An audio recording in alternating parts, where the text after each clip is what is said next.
Loud noises echoed in Yanshu's ears. A thick smell of smoke mixed with the stench of food and sweat made it hard to breathe. Yingo, wake up. Are you staying again tonight? A voice familiar yet strange called out beside him. Yanshu felt his shoulders being patted a few times. He slowly lifted his head, still sluggish from sleep. What he saw wasn't his home, but a strange environment.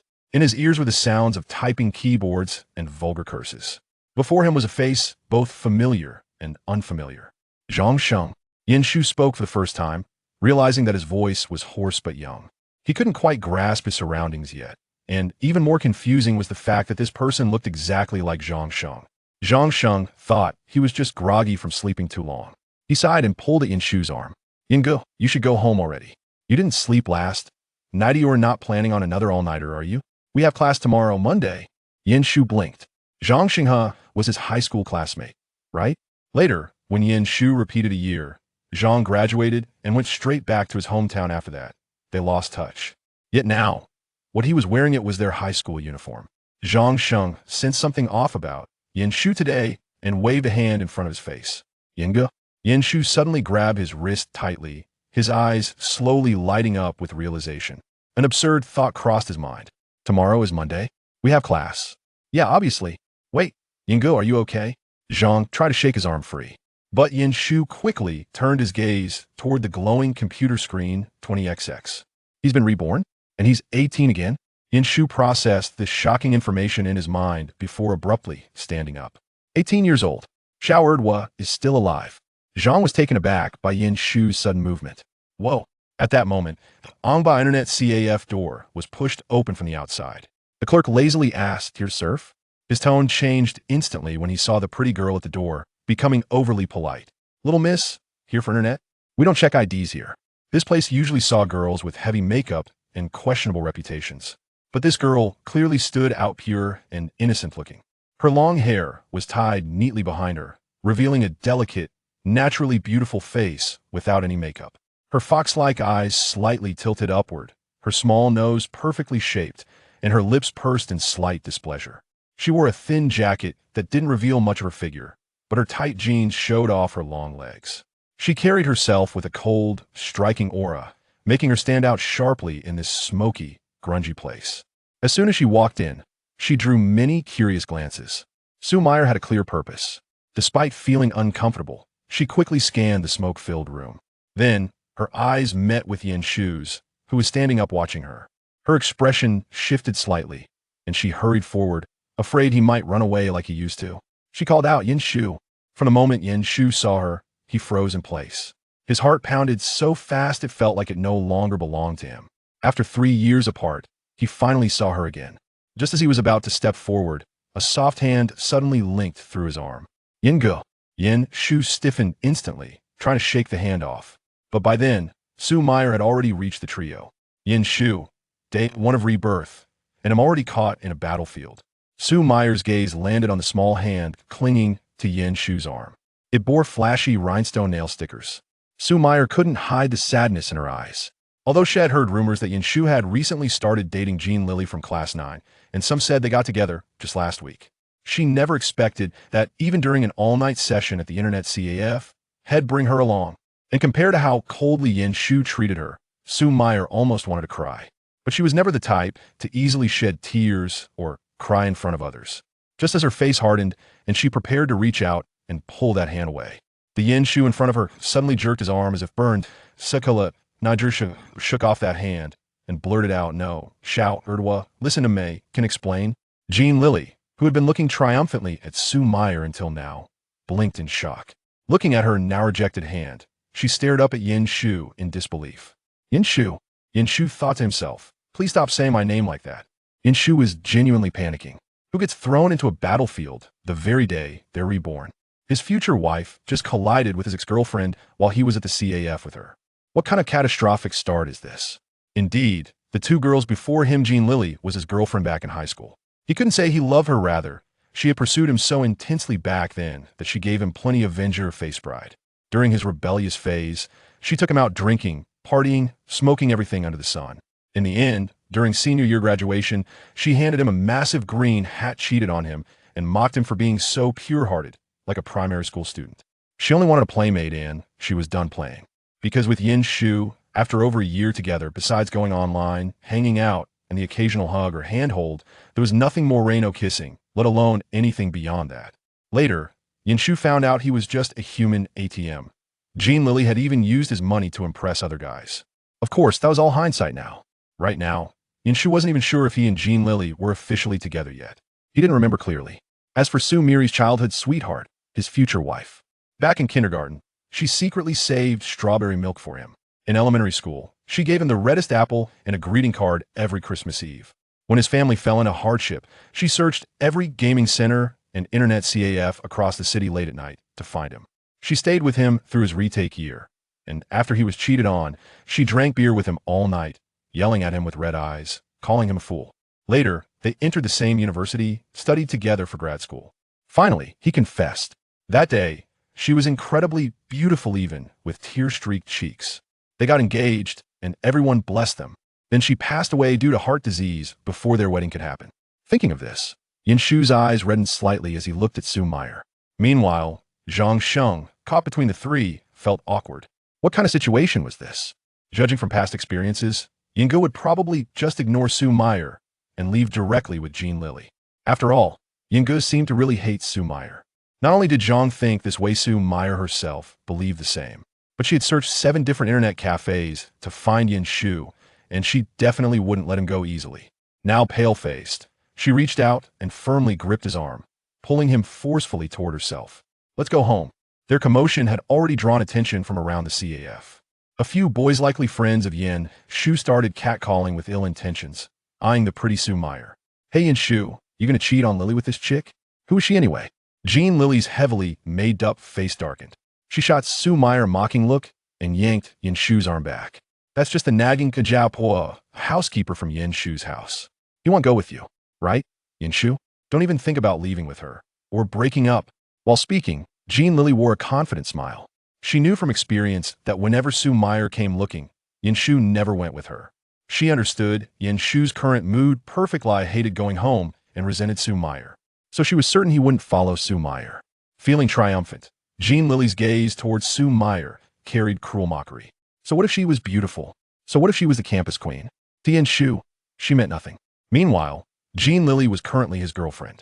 But to her shock, Yin Shu, who had seemed dazed moments ago, suddenly brightened his eyes upon hearing her words. Perfect. This saved him the trouble of breaking up with her himself. He vaguely recalled they must gotten together just about a week ago. They hadn't even held hands yet. So, right then and there, Yin Shu immediately turned and took Xu Mier's hand his own. Then let's go. And just like that, he pulled her and walked out the door. Chapter 2. Have you run out of money? Seeking updates. The audience, once engrossed in the performance, found themselves momentarily stunned. The reality diverged significantly from their expectations. Xu Mier was equally taken aback.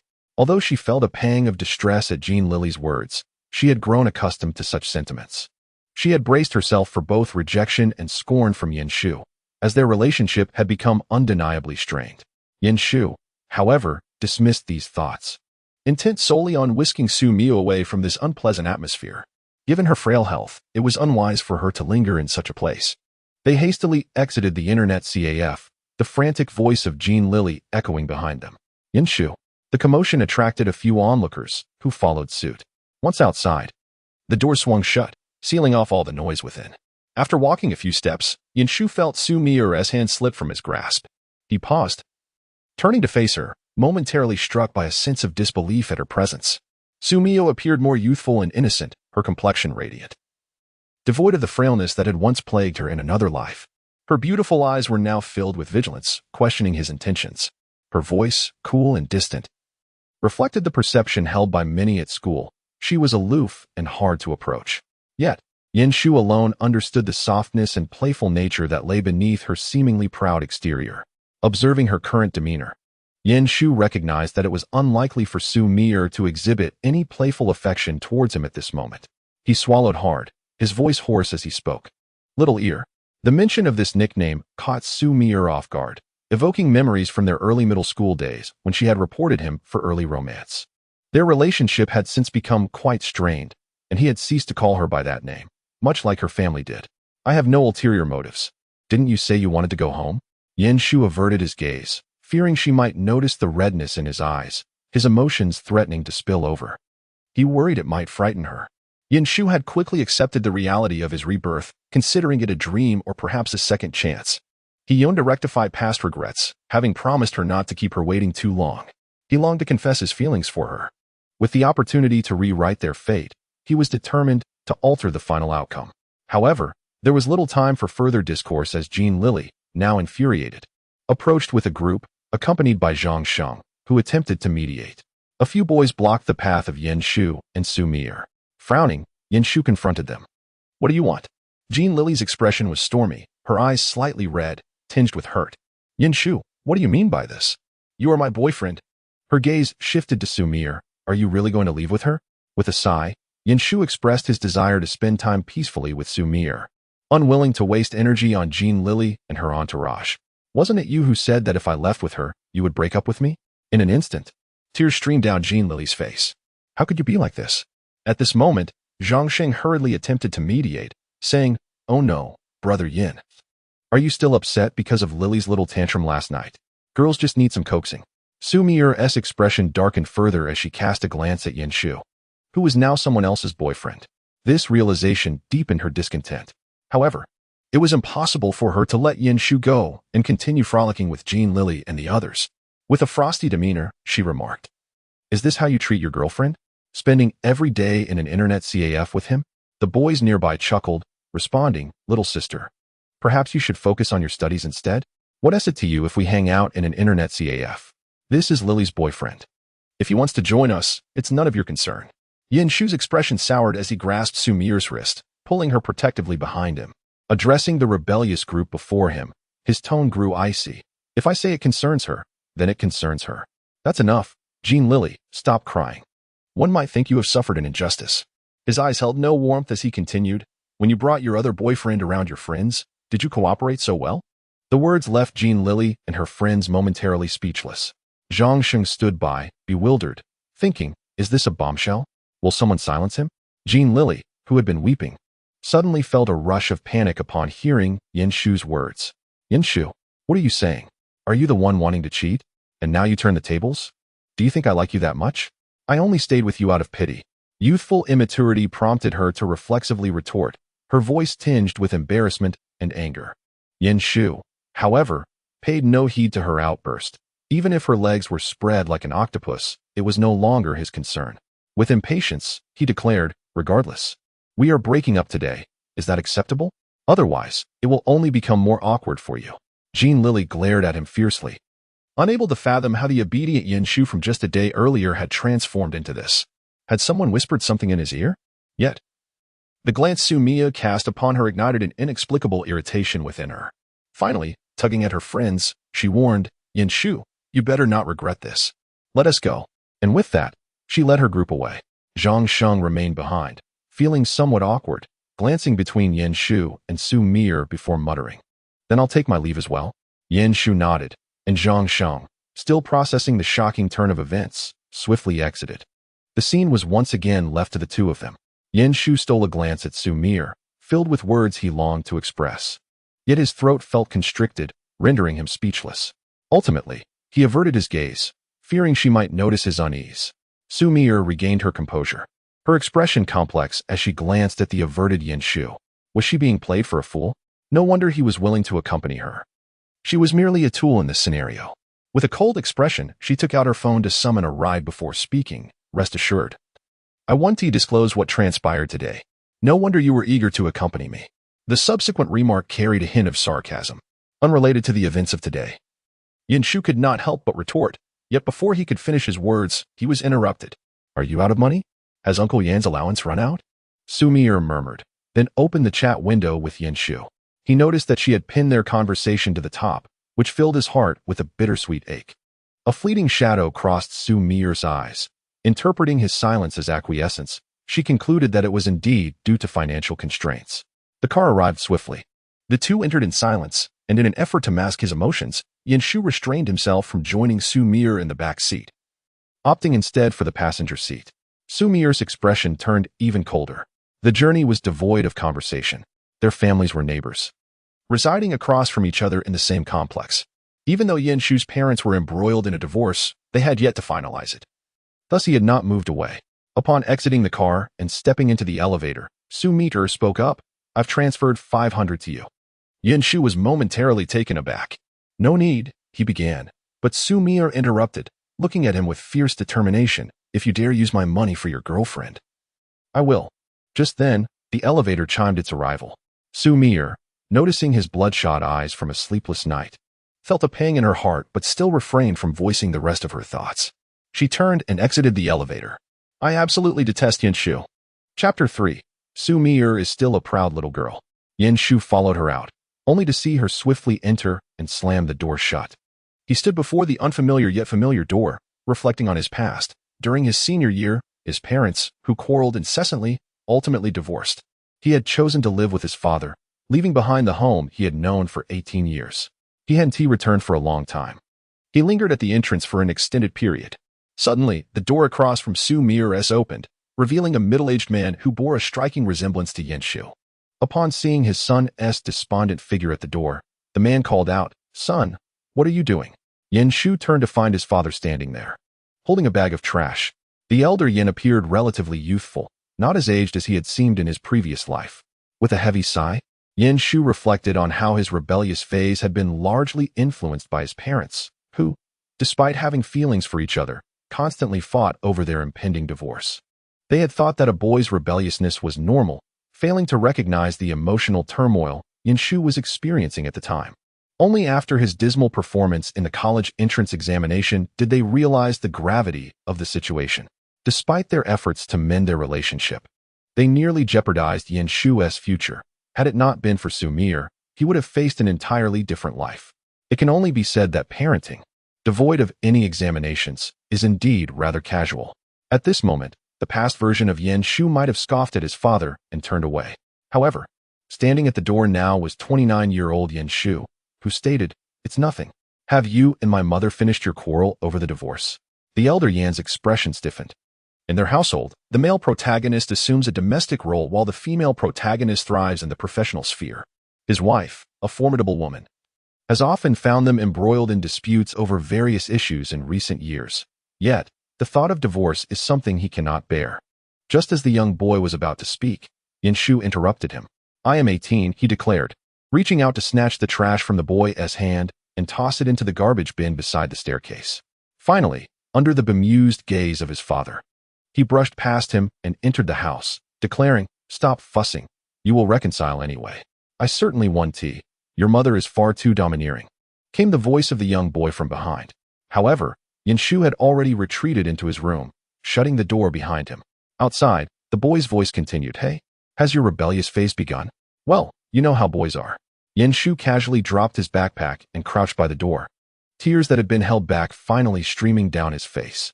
For the past 3 years, he had strived to live on after the departure of his younger brother. At last, was it true that heaven could no longer bear to watch? He was a doctor, one who had saved many. Yet he could not save the one he loved most. Fortunately, he had been granted another chance. Yin Shu desperately wished to rein in his emotions. Yet he found it utterly impossible. The sight of his tear-streaked face was far from appealing. Nevertheless, overwhelming joy engulfed him, and he recognized that he must release his feelings. Otherwise, he would be unable to contain himself upon seeing Xu Mier again. He covered his face and wept silently for half an hour until his emotions began to settle. He reached for his backpack, retrieved his phone, and discovered it was dead. After locating the charging cable and plugging it in, he walked into the bathroom, splashed water on his face, and gazed into the mirror at the disheveled young man reflected back at him. His hair had grown long enough to obscure his eyes, with a portion dyed, giving him a rather unconventional appearance. Yin Shu decided to pull his hair back, revealing a pair of reddened eyes that bore witness to his recent tears. Yet, one could still discern that he was quite handsome, with thick brows, large eyes, a prominent nose, and thin lips. He had always attracted the attention of girls since childhood. Xu Mier, how could you possibly like someone as ordinary as me for so many years? Yin Shu pondered as he scrutinized his reflection. It seemed that even in this phase of his life, Xu Mier continued to hold affection for him. Perhaps there was indeed a filter at play.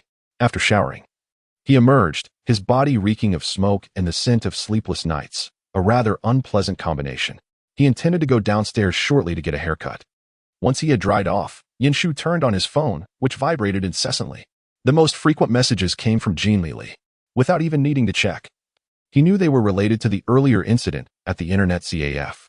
He first opened Xu Mier's WeChat, pinning it to the top of his chat list and changing the name from wife to little ear after reconsidering. It was not appropriate to label her as his wife just yet. Their conversation history was sparse, with the latest entry being a record of a money transfer from Xu Mier.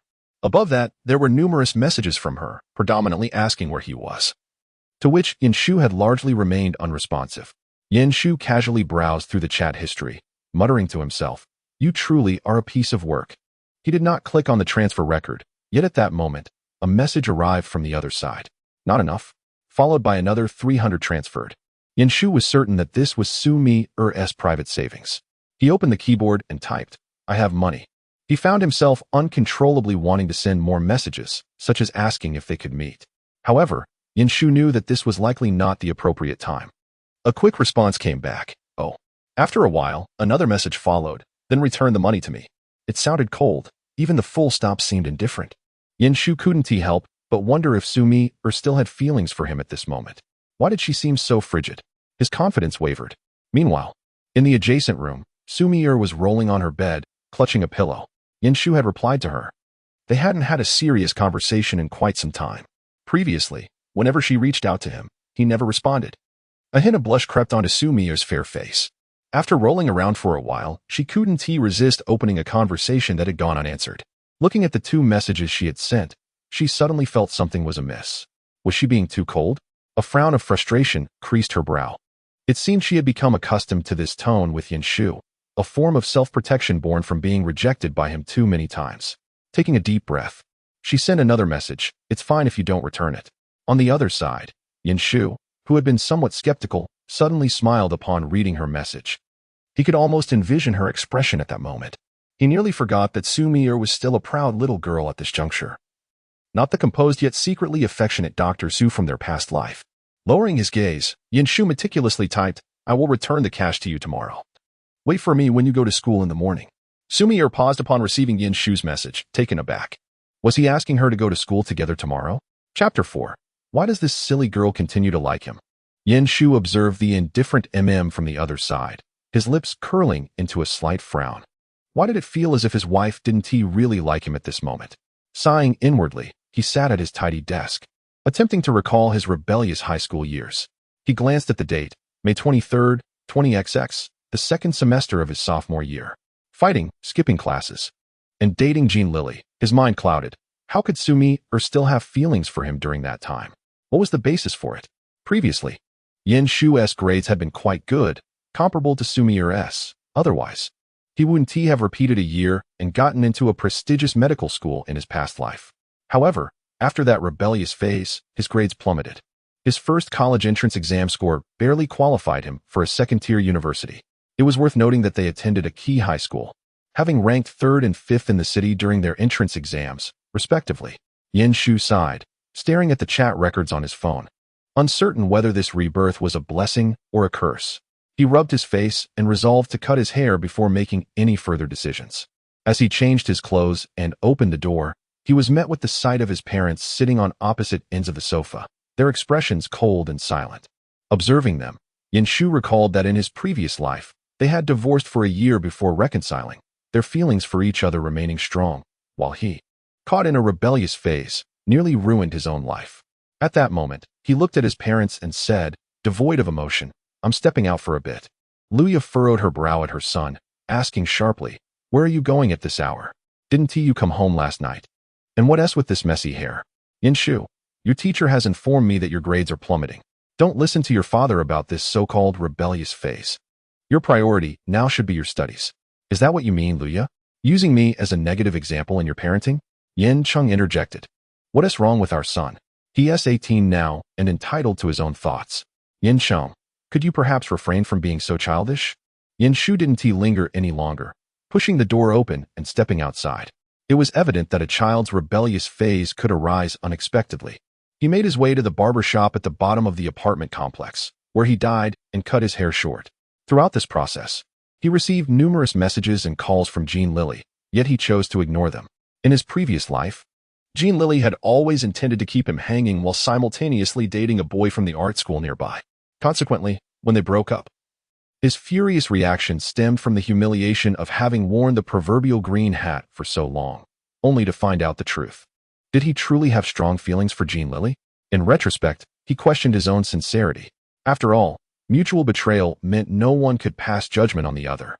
Jin Lili had claimed that her relationship with Xu Mier was the reason for their breakup, but at that moment, Xu felt no psychological burden whatsoever.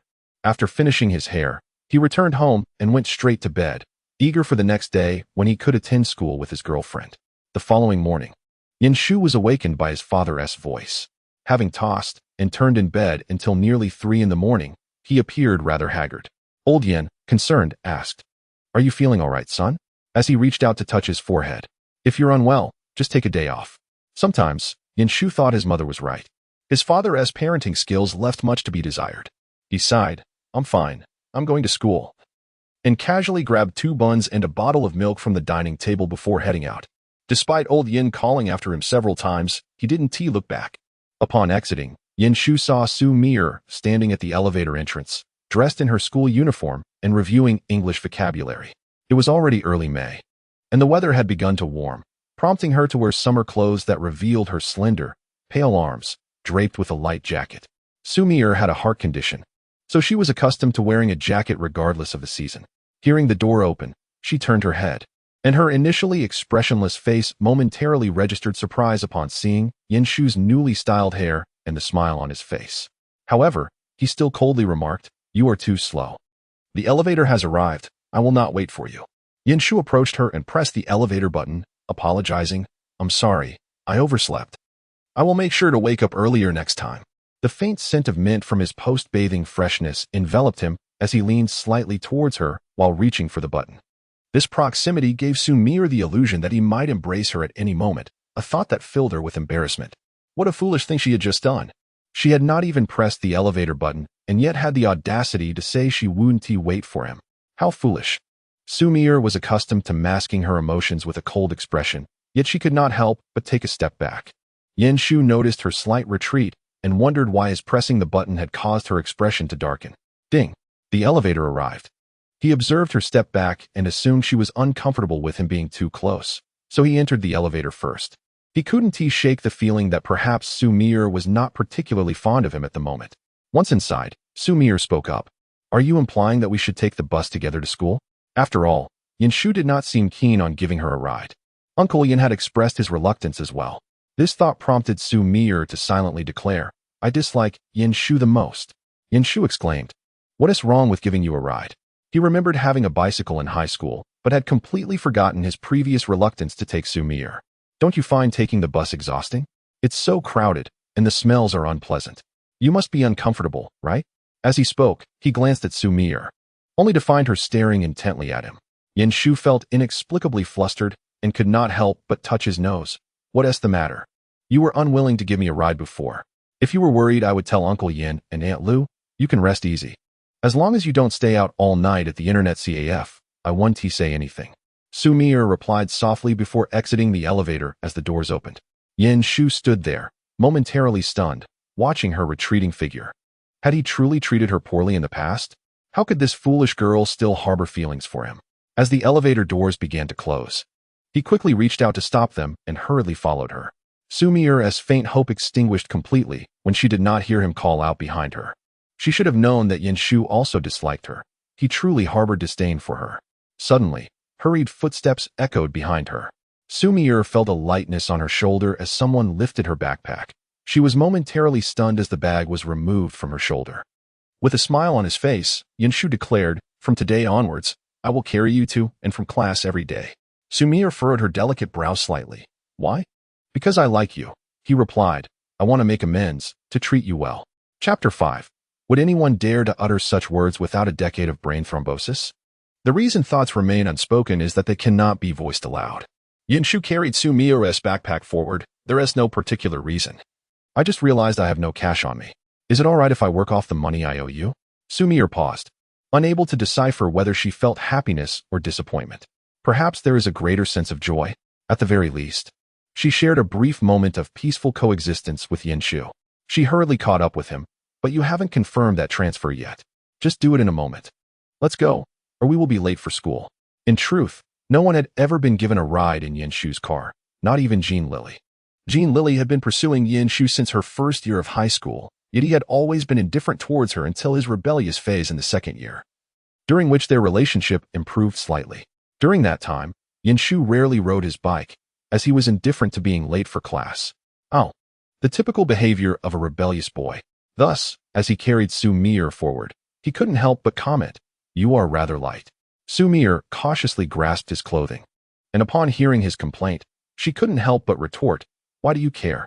I don't eat your family's food." Unlike her usual cold demeanor towards others, Xu Mier was always different with Yin Shu. Their years of rivalry had ingrained a habit of rebuttal in her whenever they interacted. However, after speaking, she regretted it, fearing Yin Shu might suddenly become angry and demand she get off.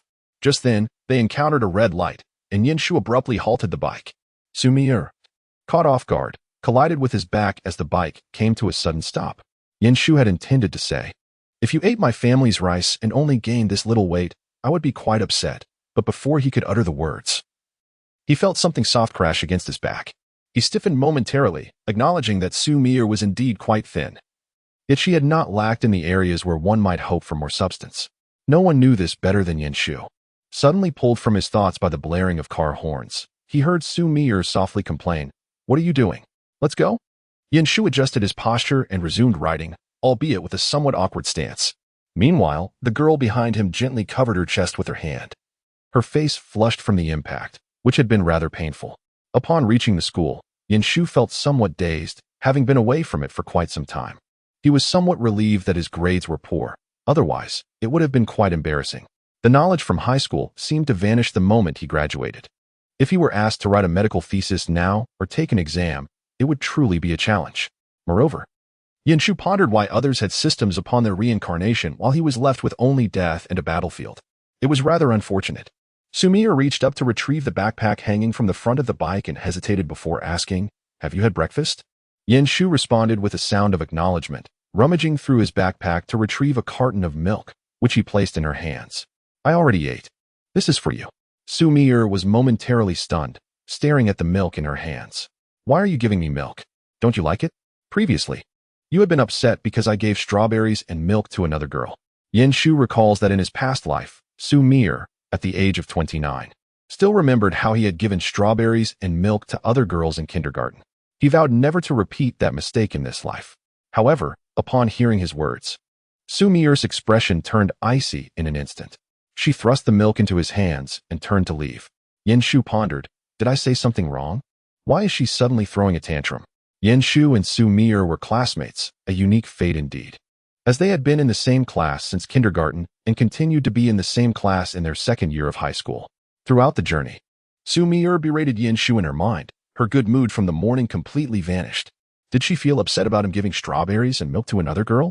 Well, that was part of it. But the main reason was that he had deceived her into believing he liked strawberries and milk. As a child, Xu Mier remembered her mother advising her to get along well with brother Yin Shu. Although she was reluctant, she still gave him the milk, only for him to turn around and give it to another girl. Xu Mier felt she could remember this for a lifetime.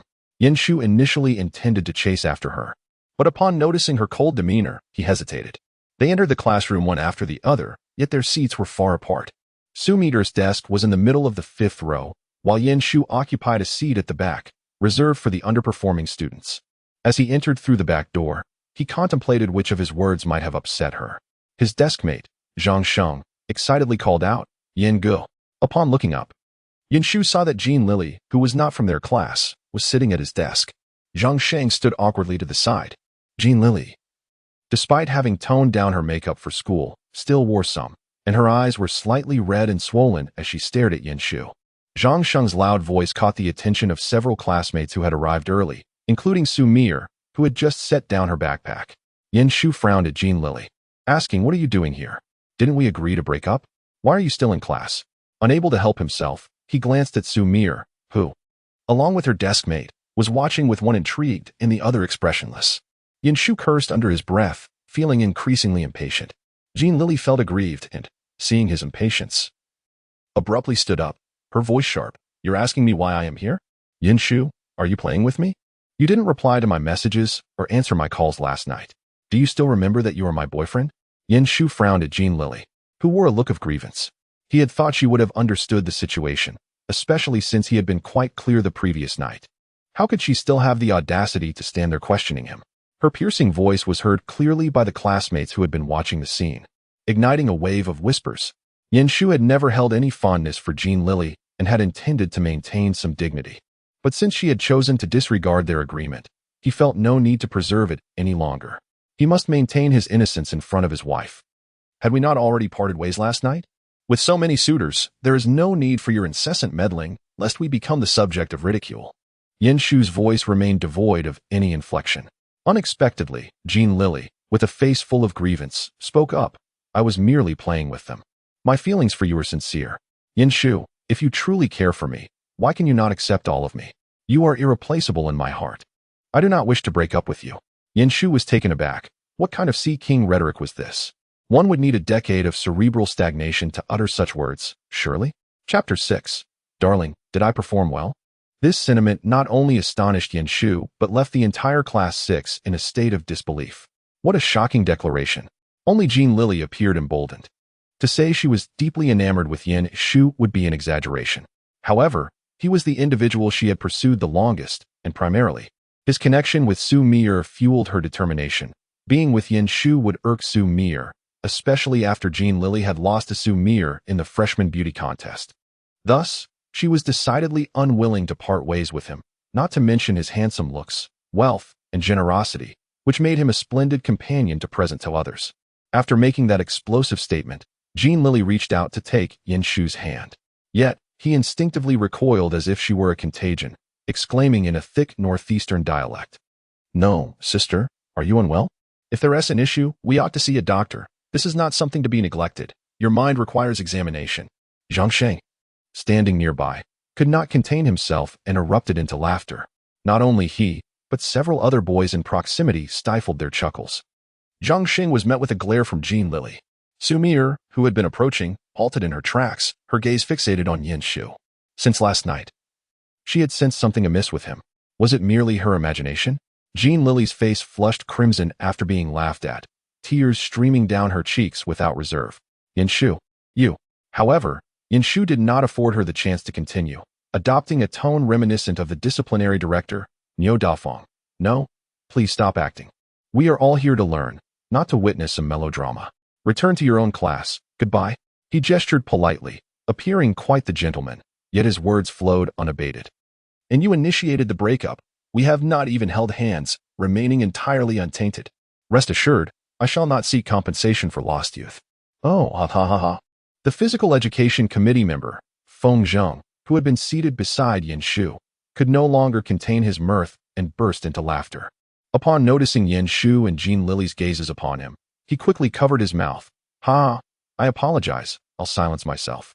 With his lead, several others released their suppressed laughter. Jin Lili, being a girl, felt her face grow even warmer. At this moment, their homeroom teacher, Mr. Su, arrived. Knocking on the classroom door, what is going on? Why the gathering? Which class does that student belong to? Return to your own class. The crowd, which had gathered to witness the spectacle, promptly dispersed, for Mr. Su was quite formidable. Teaching English, she would mix in curses in both Chinese and English. Although one might not fully comprehend her words, the intensity of her anger was palpable, instilling a sense of fear among the students. Jin Lili cast a glance at Yin Shu and said, let us talk. I'll be waiting for you at our usual spot after school. With that, she lowered her head and hurried away. Xu Mier furrowed her brow. Although she couldn't hear what Jin Lili had whispered to Yin Shu, she sensed it was hardly a positive exchange. No, she resolved to stay close to Yin Shu all day. Otherwise, he might well follow Jin Lili and her friends to skip class again. Mr. Su entered with a stern expression, addressing the class. You all are in your second semester of sophomore year, yet you remain so inattentive? You are approaching your senior year. Is the college entrance examination so distant? As he approached Yin Shu, he noticed his freshly dyed and cropped hair, which softened his demeanor slightly. Yin Shu, come with me and explain your truancy. Now, Yin Shu sighed. All right, let me grab my backpack. Mr. Su nodded and exited the classroom. As the faint sounds of reading filled the room, Yin Shu opened his phone to send a message to Xu Mier. However, he was oblivious to the way he addressed her, as he was caught off guard by Mr. Xu suddenly turning back to look at him. Consequently, he sent the message without a second thought. Following the sympathetic gazes of the boys in the back row, he trailed after Mr. Xu to the office. In truth, Yanshu was already aware of what Mr. Xu intended to say. It was the same routine. Yanshu, you've been skipping class frequently lately. Are you even aware that you're a sophomore? I'm sorry, teacher, I was wrong. It won't happen again. Yanshu quickly interjected, his tone sincere. Mr. Xu had anticipated that he would remain silent, as he had during previous encounters, and had prepared a series of persuasive points. Yet, Yanshu's unexpected response left her momentarily speechless. She pointed at him, took a deep breath, and continued, What is this chaotic relationship you have with Jin Lili? You are students. You must remember that your primary task is to study. There are all kinds of boys and girls in college. Had Yanshu not attended university once before, he might have believed her words. Silently, he mocked the notion, though he maintained a serious FAAD. After a few more remarks, seeing his repentant attitude, Mr. Xu found herself at a loss for words. With a sigh, she concluded, All right, you may return. But remember, if this happens again, I will notify your parents, whether it pertains to skipping class or the situation with Jin Lili. She cast a warning glance at Yanshu. He nodded, I understand, teacher. With a resigned wave, Mr. Xu allowed him to leave. Yanshu felt no burden of guilt. After all, he was not truly an 18-year-old boy. Acknowledging his mistakes with the teacher was no great matter. He recalled that in his previous life, Mr. Xu had been quite dedicated, never once considering giving up on him despite his poor academic performance. Always seeking ways to encourage him to learn more, even if he had dismissed her efforts during his rebellious phase. Yanshu sighed as he reflected on his rebellious phase in his past life, feeling a strong urge to slap himself for his foolishness. Upon entering through the back door, he immediately spotted Xu Mier, inexplicably resting her head on the desk, which stirred a sense of concern within him. As he settled into his seat, Zhangsheng leaned over and asked, Brother Yin, did Lao Su give you a hard time? No, Yanshu replied, retracting his gaze and giving Zhangsheng a light pat. What is wrong with Xu Mier? Zhangsheng, appearing perplexed, glanced ahead and replied, I don't know. Yanshu clicked his tongue, suggesting, let us switch seats. I'll send a message. With no teacher present in the classroom, the two stood up to change seats without any interference. However, as Yanshu pulled out his phone, he noticed the chat page displaying a message he had sent to Xu Mier 15 minutes ago. Wife, did I do well? Adorable. Clutching his phone tightly, he stared at the term wife and felt a wave of panic wash over him. He had grown too accustomed to it. Yet, Xu Mier had not replied. Looking up again, he noticed that Xu Mier had lifted her head. Her deskmate, Zhang Xian, leaned in with surprise and whispered, Mier, why is your face so red? Chapter 7. Brother Yin feels oblivious. He senses his wife is struggling to catch up. It was only after Yanshu had left for the office that Xu Mier checked her phone. As a diligent student, she rarely indulged in using her phone at school. But whenever she did, it was usually related to Yanshu. Just moments ago, she felt her phone vibrate. Initially, she intended to ignore it, but then realized that at this hour, the only person likely to message her was Yanshu, although she secretly doubted it would be him. But what if it was? Xu Mier found it impossible to concentrate on her studies and couldn't resist glancing at her phone. Sure enough, it was a message from Yanshu. And just a brief glance ignited a flurry of emotions within her, causing her cheeks to flush instantly. Fearing that someone might notice her unusual state, she quickly ducked down. Initially, she had regained her composure, but Zhang Xian's curious inquiry made her face heat up anew. She mumbled, It's nothing. Observing her crimson visage, Zhang Xian exclaimed, You're so adorable. Then, she cautiously leaned closer to Xu Mier and whispered, Do you think Jin Lili and Yanshu have really broken up? I don't think Jin Lili would give up easily. She pursued Yanshu for quite some time. Xu Mier's heartbeat slowed in response to Zhang Xian's gossip, feeling as though she had been doused with a bucket of cold water. Indeed, Jin Lili was Yanshu's girlfriend, while she was merely the neighbor whom he seemed to despise and couldn't even be bothered to respond to. He must have sent the message by mistake, right? Yanshu was grappling with how to clarify the situation when someone in front suddenly turned to look at him, their gaze icy. Yanshu, he thought, this is troublesome. At 29, I have no idea how to interact with 18-year-old Xu Mier. Why does she seem so prickly? He let out a sigh. Suddenly, a bread roll was tossed in his direction. Following the trajectory of the bread, he saw Feng Zhang winking at him. Yanshu, Feng Zhang teased. What else with the flirtation, you big man? Yin Shu let out a soft click of his tongue. Feng Zheng had a mediocre relationship with him during their second year of high school, but after Feng repeated a year, their bond had actually improved quite a bit. In their previous life, they maintained contact until the end, and during the period of Xu Mier's passing. This lad even took a leave of absence to accompany him for 2 or 3 months. They had become quite close, yet currently, they were not familiar with each other. As for the reason behind Feng Zheng's repetition, Yin Shu recalled that during their senior year, he had been involved with a girl from another school, and something had happened that caused him to miss the examination. Being a student of physical education, he had no choice but to repeat the year. Yin Shu vividly remembered how his father had once chased him around the school with a thick stick. That was all in the past. At this moment, Feng Zheng was left speechless by Yin Shu's remark about him throwing flirtatious glances. Who's throwing flirtatious glances at you? He retorted. Just a reminder. The whole world is calling you a scoundrel right now. Contrary to Feng Zheng's expectations, Yin Shu nonchalantly took the piece of bread, seemingly indifferent. Indeed, Yin Shu was not concerned. After all, these were mere antics typical of high schoolers, of little interest to him. He merely sought an opportunity to converse with Xu Mier. However, as soon as the morning reading session concluded, she walked away hand in hand with her desk mate. In the first class, she joined another group of girls to fetch water, ignoring him. Nevertheless, she did help him by bringing back some water. Yet, throughout the entire recess, Yin Shu found no chance to utter a single word to her. During the break, the teachers and principal of the affiliated school mandated that the students engage in physical exercise by running around the campus to maintain their physical health. Except for the seniors, who ran on Mondays, Wednesdays, and Fridays, the first and second year students had to run every day.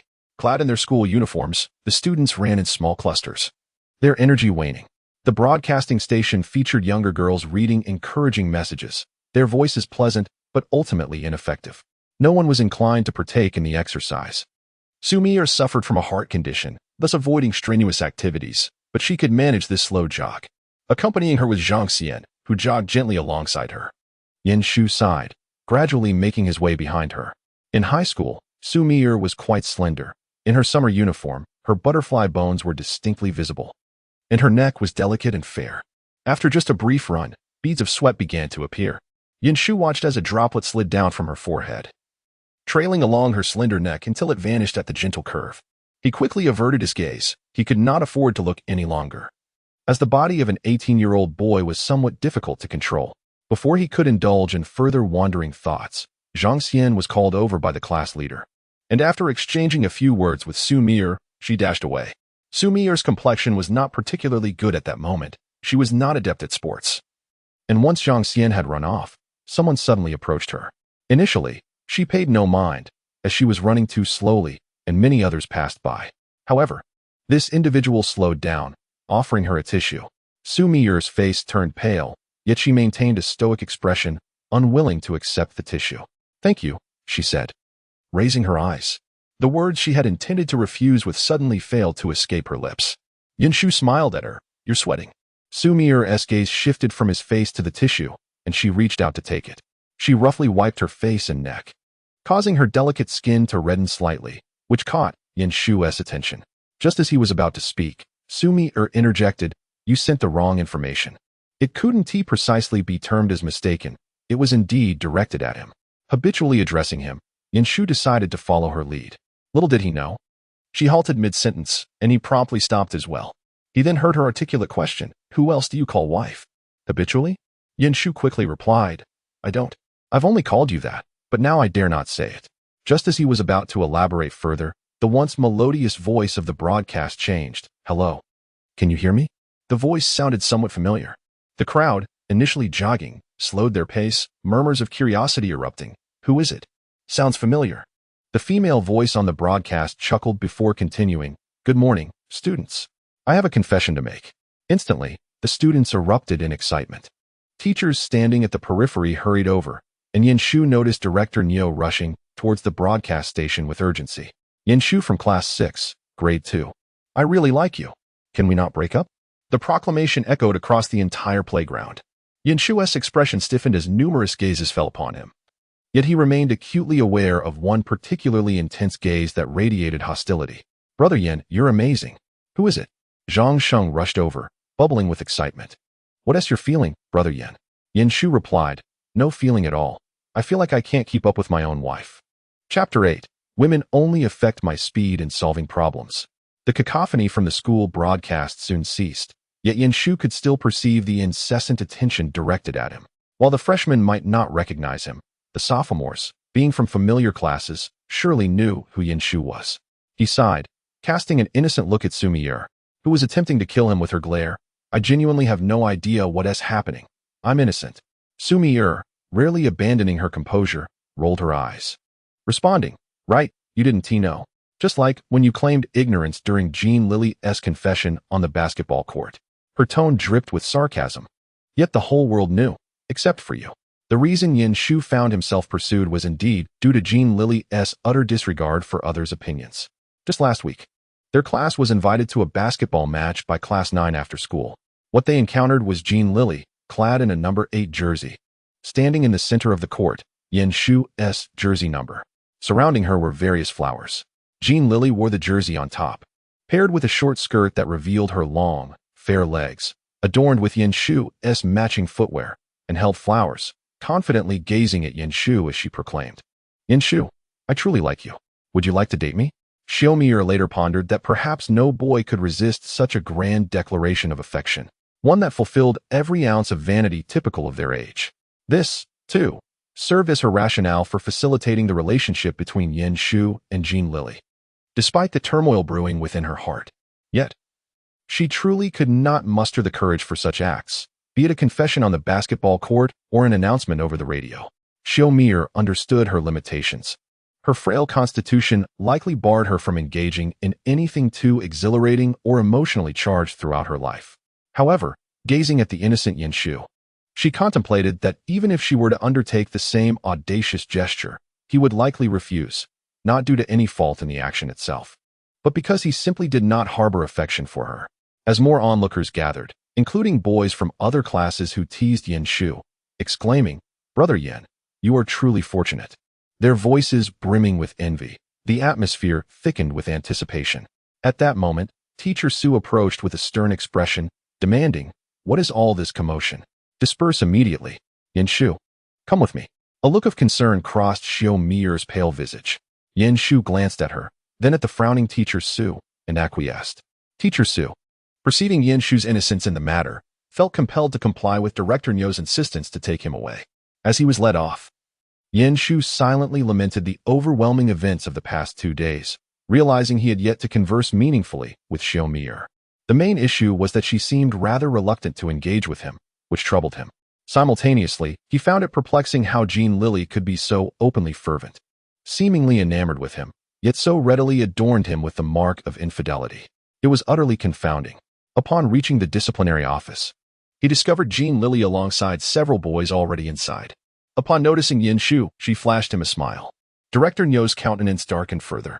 "You dare to smile? As a young lady, do you not possess any sense of shame?" Jin Lili retorted, "Director Nyo, how can you say that? What is shameful about expressing one's feelings? It is commendable to confess.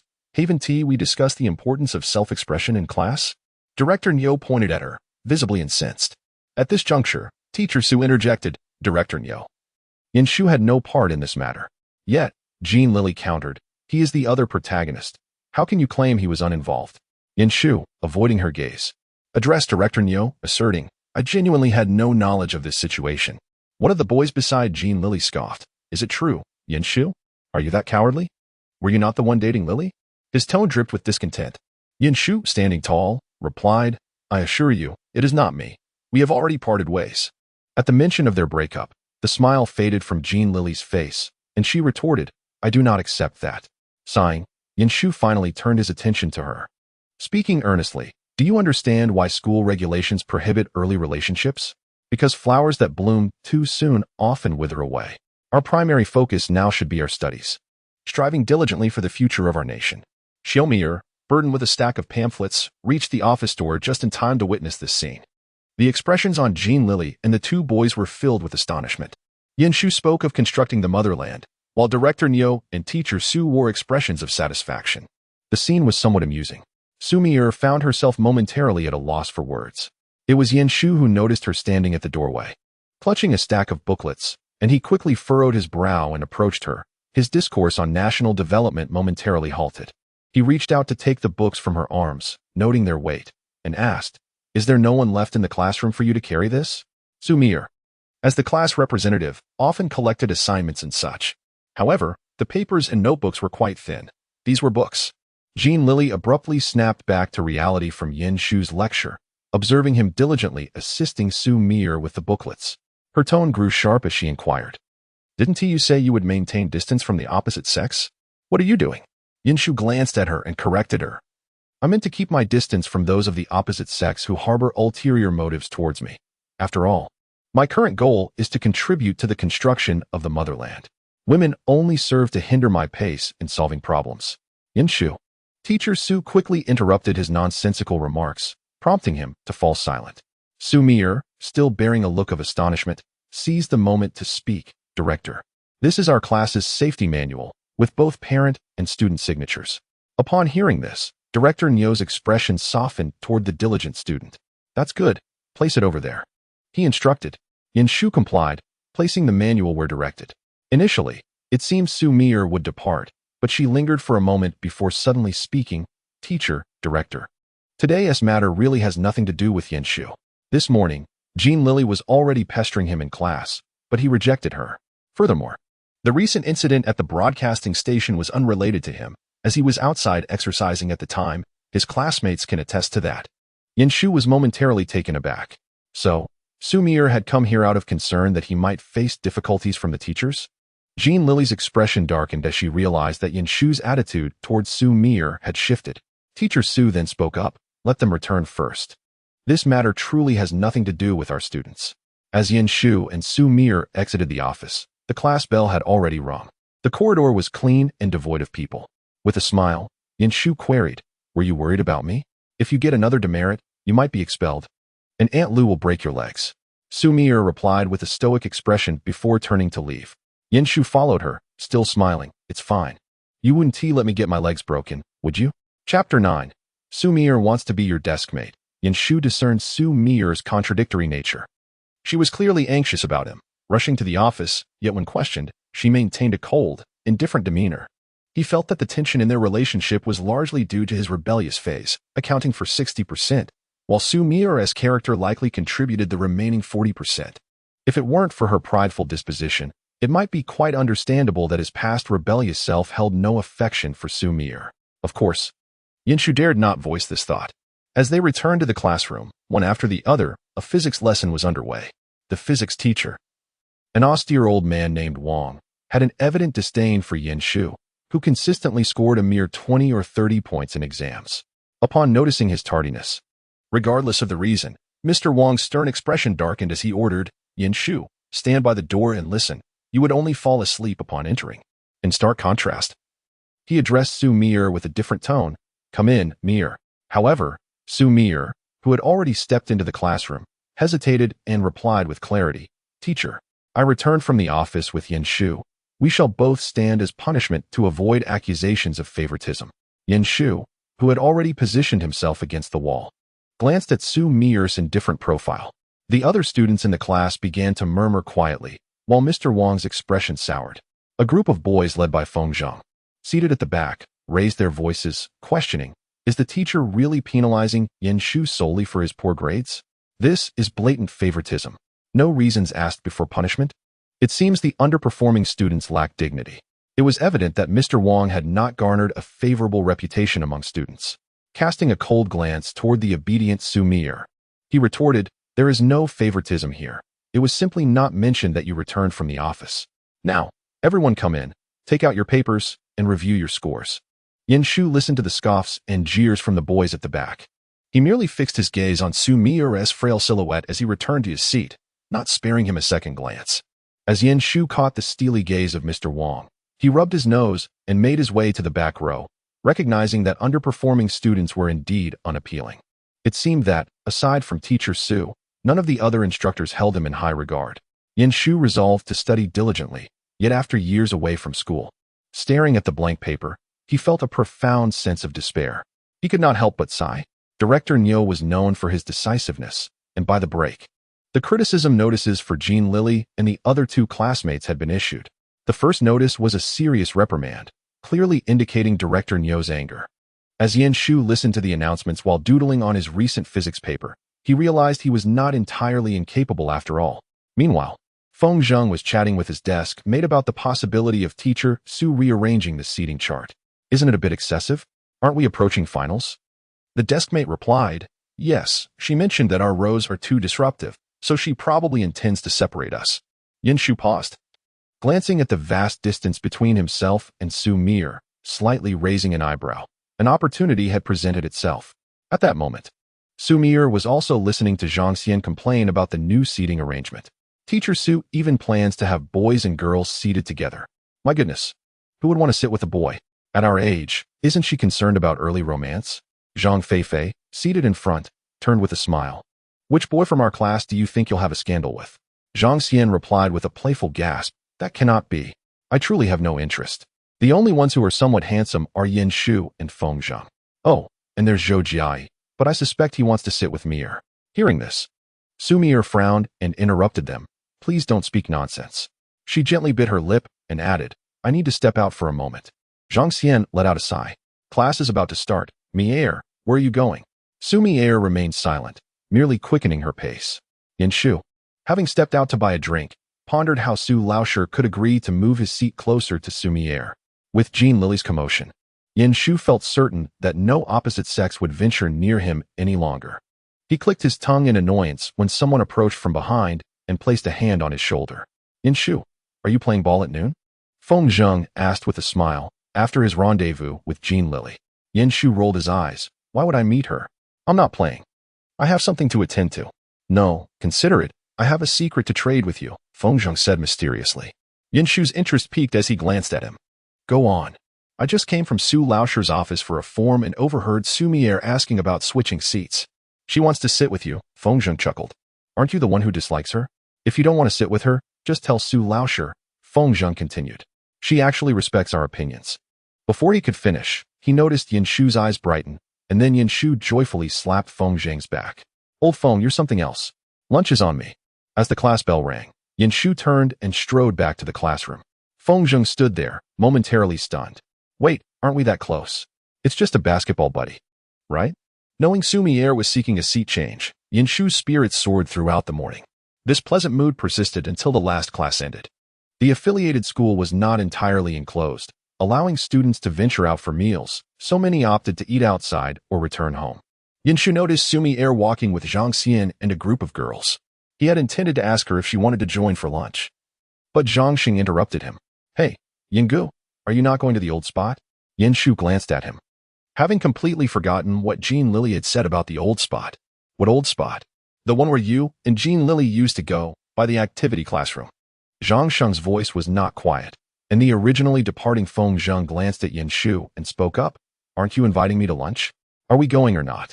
Yen Shu looked at Zhang Xing, unsure if he was genuinely oblivious or merely pretending. Hadn't he made his feelings toward Jin Lili abundantly clear today? Forget that old spot, he said, patting Zhang Sheng on the shoulder.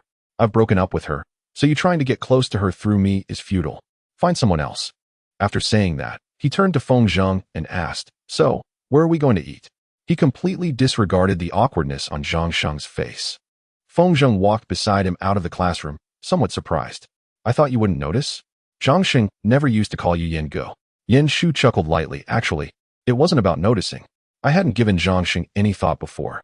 It occurred to him that Zhang Sheng had developed a decent relationship with him ever since Jin Lili began pursuing him.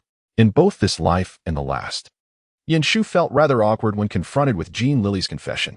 However, Zhang Xing was the first to lead the teasing. Perhaps it is true that men understand men best. After the breakup, which occurred after graduation, Yen Shu found himself struggling to recall the details. Yet, those fragmented memories were sufficient. Chapter 10. I am not like you. I do not rely on anyone's affection to survive. From these scattered recollections, it became evident that Zhang Sheng harbored feelings for Jin Lili, though Yen Shu could not comprehend the behavior of simultaneously pursuing other boys. At that moment, he smiled at Feng Zheng and said, Thank you for the reminder. Ah, no. I haven't reminded you of anything, Feng Zheng replied, eyeing Yen Shu with curiosity. You are quite peculiar. Did you consume some magical elixir this weekend? You seem different. Not at all. Your interest in my affairs isn't indicative of any ulterior motives, is it? I suggest you refrain from overthinking. It's unnecessary. I like girls. Get lost. So you fancy Jin Lili? No. The camaraderie among boys often sprouts unexpectedly in the oddest of places. Just when Feng Zheng began to appreciate Yin Shu's character, this rascal turned him into a mere tool. Initially, the two were pondering what to eat at the snack street by the back entrance, when Yin Shu abruptly suggested ramen. Feng Zheng thought it was acceptable and was subsequently dragged into the establishment, where they were forced to share a table with 3 girls from their class. Feng Zheng felt a tinge of embarrassment. Opposite him, Zhang Xian and Zhang Feifei were equally bewildered. Yin Shu, however, casually inquired of Xu Mier, "What did you order?" "I'll have the same as you," she replied, casting a peculiar glance at Yin Shu, who was seated across from her. Despite her odd feelings, she pointed to the signature beef noodles on the menu. Yin Shu swiftly scanned the QR code to place the order, then turned to Feng Zheng. "Old Feng, what are you having?" Feng Zheng thought to himself, "Do you see the empty table beside us? I'm feeling a bit embarrassed." Nonetheless, he hastily ordered a bowl of noodles and a serving of dumplings, given his vigorous appetite. Zhang Feifei, with her lively demeanor, chimed in with a smile. "You two are so quiet. It's a bit awkward." Zhang Xian took a deep breath, feeling the pressure of 2 handsome boys sitting opposite her. The tone was clearly playful. Feng Zheng, not one to be shy, seized the opportunity as the 2 girls initiated conversation and replied with a grin. "Isn't it more stressful to be in the same class every day?" "That's different," she retorted, alleviating the awkwardness that had previously permeated the atmosphere. Yin Shu, however, was fixated on Xu Mier, his gaze unreserved. Xu Mier maintained her composure for a moment but eventually faltered, pulling out her phone to type. Yin Shu then felt his own phone vibrate a few times. Upon opening it, he found a message from Xu Mier. "What do you want? Please don't stare at me like that. It's quite awkward." Unable to contain a chuckle, Yin Shu inadvertently drew the attention of the others. Feng Zheng asked, "What are you grinning at on your phone? Have you found love online?" Yin Shu raised an eyebrow. "I would love to pursue someone, but what if they are unwilling?" Xu Mier shot him a glare, yet Yin Shu continued to smile. This prompted Zhang Xian to interject. "Yin Shu, weren't you dating Jin Lili?" "Not anymore. We broke up. It was entirely innocent. We didn't even hold hands." Yin Shu finally had the chance to clarify his innocence. Little did he know. Feng Zheng chimed in with a teasing tone. Right. You didn't hold hands. She certainly didn't hesitate to cling to you." Yin Shu retorted, "No, my friend was merely lending support. I don't need that kind of friendship." Xu Mier on the opposite side echoed, linking arms and inseparable. Zhang Xian discerned the underlying discord in her words and stole a glance at Xu Mier. Previously, classmates had noted Xu Mier's evident interest in Yin Shu. Yet, Yin Shu seemed to harbor a distinct aversion towards her.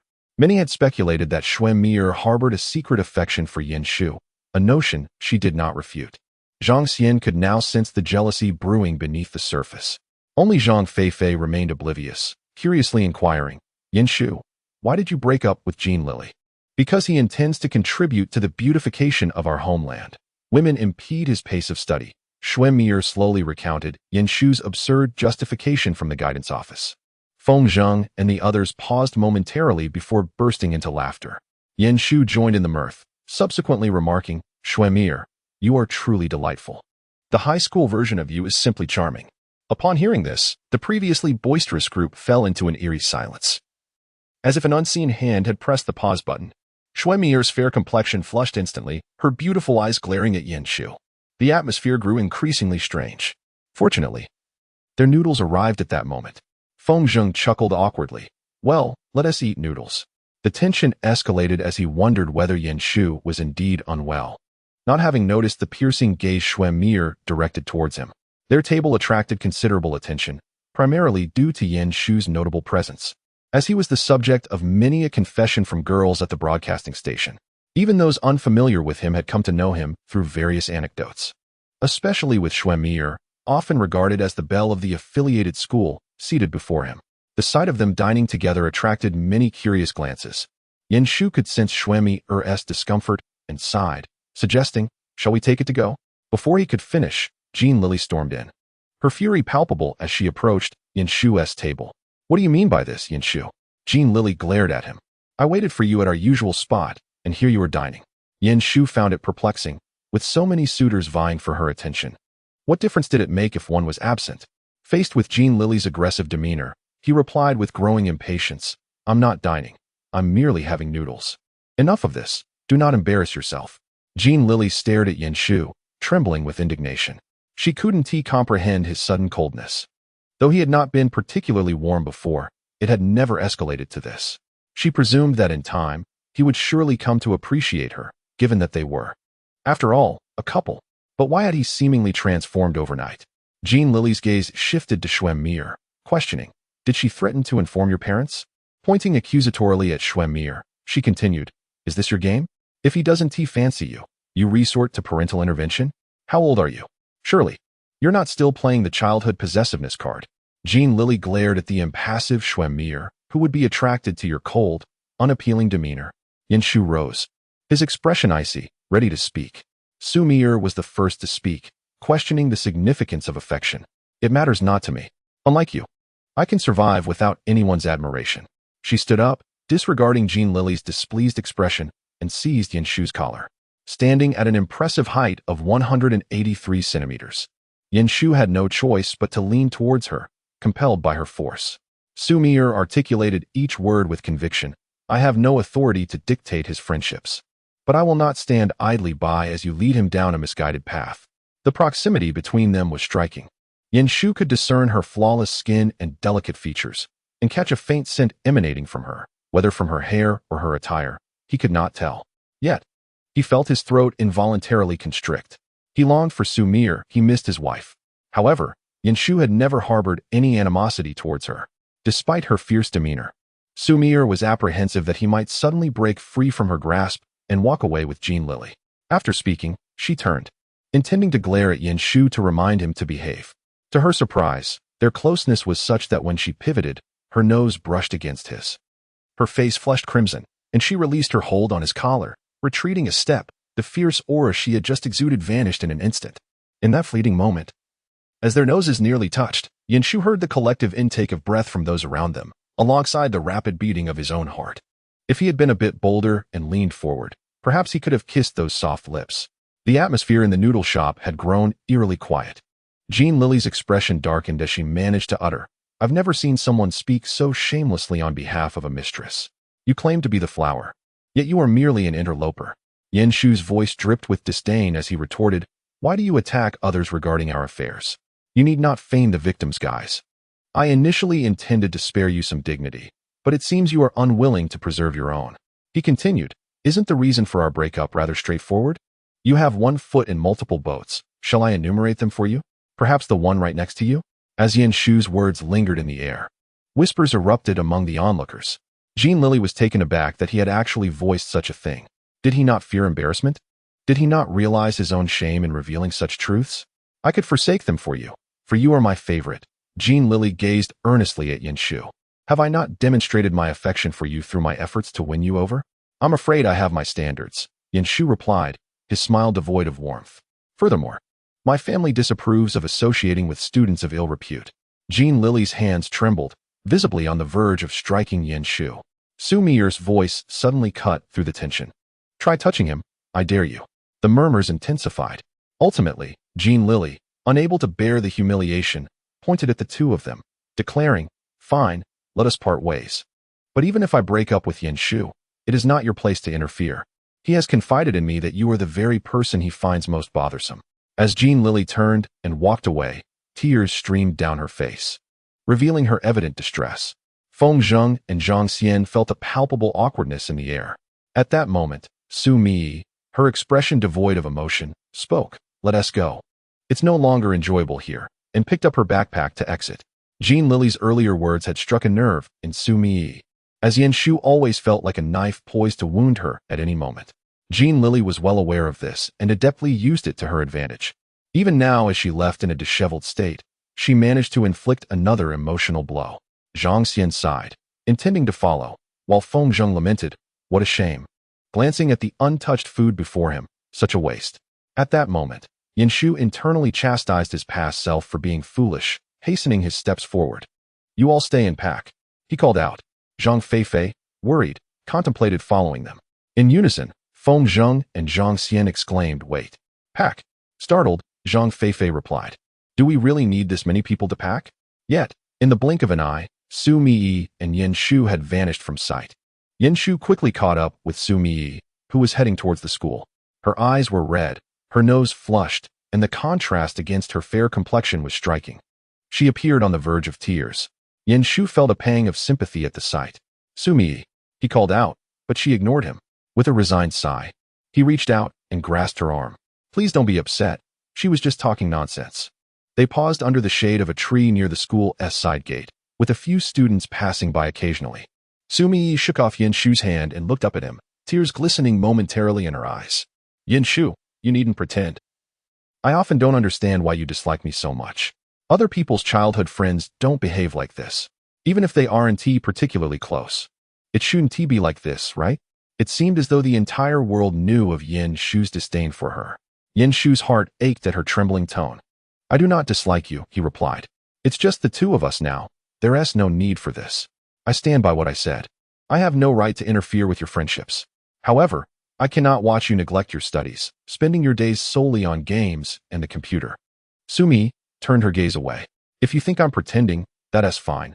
But if you continue to hang out with Jin Lili and the others, I will seek you out. If I can't reach you, I will inform Aunt Lu. I'm just someone who reports, so feel free to continue disliking me." With that, Xu Mier turned and resumed her walk towards the school. Yin Shu followed her, saying, "I just told Jin Lili that my family doesn't allow me to associate with bad students." His words seemed somewhat disjointed, prompting Xu Mier to frown slightly and remain silent. Then Yin Shu added, "When I say family, I mean you. You are my wife. I listen to you." "Indeed." Xu Mier abruptly halted, and Yin Shu, relieved, intended to encourage a better relationship moving forward. However, she suddenly stepped on his foot hard. "Yin Shu, are you a jerk? I am not your caretaker." The words were spoken through gritted teeth, accompanied by a forceful grind upon Yin Shu's foot. Then, with a fierce glare, she declared, "Do not follow me," before swiftly turning and running away. Yin Shu winced, acknowledging the fierceness of her actions. He realized that the notion of taking things slowly was futile. Conversing with Xu Mier was a strenuous endeavor. How had he not noticed earlier just how difficult it was to communicate with her at this moment? She could fill in the gaps of his words with her own interpretations. This thought made Yin Shu chuckle in frustration, yet he quickly recognized that this predicament was, in part, his own doing. Had he truly expressed his disdain for Xu Mier to many others in the past? Yet, he harbored no genuine dislike for her. Even during his rebellious phase when she incessantly sought his attention, he never truly resented her. Later, for lunch, Yin Shu indeed consumed the noodles that Feng Zheng had brought back, albeit they had become quite clumped together. He wondered whether Xu Mier had eaten, as he had been dragged off to play basketball by Feng Zheng. "Damn it, you invited me to dinner, and in the end, I paid for it myself. Just to be forced to play basketball," Feng Zheng grumbled. Yin Shu quickly apologized. "Don't be angry. I'll transfer you the money." "Get lost," Feng Zheng shouted. "Play basketball." Chapter 12. Round up to the same table after finishing their game. Both returned soaked in sweat. Yin Shu discovered that the exhilaration following a game was genuinely refreshing. In his previous life, he had been too busy to indulge in such activities, making this rare moment of unrestrained enjoyment all the more precious. The group of boys, laughing and horsing around, entered through the back door, their bodies emanating the distinct scent of sweat, prompting a few girls to express their distaste. Yin Shu glanced at Xu Mier's position, only to find her turning her head to look back at him, clearly taken aback before hastily averting her gaze once more. Yin Shu smiled, having already contemplated that if earnest conversation proved ineffective, he would resort to initiating a playful rivalry in basketball for their future interactions. After all, they were to be seated together. He was determined to see if he could stir her interest. Feng Zheng, wiping his brow, was rummaging through the desk. Suddenly, he pulled out a piece of paper and called out to the class monitor. "Hey, coming. What's up?" The class monitor, a boy named Chen Fong, was nibbling on a piece of bread while turning to face Feng Zheng, who waved the paper in his hand. "This is the arrangement for our summer outing." At this, the class erupted in excitement. This so-called summer outing was akin to their spring and autumn excursions, involving a class trip together. It was a distinctive feature of their school, typically involving visits to museums, parks, or amusement parks. The 2-day, 1-night trips would take place in nearby cities and were exclusive to the second-year students, usually scheduled after the college entrance examinations. The allure of not having classes, combined with the prospect of a collective adventure and an overnight stay, was undeniably enticing. At that moment, the class buzzed with discussions about this year's destination. Last year, they visited the temple fair. I'm so jealous. Hey, Lao Lu, you're staying with me. Chen Fong quickly finished his bread and walked over to take the activity sheet from Feng Zheng. Hey, hold on a moment, he shouted as he marched towards the podium, urging everyone to take a look at the new seating chart while there was still time. Once class was over, they could simply change their seats. The multimedia was activated, and when the new seating arrangement was revealed, the classroom fell into a momentary silence.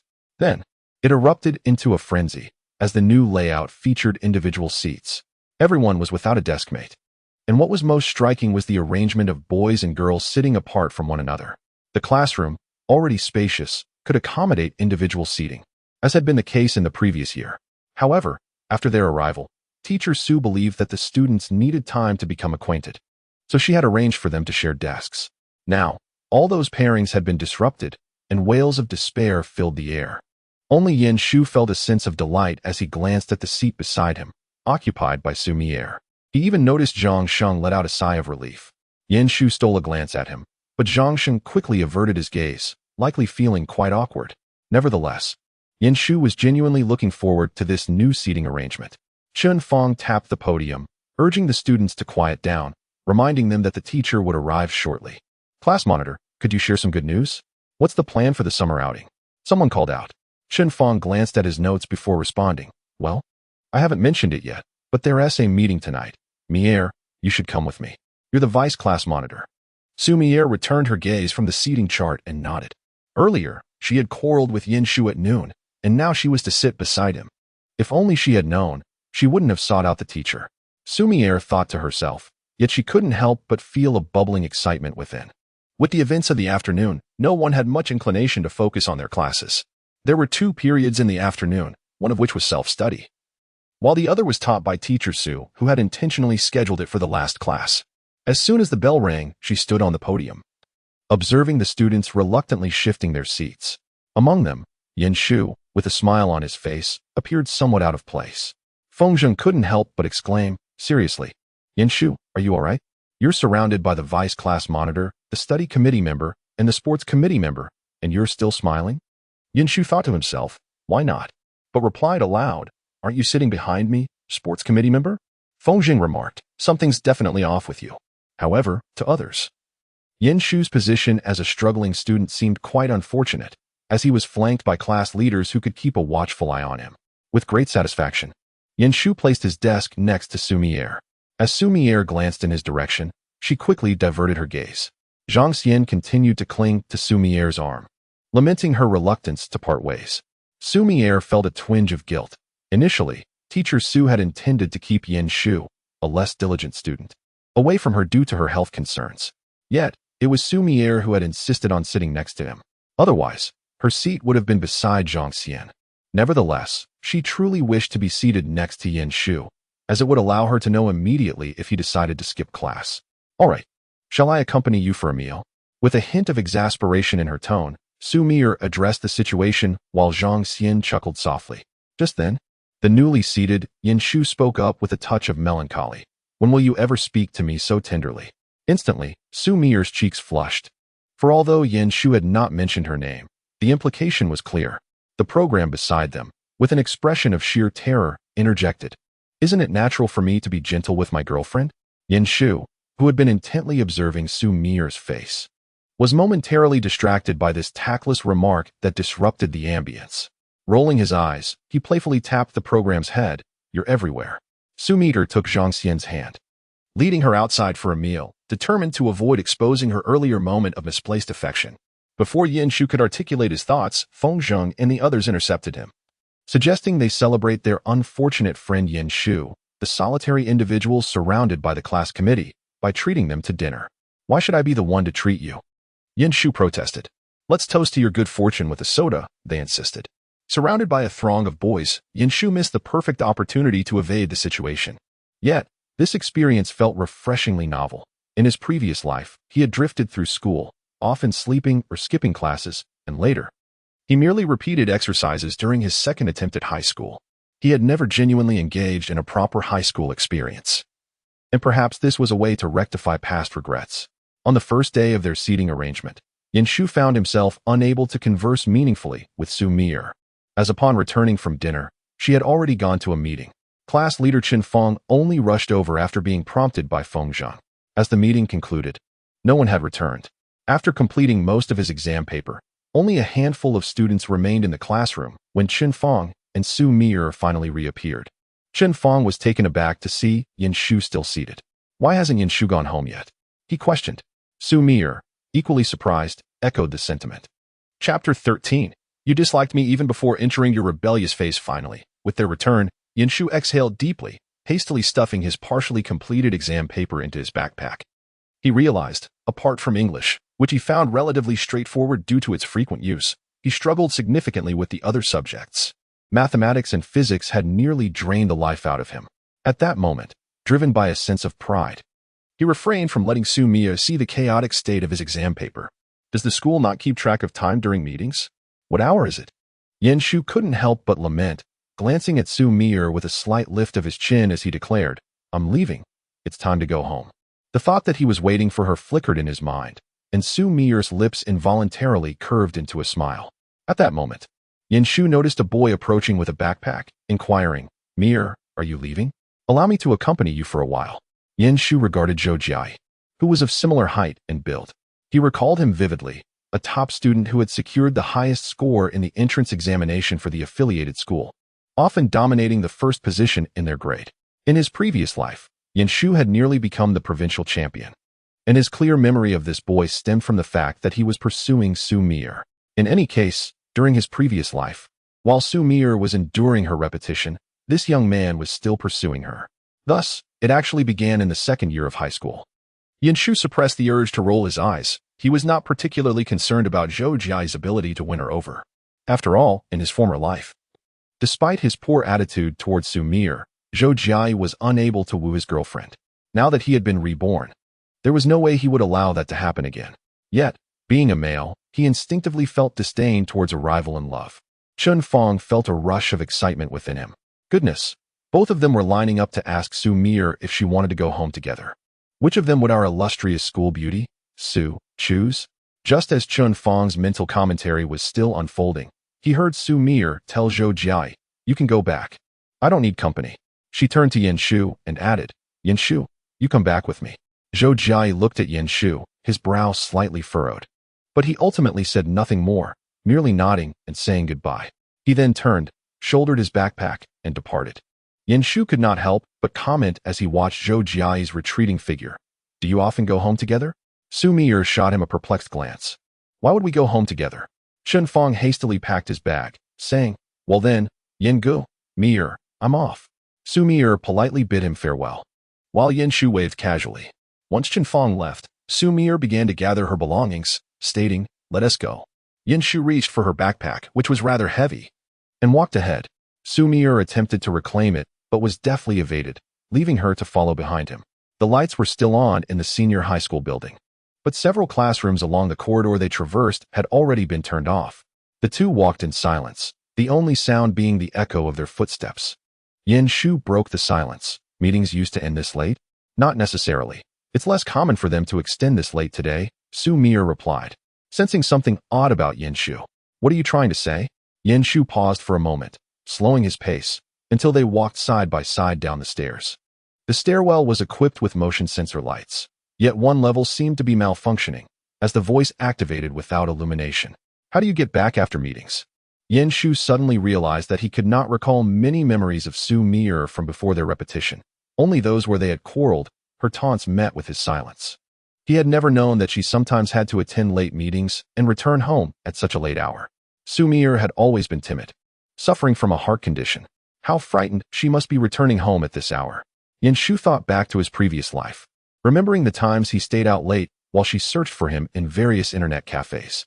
Most of the time, he would abandon her for the company of Jin Lili and her friends. She was so beautiful, yet he had left her behind. Would she encounter danger? Was she afraid? Some thoughts were best left unexamined, and at this moment, Shu wished he could slap himself, due to the lack of light. Xu Mier could not perceive the regret and concern in Shu's eyes. Her tone remained unchanged as she replied, I take the bus, sometimes if it's too late. My father comes to pick me up, or I take a taxi. Finally, they reached a level where the lights were on, and Yin Shu's voice rang out. I thought Zhou Jia often walked you home. Why would he walk me home? Xu Mier responded. Xu Mier found Yin Shu's words rather peculiar. After all, they only occasionally shared the same bus, and his home was merely 2 stops earlier than hers. After speaking, Xu Mier paused and glanced towards Yin Shu, inquiring, What exactly do you wish to convey?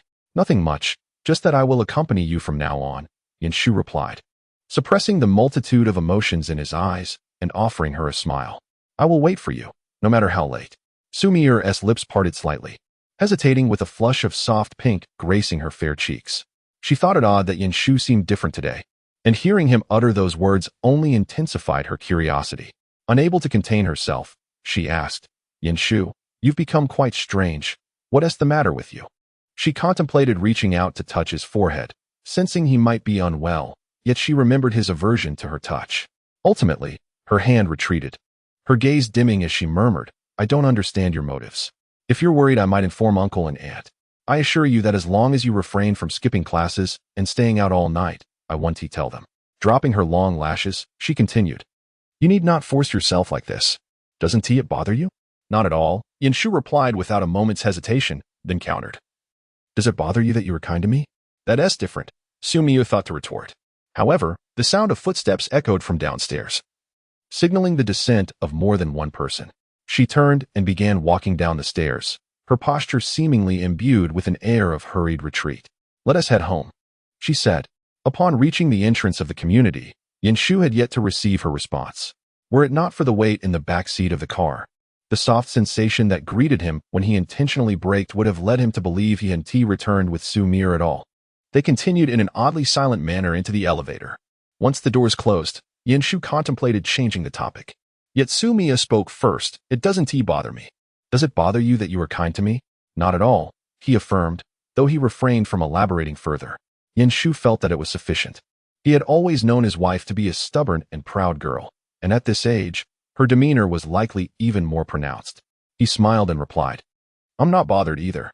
Reflecting on his previous misdeeds, he added, It seems I was in a rebellious phase before. Now that it is past, I recognize who truly cares for me. The elevator chimed.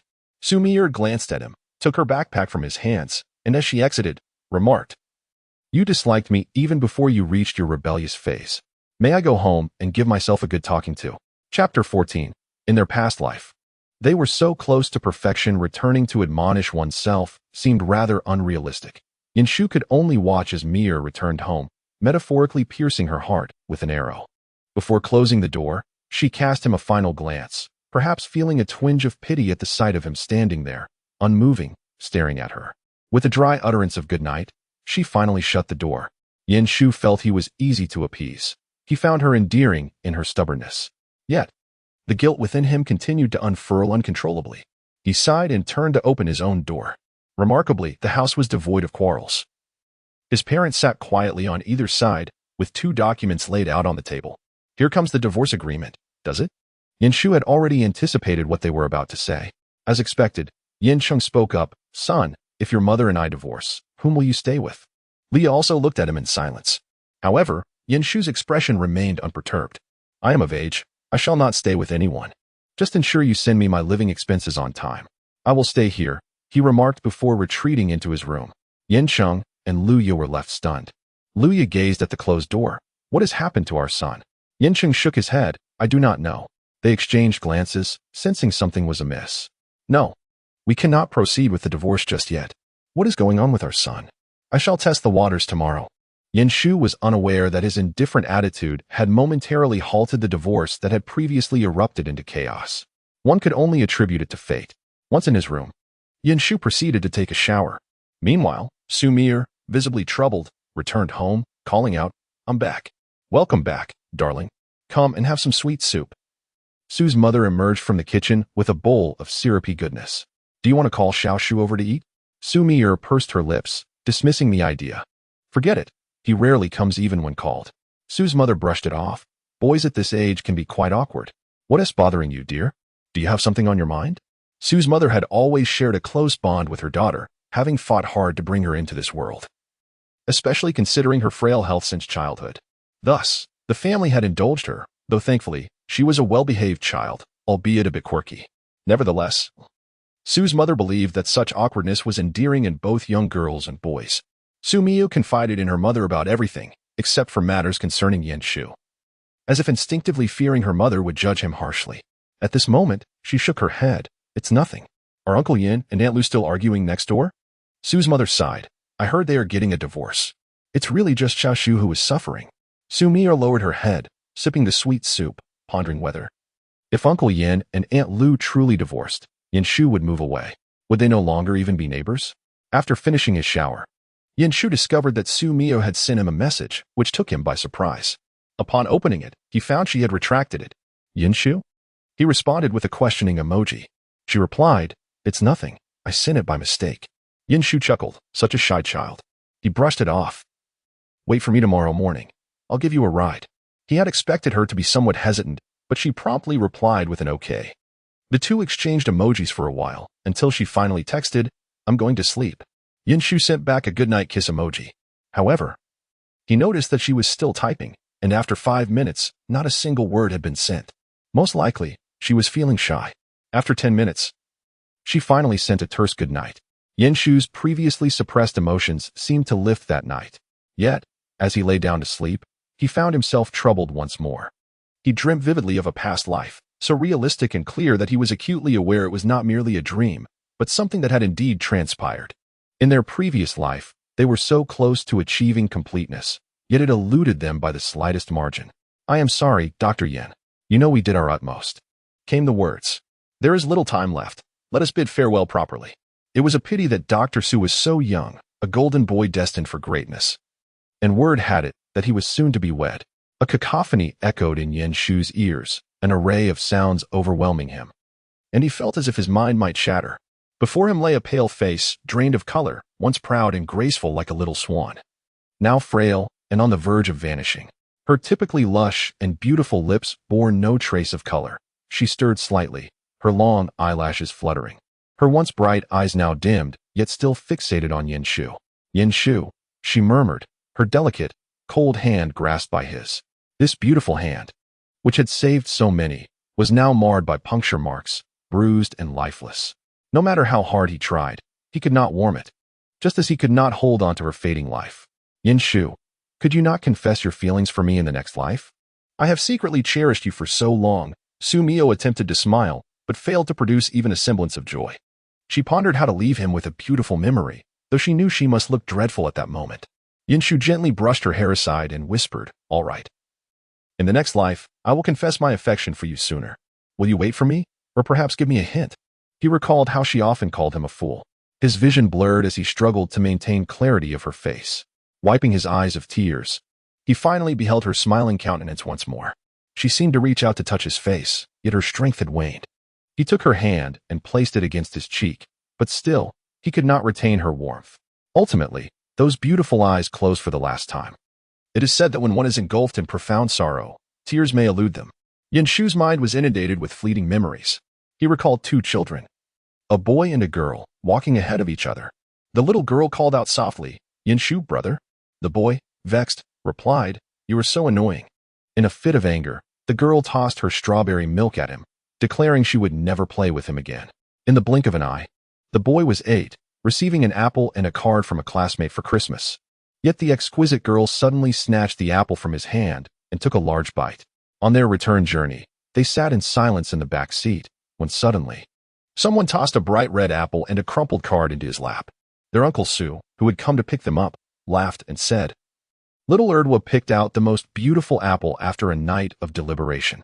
Daddy, the girl shouted in frustration, yet could not resist glancing at the boy. He, however, disdainfully tossed the apple back, exclaiming, I don't want it. Tears welled in the girl's eyes, yet she took a bite of the apple. In middle school, when he was 15 or 16, a girl confessed her feelings, but before he could respond, she returned with a teacher in tow, looking furious. In high school, a friend asked him, Are you close with Xu Mier? Could you help a brother out with a love letter? Shu replied, No. The friend inquired, Why not? At that moment, Shu was unaware of the reasons behind it. Perhaps it was simply because she was his solitary childhood companion.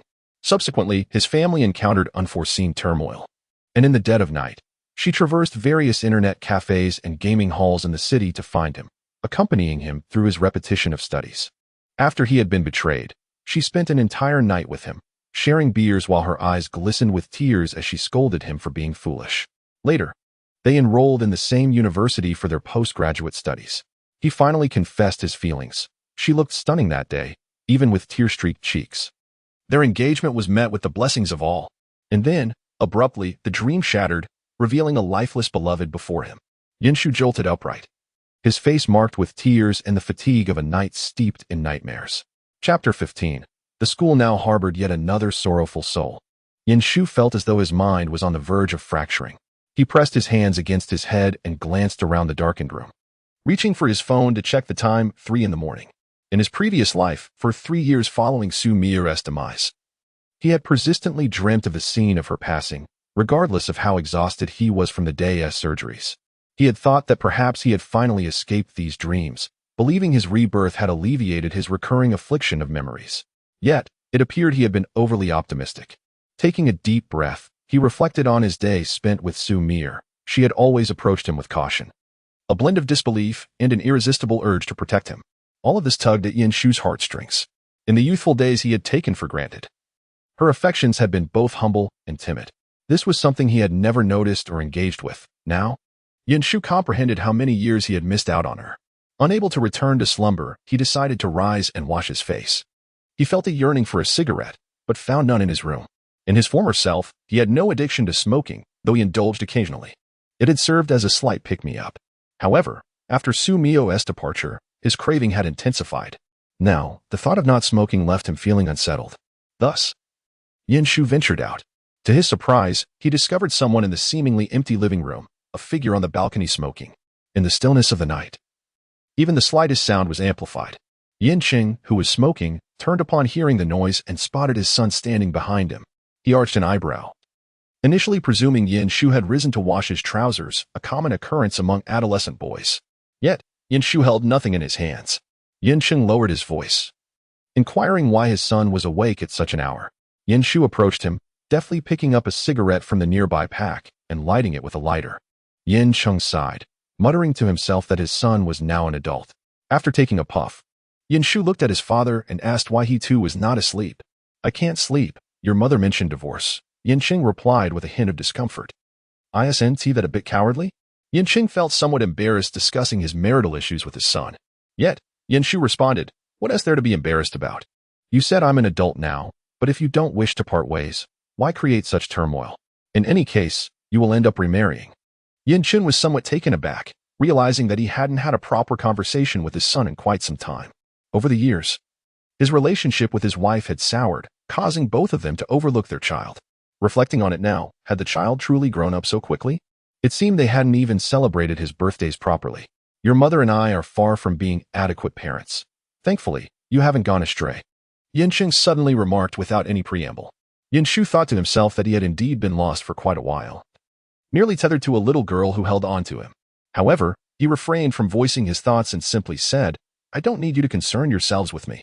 Perhaps you should clarify the nature of your relationship. I cannot comprehend the reasons for your quarrels, yet I know you don't wish to separate. And neither does my mother." "Your mother doesn't want to separate? Did she say that?" Yinqing inquired, surprised. Yinshu glanced at his father, hesitated, and vaguely affirmed. Finally, he took a puff of his cigarette and declared, "I'm going back to sleep." Yinqing's eyes brightened as he replied, "All right, go back then." As Yinshu turned to leave, he sighed. Indeed, his parents were neglectful, and in their world, he felt like an extraneous presence. After having been up for a while, he had smoked a cigarette and was heading back to sleep, yet his father did not even bother to ask him a single question. However, Yinshu had grown accustomed to it. It was all right, for he still had Xu Mier. His little ear was indeed concerned about him. Unsurprisingly, Yinshu woke up late again the next morning. When he opened the door holding a bun and milk, he saw Xu Mier standing by the elevator, still checking her watch. Her expression softened upon seeing him. She thought he had already left. Yinshu smiled as he handed her the milk, saying, "No, I woke up late. I'll ride faster this time and won't be late." They both entered the elevator, and Xu Mier took the milk from him. This was the second day they were going to school together. Since elementary school, Yinshu had been reluctant to attend school with her. To be precise, it was from the first grade, after she had given him an apple that another girl had offered, that he had refused to go to school with her. Recalling this, Xu Mier pouted. At that time, she had merely been a bit upset that he accepted someone else's apple when she had chosen the most beautiful, reddest one for him at home. Little ear?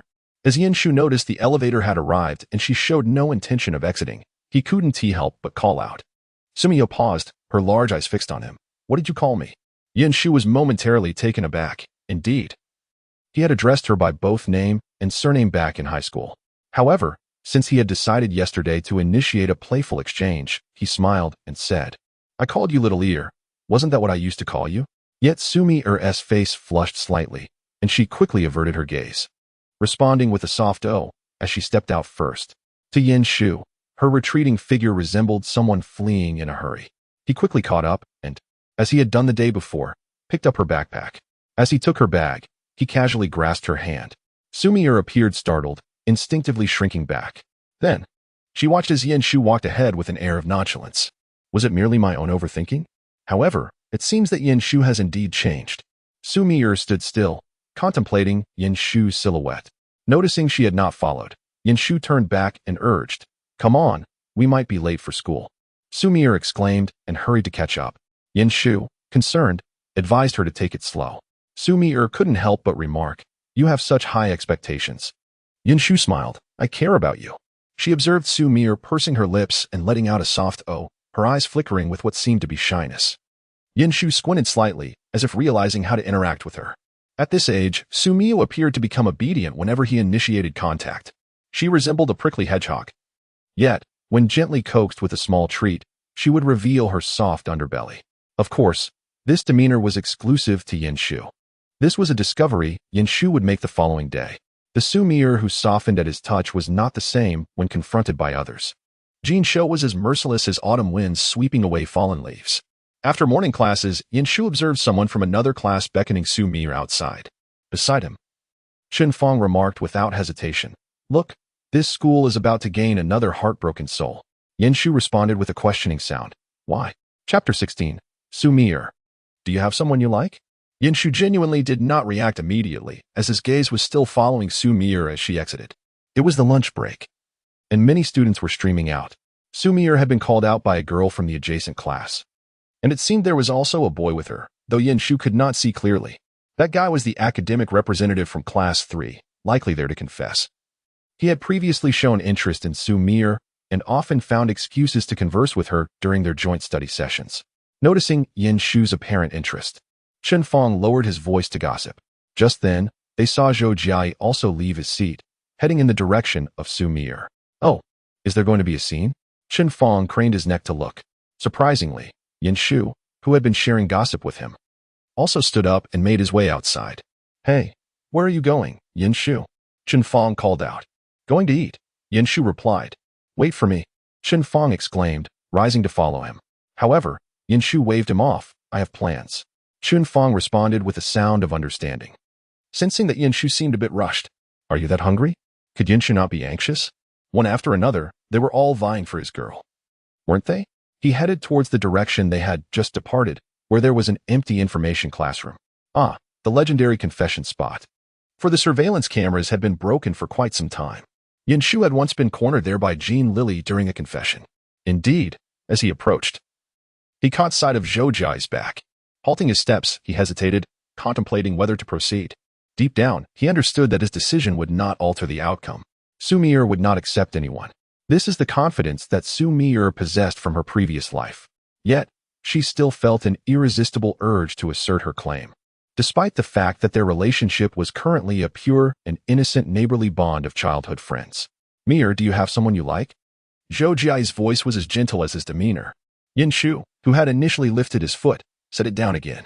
Xu Mier's voice was tinged with confusion. Why do you ask this? What does it have to do with you? At this moment, Shu felt a pang of sympathy for Zhou Jiai. What an unanswerable question.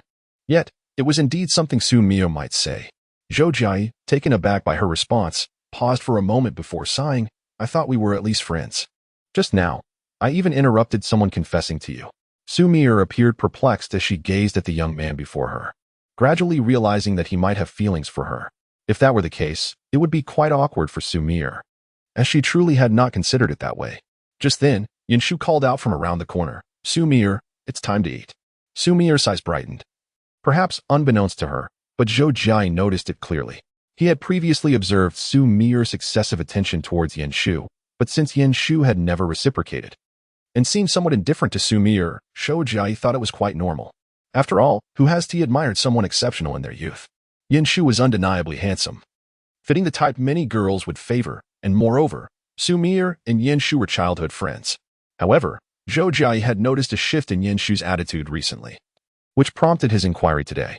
Yet, he never anticipated Xu Mier's response would be like this. At that moment, as he watched Shu merely standing there, Xu Mier forgot the earlier question and declared, "I'm going to eat now," before dashing towards the boy waiting at the corner. Shu exchanged a glance with Zhou Jia, catching a glimpse of his unfulfilled desires. However, he quickly averted his gaze and addressed the girl before him. "I've been waiting for you." Xu Mier's eyes sparkled with joy, although she retorted, "I didn't make you wait." Shu chuckled. "Indeed, it was I who chose to wait. I wanted to eat with you." Xu Mier's face instantly flushed. The expressionless face she had worn during the confession transformed into a rosy hue at Shu's words. The two figures, one following the other, faded from Zhou Jia's view. Shu looked at Xu Mier, who lagged half a step behind him. "Can't you walk beside me?" Xu Mier glanced at him and replied, "Oh," as she realized she had grown accustomed to standing behind him. Once Xu Mier reached his side, they continued forward in silence. After a moment of waiting, seeing that she had no intention of speaking, Shu took the initiative. "Just now, were you being confessed to?" Xu Mier was still contemplating Shu's earlier words when she suddenly heard him speak. Without any forethought, she began to explain, "It doesn't count. I didn't expect anyone to be waiting for me when I went out. However, Zhou Jia did come, and he left without saying much." Her mouth was racing ahead while her mind lagged behind.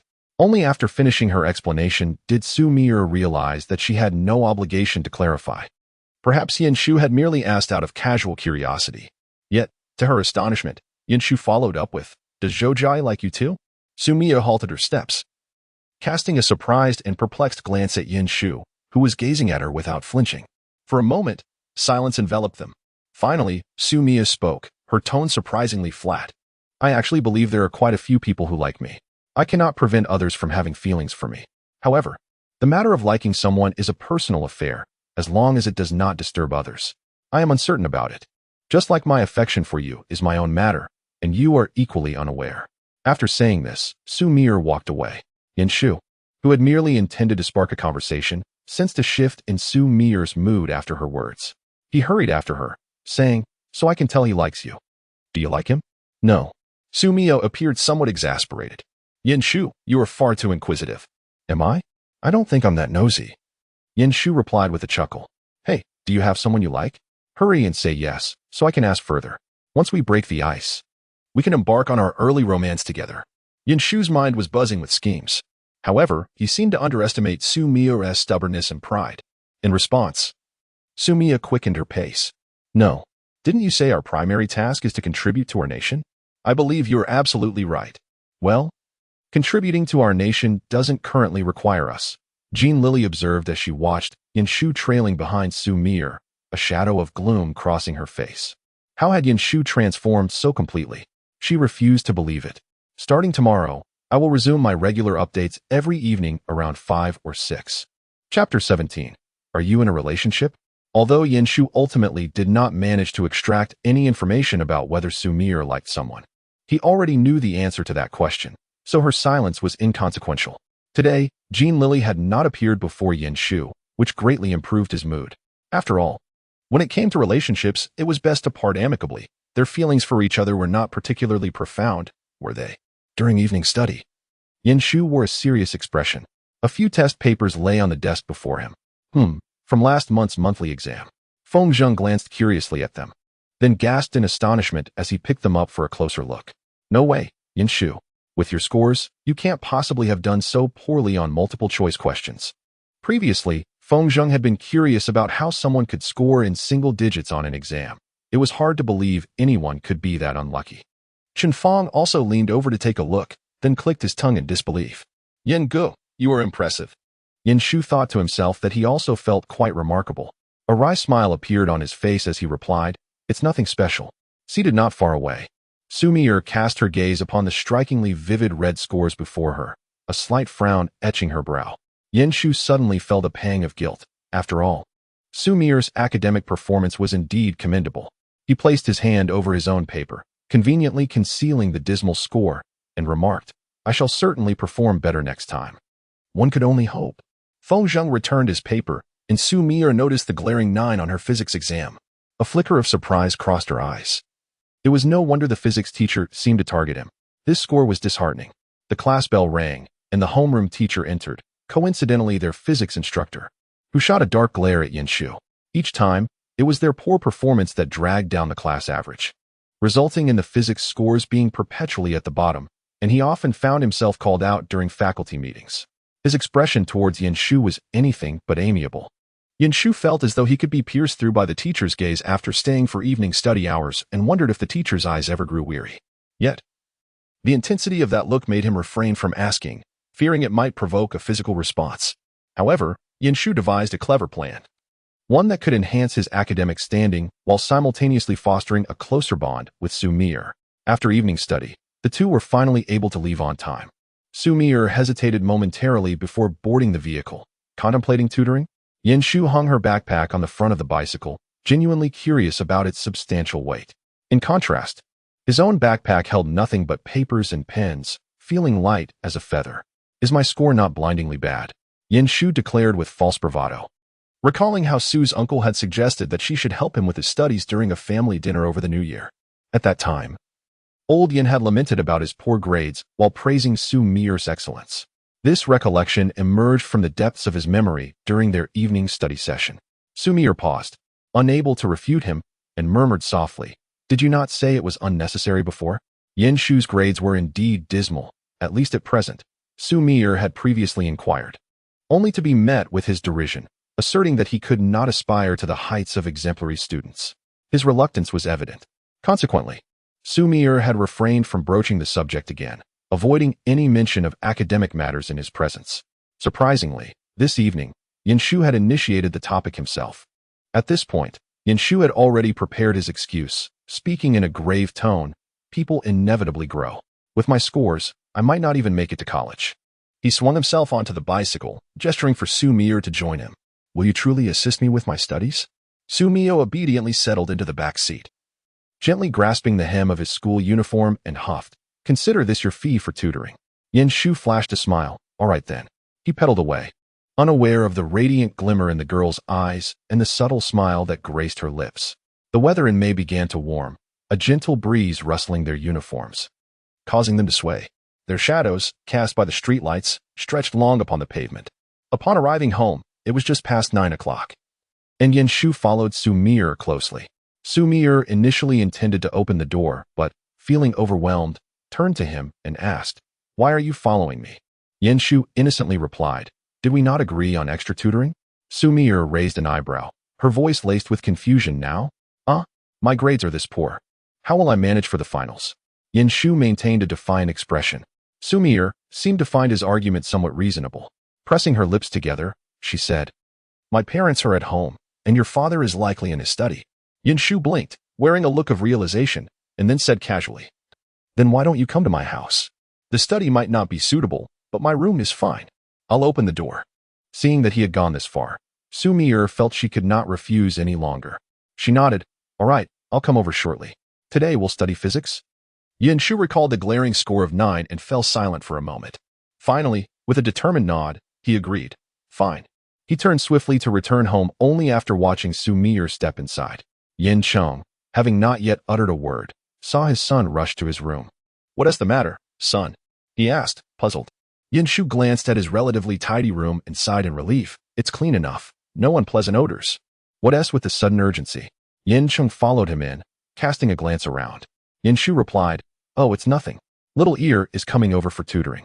Yin Cheng nodded, "I see. Wait, weren't you reluctant before?"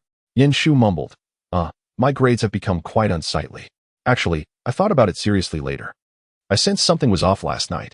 "Son," Yin Cheng said, reaching out to grasp him, his gaze scrutinizing Yin Shu, "you've changed quite a bit recently. In tutoring? With just the two of us at home, are you secretly in love? Is someone criticizing your grades?" Yin Shu, unable to contain his laughter at his father's inquisitiveness, retorted, "Is it appropriate for a father to say such things? Why not? You're 18, Yin Cheng replied with a click of his tongue. Before he could finish his thought, a gentle knock echoed from the door. Yin Shu brushed past his father, heading towards the entrance. "She's here," he announced. "What are you saying? You haven't even caught her yet," Yin Cheng replied, exasperated. As Yin Shu opened the door and saw Xu Mier, he couldn't help but smile. "You've arrived." Xu Mier felt an inexplicable nervousness. She had visited Yin Shu's home many times in her childhood, but their relationship had soured over time, leading to fewer visits. The thought brought a hint of melancholy to her previously uplifted smile. She greeted Yin Cheng politely. "Uncle Yin, sorry to intrude." Chapter 18. Is there a reward if I pass? Seeing Xu Mier's face brighten, Yin Cheng smiled, his eyes reflecting fondness for the neighbor's child. "Little ear has come? Come in, what intrusion. We should thank you for helping this rascal with his studies." Xu Mier offered an embarrassed smile as she stepped past the doorway and into the house, moving beyond the threshold that separated them. She must have gone back to take a shower and change clothes, now donning loungewear with her hair cascading down, still damp. Yin Shu furrowed his brow, glancing at Yin Cheng, who was still trying to coax Xu Mier into eating fruit. "Dad, please don't let her eat that. It's hard on her digestion in the evening, and she doesn't even like oranges." Upon hearing this, Yin Cheng exclaimed, "Oh, I completely forgot. So, what are you going to study first? Let me pour you a glass of water." Xu Mier was initially taken aback by Yin Shu's remark. How did he remember that she disliked oranges? Moreover, her digestive issues had only arisen in the past 2 years. How could Yin Shu possibly know? Upon hearing Yin Cheng, Xu Mier quickly interjected, "There's no need for the trouble, uncle. I would feel embarrassed." Yin Shu grasped Xu Mier's arm and said, "Dad, we need to study now. Please don't disturb us. If I need water, I can pour it myself." With that, he pulled Xu Mier into the room. Although he wished to shut the door to prevent his father's prying gaze, he feared it might startle Xu Mier. Yin Shu led her to a tidy desk, devoid of clutter save for a partially assembled Gundam model. "Wait a moment. I'll help you dry your hair, or else you might end up with a headache later." In her previous life, Xu Mier frequently neglected to dry her hair, resulting in persistent headaches for quite some time. During university, she had endured quite a bit of trouble because of it. Yet, Xu Mier momentarily froze at his natural tone, and by the time she regained her composure, Yin Shu had genuinely approached her with a hairdryer in hand. Feeling somewhat awkward, she stood up, saying, "That's not necessary. It will dry soon." Yin Shu observed her unease and took a step back, extending the hairdryer towards her. "Would you prefer to do it yourself, or shall I assist you?" In the end, Xu Mier reluctantly accepted the hairdryer. Surely, it would be too peculiar to have Yin Shu dry her hair. Yin Shu felt a twinge of regret. Had she persisted a little longer, he could have insisted on helping her. Unfortunately, that opportunity slipped away as he watched her turn on the hairdryer. He moved the half-assembled Gundam aside on the desk and retrieved his physics test paper, scoring a respectable 90. He even ventured out to the living room to fetch a chair. Surprisingly, Yin Cheng did not attempt to eavesdrop. However, Yin Shu then pondered that since he and Xu Mier had grown up together, Yin Cheng likely wouldn't suspect anything amiss. After all, the astonishment on both sets of parents' faces when they were together in their previous life hardly seemed feigned. Yin Shu mused, "Why does this evoke a sense of disappointment? Is it truly that easy to be at ease?" Eventually, he entered the room with a chair in one hand and a glass of water in the other. Xu Mier had already dried her hair, which now appeared voluminous. After placing the glass down and positioning the chair, he casually reached out to touch her hair, saying, It's dry now." The gesture felt so natural that Xu Mier's face flushed, making her wonder if she was overreacting. Yin Shu settled into the chair he had brought, looking at the still-standing Xu Mier. "Why don't you sit down?" Seeing her blush, a subtle smile involuntarily crept onto the corners of her mouth. The first step was to acclimate her to his touch. Xu Mier gasped softly and then settled into the chair beside Yin Shu. The desk, though not small, felt constrained, as the adolescent boys had grown tall and broad-shouldered. Xu Mier couldn't shake the feeling that perhaps the desk was too diminutive, for they seemed uncomfortably close. This proximity caused her heart to race uncontrollably. Of course, her heartbeat quickened even more upon glimpsing Yin Shu's dismal score, which was a true eyesore. Initially, her face flushed with youthful sentiments, but it quickly morphed into a mask of neutrality when confronted with that glaringly poor mark. Curious, she picked up the paper, wondering how he managed to score a mere 9. "Ah, He had correctly answered one multiple-choice question and 1.5 fill-in-the-blank questions, with the rest left blank. Taking a deep breath, she turned to Yinshu and inquired if there were any questions he understood. Yinshu, candidly, admitted that even he found that score rather painful to behold. He had already reviewed the paper, and truth be told, he knew more than he let on. At that moment, Yinshu took the paper, cleared his throat, and attempted to restore his image in Xu Mier's eyes, explaining that he hadn't taken the exam seriously. He could indeed do a bit better. Xu Mier's expression softened slightly as she returned the paper and urged him to write down the answers he knew. She then opened her practice book and began to tackle problems.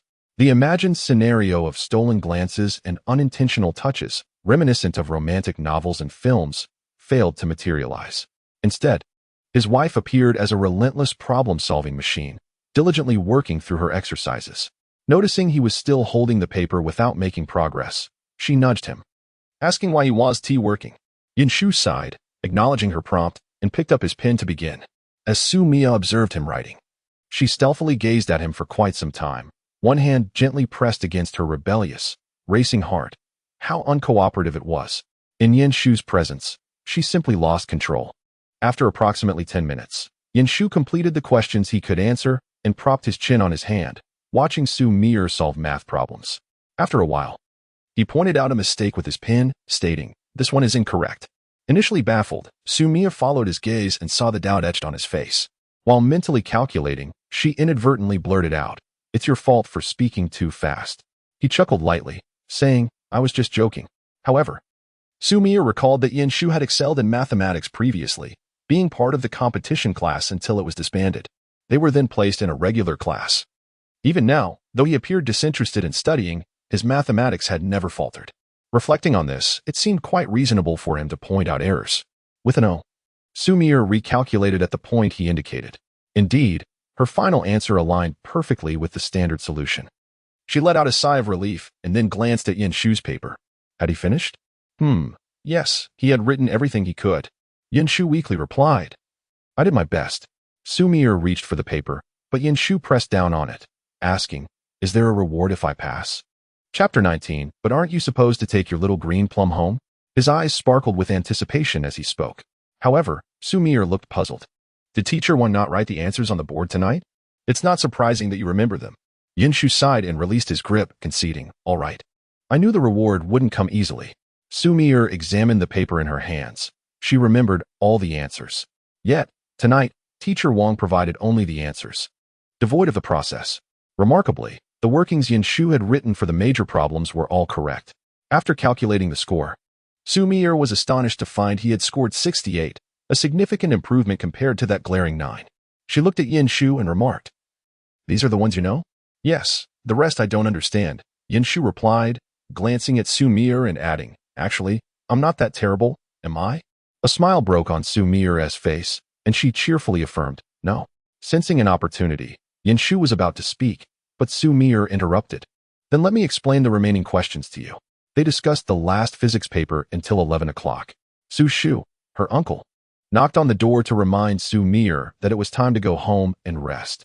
Yinshu, who had gained nothing from the evening, stood up to escort her out. Holding her paper, Xu Mier lightly bit her lip and casually asked, "Will you need this tomorrow?" "Of course I need you," Yinshu replied without hesitation. "Don't you want to teach me anymore?" He appeared somewhat dejected. "I need you." Those words made Xu Mier's lips involuntarily curve upward, though she stifled the impulse. "I'll tutor you until the final exam." She glanced at her father, who was still chatting with Uncle Xu in the living room, and whispered, "If you pass all your finals, I'll consider any reward you want."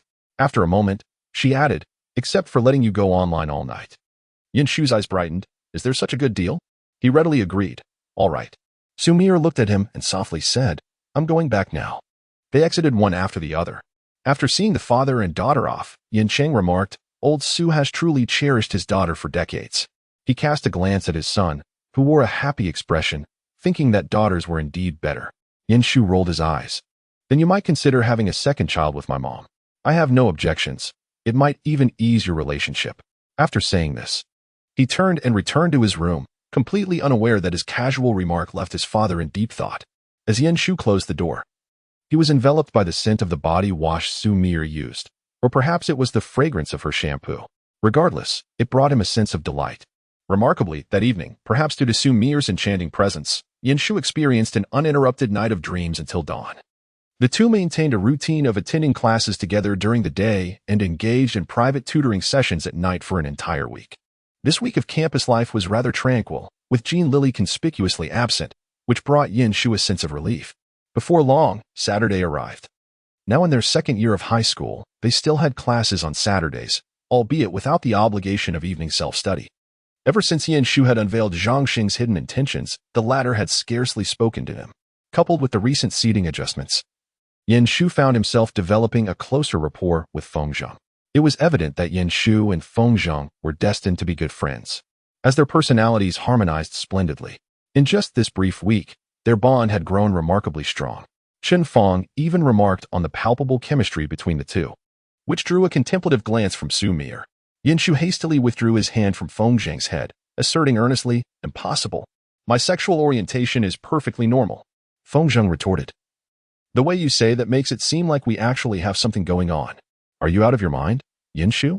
The surrounding boys erupted into laughter, and Shu noticed a smile gracing Xu Mier's face as well. In the final class, Chen Feng and Xu Mier left for a meeting. It was then that Zhang Sheng approached, intending to sit in Xu Mier's chair. As it was the last self-study period, many students shifted their seats. Shu noticed and exclaimed, "Hey, don't sit there."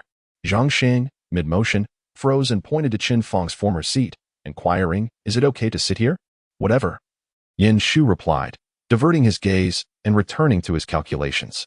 Studying had become an excruciating endeavor for Shu. Zhang Sheng settled into the seat in front of him, which had belonged to Chen Feng, and quietly asked, "Gu, why are you still studying?" "To contribute to the construction of our beautiful motherland." Shu replied without looking up, "Keep it up, wild boy. Are you pulling an all-nighter tonight?" Zhang Sheng inquired. Wild boy referred to a nearby internet caf, a place Shu had frequented in the past. Upon hearing this, Shu lifted his head, and Zhang Sheng mistook his interest for enthusiasm, quickly adding, "All the old buddies are going. Didn't we plan a battle?" Shu regarded Zhang Sheng, weary of the subterfuge, and asked, "Did Jin Lili send you here?" Zhang Sheng's expression turned awkward, his smile stiffening. "No, Gu, what are you talking about?" "Oh, I'm not going," Shu replied earnestly. "A sycophant ends up with nothing in the end. Why don't you just confess to her?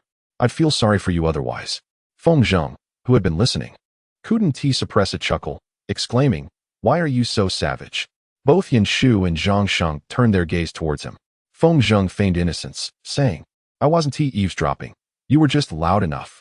Eventually, Zhang Sheng, feeling embarrassed, left with a scowl. Fengzheng poked Shu with his pen and asked, "Hey, successor of socialism, are you playing basketball after school?" His voice struggled to contain laughter. This was primarily due to Shu's consistent excuse for refusing to join his former companions at the internet caf. As a successor of socialism, I must strive to build a beautiful motherland. Fengzheng and the others found it utterly hilarious. Those who understand can easily discern that this is merely an excuse for refusal. Typically, one would take the hint and refrain from returning. Fengzheng, however, chose to mock him with a song. Shu felt a stirring in his heart. He had no interest in browsing the internet, for he had long outgrown the age of indulging in games. After his previous life as a doctor, he scarcely engaged with games, and even WeChat had become less frequent. Matters were typically handled through a phone call. However, he would still play basketball whenever he had the time. The health of a doctor is paramount, and they all strive to maintain their fitness. At this moment, he glanced at Fengzheng and asked, "A full game? Otherwise what?" "It's rare that I'm free from evening classes. I must play a full match." Fengzheng raised an eyebrow and then made a playful face. "But aren't you supposed to escort your little green plum home?" Thinking of Xu Mier, Shu's lips curled into a slight smile. "Ah, indeed. But I suspect she will come to watch me play." "So confident?" Fengzheng exclaimed with a hint of surprise. Shu smiled. "That's right, I am confident." He knew that being favored instilled such confidence within him. Chapter 20. The Brave Artist. Brother Fengzheng clicked his tongue. "But what if she declines?" Shu looked at him with a puzzled expression. "Then I'll just take her home first and return. What else would I do?" Fengzheng acquiesced, recognizing that this young man undoubtedly held feelings for his little green plum. Although their relationship had seemed somewhat peculiar at first, his close observations revealed that there was definitely something between them. At that moment, Xu Mier had just concluded a meeting and was walking out of the conference room with Chen Feng. Chen Fong sighed as he looked at the itinerary. Didn't he, the last group, visit some temple or scenic spot? And we're left with merely museums and parks? How disappointing. Xu Mier merely smiled, saying nothing. She had never been particularly enthusiastic about such events, though she did not intend to skip them either. As they were heading back to the classroom, a female voice called out, "Hey, Xu Mier." Both Xu Mier and Chen Fong turned to see Jin Lili approaching with a few girls. Chen Fong muttered, "Why does she wander around here every day while everyone else comes to school? It's quite sad, a campus drifter." Xu Mier initially tried to suppress her reaction, but ultimately could not. As Jin Lili drew closer, she noticed Xu Mier smiling. Her expression darkened, feeling as though she were being mocked. "What are you laughing at?" Jin Lili asked, her tone somewhat fierce. Xu Mier glanced at her, recalling the title of Yan Shu's ex-girlfriend that hung over her, and felt a twinge of displeasure. The smile faded from her face. "Is there something you want?" Jin Lili clicked her tongue, clearly disliking someone like Xu Mier, whom she perceived as pretentious. However, she remembered her primary intention was to provoke. So she wore a smug smile. "I just wanted to inform you that today, Yan Shu is going online with me. You'd better not follow him around. It's rather annoying." Jin Lili was convinced that even if Yan Shu no longer had feelings for her, he could not immediately rid himself of his internet addiction. That was simply impossible. Therefore, although Zhang Sheng had yet to reply, she was certain she would not be disappointed. Chen Fong curiously asked, "Has Yan Shu lost his voice? Did you have to mention him?" Xu Mier initially felt quite disheartened upon hearing that Yan Shu intended to go online, especially since they had previously agreed to study together. It was not surprising that she placed her trust in Jin Lili, given Yan Shu's numerous past indiscretions.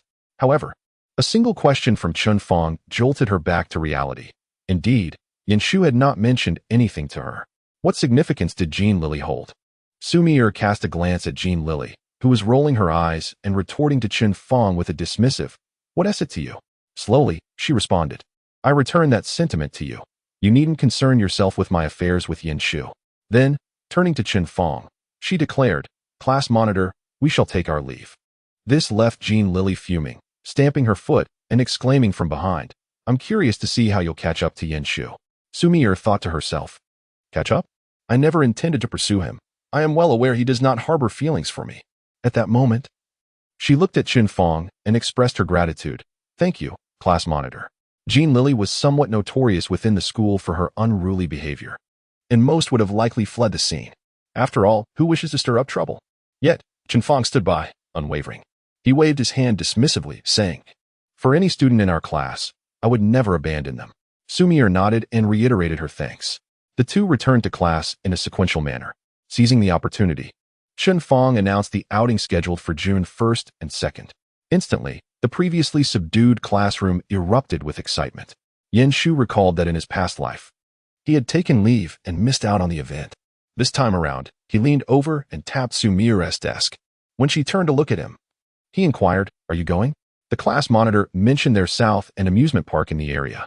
Xu Mier had always cherished visiting amusement parks during her childhood. Despite only being able to partake in less exhilarating rides, she still relished the experience. Yan Shu smiled and offered, "Shall I accompany you on the carousel and the Ferris wheel?" The heart that Jin Lili had pricked earlier seemed to mend slightly at the sight of Yan Shu's smile. She mused that perhaps she was indeed infatuated with him. It appeared that whenever it involved Yan Shu, he could effortlessly soothe her. Amidst the chatter of her classmates, she awkwardly interjected, "I was planning to go anyway." Yan Shu responded with a grin, "Great." He then recalled that he would likely be returning home late tonight to play basketball and casually mentioned, "By the way, I'll be home a bit late tonight." Before he could finish his sentence, he noticed Xu Mier's expression darken, and she shot him an admonishing glare. Seemingly still irked, she pinched his hand. Yan Shu winced, realizing this was her customary reaction when she was upset. What had he done wrong? It wasn't he, as if not playing basketball warranted such ire. "Do you want to go online?" They both exclaimed simultaneously, one sounding fierce, the other muttering softly. Then they both froze in surprise. Yan Shu quickly retorted, "I do not intend to go online. You are slandering me." As he spoke, he pulled Feng Zheng over, saying, "Come, tell her whether I asked you to play basketball." Feng Zheng, who had been engrossed in a spirited conversation with the student behind him, was now utterly bewildered as he was yanked into the exchange. A series of spontaneous exclamations escaped him. It was in this context that, after he had just declared he wouldn't accompany Zhang Sheng to the internet CAF, I inquired whether you wished to join me for a game of basketball. Following my question, he chuckled in a rather mischievous manner. Do you know how you two currently appear? Xu Mier's face flushed with embarrassment due to the misunderstanding, and her delicate, fair hand, which had instinctively sought to withdraw, was firmly grasped by another, accompanied by Feng Zhang's playful demeanor. It resembled how my father would report to my mother before departing. Yin Shu felt that, to a certain degree, this young man had indeed grasped the essence of the situation. At least, that was how it was perceived in his mind. However, witnessing Xu Mier's face now adorned with a deep crimson hue, Yin Shu playfully shoved Feng Zhang's nosy face away, urging him to leave. Yet his own hand remained steadfastly clasping Xu Mier's. Who could comprehend the sentiment? After being reborn for a week, he finally held his beloved wife's hand. Seizing the opportunity while she felt shy, he lingered in the warmth of her touch. Xu Mier's face was aflame, not solely from Feng Zhang's words, but also due to the intimacy of having her hand held. She exerted considerable effort to extricate her hand. Yet her attempts proved futile. Yin Shu exhibited no intention of loosening his grip. Instead, he gently spoke. Earlier, you misinterpreted my intentions and scolded me. Before he could finish, he was met with Xu Mier's urgent voice, tinged with panic. This is school. Let go of my hand. Yet, feeling a mix of embarrassment, she awkwardly added, I'm sorry. Yin Shu couldn't suppress a laugh. Observing her genuine distress, he released her hand and then inquired, so, if we weren't at school, could I hold your hand? Xu Mier, being young and shy, felt her already pale complexion flush an unnatural shade of red. She chose not to respond, instead turning away to rest her head on the desk, feeling as though her hand, recently held by Yin Shu, was tingling and warm. What did he mean by that? Chen Feng, who had been a silent witness to the entire exchange, demonstrated the audacity that comes with experience. Chapter 21. My singleness arises from the fact that the one I adore may not yet desire a relationship in good spirits. Yin Shu reveled in his boldness. Initially, he had been somewhat disheartened after receiving a scolding, yet the monumental progress of holding hands had significantly uplifted his mood. Still, he recalled Xu Mier's earlier words. After all, who was to blame for her misunderstanding? His gaze fell upon Chen Feng, who had just perceived something remarkable. Upon meeting Yin Shu's gaze, he quickly understood. Leaning in, he whispered about their recent encounter with Jin Lili and her fervent assertion that Yin Shu would indeed go online. After a moment of reflection, Chen Feng remarked, her confidence was so convincing that I believed her too. The crux of the matter was Yin Shu's somewhat dubious past. Yin Shu was taken aback that Jin Lili had not yet given up. Moreover, had he not already turned down Zhangsheng? A sigh nearly escaped him. Sometimes, in youth, one must ponder deeply before acting. For instance, why had he consented to be with Jin Lili when he harbored no feelings for her? He had forgotten his own motivations. He glanced at Xu Mier, still resting her head on the desk. However, he couldn't allow his beloved to misconstrue his intentions.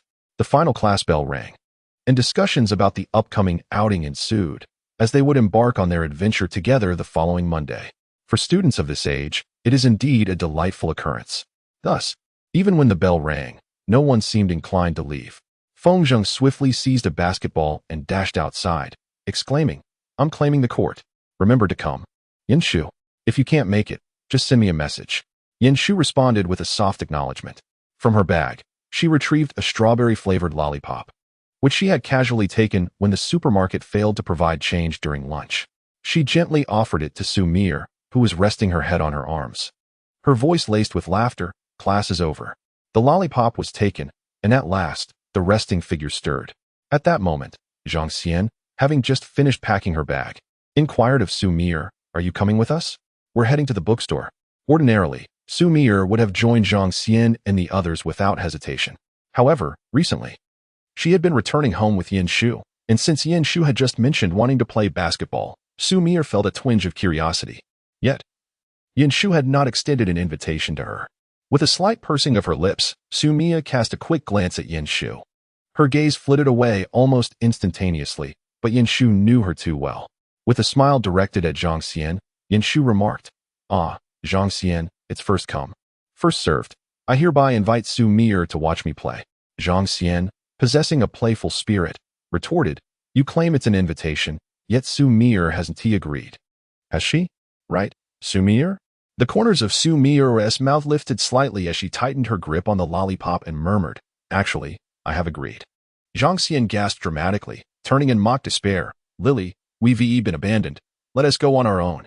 She then waved cheerfully at them, bidding farewell and wishing them a good time.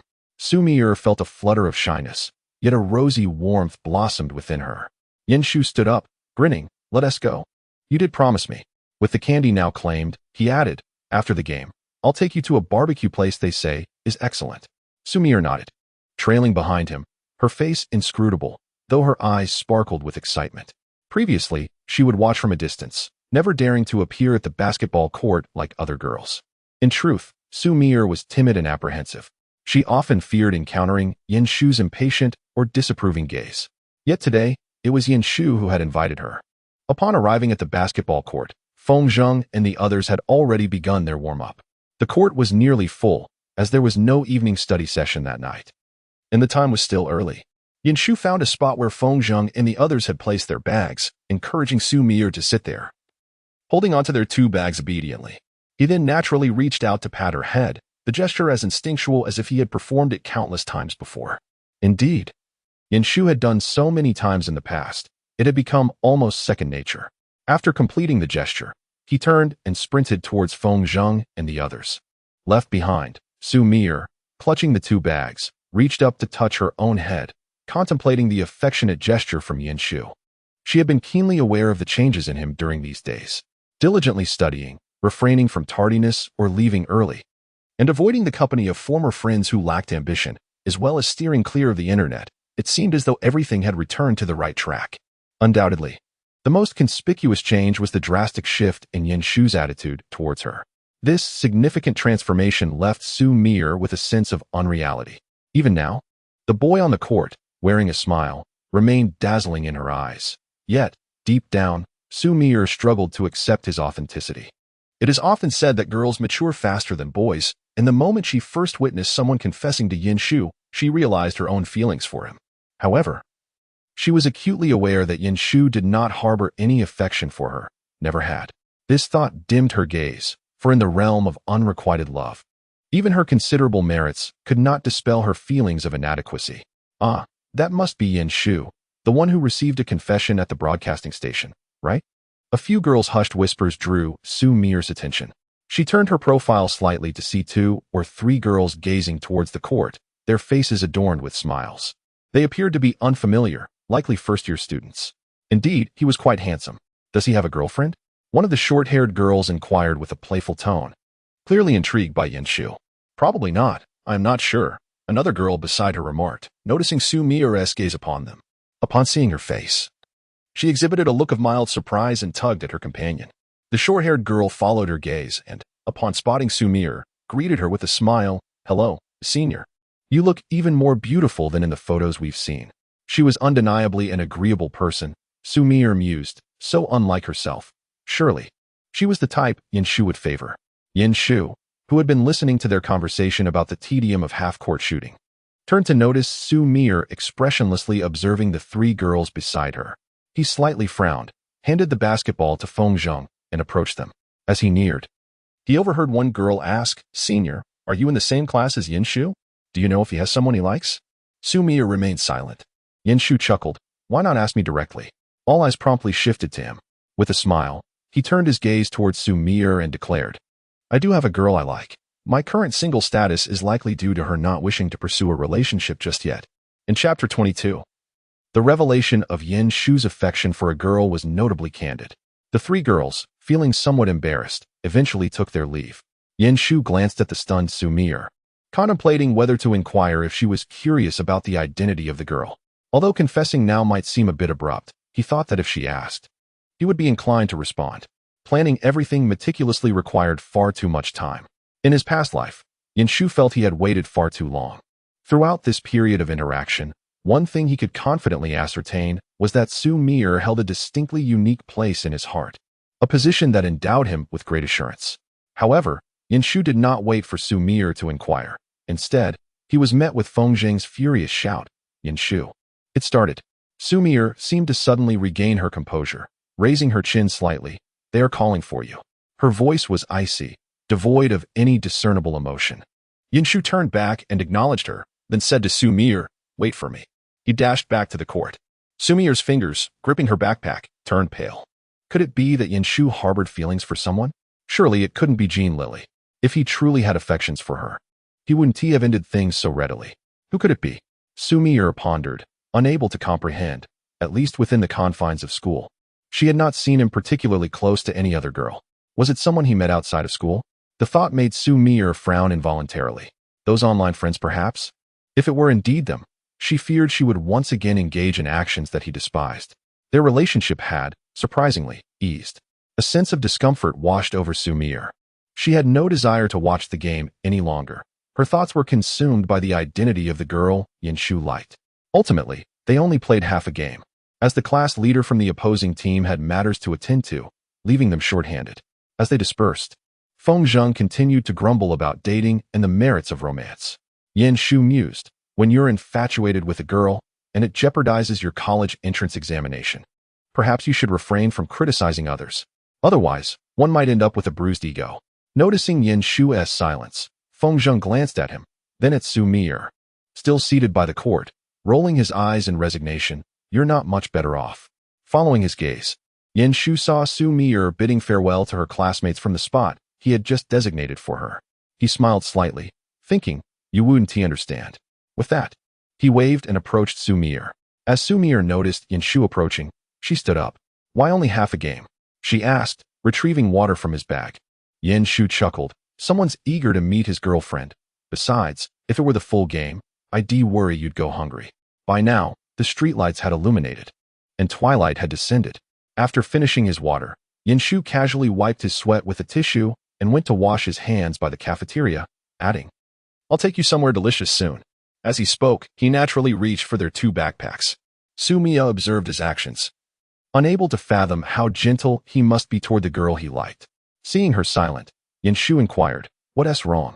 Nothing, I was just thinking about a problem. Xu Mier replied, unsure why she lied. The words simply escaped her. Perhaps she wished to avoid disrupting the kindness he showed her. Xu Mier, how shameless you are. She chastised herself inwardly, feeling both disdain and sorrow.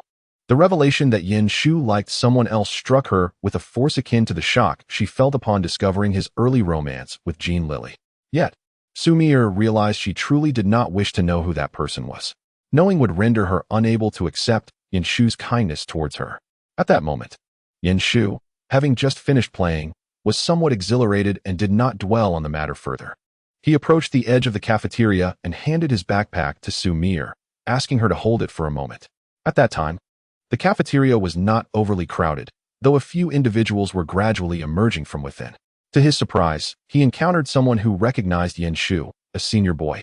In their school, the uniforms for grades 1 through 3 appeared identical, yet the insignia on the chest distinguished their grade level. The 3 boys who exited seemed rather carefree, reminiscent of Shu's former acquaintances. The leader of the group noticed Shu and exclaimed, Oh, Shu, aren't you going online today? Isn't there an event?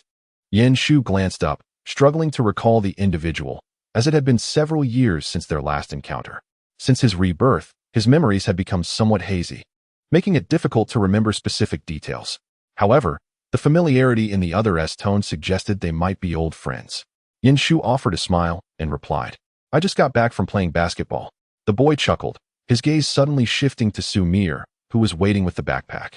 He was certainly aware of her presence. When she first enrolled, she had attracted considerable attention due to her frail health, which exempted her from military training, rendering her the fairest among all newcomers. Coupled with her pleasing appearance and commendable figure, she earned the title of school beauty by her first year. Have you changed your taste in girlfriends? The boy teased. Weren't you often online with Jin Lili before? Yet you mentioned you didn't like obedient girls? Shu was certain he had never uttered such a statement. After all, during that phase of his life, he had no romantic interests.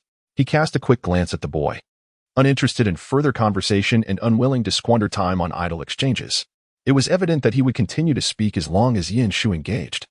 So he deftly steered the topic away, hastily making his way to eat. The boy clearly wished to say more, but Shu had no intention of granting him that opportunity. He took the backpack from Xu Mier and urged, let us go. Xu Mier glanced at the 3 boys who were staring at her, a slight frown creasing her brow. Their gaze was unsettling. She withdrew her gaze and walked alongside Shu. After a few steps, Shu noticed her pallor and turned to look at the three boys. His expression devoid of warmth, eyes icy. His unwavering stare momentarily rendered them speechless.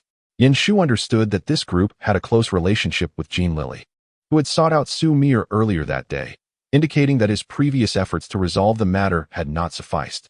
Xu Mier's health was fragile, and in his past life he had not been particularly close to her, which had shielded her from such individuals. However, in this life, Shu's eyes darkened. He would not permit anyone to disturb her. She was a precious treasure he had painstakingly reclaimed, and no one had any justification to harm her. Chapter 23. Aren't you curious about the girl I admire? Shu's expression shifted swiftly. Xu Mier could discern no abnormalities, primarily because she was preoccupied with her own thoughts, resulting in a certain distraction. Shu took note of this and deliberately drew closer to her, inquiring if there was a hint of sweat. Undoubtedly, there was. Given the sweltering weather, Xu Mier cast him a glance and reached for her backpack, retrieving a strawberry-flavored lollipop which she offered to him, asking if he intended to return home to bathe. Without a moment's hesitation, Shu replied, "I wouldn't dream of it. You'll surely become too lazy to venture out again. And then you'll drag me into studying," his tone tinged with a hint of grievance.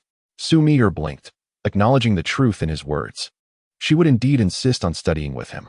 Seeing her lack of protest, Shu sighed, took the lollipop, unwrapped it, and brought it to her lips, quietly pondering the nature of their relationship. The pink lollipop gently brushed against her soft, pale pink lips, causing them to yield slightly under the pressure. An awkward flush crept into Shu's demeanor as he swallowed hard, contemplating the intimate nature of the moment. Was it inappropriate? He couldn't tear his gaze away. Xu Mier, caught in his natural gesture, instinctively opened her mouth, her tongue delicately licking the lollipop to confirm it bore the taste she cherished before she indulged in it. This habit of quickly tasting whatever she consumed had remained with her into her 20s. Shu's mind raced with more audacious thoughts, prompting him to release his grip hastily. He shifted his backpack forward slightly. Xu Mier, oblivious to his unease, continued savoring the lollipop until she murmured, "I intended to give it to you. Don't you like it?" Shu's voice came out rather dry as he cleared his throat, a hint of discomfort in his expression, suggesting they should move on. Xu Mier responded with a simple "oh," sensing something unnatural in his movements as he walked ahead. "Did you hurt your foot while playing ball?" she queried, hurrying to catch up with him. "No," he replied, and throughout the evening, even during dinner and study time, Xu Mier couldn't shake the feeling that Shu was acting strangely. Now, both had finished their showers and were studying in Shu's room, the door slightly ajar. In the living room, Yinqing and Lu Yu were present, engaged in some quiet activity. Shu belatedly realized that his parents seemed to argue far less these days, and the topic of divorce had not surfaced recently. Perhaps it was due to Xu Mier's daily presence? Were they feeling embarrassed? Shu's gaze flickered momentarily to the person beside him before he averted it, though thoughts of pursuing something more had crossed his mind while showering. He was acutely aware of Xu Mier's strong sense of time. She had arrived before he could act. He couldn't possibly have her waiting for him, so he emerged, which inadvertently led to his current state of restless thoughts regarding Xu Mier. It wasn't entirely his fault. At his age, such desires were natural. It was unreasonable to expect him to be devoid of such feelings, especially when he was innately someone who craved abundance. The current situation, where he could only observe without indulging, was quite trying for him. Shu couldn't suppress a sigh. Xu Mier glanced at him, then surveyed the distance between them. The table was of modest size, and when they had previously sat together, their bodies would inadvertently brush against one another.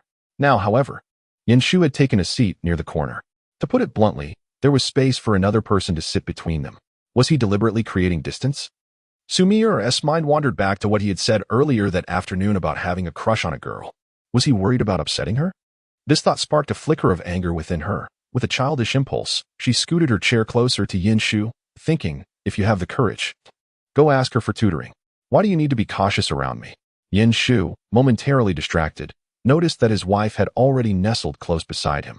He tensed his body slightly and glanced at the distance between them, realizing that the other side of the table was nearly vacant. "Little ear, don't you think our distance is?" Shu began cautiously. Xu Mier paused her writing. Being a shy girl, she had already acted childishly a moment ago. Now, confronted with his words, she maintained a stern expression and pulled her chair back, muttering, "Oh." Shu sighed. "You could come over if you wanted to." "Who said I wanted to sit over there?" Xu Mier replied coldly, eyeing the paper in front of him. "Have you written anything?" Shu glanced at the untouched paper. Oh, I'll start writing soon. By the way, let us refrain from chatting next week and focus on writing. Xu Mier's voice remained flat. Are you angry? Yin Shu asked, as he shifted his chair closer. Before he could settle, Xu Mier looked up at him.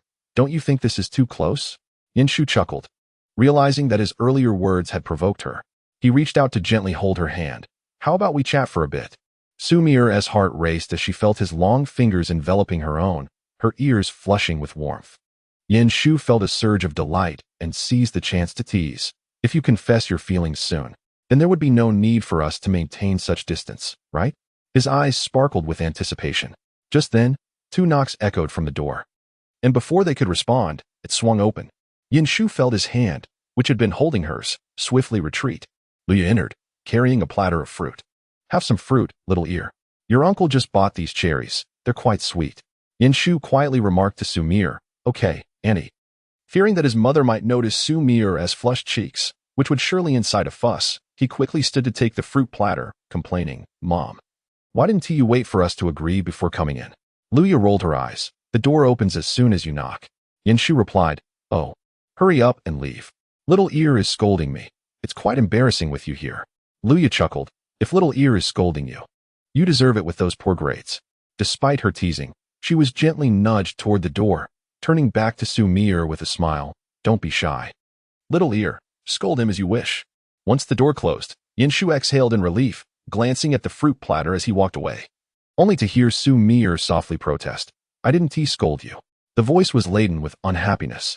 Yin Shu smirked slightly, asking, would you like my mother to see your flushed face? Xu Mier glanced up at him, momentarily locking eyes with his amused gaze before quickly averting her gaze.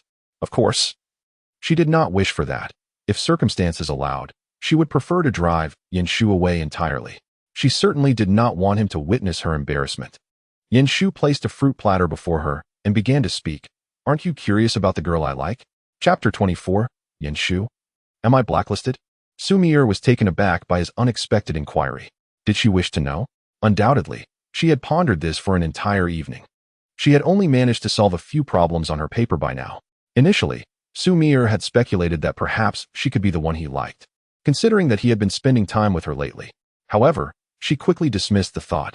What right did she have to entertain such notions? It was impossible for Yin Shu to harbor feelings for her. Though it was painful to acknowledge, it was the stark reality. In truth, Xu Mier had confessed her feelings long ago, during an episode when she had brought a teacher to interrupt Yin Shu and that girl. On that day, she had slipped her love letter into Yin Shu's drawer. Yet, as a monitor, she later discovered her letter discarded in the trash, untouched. Yin Shu could not possibly mistake her handwriting. This only indicated that he had no intention of reading it and had carelessly thrown it away. This incident propelled Xu Mier to confront Yin Shu, only to witness him smiling during another girl's confession. At that moment, her heart raced with anger. At such a tender age, she had not yet grasped that affection does not guarantee reciprocation. Back then, Xu Mier was not as mature as she was now. She believed that having grown up with Yin Shu meant he would naturally like her. Thus, she committed an act that irrevocably strained their relationship in the years that followed. She sought out the teacher. Later, when Yin Shu questioned her, are you mentally unwell? The 14-year-old Xu Mier, with reddened eyes and a pale face, replied, I am indeed unwell. Yin Shu's expression was filled with disdain as he turned away. That marked the first time Xu Mier felt truly unwell. Afterward, Yin Shu faced reprimands and stood at the hospital door, loudly declaring, I simply dislike her. Why should I care for her? I will never go near her again. They were merely children, aged 14 and 15.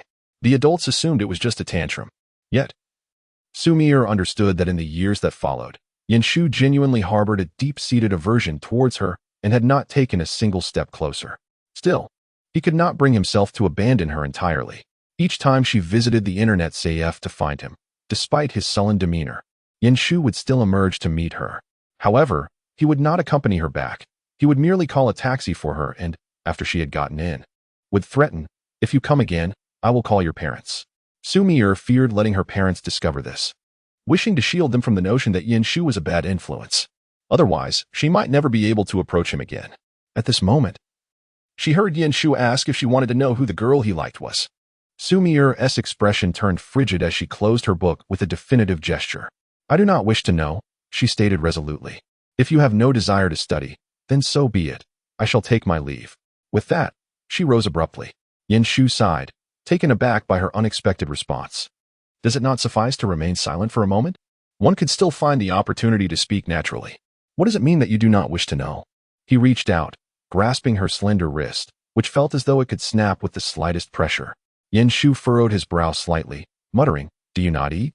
However, Xu Mier reacted as if she had been scalded, violently shaking off his hand. "Mind your own business," she retorted, attempting to leave. As long as she remained oblivious to his identity, she could feign that nothing had transpired and continue to linger beside Yin Shu without embarrassment. Thus, her steps quickened, tinged with urgency. Yet, often, one's pace cannot outstrip the speed of sound, can it? What if it were you? Yin Shu's voice resonated within Xu Mier's ears. He observed as she unhesitatingly pulled open the door and exited, offering no response to his words. Yin Shu found himself questioning once more. Did Xu Mier truly harbor feelings for him at this moment? Her infatuation was evident. Her surreptitious glances at him each day were undeniably endearing. Yet, why did she respond with such aloofness to his confession? He had initially intended to express, "I like you." But just outside the living room stood his parents. Today, should he allow them to overhear his declaration, he would likely find himself with broken legs. Forced to apologize to Uncle Su next door, claiming he had harassed Xu Mier. Xu Mier had conversed with his parents in the living room before departing. Yin Cheng appeared at the doorway. "Son, have you upset Xiao'er? Why are your eyes so red?" Yin Shu frowned, sensing something amiss. Had he overlooked something crucial? How could his own confession leave him with reddened eyes? "I haven't tea. It's probably just my poor grades and lack of comprehension that have angered her," he replied. Moving towards the exit. "Perhaps I should go next door and pacify her." Luya had just closed the door when she remarked, "Forget it. What time is it now? If you don't rest, how can she? You can speak to her tomorrow. Young people often quarrel. If it comes to it, just message her on WeChat." Look at the trouble high school students cause.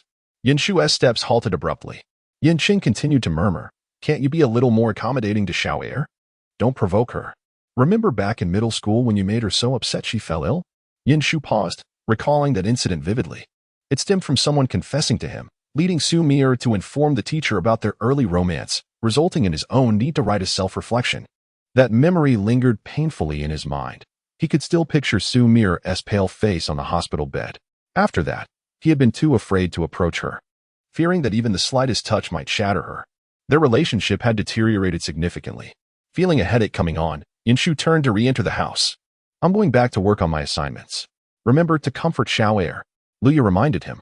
Yin Shu responded with an absent-minded aha, clearly distracted, before closing the door amidst his parents' incessant chatter. After closing the door, Yin Shu promptly made a phone call, a habit developed from his years as a doctor in his previous life. If there was something to discuss, it was best to do so in person or over the phone, direct and clear.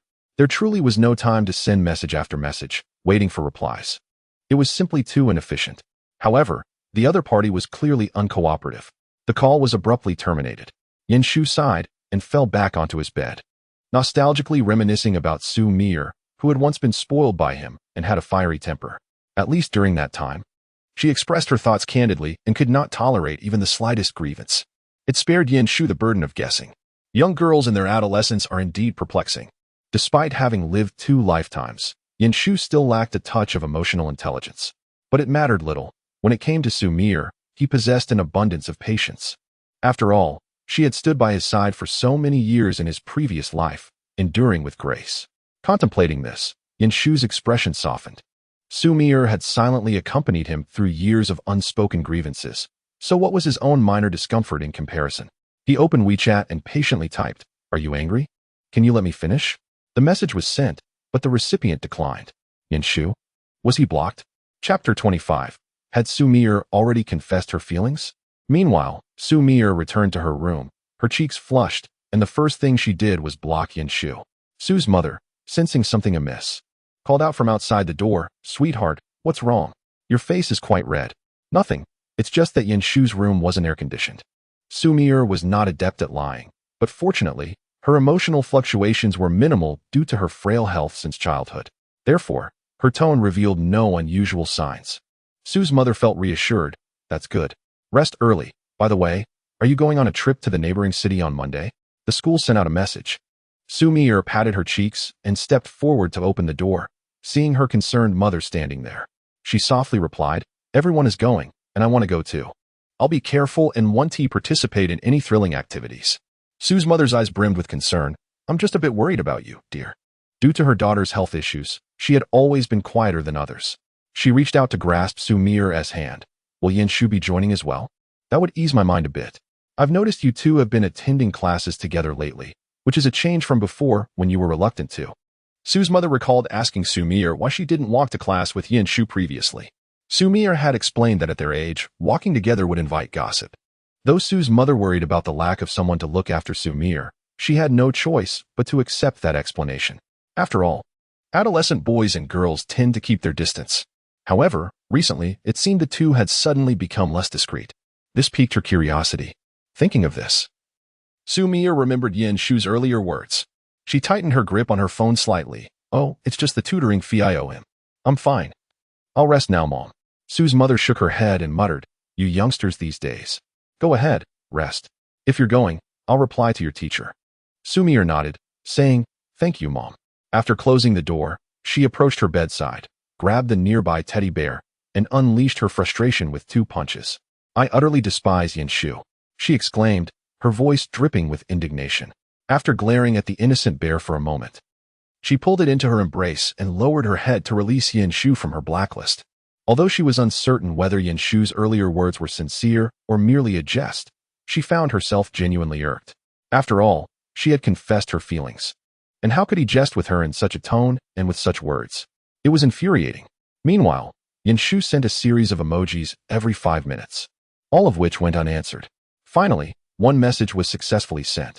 Sitting up abruptly, he typed, "I'm sorry," acknowledging the principle of not striking a smiling face. He opted to apologize first. The screen displayed typing, and another 5 minutes passed. Unable to contain himself, Shu sent, "Do you plan to scold me for this long?" The typing indicator vanished. Shu felt a sigh brewing. What could a girl of her age possibly be thinking?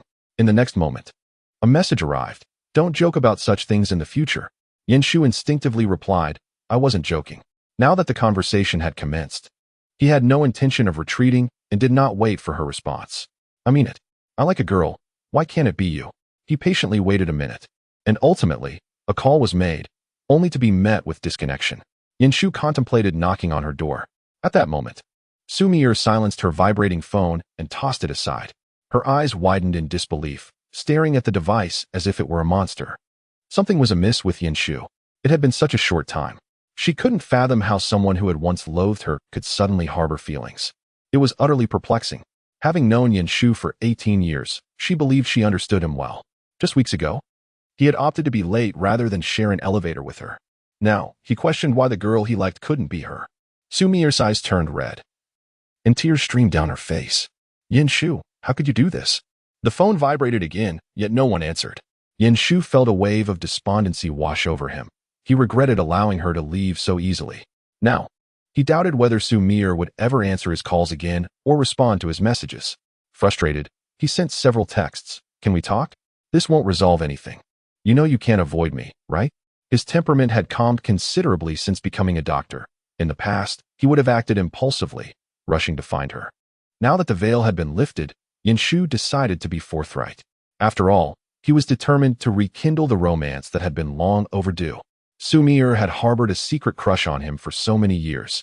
It was unfair for her to continue bearing that burden. Shu uttered, "It's nothing. I can pursue her slowly," and then descended from his bed, realizing that a sleepless night awaited him. Approaching the desk, he stumbled upon a piece of draft paper inadvertently left by Xu Mier, filled with his name in abundance. A sudden relief washed over Shu. She was not as serious about him tonight as he had imagined. Reflecting on her earlier demeanor, which had seemed so earnest as if she were tackling a problem, he questioned whether she had actually written anything at all. He picked up the paper, snapped a few photographs of it, and carefully folded it before placing it in the drawer. Xu Mier indeed appeared to be a timid soul. Yet, Shu found himself perplexed. Based on his understanding of her, she did not strike him as someone who would harbor a secret crush without the courage to confess. He had inquired in a past life, but she had resolutely refused to divulge the reasons or the moment she had begun to like him. Each time he broached the subject, she would become irate and ignore him. Furrowing his brow, Shu recalled that he had always focused on soothing her frustrations, but now, A sense of dissonance crept in. How could Xu Mier openly admit to once harboring feelings for him, yet remain reluctant to share the reasons behind her affections? Was this reasonable? It struck him as exceedingly strange. Exhaling deeply, he pondered whether there was something he had overlooked. Or perhaps, had Xu Mier already confessed her feelings? The thought startled him. Given her personality, she would not engage in secret admiration. She was the type to be assertive, especially in matters of the heart. If she truly liked him, she would have professed her feelings the moment she realized them. Yet, he had no recollection of such an event. Chapter 26. Yin Shu. Why are you still spreading rumors? The following day was Sunday. On Saturday night, Yin Shu had allowed himself to entertain fleeting thoughts about Xu Mier, only to have them dissipate as he found himself preoccupied with the question of whether she had ever confessed. He genuinely held no recollection of such an occurrence. Eventually, he drifted off to sleep around 3 in the morning, experiencing a dreamless night, yet awoke to the necessity of washing his pants. Yin Shu lamented that rebirth had its downsides. He could observe, but not partake, a fine young man left to toss and turn in solitude. After finishing the laundry and hanging it out to dry, he noticed Yin Cheng doing the same. Yin Cheng raised an eyebrow at the sight of the pants in his hands, teasing, "Ah, youth." Despite not being particularly young at heart, Yin Shu met his father's gaze with a nonchalant demeanor, a consequence of being an 18-year-old boy. Yin Cheng remained curious about whether his son had a crush on someone. Was this not an opportune moment for a 5-minute chat? Glancing at his phone, Yin Shu noted that Xu Mier had not messaged him since the previous night. What did it mean for a message to vanish without a trace? This was precisely it. Yin Shu felt a sigh welling up within him but decided to engage in conversation. A table and chairs were conveniently set on the balcony, and thus, father and son took a seat. "Son, do you have a girl you like?" Yin Cheng inquired directly, without any preamble. As he later reflected, it seemed that he had been outmaneuvered by that young rascal during their last encounter. This time, he decided to take the lead. Yin Shu looked at his father with a grave expression and remarked, "Old Yin, your performance as a father appears to be rather lacking." Yin Cheng nodded in agreement, acknowledging the truth in his words. "So, have you taken a girlfriend or not? You were not like this before. You seem like a completely different person lately." "Not at all. You never cared back then. And now that I am studying diligently, what are you worried about?" Yin Shu genuinely failed to comprehend his father's concerns. Yin Cheng, however, was forthright, responding, "How could I not care? Even when I did, you ignored me. I thought it best to let you learn from your own mistakes. But things are different now. At your age, relationships can be impulsive, and I fear for the girls. What if something goes wrong?" Yin Cheng looked at his son with a stern expression, primarily concerned about the potential consequences. Yin Shu felt that although his father's reasoning was flawed, it bore a semblance of truth. Nevertheless, it did not excuse the evident irresponsibility of his parents. He sighed, admitting, "I haven't even dated. The person I wanted to date no longer pays me any attention." "Oh, so little ear didn't he deceive me after all?" Yin Cheng muttered. "Wait, did you ask Xu Mier about this?" Yin Shu questioned, recalling that he had not seen the two engaged in conversation. "I did, since you wouldn't answer me." "I inquired with little ear," Yin Cheng shot back, giving his son a warning look. "And don't you dare refer to her as little ear." "I wasn't doing anything of the sort," Yin Shu retorted, but then recalled something. "I spend every day with her. So why don't you suspect that we're secretly dating?" Yin Shu genuinely could not fathom this. In his previous life, he had cohabited with Xu Mier. And when his mother visited and saw Xu Mier in her pajamas, she assumed she was merely staying over, never considering a romantic involvement. Now, it was perplexing. Although his father suspected he was in a relationship, no one questioned the fact that he was constantly with Xu Mier. Yin Cheng looked at his son and clicked his tongue. "Didn't you say that you disliked girls with little ear's personality?" He added, "Just thinking about it makes me want to give you a good smack." Yin Shu was taken aback. "When did I ever say that? Remember that time when little ear had a breakdown? I nearly lost my temper with you then," Yin Cheng said, growing agitated. "Your rebellious phase hit early and has lasted quite some time. Do you recall how little ear fell ill? It was because of you." Yin Shu recalled that Xu Mier had indeed fallen ill once, coinciding with the time when the teacher caught him in a precarious situation regarding his relationship. That incident had strained their relationship considerably. However, upon reflection, he found something off about it. Despite her haughty demeanor, why would Xu Mier suddenly disclose their budding romance to the teacher? This was not characteristic of her at all. Before he could ponder further, a knock at the door interrupted his thoughts. Yin Shu rose to answer it, and was greeted by a stoic Xu Mier, who held a book in her hands. Upon seeing him, she snapped, "Come, Let us solve some problems. Yin Shu couldn't help but chuckle. Despite their quarrels, she still remembered her promise to tutor him. He stepped aside, his voice laced with mirth. I thought you weren't coming. Xu Mier walked in, her ears slightly flushed. I remember the promise she made. She had always been true to her word. The only time she faltered was when she vowed to him that she would strive to live, yet ultimately, she departed. At this thought, Yin Shu's smile waned a little. Hello, uncle. Showered boy's here. I'm off to buy groceries. We'll have lunch at home. All right? Sure, uncle. Just in time, as my parents are not home for lunch. Yin Shu glanced at Xu Mier's frail silhouette and blinked, reassuring himself that this time nothing would go awry, as long as she refrained from accompanying him to study medicine. Then, all would be well. Xu Mier felt Yin Shu's gaze upon her, a lingering reminder of last night's events. However, she lowered her eyelashes, yearning to see Yin Shu. Yin Cheng, oblivious to the subtle tension between them, chatted briefly with Xu Mier before stepping out to buy groceries, reminding Yin Shu not to bully Xu Mier. Once the door closed behind him, leaving just the two of them, Yin Shu sighed. My dad really overestimates me. Why would I dare bully you? I'm afraid you might ignore me. Xu Mier pursed her lips and shot him a glance. Don't say such things. I wouldn't ignore you. I'm not saying anything unreasonable. Yin Shu felt wronged. Yet he acknowledged the distance that had grown between them due to his past behavior. However, Yin Shu sensed his patience wearing thin. In this new life, he wished not to squander time on unnecessary misunderstandings. Since they had already broached the subject last night, he decided to delve deeper. Showeredwa, did I ever do anything to make you unhappy? Quite a lot, Xu Mier thought, her expression blank. Thus, she did not deny it, merely responding, yes, many. Yin Shu was taken aback, almost missing his cue. He sighed, I apologize. I was indeed rather unpleasant, very unpleasant. Casting a glance at Xu Mier's emotionless face, he steeled himself and asked, did I ever reject you? As anticipated, Xu Mier's eyes widened in disbelief, staring intently at Yin Shu. He mused, indeed, you are quite bold. Yet how could you spread such rumors? Xu Mier's incredulous voice interrupted his thoughts. Yin Shu, what? Is that not the case? Chapter 27. Words race ahead while the mind lags behind. In Xu Mier's eyes, Yin Shu had never truly rejected her. After all, he had been too indifferent to even decline her outright, carelessly tossing her love letters into the trash. Reflecting on the little love notes still tucked away in her drawer, Xu Mier's gaze turned colder. They were filled with the innocent musings of her 15-year-old heart. All her joys, too, had been discarded alongside them. Xu Mier regretted coming over. She glanced at the doorway. Since Uncle Yen had already departed, perhaps she should just return home. She could say that a classmate had invited her for lunch, though she felt slightly guilty towards Uncle Yen. However, the very sight of Yin Shu made her uneasy. Yin Shu noticed her eyes darting towards the door and guessed that she wished to leave. He quickly interjected, Hey, I was just joking. I was merely curious. Why don't you believe what I say? I thought perhaps I had done something foolish at that age to make you doubt me.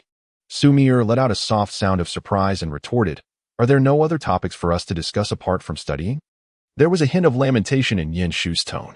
To his astonishment, Xu Mier nodded in agreement, acknowledging that indeed there was nothing else between them. Yin Shu took a deep breath and proposed, Then shall we embark on a romantic relationship? Xu Mier's heart began to race uncontrollably.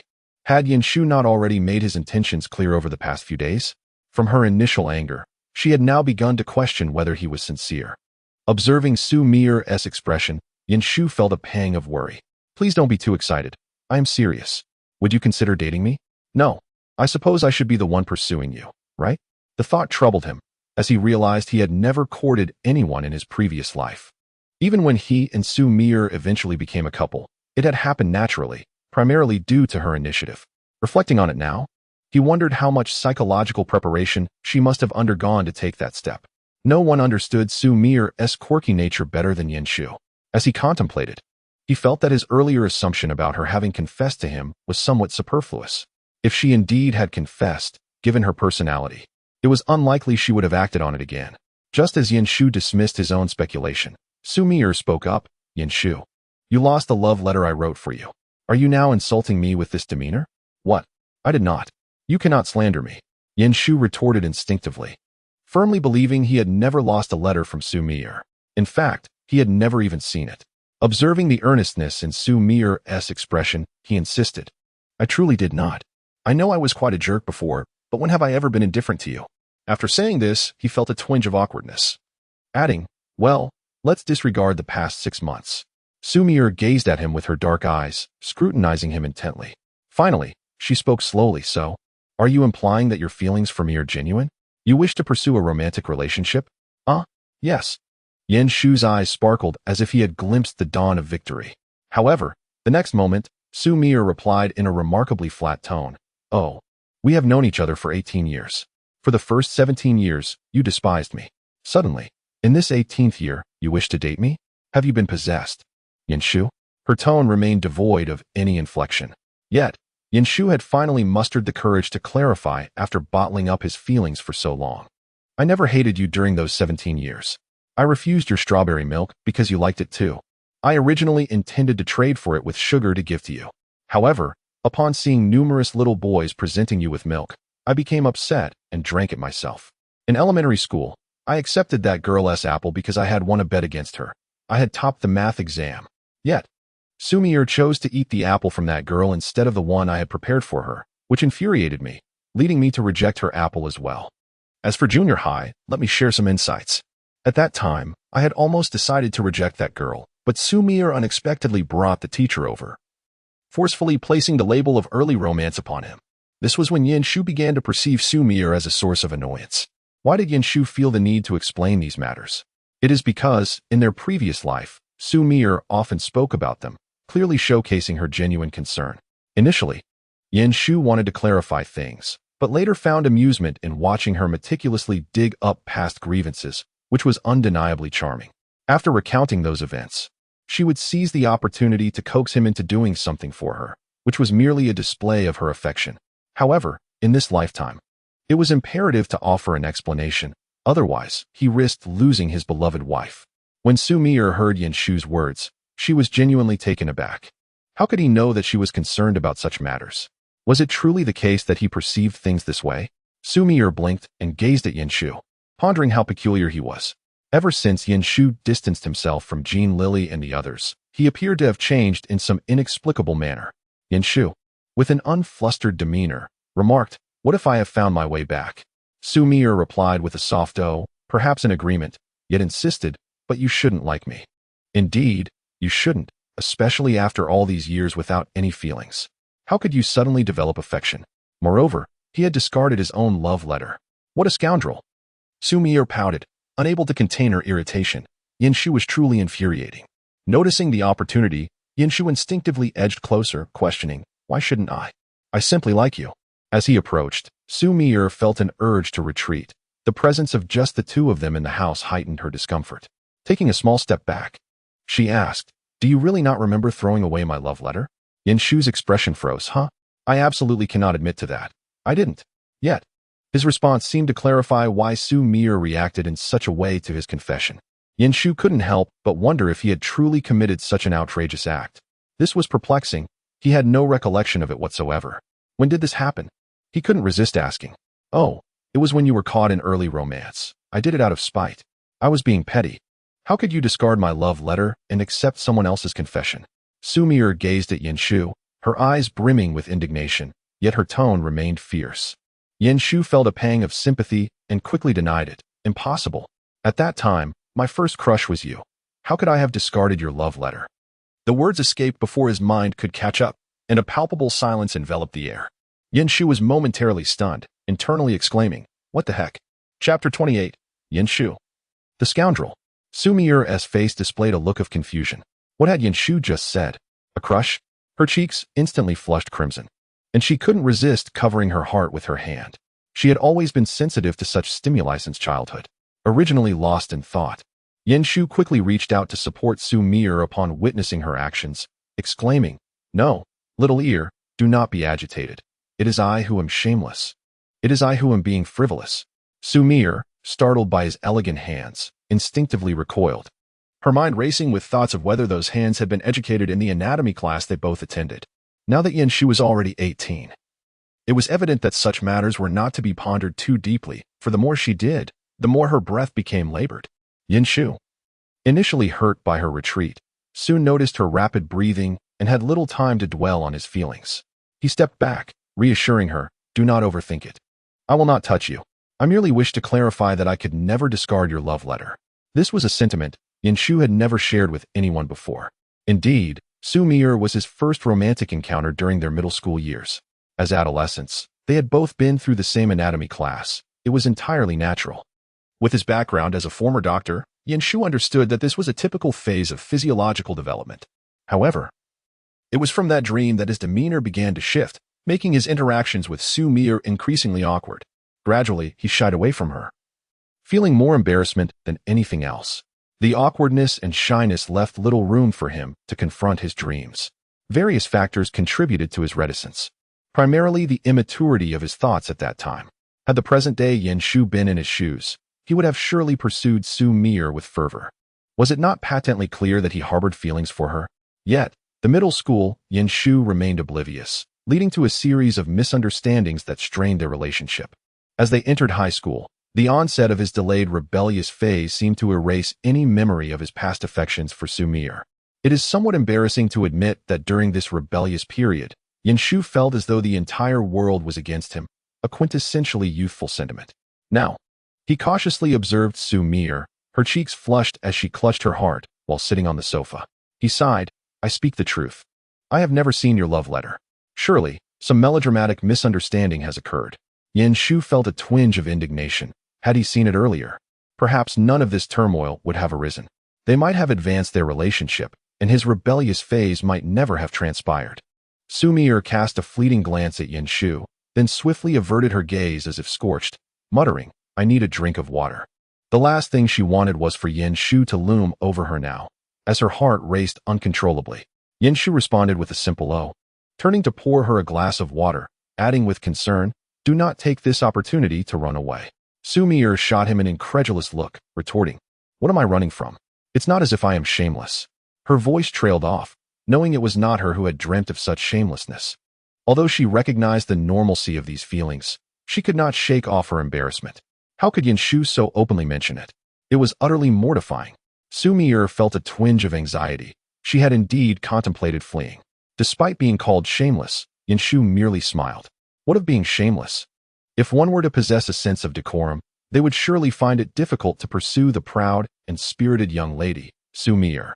In this lifetime, he was resolute not to squander as much time as he did in his previous life. Shu turned and retreated into the kitchen, simultaneously contemplating whether it might be better to forego the use of his own intellect. Why did he speak so hastily? Was that not rather awkward? Nevertheless, the outcome did not seem entirely unfavorable, although it felt somewhat improper. At least the misunderstanding had been clarified. Moreover, while Xu Mier's cheeks reddened, she did not flee. Yet, Shu had overestimated her fortitude. Just as he reveled in the thought of her staying put, the sound of a door opening reached his ears. He swiftly turned to see her petite figure darting away. Shu mused that he had indeed overestimated Xu Mier's resilience. She was truly rather bashful. After hesitating for a moment, he chose not to pursue her, primarily out of concern that her excitement might overwhelm her heart. He gazed at the water he had poured, sighed, took a sip, and moved to the doorway, where he heard the sound of her door closing, indicating she had returned home. He pulled out his phone, intending to send Xu Mier a message, though he was uncertain of what to say. Yet, he felt compelled to make his presence known. Now that the misunderstanding had been resolved, surely his affections deserved some acknowledgement. However, as his gaze swept across the table, it fell upon a sticky note. Approaching it, he discovered it was indeed a note left by Xu Mier, filled with her handwriting. "Do not contact me. Do not seek me out. Shu, you lecher. Do not dream of me." The final sentence, punctuated with 3 exclamation marks, surely served to emphasize her sentiment. Below it was a simplistic cartoon depicting a little girl striking a small boy. Despite the limited time she had, her effort in sketching it was commendable. A smile crept across Shu's face as he envisioned her blushing, cautiously glancing at him while hastily creating her drawings. Goodness, his beloved was truly adorable. He marveled, carefully collecting the sticky notes. Such a charming young lady deserved tender affection. He couldn't help but imagine Xu Mier blushing deeply, tears brimming in her eyes from his kisses. How exhilarating. He drained the last of his water, returned the cup to the kitchen, and with the notes in hand, turned towards his bedroom. Although Xu Mier had requested not to be contacted, Shu leisurely retrieved his phone and texted, "No tutoring today?" Of course, His message fell into the abyss of silence. The bashful young lady surely wished to avoid engaging with him at that moment. Not at all surprised, he sent another message. What if my dad asks why you didn't come for dinner? At that moment, the screen indicated a response was being typed. After a brief pause, she replied, I have made plans to dine with Zhang Xian. Yin Shu chuckled. Beneath her tough exterior, she was a soft-hearted child, ever considerate of others. She even clarified with whom she was spending her time. His heart swelled with warmth. Xu Mier was indeed a good girl, obedient since childhood. The only act of rebellion he could recall was her unwavering determination to accompany him during his repeated studies, despite her family's objections. In consequence, she had a fierce argument with her family, even receiving a slap from her mother.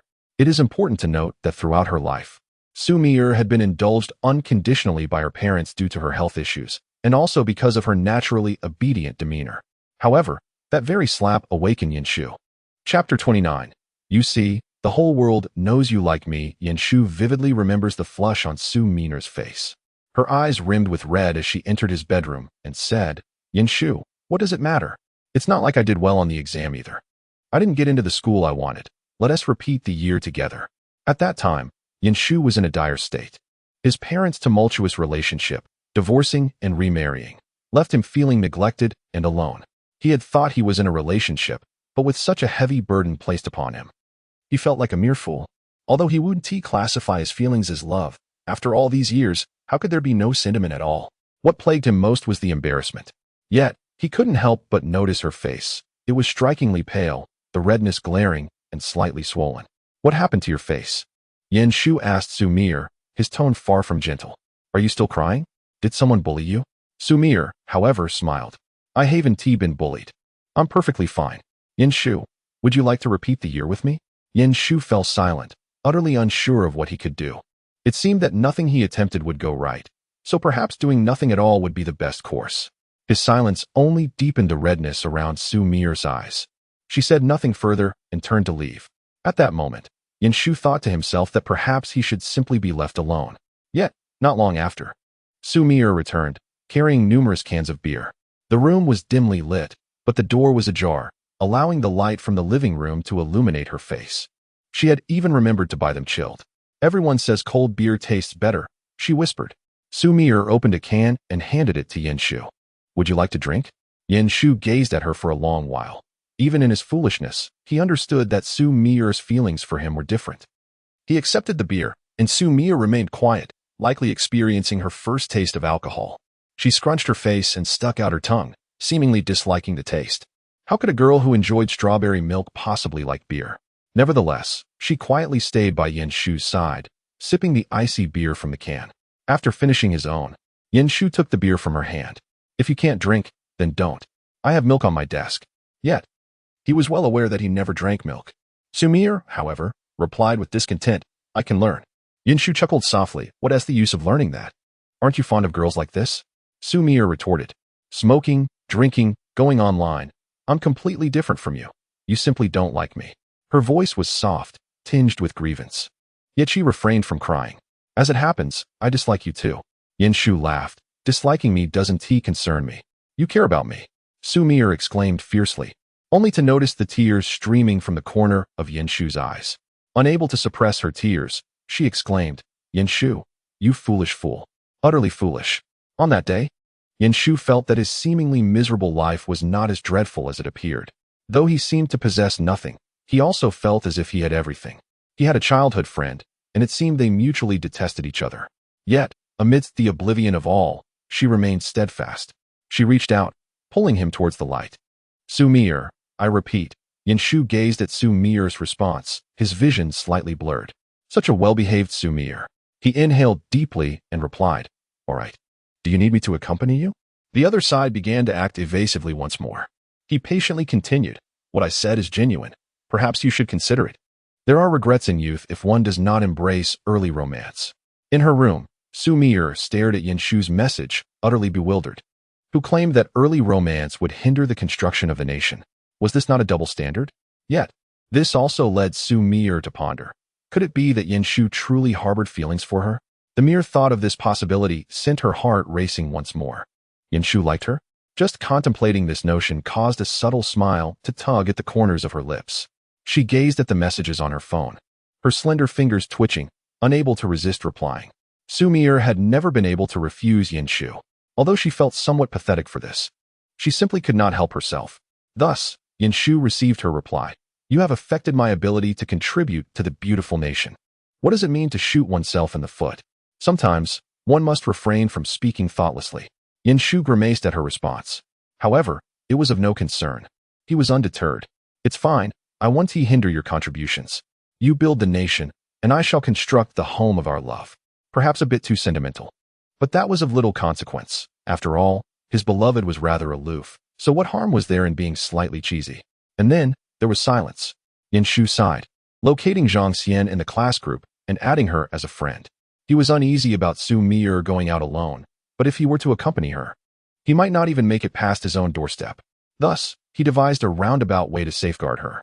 Zhang Xian was likely preoccupied with her phone, and she accepted the request swiftly, sending a question mark. Yin Shu meticulously typed out his message and sent it. Are you going to eat with Xu Mier? She might be experiencing some emotional fluctuations today. Please keep an eye on her, and if anything seems amiss, contact me. Thank you. Almost immediately, a response came. Brother Yin, did you confess? Can it really make Mier so emotional? Accompanied by a cheeky emoji. Yin Shu thought, what? Is this girl surveilling my home? How accurate? He sent 3 question marks in reply. Shortly after, Zhang Xian retracted her message, apologizing, forget I said that. Yin Shu quickly sent a voice message. I saw it. I just wondered if you have surveillance in my house. Zhang Xian responded promptly with her own voice message, excitement evident in her tone. Wait, did you really confess? How thrilling. Brother Yin, that's impressive. Yin Shu, how did you know that when I confessed to her, she became emotionally agitated? It's because Xu Mier is typically just a studious robot devoid of emotional fluctuations. Having known her for so long, the only time I've seen her display any emotion was regarding you. She is incredibly innocent, and she probably thinks she is concealing her feelings well. Please, we can all see that she likes you. It's just that no one has spoken of it. You know, last time when that competition first prize was snatched away by the principal's niece, she didn't even get upset. However, the day she learned you skipped class to go online with Jin Lili, she nearly resorted to taking medication in secret. Yin Gu, Xu Mier is head over heels for you. If she turns you down, it would undoubtedly be due to shyness, so please don't give up. Look, the entire world knows you like me. I was the only fool who didn't realize it before. Chapter 30. Who could blame her for liking Yin Shu so much? Zhang Xian's words struck Yin Shu's heart like a thunderclap. He felt a pang of sympathy for Xu Mier after all these years. Her affection was so evident. Yet he remained oblivious. In contrast, Yin Shu's attitude towards Xu Mier was perplexing. Zhang Xian cautiously probed, but Yin Gu, don't you seem to dislike Mier? I mean, that's how it appeared before, haha. The girl thought her subtlety was well concealed, but Yin Shu saw right through her.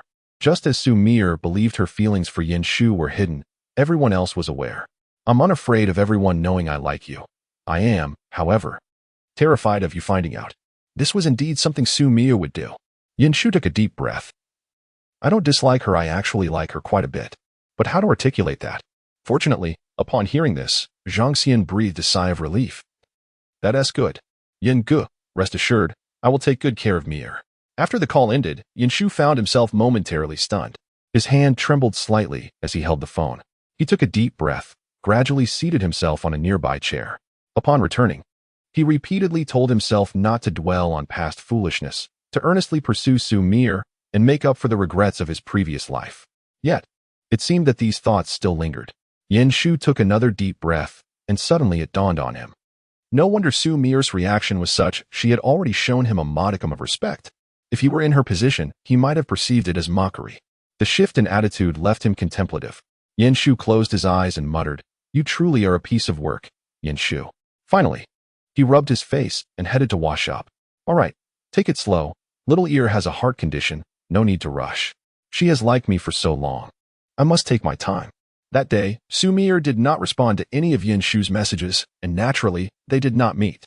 Consequently, Yin Xing scolded Yin Shu. Wondering if he had upset Xu Mier, Yin Shu silently acknowledged the truth. Later that evening, as he tidied up, Yin Cheng stood at the door, snacking on fruit while reminding his son, when you go out, make sure to look after Mier, she isn't well. I know, Dad, Yinshu replied. Yinxing let out a sound, remarking on how obedient you have become. In the past, when I urged you, you would simply shut the door. Yinshu paused, questioning whether he had truly treated Xu Mier poorly. Yinxing responded naturally, expressing uncertainty, yet in our presence, you always behaved in such a manner. Previously, old Xu even inquired whether you harbored any grievances against her. A sharp pang struck Yinshu's heart. He approached Yinxing and gently pushed him out, declaring that it was time to sleep. Yinxing sighed, but the door was already closed. Teenage boys can indeed be quite challenging. They are difficult to manage. He muttered to himself and decided to let it go. Once Yinshu closed the door, he ceased to fuss. After all, it was merely a sleepover for one night. He collapsed onto the bed, his spirits low. He reached for his phone, contemplating sending a message to Xu Mier, yet he was at a loss for words. Today, Zhang Xian had mentioned that Xu Mier seemed fine. They had dined together and even visited a bookstore. Aside from occasional daydreaming, everything appeared satisfactory. Yinshu sighed, wondering if she was lost in thoughts of him. Suddenly, an idea struck him. He sprang from the bed and approached his desk, pulling out a few sheets of paper and picking up a pen. However, he faltered, forgetting what he intended to write. Yinshu had never penned a love letter before. With only 2 relationships under his belt, and strictly speaking, both girls had pursued him. He wrestled with his phone, opening the browser and slowly typing, love letter format. Classic phrases for love letters. How to write a good love letter. Ultimately, Yinshu crafted a draft of a love letter, 500 words long, in his handwriting, which was likely comprehensible only to himself. He gazed at the 500 words, unable to suppress the thought of how long it must have taken Xu Mier to write her letter. He yearned to know what she had inscribed within her love letter to him. Would she rewrite one if he asked her now? After a moment of reflection, he felt the likelihood of receiving an eye roll was rather high. He sighed and dramatically flung himself onto the desk, lamenting, if only I could return to an earlier time. Here he was, having been reborn, yet he was raising his wife from childhood. Meanwhile, unable to sleep. Yinshu was not alone. Xu Mier was also restless. Zhang Xian had excitedly approached her today, asking if Yinshu had confessed his feelings. She even shared the chat history between Yinshu and herself, leaving Xu Mier baffled. Xu Mier had begun to waver in her belief that Yinshu liked her. It seemed to hold a kernel of truth. Upon viewing the chat with Zhang Xian, it appeared Yinshu genuinely had feelings for her. He had stated that he had never disliked her. Xu Mier pulled a nearby doll close, pressing it against her face, her ears flushed with embarrassment. She was unable to sleep. Did Yinshu truly like her? If that were the case, would he confess and wish to be with her? In a moment of clarity, her thoughts raced, and without hesitation, she knew her answer. Yes. She liked Yinshu. She had liked him for so long and yearned to be with him. Even amidst uncertainty regarding whether she was merely teasing herself or genuinely had affections for him. Xu Mier's initial reaction to Yinshu's confession was an inclination to acquiesce. This was solely due to the fact that it was Yinshu. Even if it turned out to be a jest, she could endure a moment of ridicule. Her fondness for Yinshu was not something she could deny. Were anyone else to inquire about her feelings for him, she would readily concede. Yet, in the face of Yinshu, Xu Mier found herself at a loss for words, lacking the courage to affirm her feelings. Although Yinshu had clarified the trivial matters that had once concerned her, the chasm created over the years could not simply be erased. Xu Mier was inherently a rather awkward girl, a fact she was all too aware of.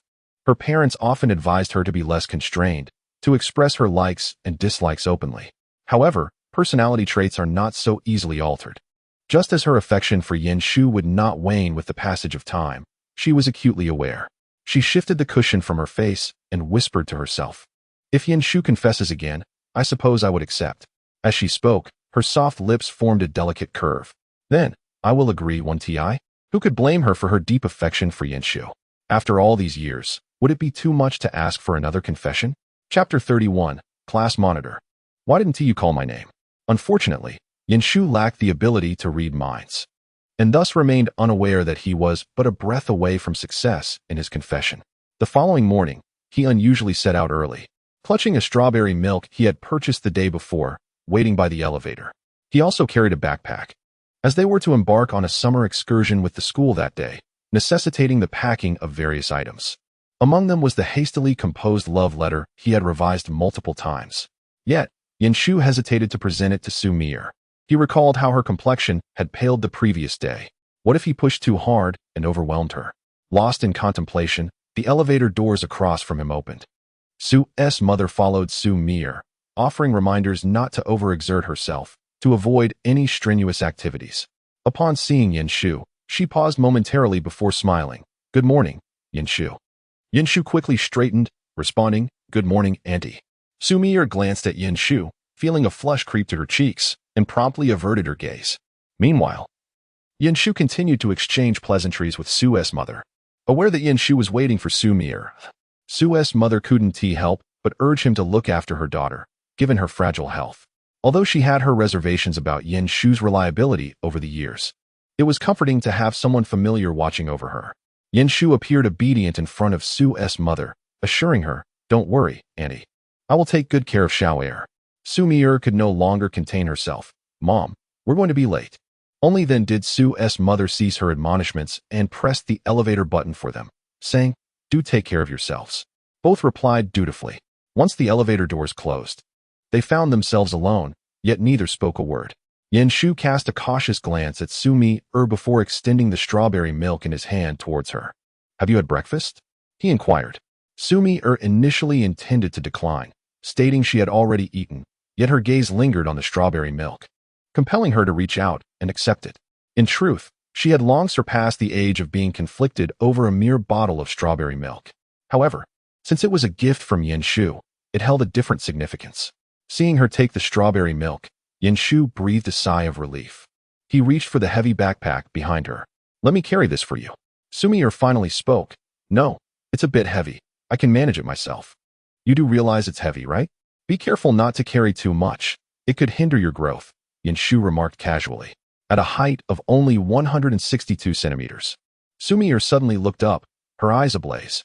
In the northern regions, 162 centimeters is indeed considered short, especially when standing next to Yanshu, who is over 180 centimeters tall, causing her to look up at him. Xu Mier glared at Yanshu. "Are you implying that I am short?" Yanshu replied, "No, isn't it a common trait for women to be unreasonable from a young age?" He genuinely did not mean any offense, and he was aware that Xu Mier had developed later than most. She had only begun to grow in her senior year, rising from 162 centimeters to 168 centimeters.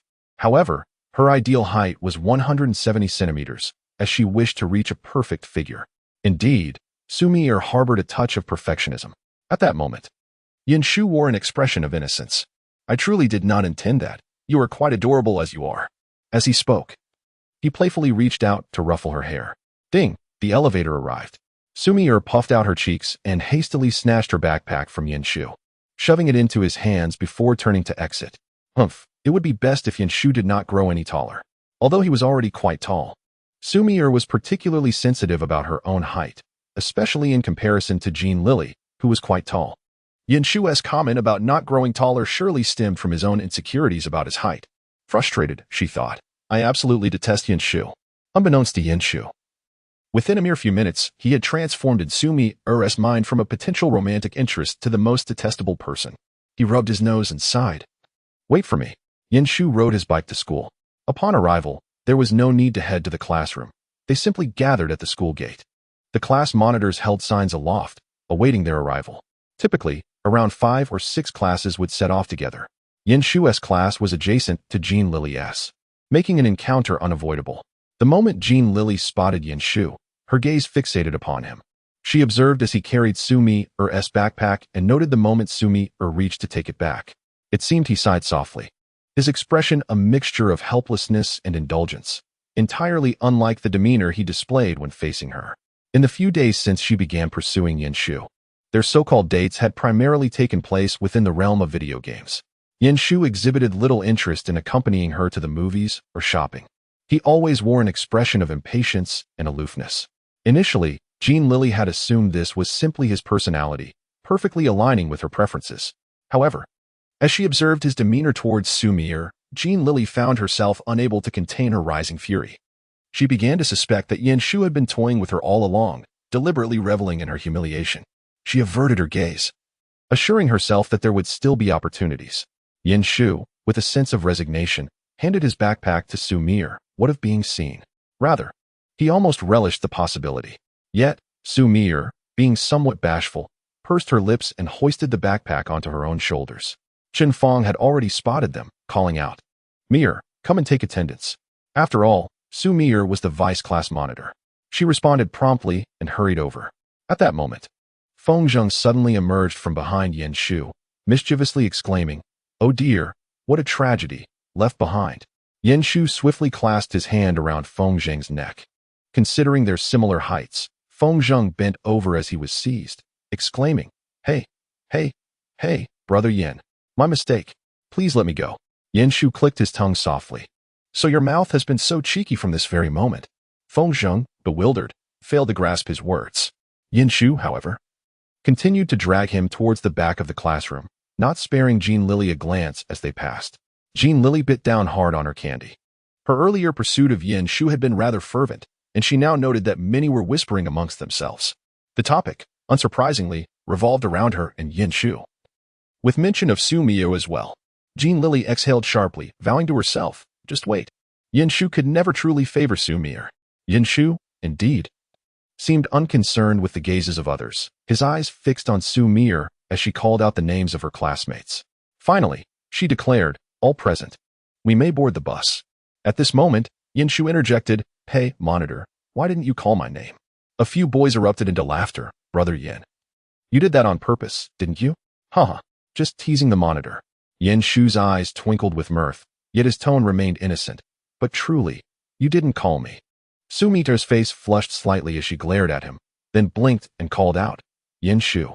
"Yes, here, monitor," he replied. The laughter from the rest of the class grew louder. Xu Mier bit her lip, gazing at Yen Shu, who was still smiling and staring at her. A secret joy swelled within her. Chapter 32. Do you still like me? The boys of this age, once roused, could be relentless. Drawing the curiosity of students from other classes, Yen Shu noted that Xu Mier's face was nearly crimson, just as he was about to intervene and quell the raucousness. Teacher Xu and the others had already approached. Since the entire class was departing together, 2 teachers were present to supervise. Their class was fortunate, being accompanied by their homeroom teacher, Teacher Xu, and the young, amiable physical education teacher, whose surname was Zhou. At this moment, he smiled and inquired, "What is going on? Let me in on the fun."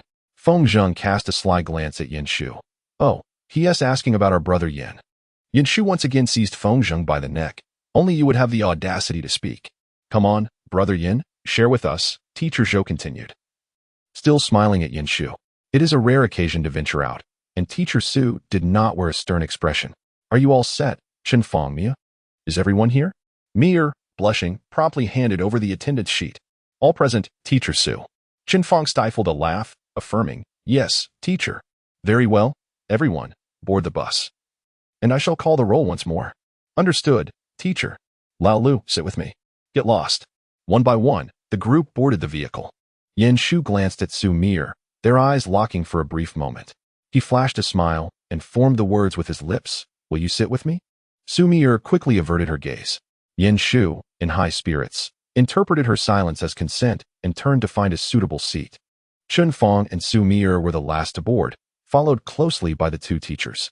Upon entering, the bus appeared to be fully occupied at first glance, save for 2 vacant seats at the front. Xu Mier immediately spotted Yen Shu, who was seated next to Feng Zheng, who was reaching for something. A flicker of disappointment crossed Xu Mier's eyes. He had clearly stated he would sit with her. Chen Fong glanced at the empty seats and inquired, "Mier, would you prefer the aisle or window seat?" Zhou Jiai was in the second row, frowning slightly, ready to speak. Yet before he could utter a word, Feng Zheng stood up, declaring, "No, deputy class leader, that is my seat. Yours is over here." After the earlier commotion, Feng Zheng's exclamation reignited the playful banter among the passengers. Yen Shu clicked his tongue. "Enough already. Haven't you all had your fun?" Feng Zheng, clutching snacks and grinning, replied, "Exactly. Are you still at it?" He then made his way over. Yen Shu also stood, leaving the window seat open, his gaze fixed on Xu Mier. Indeed, Xu Mier bit her lip, maintaining eye contact with Yen Shu for a moment before shouldering her backpack and approaching him. Amidst the cheers from the crowd, her cheeks flushed deeper, yet her steps towards Yen Shu remained unwavering. Yen Shu's smile grew even more radiant. Xu Mier settled into the window seat, and her backpack found its way into Yen Shu's hands. He chose not to stow it in the overhead compartment, but placed it on his lap instead. Teacher Sue and Teacher Zhou boarded, calling out, "All right, what is all this commotion? Let us take attendance first." Isn't it in the overhead compartment? Xu Mier glanced at the bag resting on his lap, noting its considerable contents. It's going to be a 2 or 3 hour journey. It would be exhausting to leave it like that. While she wasn't particularly keen on stowing it away, her reasoning differed from Yanshu's. Without a moment's hesitation, Yanshu replied, "I'll hold it. It's cleaner this way. Otherwise, you might end up uncomfortable again." Xu Mier fell silent, gazing at him. Yanshu turned to her, asking, "What is the matter?" Xu Mier slowly shook her head, replying, "Nothing. It's just that sometimes I feel as though you understand me very well." This was not merely Xu Mier's bold assertion. It was a genuine sentiment. In many subtle details, ones often overlooked by others, Yanshu seemed to be acutely aware, including her little habits.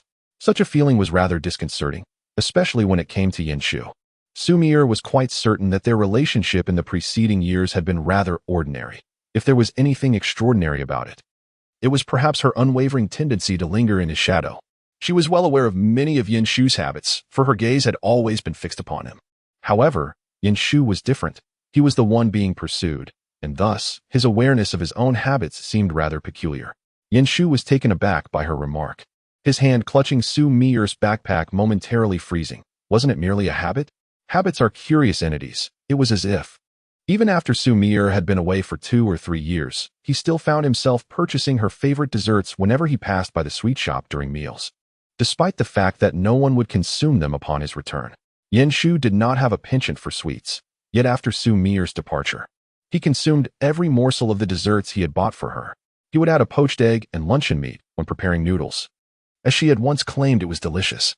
When washing the blankets, he made sure to separate the pillowcases, adhering to her preference. He always left his left hand free, so he could hold hers at any moment. On business trips, he insisted on sitting by the window, lest he succumb to motion sickness. Xu Mier may have left, but Yanshu had unconsciously begun to emulate her mannerisms, as if she had never truly departed. Those little gestures and habits remained etched in his memory, and upon her return, he felt no sense of unfamiliarity. He continued to indulge in those seemingly insignificant routines, yet Xu Mier noticed. Yanshu smiled slightly. "Is that so?" "Yes, it's quite a strange feeling," she murmured softly. "I have always felt a bit odd." As the vehicle began to move, setting off on their journey, Yanshu heard her say, "Often, I feel as though you are very familiar to me. I do not mean our length of acquaintance, but rather, at times, you give me a peculiar, yet unfamiliar sensation." Xu Mier turned to the boy beside her, her eyes filled with confusion and bewilderment. But why? She should have been well acquainted with Yanshu. Yanshu gazed into her eyes, which were now brimming with uncertainty and perplexity, yet also reflected a familiar intensity. From the very beginning, Xu Mier had always looked at him with such focus, regardless of what he was engaged in. Even during their most intimate moments, that focus never waned, as if it were the only way to keep him etched in her heart. A sharp pang pierced Yanshu's heart. He wondered if perhaps there was something amiss with his own heart, for how could it ache so profoundly? He chuckled softly. "Perhaps this is another side of me that you have yet to discover?" Xu Mier responded with a soft "Oh, is that so? Then, do you still like this version of me?" Suddenly, Yanshu inquired. The vehicle was somewhat noisy, with everyone engaged in quiet chatter and laughter, accompanied by the hum of the engine. Yet, Xu Mier could hear her own heartbeat quickening. Chapter 33. Does it feel like being caught in an affair? As her heart raced, Xu Mier heard the swift response flashing through her mind. "Yes, I like him. As long as it is Yanshu, I like him." In truth, Xu Mier herself could not quite articulate why she was so fond of Yanshu. Perhaps this individual has been by my side since childhood, and she and Yanshu have seldom encountered moments when her heart's rhythm falters unexpectedly. Due to her fragile health, those around her have always been exceptionally protective. Yanshu, too, has shielded her, albeit with a certain awkwardness inherent to young males. Nevertheless, his peculiar form of guardianship has persisted. Over the years, Xu Mier has been acutely aware of this dynamic, yet the precise moment when their relationship soured remains elusive, as does the reason behind it. Regardless of the state of their relationship, Xu Mier has never regretted her feelings for Yanshu. However, under Yanshu's intense gaze and his earnest inquiry, she instinctively averted her eyes, softly muttering, "Who likes you?" Had she not blushed or shunned his gaze, her words might have carried more conviction. Yanshu, upon hearing this, was not angered. He merely chuckled, using his free hand to gently ruffle her hair. How can you be so adorable? Xu Mier did not meet his eyes, but subtly leaned her head against his palm. Yin Shu felt his heart melt. How could he not be fond of such a Xu Mier? As they continued on their journey, Xu Mier produced an earbud and glanced at Yin Shu, asking, "Are you listening to English listening exercises?" Although framed as a question, she proceeded to insert it into his ear. Yin Shu replied, "Aren't we supposed to be having fun? Why are you still listening to English?" In truth, his English was quite commendable. He grasped Xu Mier's hand, his tone both resigned and playful. "You're still being so strict, even while we're out having fun." Xu Mier attempted to retract her hand, but was unsuccessful.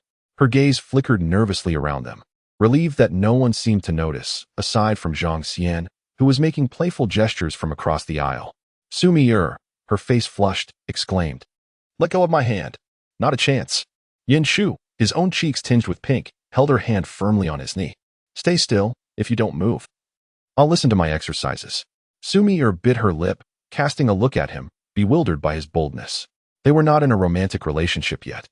So why were they holding hands? Nevertheless, her struggles began to wane as she glanced down at the play button in her palm. Yin Shu observed their intertwined fingers, noting her cessation of resistance. The English phrases flowed into her ears, and Yin Shu glanced towards a nearby passenger, who had closed her eyes and leaned back in her seat, appearing either genuinely asleep or feigning it. Yet, the lines resonated within her mind. The sunlight embraces the earth. The moonlight kisses the ocean, but what worth are these kisses if you do not kiss me? This was Shelley's philosophy of love, the very poem Xu Mier cherished in her previous life. It seemed she often listened to it during moments like these. Yin Shu admired her profile, yearning to touch her, to convey, "I would only kiss you." The journey had lasted over 2 hours without traffic. As they neared their destination, silence enveloped the vehicle. Most passengers had succumbed to slumber. Yin Shu remained awake, the English poetry continuing to play through the earbud. On his shoulder leaned Xu Mier, or perhaps it would be more accurate to say that her height made her rest against his chest. Yin Shu dared not move throughout the journey, fearing that the authenticity of this embrace might be an illusion. Thus he remained utterly still. At that moment, half of his body had already gone numb. He noticed that Teacher Su had stood up, and finally, he dared to shift. Xu Mier, who was a light sleeper, opened her eyes as soon as Yin Shu stirred, confusion evident in her gaze as she wondered how she had fallen asleep. Yet, her nostrils were greeted by a familiar scent. Having spent considerable time in the backseat of Yin Shu's car, she was quite accustomed to his fragrance. Thus, the moment dispelled her bewilderment. She quickly straightened her posture, unable to meet Yin Shu's gaze. Had she really dozed off in his arms? As Yin Shu moved his numb half, Teacher Su called out, "All right, we're almost there. Students, wake up." Gradually, voices arose as more students stirred. Yin Shu observed her ears turning crimson and feigned a sharp intake of breath. Indeed, the one who had been reluctant to meet his gaze suddenly turned her head, her expression tinged with concern as she asked, "What's wrong?" Yin Shu pointed to the shoulder where she had rested her head, now numb. Xu Mier, anxiety flickering in her eyes, extended her hand hesitantly, unsure whether to touch him. "I'm sorry." Yin Shu grasped her hand and placed it on his shoulder, pressing gently, "It's really numb." Xu Mier felt the slenderness of his shoulder beneath her palm, yet could still discern a hint of muscle definition. She bit her lip and began to apply gentle pressure. But upon hearing Yin Shu's sharp intake of breath, she felt a pang of regret. "Why didn't you wake me?" Yin Shu merely smiled. "You rarely sleep so soundly. By the way, don't press any longer. Drink some water instead. Your lips are parched." However, Xu Mier's hand remained on him, unmoving. Teacher Su continued, "Soon we will head for lunch and then to K Mountain Park, where there's South and Amusement Park." As she outlined the day's itinerary, her gaze swept over Yin Shu and Xu Mier, noticing their closeness. With narrowed eyes, she pondered whether these two were becoming a bit too intimate. Sensing Teacher Su's scrutiny, Yin Shu abruptly raised his head, locking eyes with her contemplative gaze. His movement was quite pronounced, causing Xu Mier to also look up, only to retract her hand as if burned. She had no fear of Teacher Su discovering anything, but she dreaded the possibility of Teacher Su harboring a negative opinion of Yin Shu. Observing the distance between them widening, Teacher Su finally averted her gaze and continued discussing the day's plans. The other students engaged in animated discussions about the upcoming activities. Yin Shu chuckled softly, brushing against Xu Mier's hand. "Do we not resemble a pair of lovers caught in a clandestine affair?" Xu Mier's eyes widened in disbelief as she gazed into his, filled with incredulity. Are you aware of what you were saying? Yin Shu replied, My apologies, I momentarily forgot that in my eyes. You are but my high school sweetheart. Chapter 34. Hey, why not sit over there? Nevertheless, it mattered little. Yin Shu, with his thick skin, flashed a radiant smile at the incredulous Xu Mier. Others were completely unaware of what he had just uttered.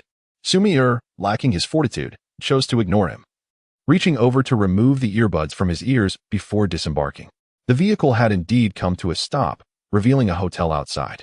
It was reasonable to assume that the school had reserved the entire establishment, as no other vehicles were in sight.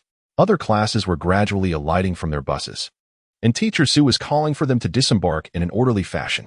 They could leave their backpacks on the bus, as the driver would secure the doors. Yin Shu grasped Xu Mier's wrist, urging her to wait while the others exited first. The moment she felt his touch, her hand instinctively flinched. Yet Yin Shu did not relinquish his hold. A sense of urgency welled within her. Anyone glancing their way would easily notice their interaction. However, Yin Shu seemed oblivious to her unease, unwilling to let go. His wife was evidently intimidated by him now. Perhaps starting with the most basic form of physical contact would ease her into it. Xu Mier glanced at him, finding Yin Shu looking back at her with an innocent expression, entirely unperturbed. Choosing to remain silent, she felt a warmth radiating from where he held her wrist, spreading throughout her being, causing her heart to race anew. Her long eyelashes fluttered restlessly, reminiscent of a startled butterfly. As Yin Shu observed the sunlight cascading over her porcelain skin, even her lashes appeared to be kissed by a golden hue, rendering her undeniably beautiful.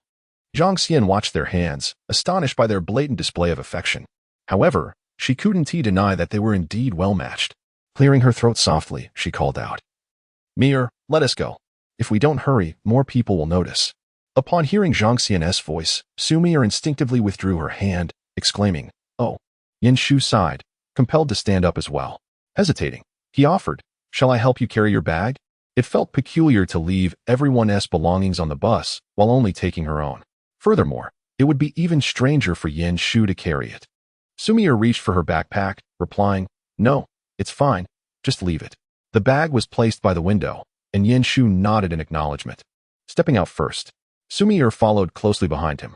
Only then did Zhang Xian rise alongside Zhang Feifei to descend after Xu Mier. Zhang Feifei remarked, Xian, do you know who you resemble? Zhang Xian responded, Who? An affectionate bodyguard. Zhang Feifei's tone was both awestruck and hushed, just as Zhang Xian had observed. Xu Mier treated Yin Shu differently.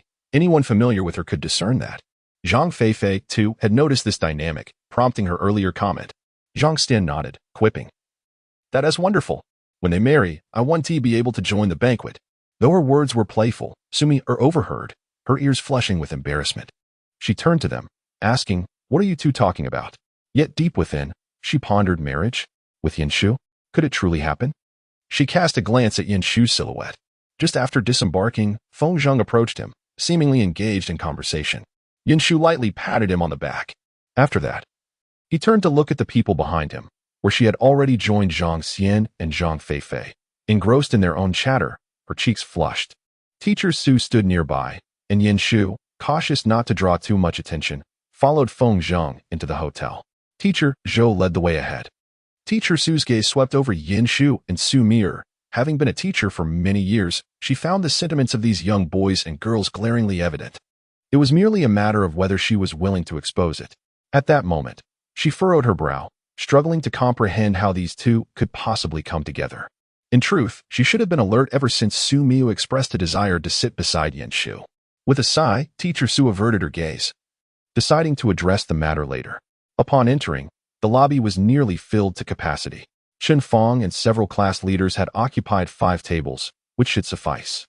Feng Zheng pulled Yin Shu towards the boys' side, knowing they would undoubtedly have to share tables soon. However, Yin Shu hesitated. The area was predominantly occupied by boys. But there were girls nearby as well. Feng Zheng gave it little thought and insisted on seating her. Xu Mier was similarly drawn to sit with Zhang Xian and the others on the girls' side.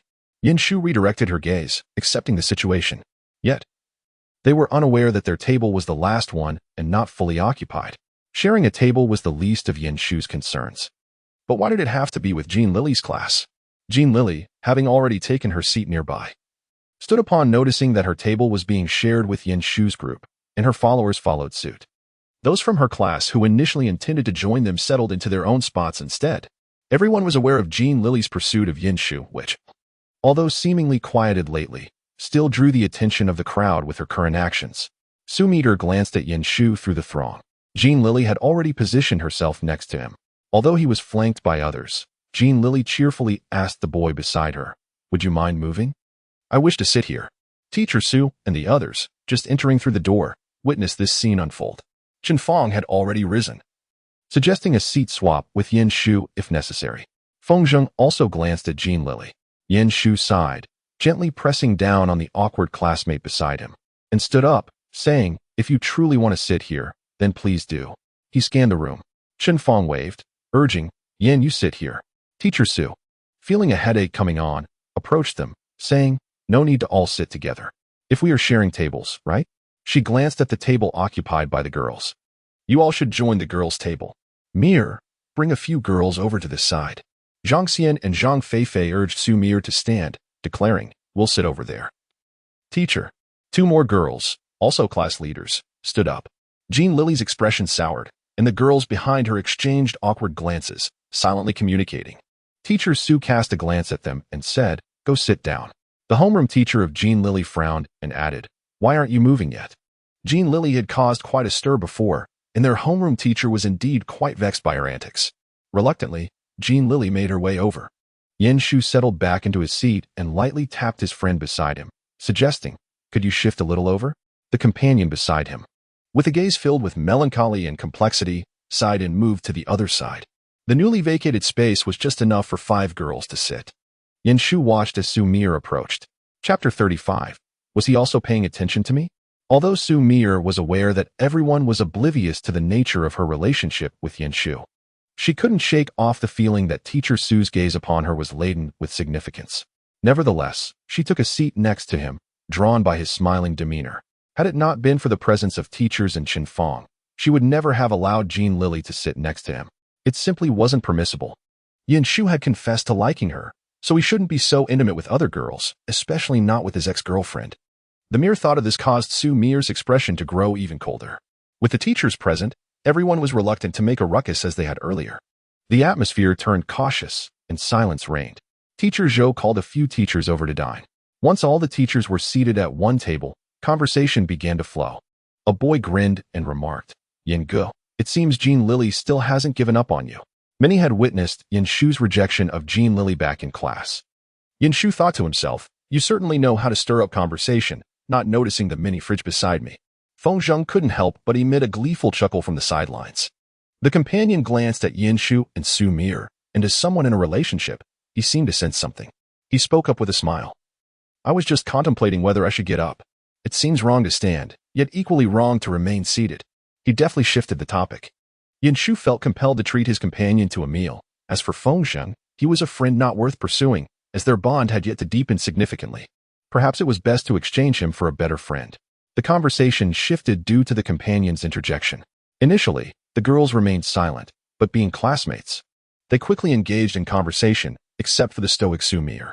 Yin Shu stole another glance and quietly asked, "Are you feeling jealous?" "I'm not sour." Xu Mier's voice was somewhat brusque, unmistakably revealing her irritation.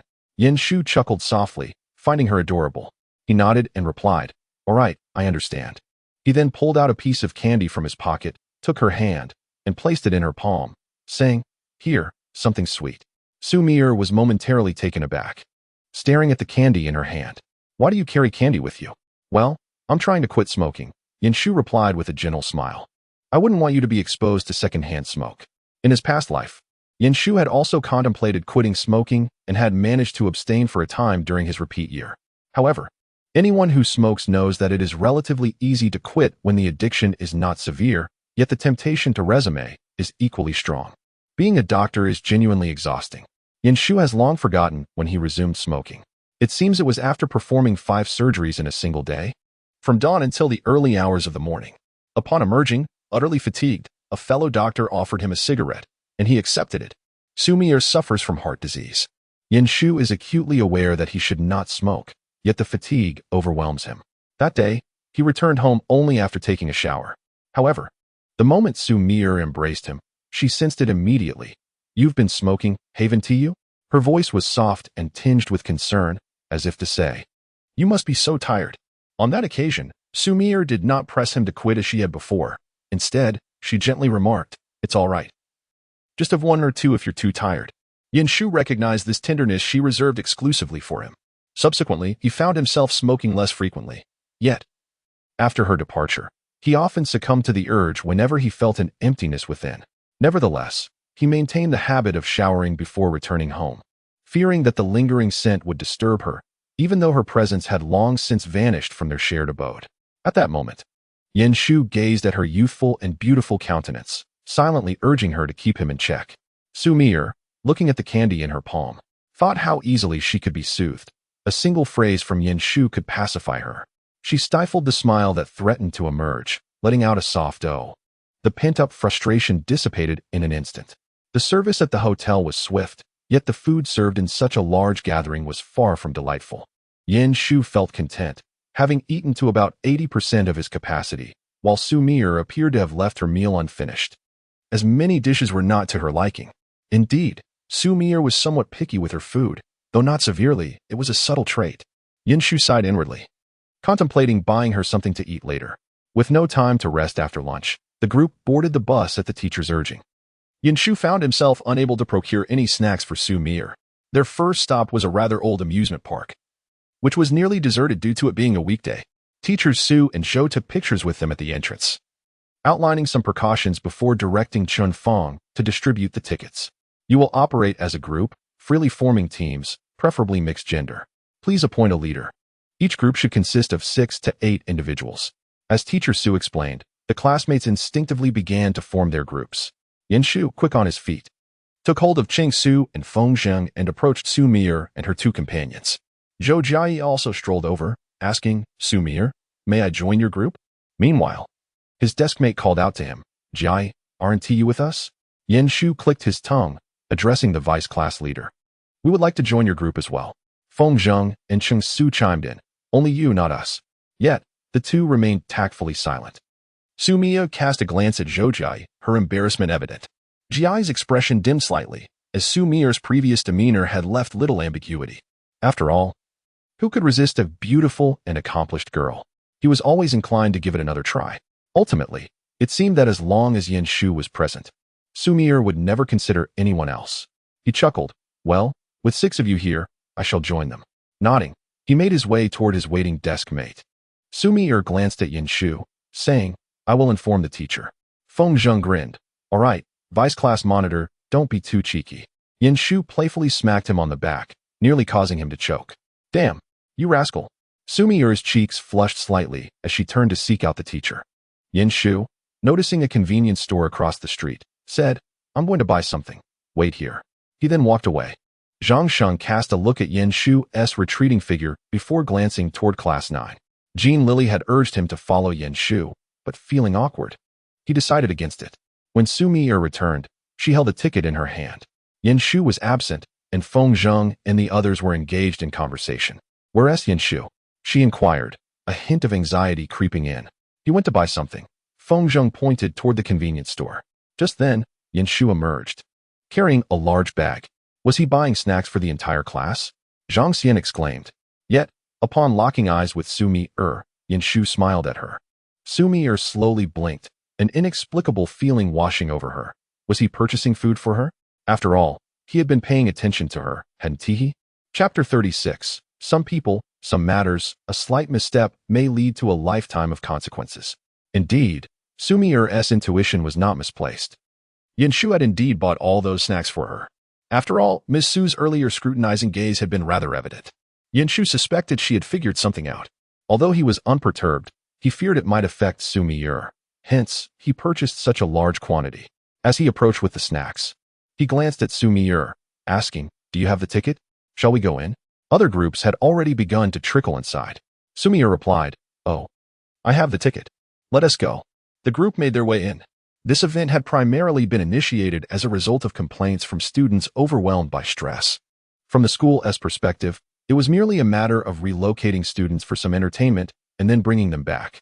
Thus, there were no stringent requirements, except for a gathering at the entrance by 5:30. The park was under the school's contract, meaning once they entered, they couldn't leave until the designated time, ensuring a degree of safety, which led to minimal supervision from the teachers. Once inside, while others deliberated on activities, Shu suggested, "Why don't we find a place to enjoy our snacks?" Feng Zhong, without a moment's hesitation, replied, "I'm quite full. We just finished eating, didn't we?" Xu Mier glanced at the large bag in Shu's hand, wondering if he was tiring from its weight. Zhang Xian, noting that Xu Mier hadn't eaten much earlier, proposed, "How about we find a spot to sit for a while? I'd hate for anyone to feel sick after just eating." Everyone agreed, and they set off in search of a place to rest. Zhang Feifei had brought a picnic blanket, and the group soon found a spot in the park to sit down, as many others had done. Shu first emptied the contents of the bag, then picked up a bottle of strawberry milk, twisting the cap open before handing it to Xu Mier. This was the only brand available, unlike the one she usually preferred. Xu Mier responded with a soft "oh," noticing a red mark on Shu's hand from the bag's grip. She took the bottle of milk, which, despite not yet being tasted, seemed to exude sweetness already. Beside her, Feng Zheng cheekily offered a bottle of water, saying, "Brother Yin, I want one too." While Shu searched for snacks that Xu Mier enjoyed, he retorted, "Would you like me to slap you?" Feng Zheng immediately withdrew his hand, replying, "No, thank you, that's quite unnecessary." Laughter erupted among the others. Shu joined in, placing the snacks he had bought for Xu Mier in front of her, while the rest were mere fillers. He glanced at Xu Mier and said, "Eat a bit more. You hardly had anything for lunch." Xu Mier nodded, looking at the assortment of snacks, most of which were her favorites. A faint smile appeared at the corners of her mouth. She cautiously set the bottle down. Fortunately, aside from Feng Zheng teasing Shu, no one else stirred up trouble. It was only a little past 3 in the afternoon, and they were contemplating how to amuse themselves until 5. Zhang Feifei sighed, expressing her indifference towards amusement parks, remarking that they were no longer children. Every time they had to store their belongings, Xu Mier spoke up, "It's all right. You all go have fun. I'll keep an eye on your things. I can't partake." Her nonchalant tone, however, revealed Zhang Feifei's regretful expression, as she had forgotten about Xu Mier's frail health. The activities Zhang Feifei found tiresome were precisely those Xu Mier could not engage in. In a quiet voice, Zhang Feifei said, "I'm sorry, Mier." "Sorry for what?" Xu Mier chuckled lightly. "My illness has nothing to do with you all. Please enjoy yourselves. I'll watch over your things." Cheng Su felt somewhat guilty, suggesting, "But how can we let you do that? You could still ride the carousel or something." Shu shook his head at Xu Mier, saying, "No. Someone needs to keep an eye on the belongings. You all go ahead. I truly don't mind." With that, he smiled at the group, only deepening their guilt. A subtle pain throbbed at Shu's heart. Xu Mier had been afflicted with her heart condition since birth, and after numerous examinations, the consensus was always against surgery. Yet, there was still a glimmer of hope. In her previous life, she had been able to undergo the operation. Upon her return, surgery was within reach. However, during a study trip, she contracted a severe flu, leading to a critical situation. The area was put under lockdown, leaving them stranded and ultimately infected. Shu and the others were frantic, yet helpless, as they found themselves separated by distance. The scheduled surgery was, of course, rendered impossible. They ended up confined for 6 months. While the flu was eventually contained, Xu Mier remained unable to take any medication. Due to her heart condition, she was restricted from many drugs, and even if she could take them, her body and heart might not withstand the strain. After waiting for half a year, Shu finally saw a weakened beloved who had deceived him into believing she was well before he arrived. All of the colleagues were assisting her in concealing her true self. Shu felt his eyes redden at the thought of that scene. He averted his gaze, as if to disguise his emotions, and popped a mint candy into his mouth. "You all go ahead and have fun.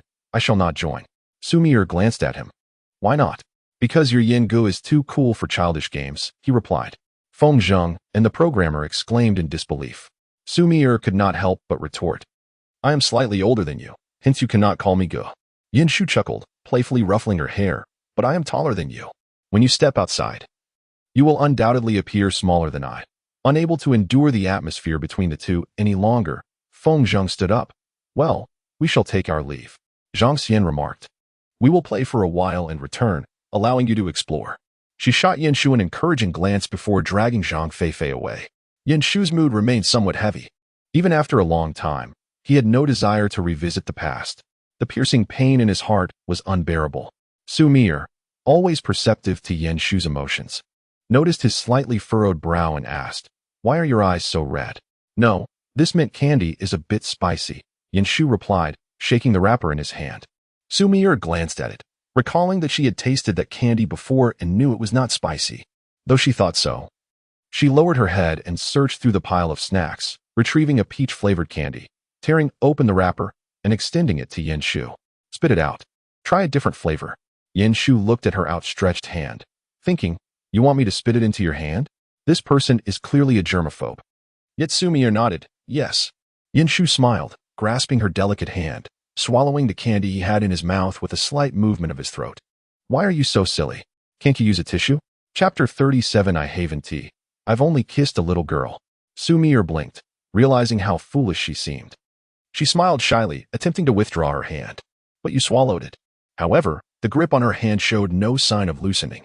Xu Mier's eyes widened slightly as she glanced around. "What are you doing? What if the teacher sees? Then we'll just admit that you and I are in a secret romance," Shu said with a cheeky grin. She could see his face gradually turning crimson, the blush creeping up to his neck. Adorable. Shu felt the cool sweetness of the mint candy making his throat dry, and he swallowed involuntarily. "Who's in a secret romance with you?" Xu Mier retorted angrily, shoving the candy roughly into his mouth. "Let go." Her voice was tinged with annoyance. The candy had been unwrapped, but it was still encased in plastic, so Shu feigned a gasp and covered his mouth with his hand.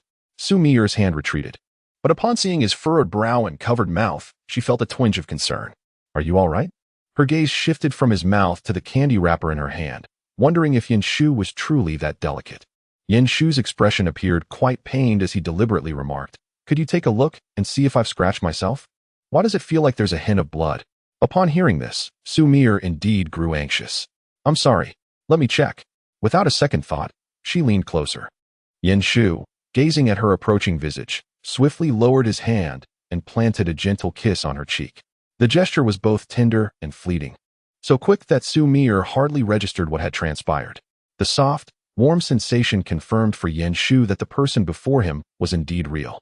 His heart softened, and he smiled at Xu Mier, saying, "I'm sorry, I couldn't help myself." Xu Mier's face, already flushed, now bore an expression of surprise and confusion. Had Shu just kissed her? Her lips, slightly dry, felt the warmth of the touch lingering on her cheek. In an impulsive motion, she covered her face with her hands and leaned back, even scooting away a considerable distance. However, she never once considered slapping Shu. To be honest, he had already braced himself for the possibility of being slapped for his audacity, not even contemplating evasion. Yet, he never anticipated that Xu Mier's reaction would be so timid, resembling a startled little snail, retreating without daring to resist. Shu was momentarily speechless, then chuckled. He had witnessed Xu Mier confront unseemly individuals before and understood that her demeanor was solely due to the fact that he was the one involved. This realization only fueled his desire to engage in even bolder actions. Just as he began to speak, Xu Mier, still covering her face, retorted angrily, "Be quiet." Shu, looking rather helpless, conceded, "All right, we're in public, don't run away. I won't say another word." The two sat apart from one another, with Xu Mier burying her face in her knees, too timid to look at Shu, whose gaze had not strayed from her for a moment. Unbeknownst to them, three girls stood not far away. One of the girls cautiously glanced at Jin Lili and asked, "Lili, should we go over?" Jin Lili, her face devoid of expression, shot a glance at the girl who spoke and replied, "What's the point?" To witness their beautiful romance. As she spoke, she grasped 2 cups of milk tea, turned, and walked in another direction, discarding one of the cups into a nearby trash bin. She had just spent considerable time searching for Shu, only to see him lean in and kiss Xu Mier. To say she felt unbothered would be a lie. She genuinely liked Shu, otherwise she wouldn't have clung to him so desperately. Yet, it seemed as if he had suddenly changed, breaking up with her and now appearing to have developed feelings for Xu Mier. Jin Lili now contemplated whether to pursue him again. The fickleness of a man's heart was disheartening. The 2 girls behind her exchanged glances, and one spoke up, "Lili, honestly, I think it's not easy to confront Shu directly. Perhaps it would be better to threaten Xu Mier instead. She seems so fragile." "Are you out of your mind? She has a heart condition. Who would be responsible if something happened to her?" Jin Lili's voice brimmed with impatience. "What if she gets scared and something goes wrong? Don't even consider that. If we could manipulate Xu Mier, do you think I would need your reminders? Due to her knowledge of Xu Mier's poor health, Jin Lili, despite her disdain for her, has always only taken verbal advantage of her. The two girls exchanged glances, as their classes were close together, and they were aware of Xu Mier's frail condition. However, they had not truly considered the reasons behind her ill health. To their surprise, Jin Lili remembered. The girl who had just spoken chuckled and asked, "Lily, how do you remember so clearly?" Jin Lili rolled her eyes, expressing her annoyance. "I invested so much effort to pursue Yin Shu, and Xu Mier is his childhood sweetheart. Of course, I understand." Mentioning this made Jin Lili feel irritated. She chose to remain silent, leaving to have some fun, exasperated. The three soon made their way towards the amusement park. Yin Shu was still looking down at Xu Mier, who had steadfastly avoided meeting his gaze for half an hour. Yin Shu sighed, pondering how he could make her look at him. "I won tea," Xu Mier replied sulkily. "Why are you like this? How am I like this?" Yin Shu could not help but tease her. "I haven't done anything wrong. Didn't I often kiss you before?" "You." Xu Mier could no longer hold back and shot him a glare. "That was before I turned 3, before kindergarten." After they started kindergarten, their closeness diminished. Reflecting on this, Xu Mier shot him another glare. Yet, Yin Shu appeared quite amused, thinking, "Isn't this progress?" However, he dared not mention it, fearing she would once again bury her head in the sand. He smiled and said, "I've already apologized, if it's really that serious. Shall I kiss you again?" At this suggestion, Yin Shu's eye sparkled. Xu Mier was taken aback by his audacity. However, she seemed to be at a loss.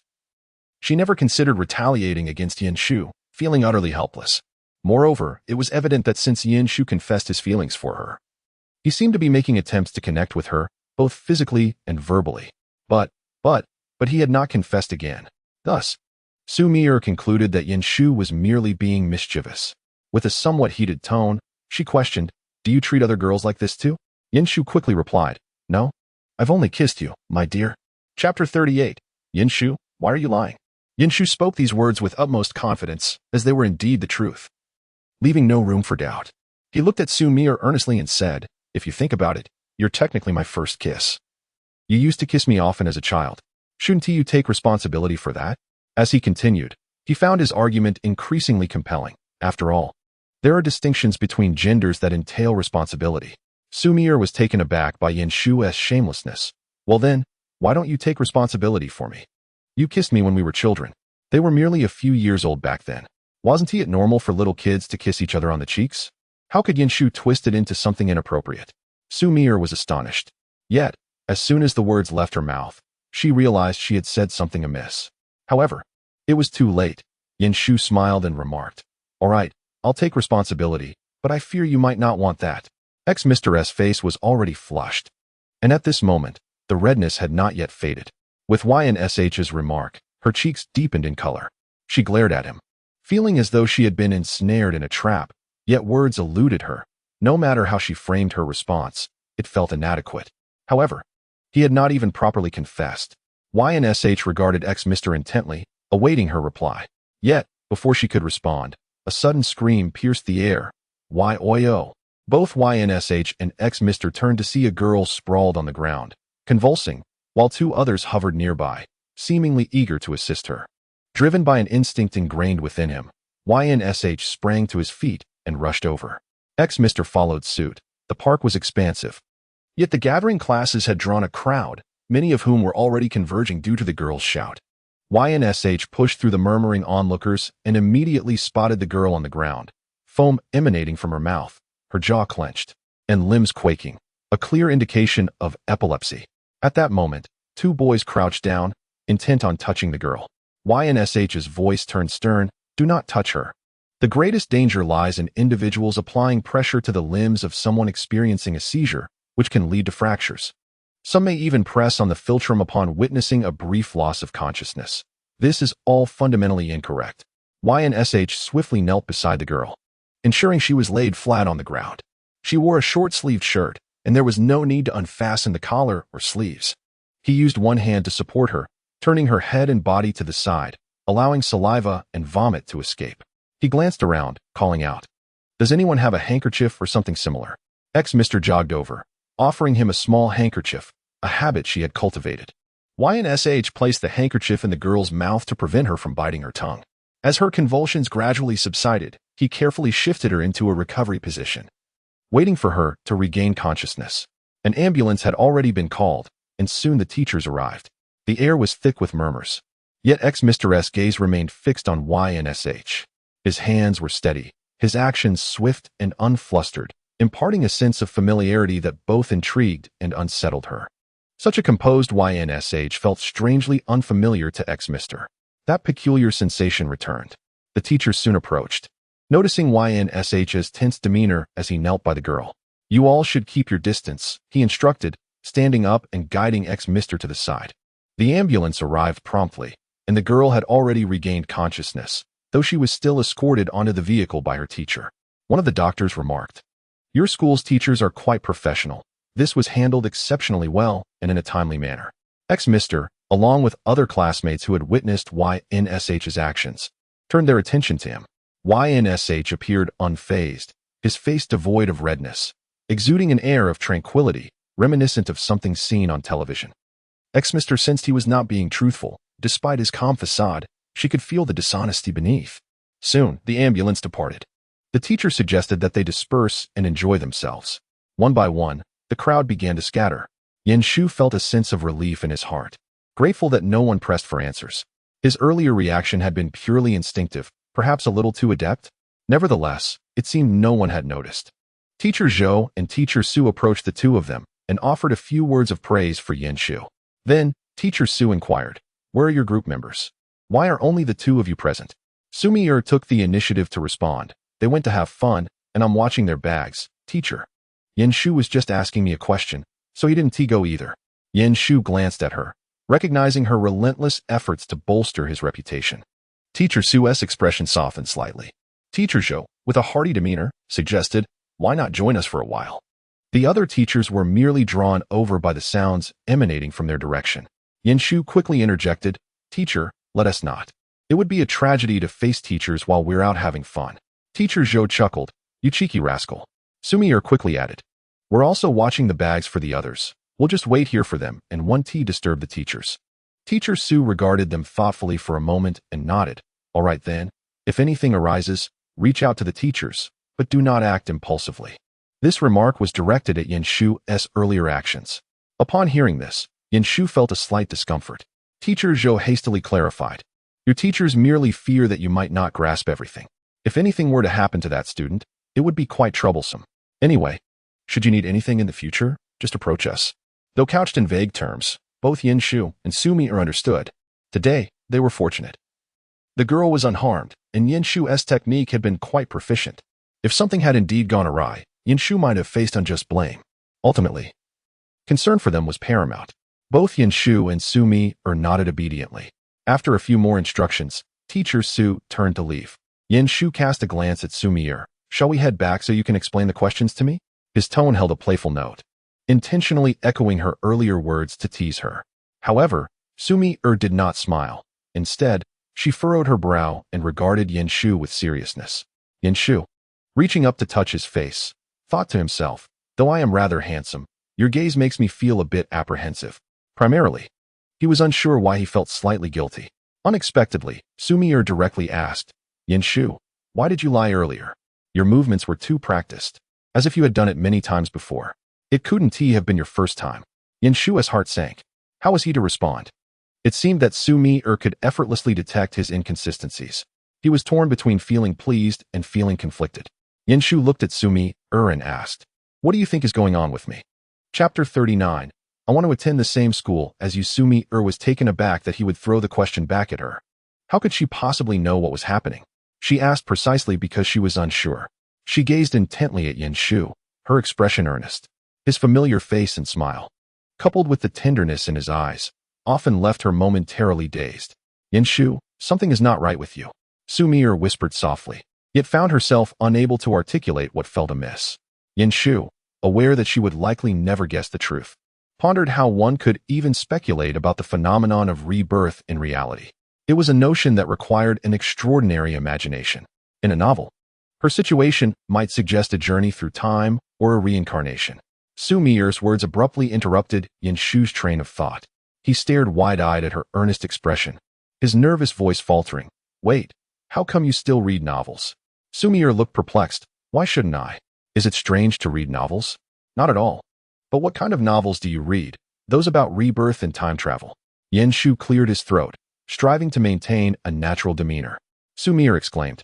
It's one introduced by Zhang Xian and the others, written by an author named Spicy Rabbit Head with a dash of sugar. They all quite captivating. Many in our class are reading them. She nodded affirmatively, then shyly added, but I don't read every day. I only indulge during my breaks. As she gazed at Yen Shu, she continued, but that's not the point. Why do you seem a bit anxious? Yen Shu chuckled lightly. I'm not anxious. I just find your imagination rather expansive. Reality isn't like a novel. Rebirth and time travel aren't commonplace. Xu Mier fell silent for a moment, acknowledging that indeed, novels and reality could not be equated. Unbeknownst to her, she had brushed against the truth. Yen Shu realized he needed to concoct a plausible excuse, and finally spoke up. The reason I'm familiar is that I have a keen interest in medicine. Look, I've been working hard lately. It's because I have a goal. He mentally congratulated himself, deeming this explanation quite reasonable. However, Xu Mier gazed at him with surprise and disappointment. I initially thought you were studying diligently for my reward. But it seems you found your purpose. She exhaled. That's good. Having a goal is a positive thing. Yen Shu caught a fleeting glimmer of disappointment in her eyes and wondered if he had overlooked something. Yet before he could analyze further, Xu Mier inquired, do you wish to become a doctor in the future? Yen Shu, wary, did not respond immediately and countered with a question, what do you want to study? I don't know. I haven't decided yet, Xu Mier answered obediently. Yen Shu felt a sense of relief mixed with compassion, realizing that in her past life, Xu Mier had likely pursued medicine because of him. However, this time, it was not feasible. Her health was not suited for the profession. He murmured, there's no rush. You have time to think it over.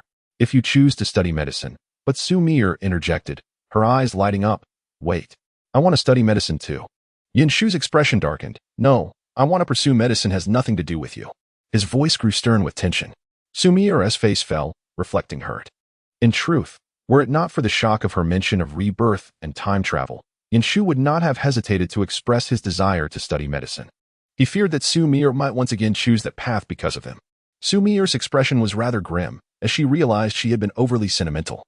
His recent demeanor and ambiguous remarks had led her to believe he might desire to study medicine alongside her, despite knowing he had always disliked attending the same school as her.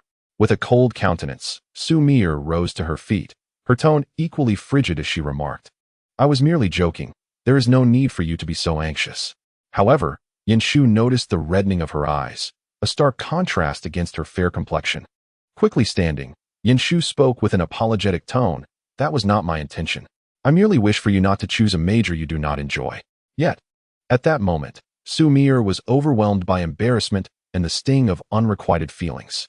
When she saw Yen Shu reach out to her, she instinctively recoiled a step back. I understand, she muttered, lowering her gaze.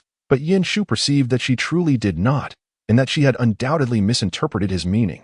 Yen Shu was acutely aware of a vital truth. Misunderstandings should not be hastily clarified. She needed a moment to cool off. The consequence of such cooling down might lead her to seek solace in someone who required no such tranquility. The tribulations of experience weighed heavily on him.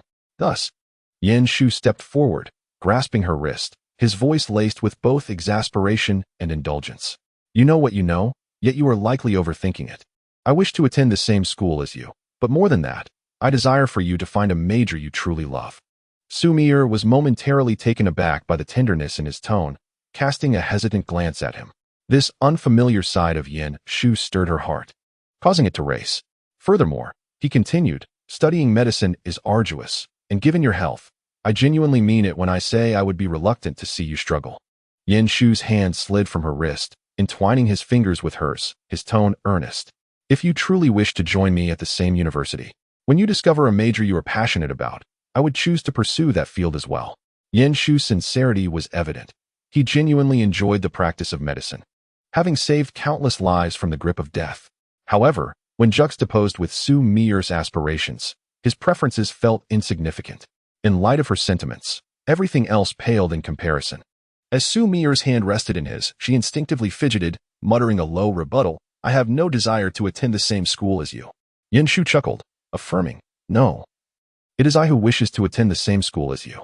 The earlier discomfort that had plagued Xu Mier's heart seemed to dissipate as a faint smile began to tug at her lips. Shu noticed this shift and felt a sense of relief. Though she was prideful, she was also easily placated. He gently shook her hand, asking, "Are you no longer upset?" "I am not angry," Xu Mier retorted, her gaze rising to glare at him, yet she found herself blushing under his warm, amused gaze. She was, after all, a young girl, and upon reflecting on her previous demeanor, she realized her outburst had indeed been unwarranted. With a slight pout, she murmured, "I'm sorry." In truth, Shu's words resonated. Her health was frail, and becoming a physician would likely be quite taxing. Xu Mier's gaze appeared somewhat dim, as if she would never be able to keep pace with Shu. Chapter 40. Do you have someone you like? Yes. Shu gently squeezed Xu Mier's hand, urging her not to overthink, reminding her that there is still time to focus on her studies. His words were intended to lighten her evident melancholy. However, upon hearing this, Xu Mier hesitated and cast him a sidelong glance. Shu thought to himself, the injury may be minimal, but the insult is profound. It was indeed inappropriate to speak such words to Xu Mier, who had consistently ranked first, given her current poor academic standing. Xu Mier clearly wished to voice something, yet she feared hurting Shu's pride and thus held her tongue. Consequently, the atmosphere grew a tad awkward. Fortunately, Zhang Xian and the others soon approached from the other side, allowing Xu Mier to withdraw her hand. This time, Shu did not insist on holding it. Upon seeing Xu Mier standing there unharmed, Zhang Xian and the others breathed a sigh of relief. Feng Zheng, known for his outspoken nature, mentioned that they had overheard someone say there was a girl in trouble and an ambulance had been called, which startled them. They were particularly concerned that Xu Mier, who often seemed fragile, might be in distress, prompting them to abandon their previous activities and return. Shu rolled his eyes and suggested, "Perhaps you should refrain from speaking." Cheng Su nodded in agreement. Xu Mier offered a smile, reassuring them, "Thank you, I'm fine." It was another girl who seemed to have an epileptic seizure. As the doctors mentioned, this revelation eased their worries. However, Zhang Feifei, observing Xu Mier's complexion, suddenly inquired, "Are you feeling unwell? Your face doesn't look good." All eyes turned towards Xu Mier. She touched her face and replied, "No, I'm okay." Shu furrowed his brow, realizing that even though she had not spoken about it, she must have been affected by his earlier remarks. With a sigh, he acknowledged that Xu Mier was overly sensitive and likely still pondered his words. Once the group returned, their enthusiasm for play had waned. Feng Zheng rummaged through his backpack and suggested, "How about a game of cards? Or perhaps werewolf for truth or dare?" As he searched, he sighed, noting that there was little to enjoy at the amusement park, especially with the long lines. The group, lacking enthusiasm for the amusement park, settled down in a circle to engage with the board games Feng Zheng had brought. Shu remarked, "You seem well prepared." Feng Zheng, with a defiant expression, replied, "Otherwise, we would just be staring at each other." The first game they played was werewolf, but after a few rounds, Shu chuckled and declared he was done, his gaze landing on the somewhat guilty-looking Xu Mier. It was hardly a game experience for her. Regardless of her role, she was invariably the first to be eliminated, often at the hands of the lead character, with Feng Zheng gleefully instigating the chaos. "Isn't this blatant retaliation?" he teased, while Xu Mier wore an expression of guilt that was hard to miss. Shu found it amusing and charming that his beloved was so endearingly transparent. However, Xu Mier felt a twinge of anxiety, her furtive glances frequently darting towards Shu, fearful of inciting his ire. The program suggested that with so few participants, playing werewolf would lack excitement. Everyone nodded in agreement, and then Zhang Xian swiftly proposed a game of truth or dare. Her mischievous gaze lingered on Xu Mier and Shu, having sensed an unusual tension between the two upon their return. Yet, at that moment, the group was more concerned about Xu Mier's well-being, leaving her reluctant to voice her own inquiries. Shu, noticing her furtive looks, chose not to respond directly, but instead inquired of Xu Mier, "Shall we play?" Though she harbored reservations about her luck in such games, not wishing to dampen the spirits of others, she hesitantly nodded in acquiescence. "All right then, let's stick to truths. We can't have anyone jumping into the lake here." Zhang Feifei chuckled. "Is that acceptable? Is there anything wrong with that?" "Nothing at all. Let us simply draw cards," Feng Zheng interjected, producing a deck of shuffled playing cards. For those unwilling to answer, he teased, addressing the program, "Hey, Lao Cheng, could you fetch some cola?" With a smile, the program member rose and dashed towards the convenience store. But we already have drinks here, Zhang Xian pointed out, gesturing towards the water previously purchased. Feng Zheng, however, replied with a grin. It's different. Cola causes bloating, while water lacks that effect. Yin Shu observed Xu Mier's furrowed brow with concern and leaned closer, whispering, Don't worry. I'll help you drink. As his breath brushed against her ear, Xu Mier felt her entire ear flush with warmth. She fidgeted slightly and murmured, I might not necessarily lose. Yin Shu merely smiled in response. Initially, both Xu Mier and Yin Shu enjoyed a streak of good fortune, winning several rounds.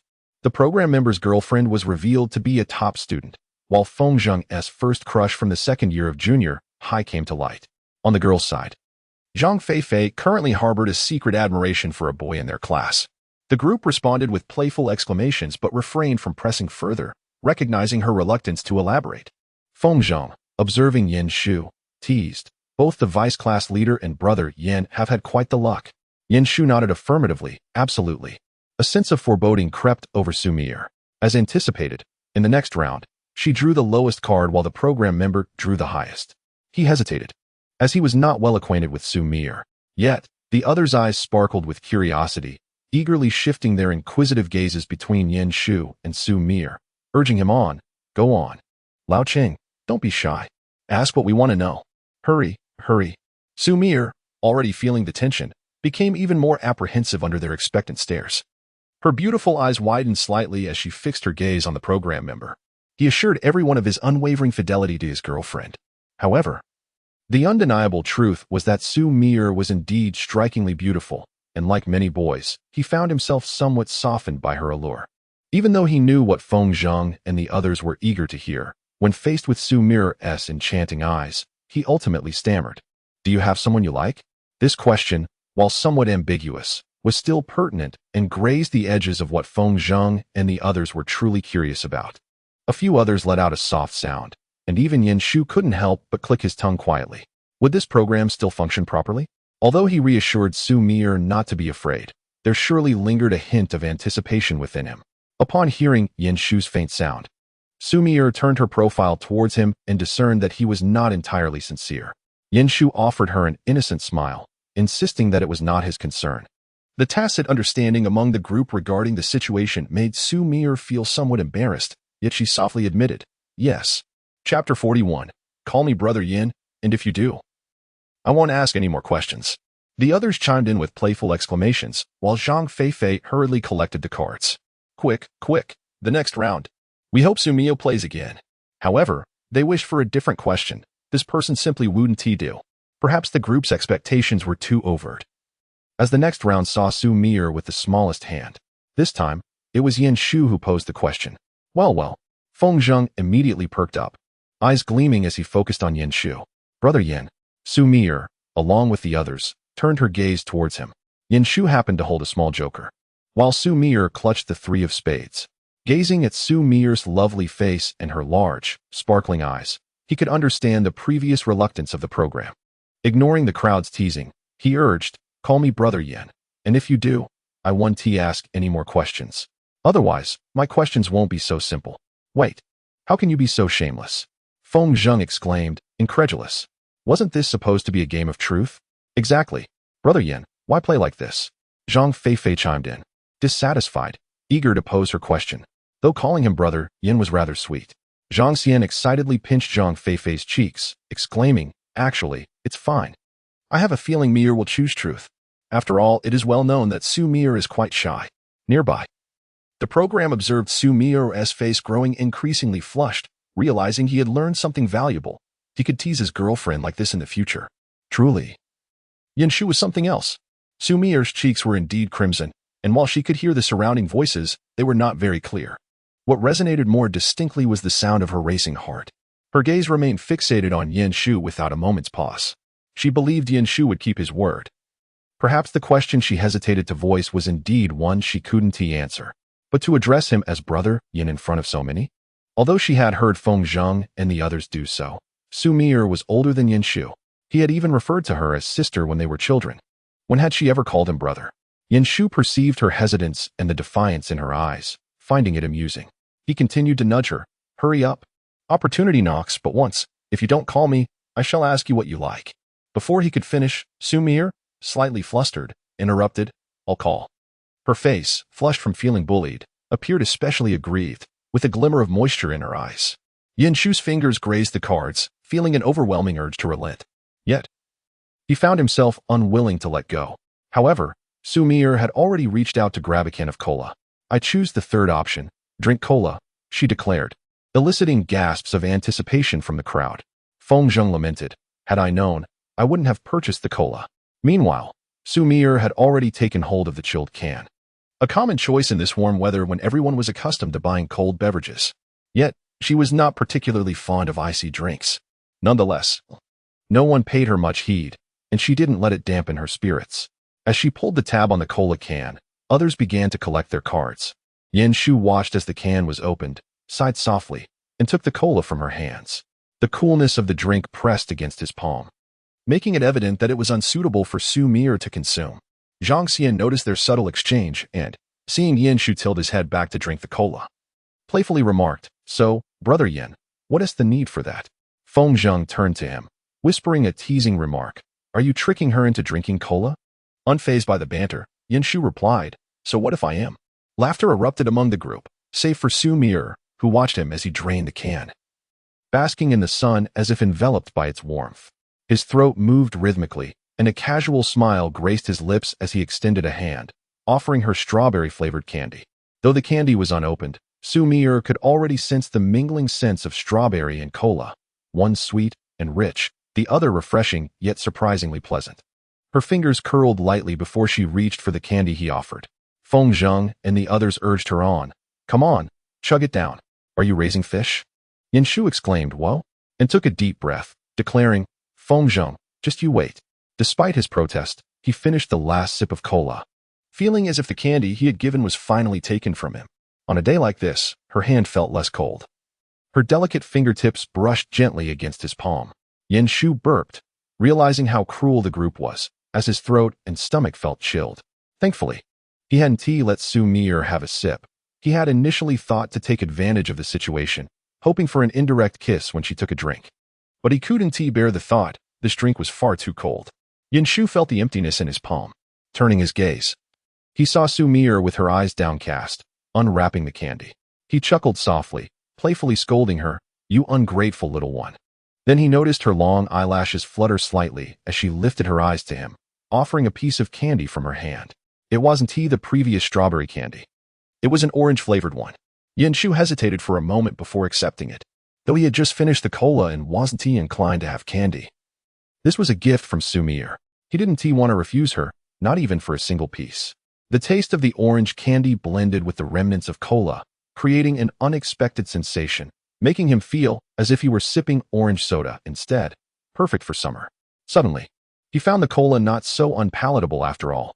The next round had already begun, in Xu Mier's silent wish. The game did not turn in her favor this time. She had listened intently as Feng Zheng endured the relentless targeting by Yin Shu, who seemed to be enjoying a stroke of good fortune.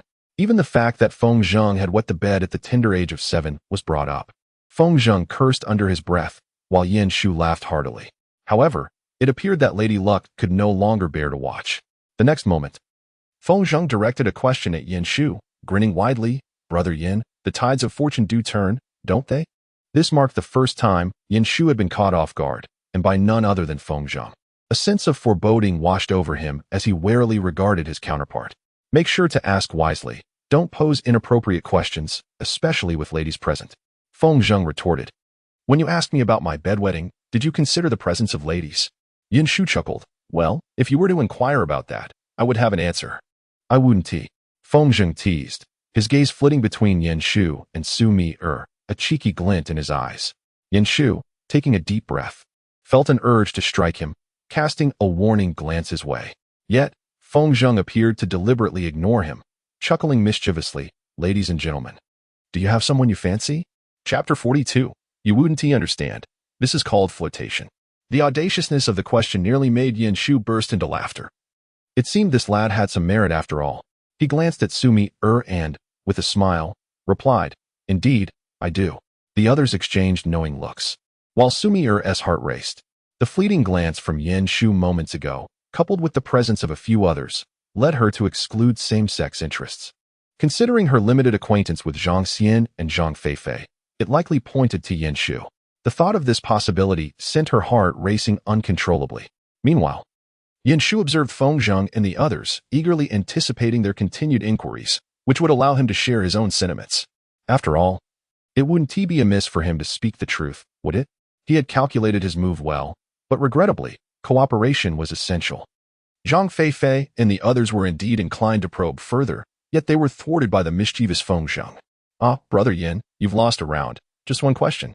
At that moment, Yin Shu wished he could toss Feng Zheng into the nearby artificial lake. It was evident that Feng Zheng was being deliberately obstructive. Taking a deep breath, Yin Shu forced a smile through gritted teeth. "All right, just wait for it." Unfortunately, as the game progressed, neither Yin Shu nor Feng Zheng had the opportunity to cross paths again. Remarkably, Yin Shu's luck held, and he remained undefeated. As the group dwindled, boredom set in, and they eventually gathered to chat. Yin Shu sipped a soda, feeling a bit bloated, and stood to take a stroll. He spotted Jin Lili in the distance, surrounded by a throng of admirers. Zhang Sheng was also present, and upon noticing him, Jin Lili quickly turned her gaze. Yin Shu maintained a neutral expression, with no turmoil in his heart. The incident with Jin Lili felt like a distant memory. He had not been fond of her, and while it was indeed unkind to have led her on, she had also not behaved well. Thus, he felt no guilt or sense of indebtedness. Retracting his gaze, Yin Shu returned to sit beside Xu Mier. Some classes had already begun to gather, and the group tidied up, disposing of their trash. Zhang Feifei continued to inquire, "Will everyone be attending the temple fair tonight? There's a famous street for the temple fair nearby this evening." Yin Shu could discern that Xu Mier was eager to venture out. There were many places to explore, though some were off limits, yet the culinary delights remained accessible. However, "The teacher might not allow us to go," Xu Mier inquired anxiously. "It should be permissible. The previous class was allowed, provided we return at the designated time." He reassured her. "Let's see. I imagine the boys in our class will also ask the teacher." Indeed, upon returning to the hotel, someone inquired with Teacher Su. In truth, Teacher Su harbored some concerns regarding safety and appeared reluctant to acquiesce. Nevertheless, Teacher Zhou intervened, suggesting that they were old enough and could move in groups, as they had done in the afternoon, as long as they returned on time. Observing the eager expressions on their faces, Teacher Su relented, announcing a gathering at the hotel lobby at 9:30. Not 9:30, but 10:30. "There's a fireworks display at 10. Chun Fong interjected boldly under the collective gaze of his peers. With his assertiveness, others began to follow suit. Eventually, Teacher Su, unable to withstand their persistence, conceded. Xu Mier, buoyed by her classmates' cheers, found a smile blossoming in her eyes. Yin Shu turned and caught sight of her, a grin involuntarily tugging at his lips. Regardless of her age, Xu Mier had an undeniable fondness for night markets and street food. She had quite the appetite, yet her picky nature and slender frame belied her love for food, complemented by a demeanor that often appeared aloof. In her past life, she had often confided in Yin Shu about this, whenever dining with unfamiliar company. They presumed she would eat little, which led her to hold back. Yin Shu had laughed at the time, encouraging her to eat freely, unconcerned about others' perceptions. The proud young lady had playfully slapped his arm, expressing her worry about making others uncomfortable, a true embodiment of a soft-hearted little hedgehog. Feeling his gaze upon her, Xu Mier turned to meet it, asking, "What are you looking at?" Without hesitation, Yin Shu replied, "Looking at you." Xu Mier felt a flush of embarrassment and struggled to continue the conversation. How could he maintain such a bold demeanor? Yin Shu observed her expressionless face, her ears reddening. As she retrieved an earplug and gently inserted it into his ear, the familiar cadence of English poetry filling the air once more. Once she had secured her earplug, the young lady turned to gaze out the window. This time, they each had one, sharing the experience of listening to the same English poem. The sky had darkened outside, and the streetlights flickered on. Yin Shu caught a glimpse of his own reflection in the glass, aware that Xu Mier was likely observing the same image, though she would probably not admit it.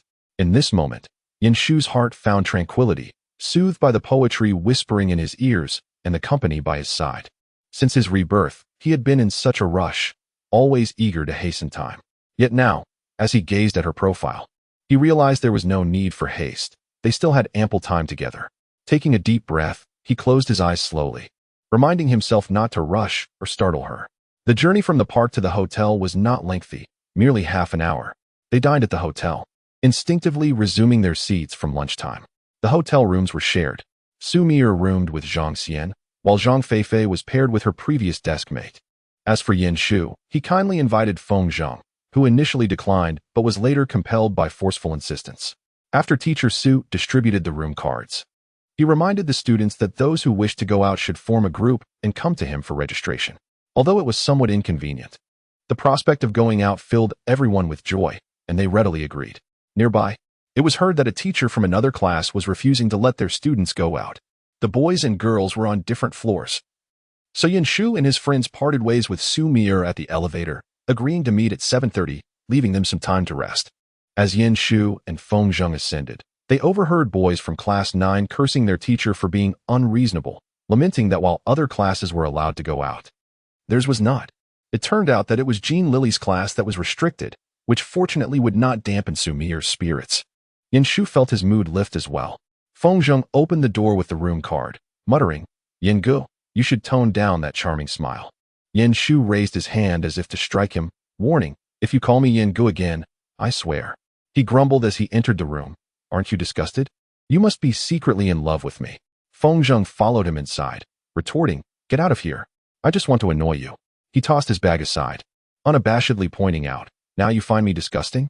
Just a moment ago, when you were flirting with the vice class leader and asking her to call you Yin Gu, did that not seem disgusting to you?" Feng Zheng wore an expression that seemed to say, "I wonder what nonsense will come out of your mouth." He was just waiting for Yin Shu to show a hint of embarrassment. But who was Yin Shu? He would never blush. Instead, he smiled at Feng Zheng and said, "You wouldn't understand. This is called romance." Feng Zheng replied incredulously, "How can someone be so shameless?" In chapter 43, she glimpsed an overwhelming and unshakable affection. Yin Shu smiled gracefully, while Feng Zheng was taken aback, gaining a new understanding of this person's audacity. The two continued to chat casually before taking turns to shower. Meanwhile, Xu Mier was already blushing profusely under Zhang Xian's relentless questioning. "We really didn't do anything," Xu Mier stammered, unable to meet Zhang Xian's gaze. Observing her flushed face, Zhang Xian remarked, "Oh, Mier, you have no idea how attractive you look right now. Even though you are beautiful, it's obvious you're lying. So bashful." Xu Mier felt that Zhang Xian was about to utter something scandalous and quickly pushed her away, exclaiming, "I'm going to take a shower." As she hurried away, her back was crimson. Zhang Xian sensed she was on the verge of uncovering the truth. Thus, she sent a message to Yin Shu. "Yin Gu, you're amazing." Mia just went in to shower with a face full of blush. Upstairs, Yin Shu pondered for a moment, realizing he hadn't done anything particularly impressive. Yet, why was she blushing? Perhaps he would inquire later. The group gathered at the appointed time and proceeded to inform Teacher Su of their plans. After giving them a few instructions, Teacher Su allowed them to leave, though his gaze lingered a moment longer on Yin Shu and Xu Mier. It appeared they were indeed quite close, dispelling any doubt he had. Teacher Su felt a twinge of concern. However, the others were only filled with excitement about their outing. The six of them discussed and decided to take a taxi. Originally, there was a perfect balance with one car of boys and one car of girls. However, Yin Shu insisted that 3 girls would be unsafe, thus compelling them to share a vehicle. Although it was indeed a forceful decision, the 3 girls found it rather agreeable. After all, in an unfamiliar place, having a boy around provided a sense of security. Feng Zheng exclaimed, "How shameless." Nonetheless, the journey to the temple fair was not particularly lengthy, taking only about 20 minutes by taxi. Initially, they had anticipated a fair that was distinctly unique, only to discover that the so-called temple fair was merely the name of the street. Feng Zheng was taken aback, thinking, "Isn't this false advertising? This is nothing but an ordinary night market." Despite the disappointment, the atmosphere was lively, bustling with students. Yin Shu even recognized several familiar faces from their school. After walking for a short while, Zhang Xian suggested, "Why don't we split up? This food street is quite large, with a fork in the road ahead." She exchanged knowing glances with Yin Shu and Xu Mier, proposing, "How about we form pairs?" With that suggestion, everyone understood the implication. Feng Zheng, though playfully annoying Yin Shu, was not so oblivious as to disregard the situation. He promptly stated, "Perfect, program and I were just thinking of exploring that direction," casually pointing. Zhang Xian took Zhang Feifei's arm, proclaiming, "Let's go back and buy those plum blossom cakes." "Yin Gu, You and Mier can pair up. We'll contact you on our phones later." Before the two could react, the girls had already vanished from sight. Xu Mier softly called out, but her voice went unheard. Shu was impressed by their thoughtfulness, thinking that when they eventually marry, they must have a table solely for themselves. He turned to Xu Mier, who had also caught on, and suggested, "Let us not squander their well-intentioned gesture." Xu Mier giggled at his description, revealing subtle dimples on her cheeks, appearing quite endearing. Shu felt a sudden urge to poke her, yet he sensed that if he did so, she might no longer wish to accompany him. Feeling a twinge of regret, he rubbed his fingers together and asked, "You didn't eat enough for dinner, did you? What would you like to eat?" Xu Mier, still smiling, looked into Shu's eyes, which sparkled under the lights. Behind her was the vibrant bustle of the world, while before him was a treasure of unparalleled beauty. He thought that perhaps the most exquisite scene was this very moment. "Shall we venture ahead? Generally, the places with the most crowds have the best food." Xu Mier suggested softly, reaching out to grasp the strap of Shu's backpack. A habit formed from their school days when she often sat in the back seat of his car. However, today, Shu had not brought a backpack, leaving Xu Mier's hand awkwardly extended before she blinked and withdrew it. However, Shu reached out and held her hand, guiding her forward with a fluidity that felt entirely natural, as if they had performed this dance countless times before. He sensed her hand stir within his palm, leading him to believe she might withdraw it as she had done previously. He had already prepared a gentle remark about how crowded it was, making it easy to get lost. Yet, the anticipated withdrawal did not occur. Instead, her small hand merely shifted slightly, seemingly in search of a more comfortable position. Surprised, Shu turned to glance at her, only to find her cautiously stealing a look at him. Upon catching his gaze, she quickly averted her eyes to a nearby stall. The bright lights illuminated her embarrassment and shyness with unmistakable clarity. A smile tugged at the corners of Shu's mouth, and for once, he refrained from teasing her. Their hands interlocked felt as if a heartbeat resided between them, a rapid thrum radiating from their palms, echoing the innocent, unspoken emotions of youth. The food street was indeed long and bustling. They encountered familiar faces from school. Upon seeing the two of them holding hands, some expressed surprise, while others, particularly the boys, would let out exclamations. Nevertheless, neither showed any inclination to let go, even as Xu Mier's heart raced faster. Shu, however, was preoccupied with the thought of finding something delicious for her. After some time, he spotted a stall selling egg pancakes, recalling how much Xu Mier had relished them in their past life. Although he was uncertain of the appeal, he released her hand, saying, "Wait here. I'll get this for you." There was a queue in front of the stall. The instant he let go, Xu Mier felt an emptiness in his absence. She instinctively tightened her grip, letting out a soft "oh." She then watched as Shu positioned himself at the end of the line. Towering above the crowd and undeniably handsome, her gaze remained fixed on him, filling her heart with joy. Shu was truly captivating. Occasionally, other girls' eyes would linger on him, yet he seemed indifferent, focusing on his phone and occasionally glancing at Xu Mier. At those moments, she would swiftly divert her gaze, embodying the innocence of a guilty secret. Yet, whenever their eyes met, Xu Mier felt as though she glimpsed a profound affection reflected in his eyes. Shu was acutely aware of Xu Mier's gaze upon him. Often, he felt like a kite soaring high and far, yet tethered by an invisible string held firmly in her hands. He watched her patiently waiting beside him, gradually merging with the memories of her from the past. In his recollections, her lips always curled into a smile, and when their eyes met, she would playfully squint at him, exuding an endearing charm. Yet now, shyness enveloped her more than that playful demeanor. At times, Shu couldn't help but feel a pang of disappointment. Despite their shared experiences, it felt as though they were starting anew. She remained unchanged, while he had transformed. The sensation is akin to that of someone who has partaken in a grand state banquet suddenly returning to the simplicity of a street vendor's fare. This metaphor may be somewhat inappropriate. Perhaps it is merely a consequence of the queue I find myself in. As a student of the sciences, Shu has never excelled in metaphors, and at this moment, this is the best he can conjure. The primary intention is to convey a sense of psychological disparity. At this stage, Xu Mier often finds herself feeling a twinge of impatience, which ultimately stems from her own insecurities. She longs to witness the same affection from Xu Mier as in their previous life, to reassure herself of Xu Mier's enduring love. Shu, momentarily lost in thought, casts his gaze downward. Occasionally, he feels that he possesses nothing worthy of Xu Mier's affection. He fears that at this moment, Xu Mier may not harbor the same fondness for him, ready to turn away at any moment.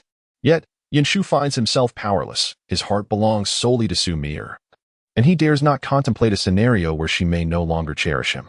What if she eventually realizes he is unworthy of her love and withdraws just in time? Yanshu lacks the certainty to reclaim Xu Mier. In their previous life, she had always taken the initiative to approach him. He takes a deep breath, recalling the psychological assessments he was required to undertake regularly due to his profession in his past life.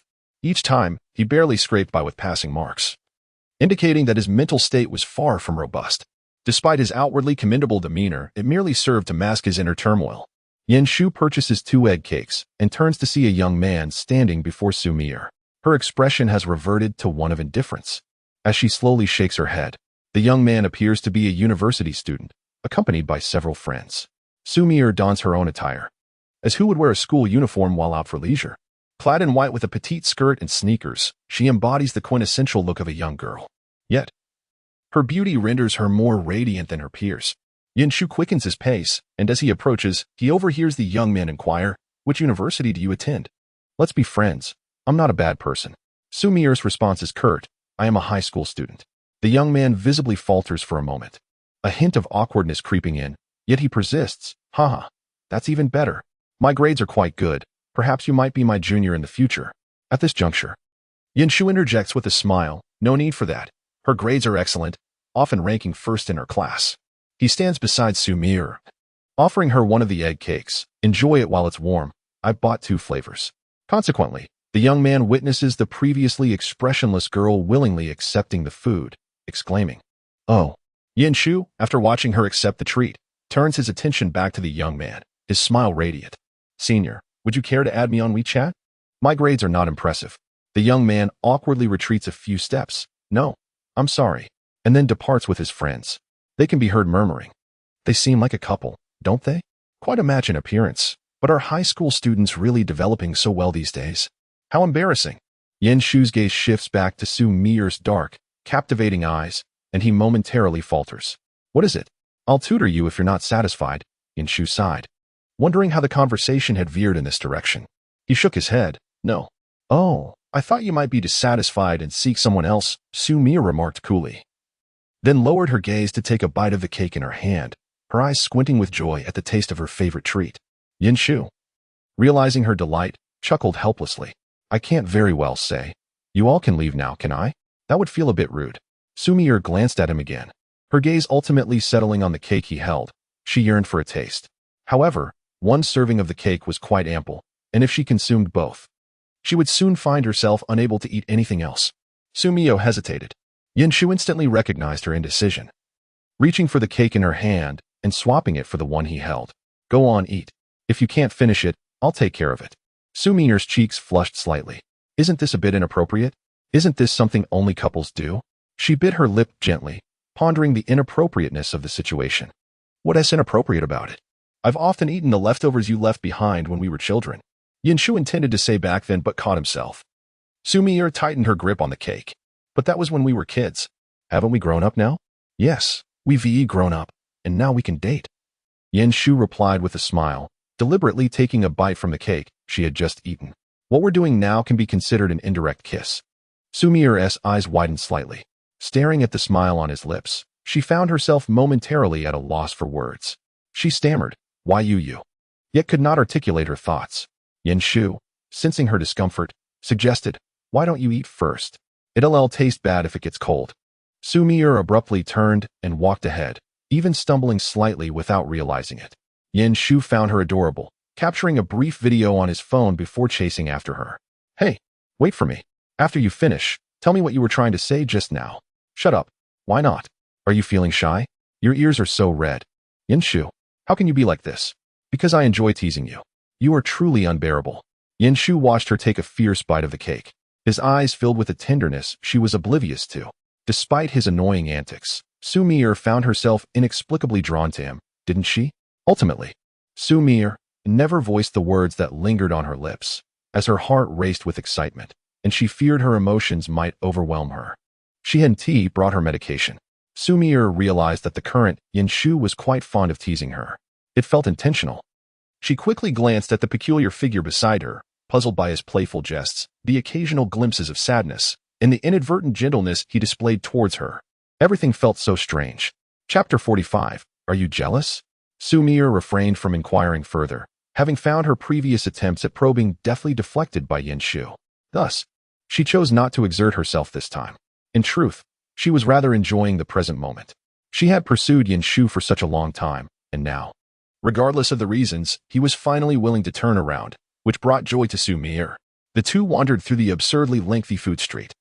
Yin Shu remarked that he felt there was a reason for its vibrancy. He had never encountered such an extensive culinary avenue. Indeed, it was long. After 30 minutes of walking, they still had not reached the end.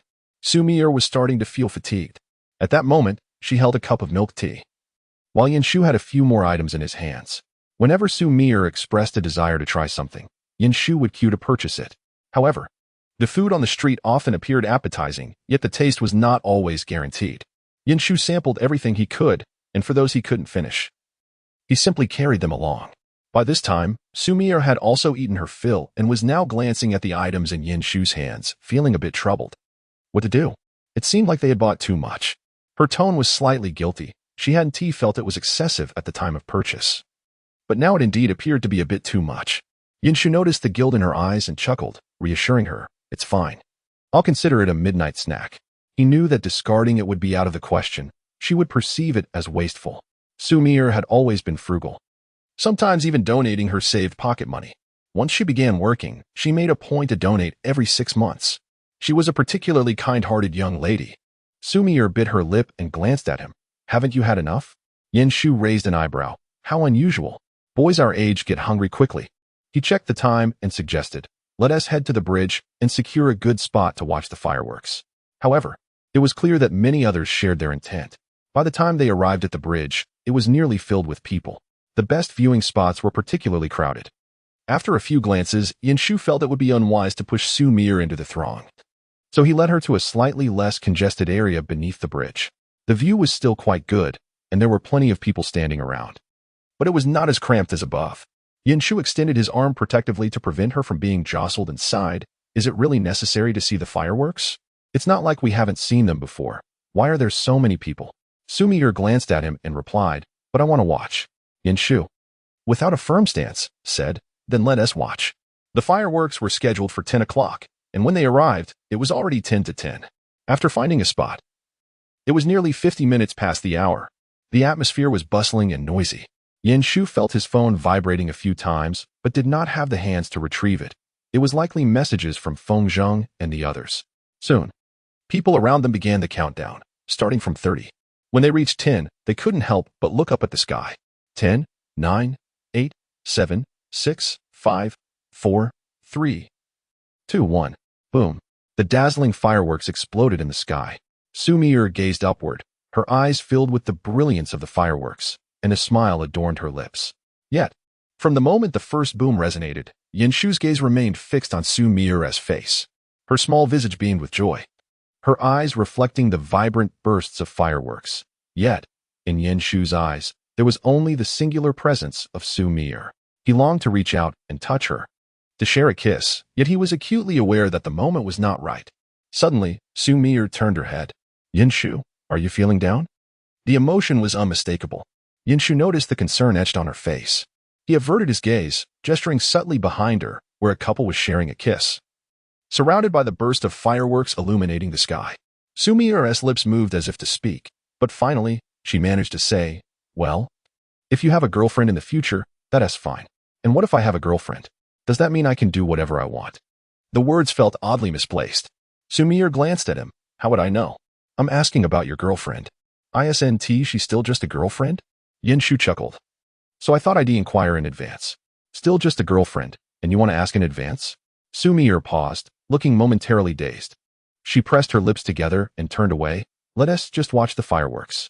Was Yin Shu really that dense? Why didn't he ask one more question? If he did, she would surely agree. Yin Shu reached out and gently ruffled Xu Mier's hair, whispering, "Why are you acting like this?" He was promptly swatted away. "Don't touch my hair." Yin Shu felt a bit perplexed. Why did she seem more irritable? Was it because he had teased her? Was it truly that difficult to decipher a girl's thoughts?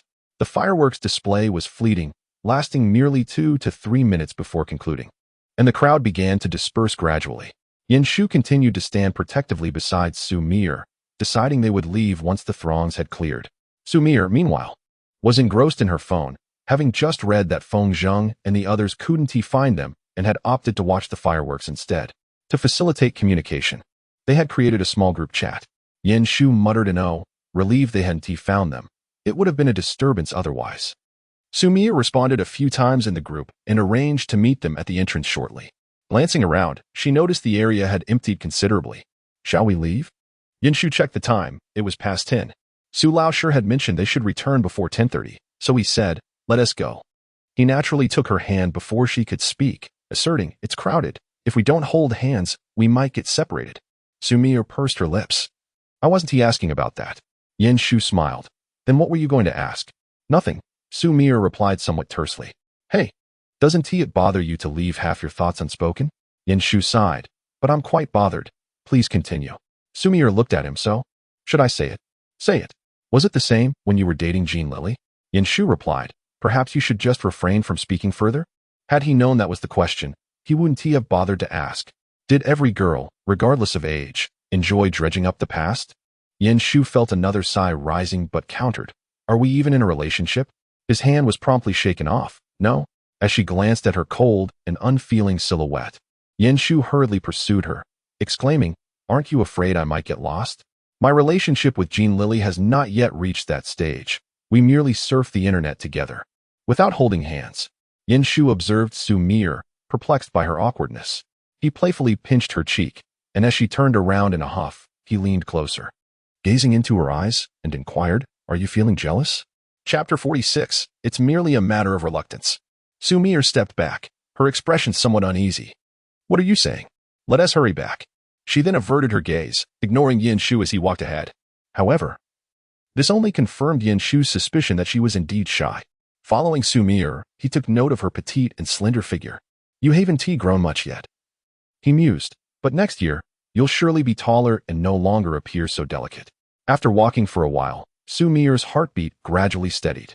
Noticing that Shu had fallen behind, she couldn't resist glancing back. He stood not far away. Although the distance was not considerable, it felt vast to Xu Mier. Her hand moved slightly. Only moments ago, they had been holding hands. Thus, she called out, "If you don't keep up, I'll think you've gotten lost." Shu chuckled and strode over, taking her hand in his with ease. "This way, we won't get separated." The corners of Xu Mier's mouth quirked up slightly before she quickly released his grip. "What are you doing? If someone sees us, they misunderstand." "Just for a moment," Shu said, his tone lighthearted. "No one will notice. But plenty of people saw us when I first arrived." Xu Mier retorted. "Who cares about that?" Shu replied, playfully dismissive. True to his word, once they reached a less crowded area, he let go of Xu Mier's hand. After the fireworks, the crowd at the food street had diminished significantly, making it seem much emptier. Xu Mier glanced at her now empty hand, wondering why she had never noticed how obedient Shu could be. She cast him a silent look before continuing to walk ahead. Shu, puzzled, wondered about her expression. Was he not supposed to let go? He had noticed a teacher from their class also at the food street earlier, and while classmates seeing them was inconsequential, being spotted by a teacher could pose a problem. The two soon arrived at the entrance, where Feng Zheng and others were already waiting. Having encountered other classmates from their group, they all took a taxi back together. Unfortunately, Shu couldn't share the same vehicle with Xu Mier, as it was already full. As they returned, they essentially timed their arrival, with Teacher Su and Teacher Zhou waiting for them in the lobby. They were the last to return, yet at least everyone had gathered. Teacher Su sighed in relief, stating, "It would have been troublesome if even one of you was missing. All right, you all should head upstairs and get some rest. It's getting late." Everyone nodded in agreement and began to ascend the elevator in groups. As Xu Mier and her friends exited, Shu called out, "Good night." Though he didn't specify, everyone understood to whom he was addressing. Feng Zheng chimed in with a cheeky, "Good night," and Zhang Xian and the others followed suit with their own good nights. Xu Mier cast a glance at Shu, feeling that today's outing had indeed been quite enjoyable. A smile graced her lips as she bid good night. The elevator doors closed once more. Chung Su, observing from the side, remarked, "I must say, our vice monitor is truly stunning." Shu cast him a sidelong glance, recalling his previous indiscretion while gaming. Is it appropriate for someone with a girlfriend to make such comments? Cheng Su feigned innocence. My girlfriend also finds our vice monitor attractive. After all, she is a campus beauty, and many share this sentiment. It's merely a matter of aesthetic appreciation. Feng Zheng sighed nearby. Ah, Cheng, you seem to be missing the point. He is jealous and doesn't permit you to praise anyone else. Cheng. Oh, my apologies, Yan, but have you managed to win over the vice monitor? The remark struck deep, eliciting laughter from Feng Zheng, leaving Yin Shu feeling a pang in his chest. Cheng Su remained oblivious, pondering how this fellow even found a girlfriend. Why did he have one while he did not? Was that fair? Feng Zheng guffawed loudly, and even Cheng Su couldn't help but interject. Stop laughing. What's so funny? Ding! The elevator doors opened. The trio stepped out, Cheng Su looking perplexed, Yin Shu speechless, and Feng Zheng wearing a smug grin. However, upon seeing Jin Lili waiting by the elevator entrance, their expressions shifted to confusion. Although this was a hotel and not a dormitory, they were certain this floor was exclusively for males. Jin Lili had arrived alone. This was not a school dormitory where one could simply access the elevator. Their class was not permitted to leave that night, as the teacher was stationed downstairs. After playing cards with her classmates for a while, she felt disinterested. Her mind was filled with thoughts of Yin Shu from the afternoon, who had seemed entirely different when with Xu Mier. Thus, she decided to come. Waiting for quite some time until she finally saw him, Jin Lili stood upright, fixing her gaze on Yin Shu. Shall we talk? I was left in a confusing breakup. Surely, I can gain some clarity? Yin Shu sighed, looking at Jin Lili before responding. Isn't it clear enough? I simply prefer not to be too direct. Ding! Another group arrived, consisting of Chen Fong and several boys from their class. Upon seeing Jin Lili, they paused momentarily. Accustomed to his role as class monitor, Chen Fong interjected, blocking Yin Shu. What are you doing here? This isn't. He hesitated, intending to say the boys' dormitory, but faltered. Yet, Jin Lili only focused on Yin Shu. Shall we talk? It seemed she knew precisely how to engage him, steering the conversation towards Xu Mier. Indeed, Yin Shu's attention turned toward her, albeit with a cold demeanor. Some boys from their class suggested, should we call the teacher? What is this? Others, reveling in the drama, teased, Yin, they're blocking the door. Why not chat a bit? Ha. Indeed, they were at the door. Feng Zheng, already disinclined towards Jin Lili and her group, tugged on Yin Shu. Let us go. There's no need to waste time on this. Jin Lili persisted. If you want to talk to me, I could always approach Xu Mier instead. Yin Shu took a deep breath. All right, you seek reasons for the breakup, correct? I'm aware you've entangled yourself with other boys. And I'm not particularly fond of the color green. Moreover, there is no need for you to feign distress. What does it matter if you lose a single fish from such a vast pond? His gaze towards Jin Lili was rife with unmasked irritation. As for the sentiment of reluctance, what is there to lament over? They had only been together for a few days, merely having ventured out to fish a handful of times. Your current dissatisfaction stems solely from the effort you expended in courting me, only to be cast aside. Yin Shu's voice remained flat, as if he were merely recounting an ordinary occurrence.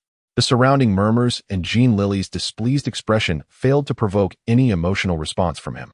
The so-called heartbreak was merely a matter between the two of them, and he had said all that needed to be said. Therefore, it would be best not to disturb Xu Mier, otherwise he might not be as civil as he currently appears.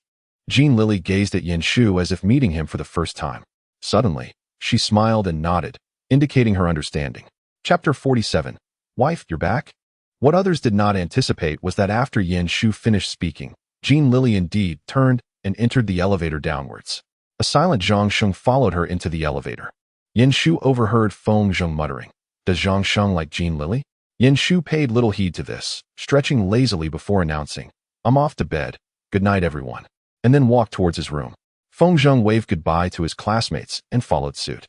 Yin Shu did not invest much thought into Jin Lili. In fact, had she not mentioned Xu Mier, he would not have considered answering her questions at all. There was no necessity, and Jin Lili had no grounds to interrogate him. Their so-called relationship truly amounted to nothing. He could perhaps understand a fraction of Jin Lili's resentment. Yet, to put it bluntly, Yin Shu felt no obligation to be responsible for her dissatisfaction. If every girl who harbored feelings for him were to demand explanations, would he be able to attend to them all? His only duty was to Xu Mier. However, it seemed that the little earful did not wish to afford him that opportunity. With a sigh, Yin Shu flopped onto his bed, remaining utterly still. Just then, Feng Zheng entered, closed the door with a sound, and asked, What's wrong? Regretting your earlier loudness? Well, you certainly have a foul mouth. How have you not been hit yet? Yin Shu replied leisurely. Feng Zheng chuckled. Who says no one has hit me? It's just that they can't outmatch me. Yin Shu glanced at him and recalled that in a previous life, Feng Zheng had mentioned that he met his then-girlfriend through a fight. To Yin Shu, that process of acquaintance seemed rather explosive. At this moment, Yin Shu could hardly be bothered with him. Feng Zheng, perusing his phone while searching for clothes, remarked, By the way, regarding Jin Lili stopping you, the class group is discussing it. You might want to think about how to explain it to the vice class monitor. With that, he leisurely entered the bathroom. Yin Shu exclaimed in surprise, took out his phone, and opened the muted class group, where indeed, a conversation was unfolding. The topic revolved around Jin Lili waiting for Yin Shu at the elevator. A particularly gossip-prone boy in the class had initiated this chatter. Yin Shu thought to himself, what a blunder. To his surprise, they were gossiping in the group chat while the involved parties were present. Yin Shu scrolled through the messages, finding none from Xu Mier. Just tonight, Xu Mier had been jealous over Jin Lili. What a situation. He initiated a private chat, sending a simple message, Are you asleep? Accompanied by an innocent emoji. In the past, Yin Shu had not favored such endearing emojis, but Xu Mier seemed to appreciate them. Each time he sent one, she was more amiable in response. Her reply came swiftly, I am. Yin Shu couldn't help but chuckle. Then are you sleepwalking to chat with me? Could you sleepwalk over to my room? A moment of silence lingered before she replied, Yin Shu, you truly have no shame. He could easily envision her blushing furiously yet reluctantly responding to him. Yin Shu then decided to send a voice message, his voice laced with mirth. I just wanted to see if you were asleep. Don't pay attention to the nonsense in the group. I am entirely innocent. Downstairs, Xu Mier noticed that Yin Shu had sent a voice message and glanced toward the bathroom where Zhang Xian was showering. She played the message, listening intently, then replayed it. Was Yin Shu attempting to explain himself? She felt a surge of happiness. The earlier conversation in the group chat had indeed dampened her mood. She disliked seeing Yin Shu's name associated with other girls. At first, it was about his connection with Jin Lili. But now it seemed she was averse to him being with any girl at all. Xu Mier was taken aback by her own emotional shift. As she wrestled with her thoughts, Yin Shu's explanation arrived. Upon hearing him say he was entirely innocent, she was tempted to ask, What about me? Am I also entirely innocent? She longed to understand Yin Shu's definition of innocence. Biting her lip, she played the message again. Just then, Zhang Xian emerged from the bathroom and caught the last phrase, entirely innocent. Recognizing Yin Shu's voice, she paused, puzzled by the context. Then she noticed Xu Mier toss her phone onto the bed as if it had burned her. Hastily standing up, It's nothing. I'm going to shower, and darted back inside. Zhang Xian exclaimed softly, watching her flustered retreat, finding her utterly adorable. How was it that she always resorted to such antics? It was simply too endearing. However, she did have Yin Shu's contact information. She could certainly inquire if Xu Mier chose not to. Meanwhile, Yin Shu, waiting for Xu Mier's reply, contemplated whether he should compose a little essay to assert his innocence. At that moment, Zhang Xian's voice message arrived. Brother Yin, what's this about you and Mier being entirely innocent?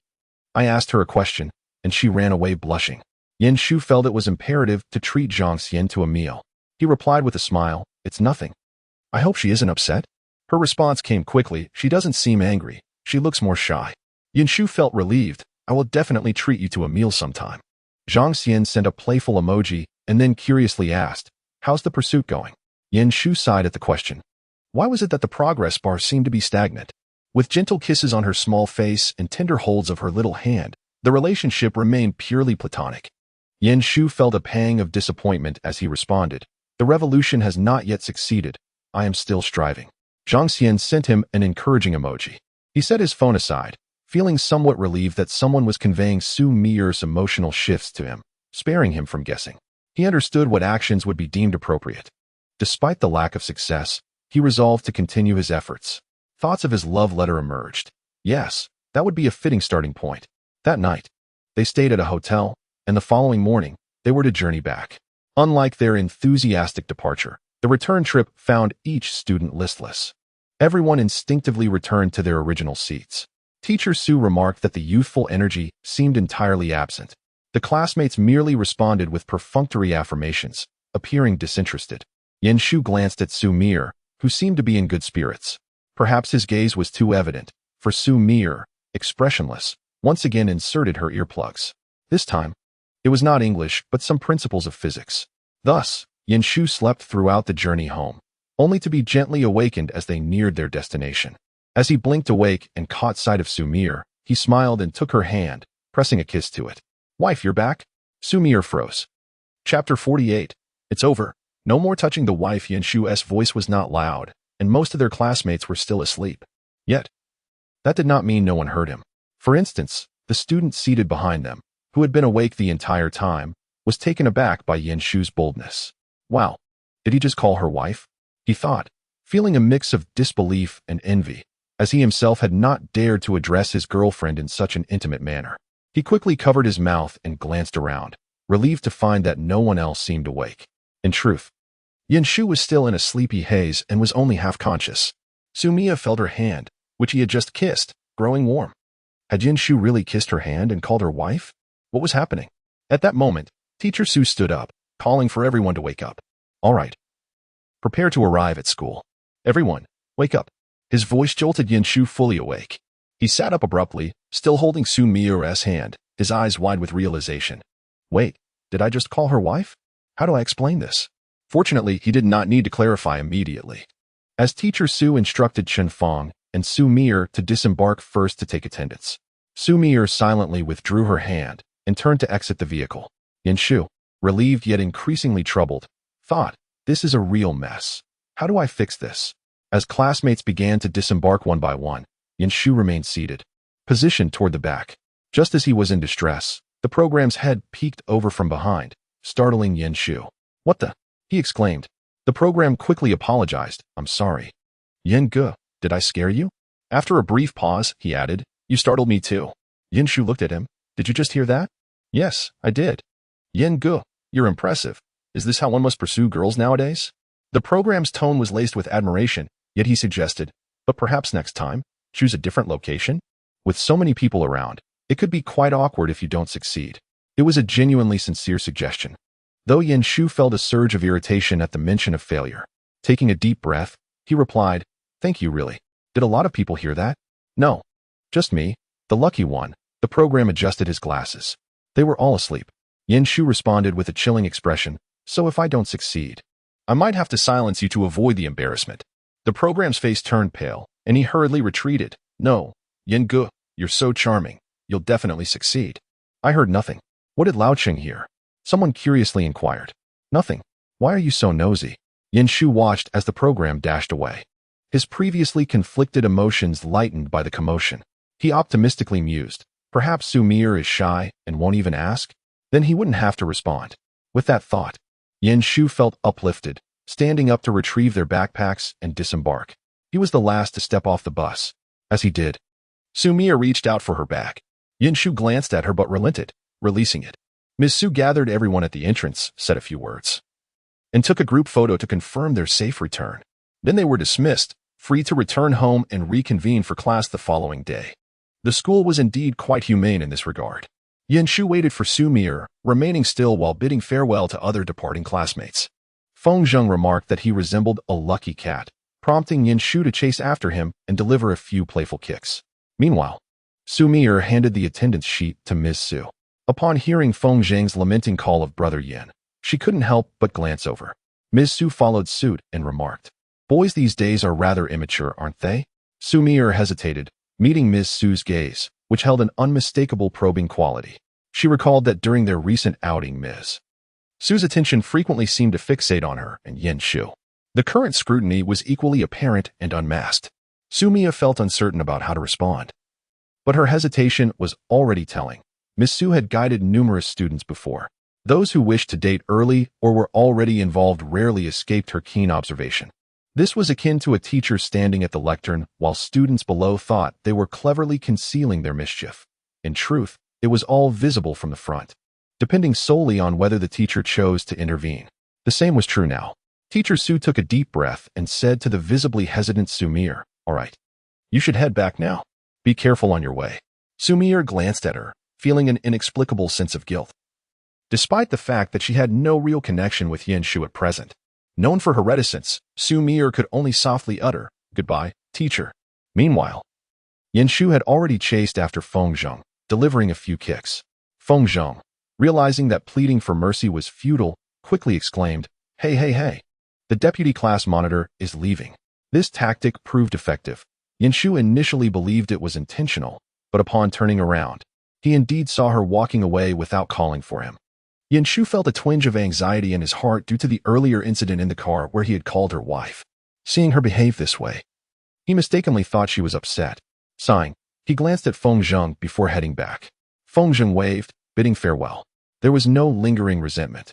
It was evident that Shu's sudden shift in mood was noticeable. Shu turned and pursued her, mentally preparing himself for the explanation he would need to provide if the matter were to arise. In truth, Xu Mier was not angry. As she walked, she took out her phone to message Shu, "I'll wait for you at the next intersection." Facing Teacher Su's knowing gaze did make Xu Mier feel somewhat guilty. However, just as she sent the message, Shu caught up with her. "Little ear, why didn't you wait for me?" A familiar voice rang out. Xu Mier paused, turning to see his eyes filled with apprehension and regret. The memory of him calling her wife surged back to her mind. Initially surprised, Xu Mier had thought that Shu, clearly still groggy, was merely dreaming. After all, dreams lack logic and reason. Perhaps he would forget upon waking. Yet, the look in Shu's eyes made Xu Mier realize he remembered. What else could that gaze signify? Noticing Xu Mier's silence, Shu frowned slightly and reached out to take her hand, only to have Xu Mier shy away. A pang of concern struck him. Was it truly that serious? She wouldn't even allow him to touch her? Then he heard Xu Mier softly say, "Teacher Su is watching." Chapter 49. Is your mood any better? If not, I'll keep searching. Upon hearing her quiet words, Shu finally felt relieved. The hand he had extended to hold hers retreated. Not daring to look back, lest it be too obvious, he followed Xu Mier closely as they walked forward. Why did it feel a bit like a clandestine romance? With a hint of worry, Shu inquired, "Did Teacher Su say anything about us?" Xu Mier paused for a moment, then quietly asked, "What is there between us?" Shu replied, "Currently, nothing, but there will be much in the future." He sighed, murmuring softly, "If you give me the chance, our story could fill a book." After saying this, he chuckled to himself. Actually, if we started writing from the day we were born, we might already have a book by now. Unable to suppress her laughter, Xu Mier found his words amusing. They had known each other since birth. If they were to chronicle their lives from that point, indeed, a book could have been written. Seeing her smile, Shu felt a wave of relief wash over him. As the two turned a corner towards the place where Shu had parked the car, it was only then that Shu turned back to glance. Realizing that Su Laoshi was already out of sight, and Su Laoshi likely could not see them either, he pressed on with a question. "What did Su Laoshi say? Did she put you in a difficult position?" Xu Mier turned to give him a look, but said nothing. There wasn't much to provoke a response from her, indeed. It was the truth that Xu Mier excelled academically and never caused trouble. She was Su Laoshi's prized student. As long as she refrained from engaging in early romance, there was little to discuss. Shu felt a slight relief at this realization. He approached his car and retrieved it, saying, "With that reaction of yours, I thought something was amiss. Let us head home." Xu Mier obediently handed him her backpack and settled into the back seat. Shu pedaled forward, only to hear her ask, "What will you do if the teacher scolds me?" He replied, "Well, I suppose I'll have to keep my distance from you at school. I'm quite fearful of you being criticized, though it doesn't bother me much. I have a thick skin." His voice was somewhat diffused by the wind. Xu Mier simply responded with an "oh" and fell silent, for it was precisely this fear that had led her to withhold from him what Su Laoshi might have discerned. Comparatively, she would prefer to endure the scolding herself rather than see him keep a distance. Xu Mier, lost in her own thoughts, remained quiet. Shu assumed she was fatigued, hence he slowed his pace. He felt a gentle pressure against his back as someone rested their forehead there. For a fleeting moment, Shu's body tensed, but then he relaxed. The journey from the school to the residential area was not particularly long, and even at a leisurely pace, it wouldn't take more than 30 minutes to arrive. During the ride, Xu Mier refrained from inquiring about the earlier incident. And what initially concerned Shu gradually morphed into disappointment. How to articulate this feeling? If she had asked, he could have gauged her curiosity or perhaps hinted at something. Yet, the usually earnest Xu Mier today didn't utter a single word, as if she had completely forgotten about the matter. Shu felt a sense of frustration brewing within him. Upon reaching the top of the stairs and arriving at the doorstep, Shu finally spoke. "Are your uncle and aunt working overtime today? Would you like to come over for dinner?" Xu Mier's parents, a doctor and a teacher, were indeed quite busy. Aunt Huang, Being a doctor, often worked extra hours, while Uncle Xu, who taught the ninth grade, was also preoccupied. Consequently, Xu Mier often found herself home alone, and during her childhood, she frequently joined him for meals due to this circumstance. After all, his father was somewhat of a part-time stay-at-home dad. Yin Qing wasn't a full-time caregiver, as he was a screenwriter who spent most of his time at home crafting scripts.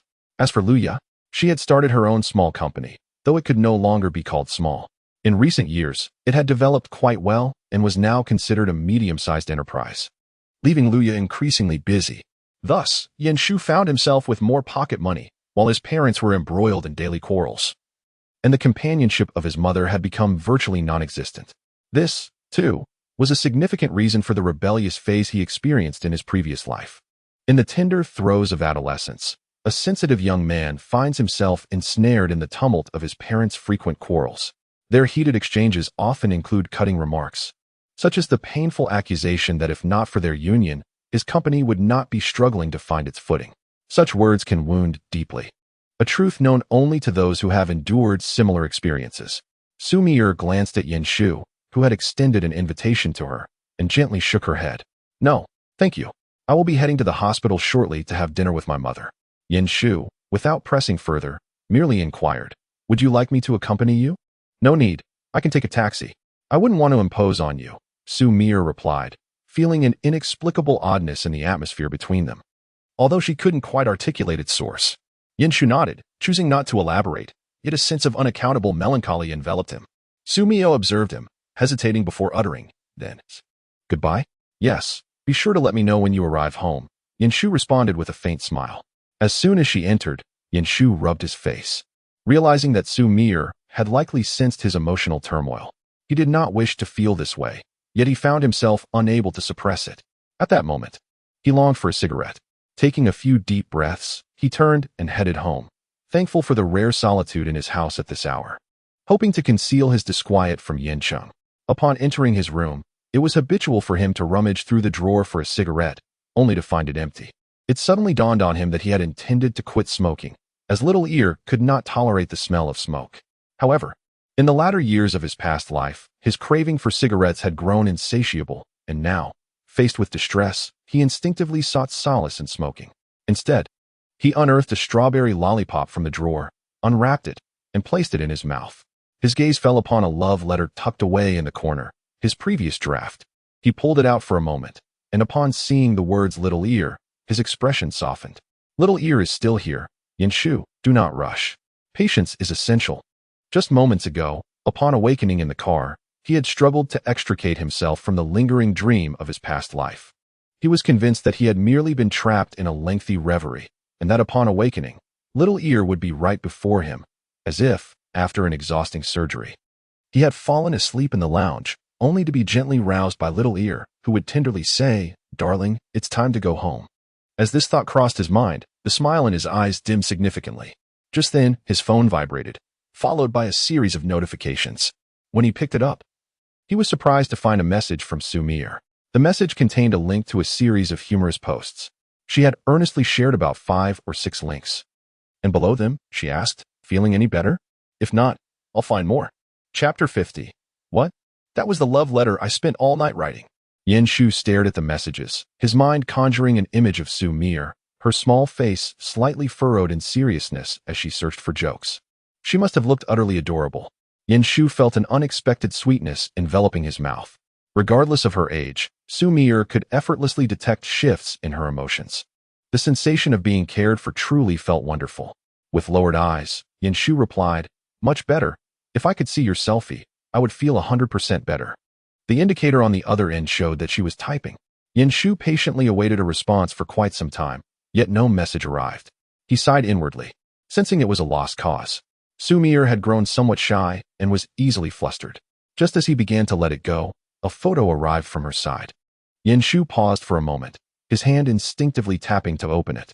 The young girl in the picture had changed into her pajamas, appearing adorably cute, adorned with a little duckling pattern.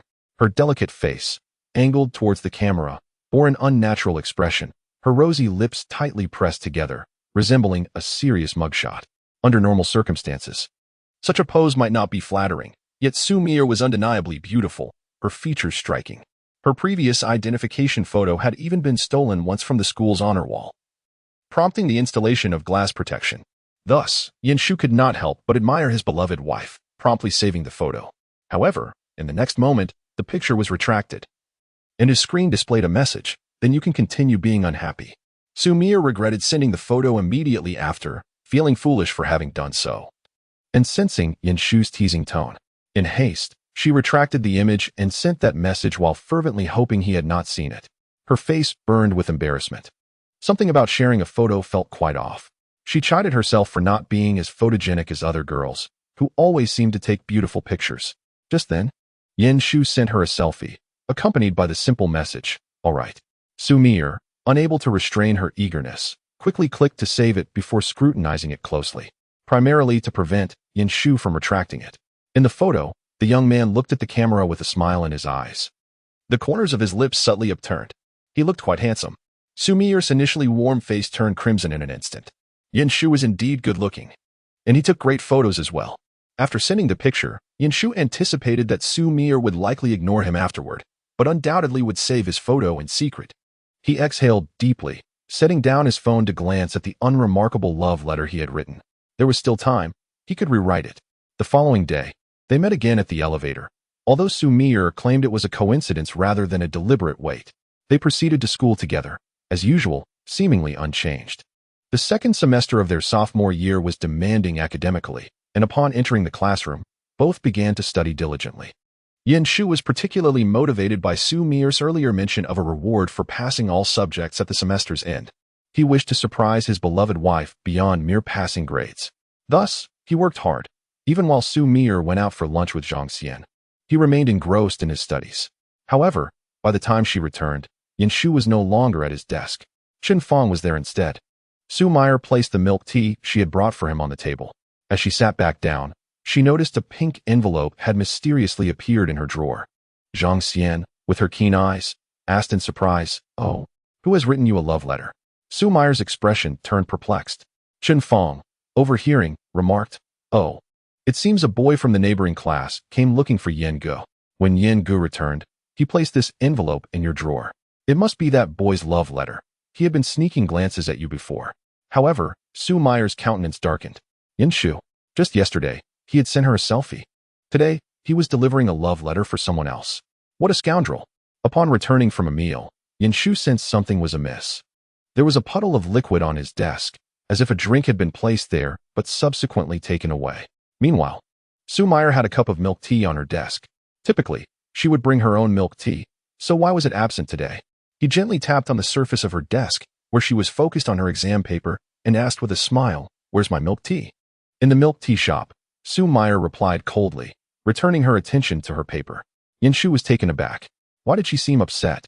He quickly racked his brain. He hadn't tea provoked her that morning. She had even asked if he wanted milk tea when she went out for lunch, and had insisted on getting it herself. Just then, Zhang Xian entered from outside, sighed, and shook her head slightly, wearing an expression of resignation. Shu inquired, "What is going on?" He thought about checking Xu Mier's drawer to see if the love letter he had placed there was still inside. Could it be that his writing had displeased her?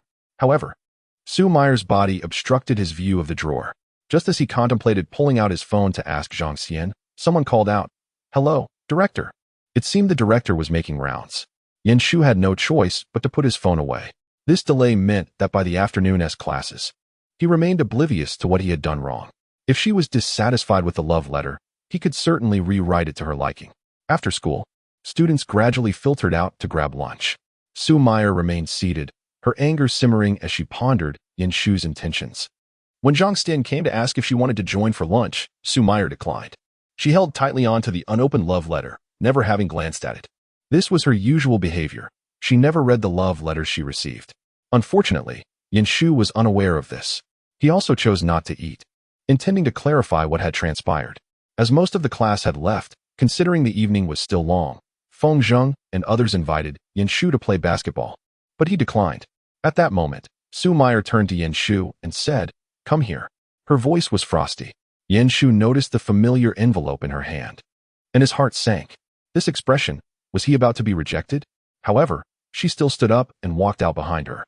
The direction seemed reminiscent of the empty classroom at the end of the corridor. At that moment, his phone vibrated. It was a message from Zhang Xian. Yin Ge. Are you out of your mind? Why are you delivering love letters for others?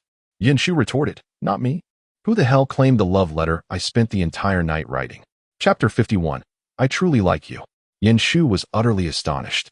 He never anticipated that someone would intrude upon his heartfelt endeavor. Meanwhile, Chen Fong, on his way to the cafeteria, sneezed and mumbled, Is my grandmother thinking of me? Xu Mier had already entered the empty classroom with a stern expression. A few boys, who had been smoking inside, mistook her for a teacher and hastily extinguished their cigarettes, jumping off their desks in a flurry. To their surprise, it was Xu Mier, one of their classmates, leading one of them to exclaim in relief, You scared us. Vice class monitor. Yin Shu arrived just in time to catch the acrid scent of smoke. He made a sound of disapproval. As they both entered, a boy called out, Yin Ge, what's going on? Yin Shu smiled and replied, Just discussing something. Are you all off to eat? The boys exchanged ambiguous glances. Chuckling softly before the classmate of Yin Shu took the lead, saying, All right, let us go eat. They trickled out through the back door. Still whispering about the two of them, Xu Mier, he found the smoke unpleasant and frowned in discomfort. Yin Shu promptly opened the windows to air the room. Just as he turned around, he discovered that Xu Mier had silently positioned herself behind him. The exquisite girl's face was tinged with anger, her cheeks flushed. As she forcefully slapped the crumpled pink love letter against his chest, her voice fierce, If you deliver another love letter for someone, I will tell Aunt Lu that you have a crush on me. Yin Shu feigned innocence, gazing at her flushed face and glistening eyes. But I didn't deliver it for anyone. I wrote it myself. I truly like you. You can tell my mother. The once fierce girl's countenance transformed to one of deep crimson, her eyes wide with astonishment and confusion as she stared at him. Yin Shu anticipated a retort, but she chose instead to flee in haste. Xu Mier dashed out of the classroom, her initial indignation shattered by Yin Shu's nonchalant declaration of affection. Her feelings oscillated wildly. Leaving her overwhelmed, she felt her heart constrict. The once rosy hue of her face faded, and she made her way back to the classroom, realizing she needed medication. Yin Shu hurried to catch up with her, his heart sinking at the sight of her clutching her chest. He quickened his pace, noting her pallor. She was unwell. Yin Shu reached out to steady her, speaking softly, Breathe slowly. He then pulled a girl from their class, asking her to retrieve some medicine and water from the second compartment of Xu Mier's backpack. Initially irritated by the sudden tug, the girl's demeanor changed upon seeing Xu Mier's pale complexion, and she quickly brushed off Yin Shu, exclaiming, Let go, before rushing back. It was common knowledge among their classmates that Xu Mier suffered from health issues. Even the most mischievous boys refrained from provoking her. Yin Shu allowed Xu Mier to lean against him, placing his hand over her heart, urging her to relax. Her heartbeat was indeed erratic. Who could have anticipated that a mere confession would throw her into such turmoil? He felt a wave of regret wash over him, realizing that he should not have spoken at that moment. Fortunately, the girl returned promptly with the medication and water, accompanied by other classmates, some of whom had even called for an ambulance. Everyone understood that a doctor's hands must be steady, as they often cradled lives and families within their grasp. Yet, Yin Shu's hands trembled uncontrollably as he observed Xu Mier's ashen face, feeling a profound fear and regret. Thankfully, after taking the medicine, Xu Mier's breathing gradually stabilized. She was somewhat accustomed to these episodes, having learned to manage her emotions, rarely allowing them to fluctuate dramatically. Noticing Yin Shu's pallor, she presumed he was alarmed by her condition. The last time he had witnessed her illness was in middle school. Her cold, delicate hand gently clasped his, a stark contrast to the summer warmth surrounding them. It's all right, I don't often experience this. Please don't be afraid, Xu Mier spoke cautiously. I'm just like everyone else. You needn't worry. Despite the presence of numerous classmates nearby, Yin Shu boldly tightened his grip on her icy hand and brought it to his lips, murmuring, I know, our little ears are incredibly resilient. His voice trembled with an unrecognized quiver, his entire being shaking with apprehension. Whispers circulated among the onlookers regarding Xu Mier's condition and Yin Shu's intimate gesture. Just then, a teacher rushed over, inquiring, What is happening? Why is everyone gathered here? Shortly thereafter, the ambulance arrived. Though Xu Mier insisted she was fine, her pallor suggested otherwise, causing tension among her peers. Ultimately, she was assisted into the ambulance. As Xu Mier sat inside, Teacher Xu noticed the tension in her own forehead, her veins pulsing. Yin Shu, what are you doing up there? she questioned. Yin Shu appeared significantly calmer, though his eyes were still slightly red. With a determined expression, he declared, I'm her family, of course. I was right beside her when she fell ill. I'm more useful than you, teacher. I'll accompany her until her parents arrive. Then I'll return to class. I promise. Teacher Su retorted, what good is your promise? However, as she gazed at Yin Shu, who appeared resolute in her refusal to descend, she recognized that prolonging the situation was futile. Taking a deep breath, she declared, all right. You will call me later. At this moment, Xu Mier softly added, the teacher said we might return together soon. In the end, Su's teacher simply watched as the ambulance drove away, a lingering sense of unease enveloping her. Yin Shu took a seat beside Xu Mier, observing that although her complexion had improved from its previous pallor, it was still far from optimal. Xu Mier sighed, remarking, your complexion is worse than mine. A nearby nurse chuckled lightly. Were you frightened? This offhand comment elicited a flicker of gloom in Xu Mier's eyes. She had never witnessed her own appearance during a medical episode, yet she was acutely aware that it must have been unappealing. After all, how could one look admirable while unwell? Perhaps she appeared quite frightening to Yin Shu as well. Did he regret it? For many years, Xu Mier had relied on her internal estimations regarding her feelings for Yin Shu, but today he had confessed his affection for her. Thus, she bit her lip and ultimately found the courage to speak, despite her voice trembling with hesitation. Chapter 52. A smile never fades, it only shifts. Yin Shu, still somewhat shaken, immediately grew anxious upon hearing the unusual tone in her voice calling for him. What's wrong? Are you feeling unwell? The nurse and doctor nearby also turned their attention toward them, the doctor already extending a hand. Xu Mier quickly waved her hand dismissively, assuring them that she felt fine. She had merely been flustered, momentarily forgetting they were in an ambulance. Yin Shu, still uneasy, grasped her hand, offering a reassuring reminder, if you feel any discomfort, please speak up. Don't endure it in silence. Yin Shu recalled that in her previous life, Xu Mier had intentionally prepared medicine and water for her when she prompted her confession of love. Indeed, it was Xu Mier who had deliberately provoked Yin Shu into confessing. At that time, they were just beginning to prepare for their graduate entrance exams, and Yin Shu had certainly harbored feelings for her.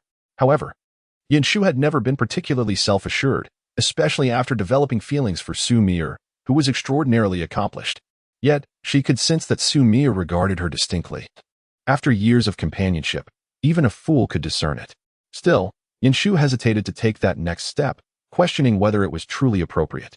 Love has the power to render even the most exceptional individuals timid and insecure, let alone someone like Yin Shu, who did not perceive herself as particularly outstanding in comparison to Xu Mier. There was no denying that their relationship was excellent, as close friends. The prospect of becoming a couple filled Yin Shu with uncertainty about whether she could fulfill Xu Mier's desires.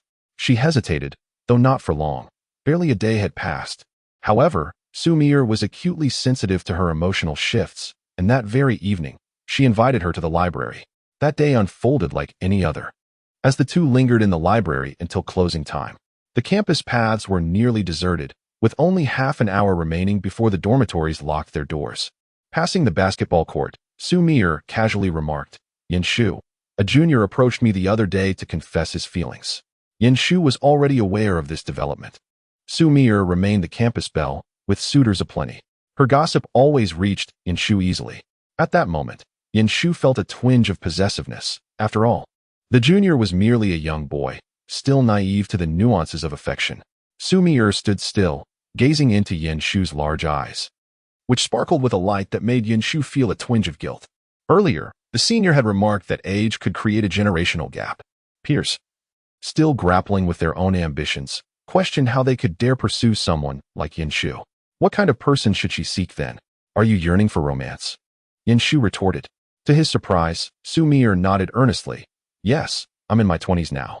As she spoke, she handed her cup to Yin Shu, who reflexively accepted it and twisted the cap off, all the while questioning the merits of romance. Yin Shu, would you care to utter that you like me? She asked. Taken aback, Yin Shu froze, feeling as though his heart had begun to race uncontrollably. Yet before he could respond, he noticed Xu Mier, pale, pulling out a few pills. If you don't answer me, I won't be all right. I like you. Yin Shu's expression shifted dramatically as he hastily offered her the water. Are you okay? Xu Mier smiled, albeit her complexion was still concerning. I like you too, she whispered, So shall we embark on a romantic journey? All right, let's talk. It was only later that Yin Shu realized she had indeed brought medication, her nerves palpable. During the subsequent proposal, Yin Shu refrained from orchestrating any grand surprises, intentionally dropping hints for her to discern. Xu Mier's heart condition felt like a ticking time bomb, even in this reborn life, knowing her affection for him. Yin Shu could only cautiously navigate their relationship, allowing her to grow accustomed to his presence. He could not afford any missteps. Yet today he acted impulsively. He had not anticipated that she would overlook the love letter. From the moment she requested, he refrained from delivering love letters for others. Yin Shu understood she likely had not read it. Otherwise, she would have discovered that the letter was penned by him. Written words, though impactful, offered her a buffer of time compared to spoken declarations. Ultimately, he could not suppress the urge to confess that the letter was indeed his, admitting his feelings for her. All to prevent any misunderstandings. At that moment, Yin Shu quietly apologized, his voice tinged with regret. I shouldn't have said that. Do you regret it? Xu Mier responded, her tone tinged with urgency. A nearby nurse, observing the two young souls, reminded them to manage their emotions and refrain from excessive excitement. Xu Mier reflexively uttered an apology, and Yin Shu echoed her sentiment. He gently patted her hand, acknowledging his impulsiveness and confessing but affirming the sincerity of his words. His affection was genuine. Xu Mier gazed at Yin Shu, and her previously taut heart seemed to soften under his gentle presence. A smile tugged at her lips. The girl who was clearly eager to laugh, yet feigned indifference. Yin Shu, captivated by her smile, refrained from asking for her response. Perhaps no words were necessary. A smile graced his lips too, though his eyes betrayed a depth of concern. The ambulance soon arrived at the hospital, where Dr. Huang awaited at the entrance. Her expression grave. She had received a call from Teacher Su, alarmed by Xu Mier's condition. Seeing her daughter emerge from the ambulance, though pale, offered her a modicum of relief. Yin Shu did not cause any trouble. He merely followed the crowd, observing as Xu Mier entered for her examination. It was only when Dr. Huang confirmed that there was truly nothing to worry about that he finally exhaled in relief, taking a moment to glance at Yin Shu. Thank you, Yin Shu. I heard from your teacher Su that it was you who first noticed something was amiss with the little ear. Thankfully, you were there. Yin Shu felt somewhat bashful at the gratitude, stealing a glance at Xu Mier, who remained by the bedside, her gaze fixed on him. Only the two of them understood that Xu Mier's ailment stemmed from Yin Shu. In the end, Yin Shu did not return to school. Instead, he accompanied Uncle Su and Xu Mier home in the car. Dr. Huang kindly arranged for both of them to take leave. As expected, Yin Shu received another round of thanks from Uncle Su during the ride. Xu Mier, her complexion improving, watched with a mix of amusement and awkwardness as Yin Shu awkwardly accepted her father's praise. Yin Shu sighed. Uncle, please stop praising me. It makes me feel embarrassed. He was genuinely uncomfortable. Su, ever the considerate person, understood that children at this age often felt shy, so he nodded and shifted the conversation to their childhood. I still remember that Christmas when you two had a quarrel, right? It seems that little ear had selected apples at home for quite some time, but you refused to take them. She ended up crying at home and Woon Ti let us eat the apples, throwing them away in her frustration. How adorable. Xu Mier's smile faltered, replaced with a hint of embarrassment. Dad, how long ago was that? The smile, however, did not vanish. It merely transferred to Yin Shua's face as he nodded and chuckled. Indeed, how cute. She prepared for so long? Yes. She had me and her mother buy a large bag of apples 2 or 3 days in advance, arranging them neatly on the table for selection. Yin Shu. Xu Mier called out softly, unable to contain her emotions, her tone tinged with urgency. Yin Shu responded, turning to her as he whispered, the apples you threw away. I picked them up. Chapter 53. Is there anything wrong with preserving photos of my girlfriend? This was not Yin Shu attempting to comfort Xu Mier. It was the truth. They had been young, and their quarrels had been sincere. Yet, given that their families lived across from each other, Yin Shu had felt regret afterward.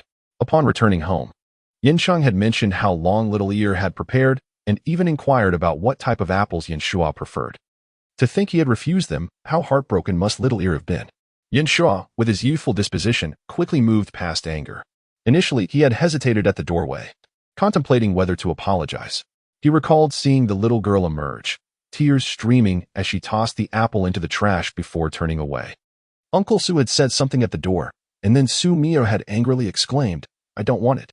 I dislike Yin Shu the most. After the door closed, Yin Shua had ventured out to retrieve the apple from the bin. When he returned, Yin Cheng, unaware of where the apple had come from, assumed they had reconciled and felt quite pleased. Subsequently, Xu Mier never gifted him apples again, opting instead for grapes, kiwis, and peaches, anything but apples. The little girl certainly held a grudge.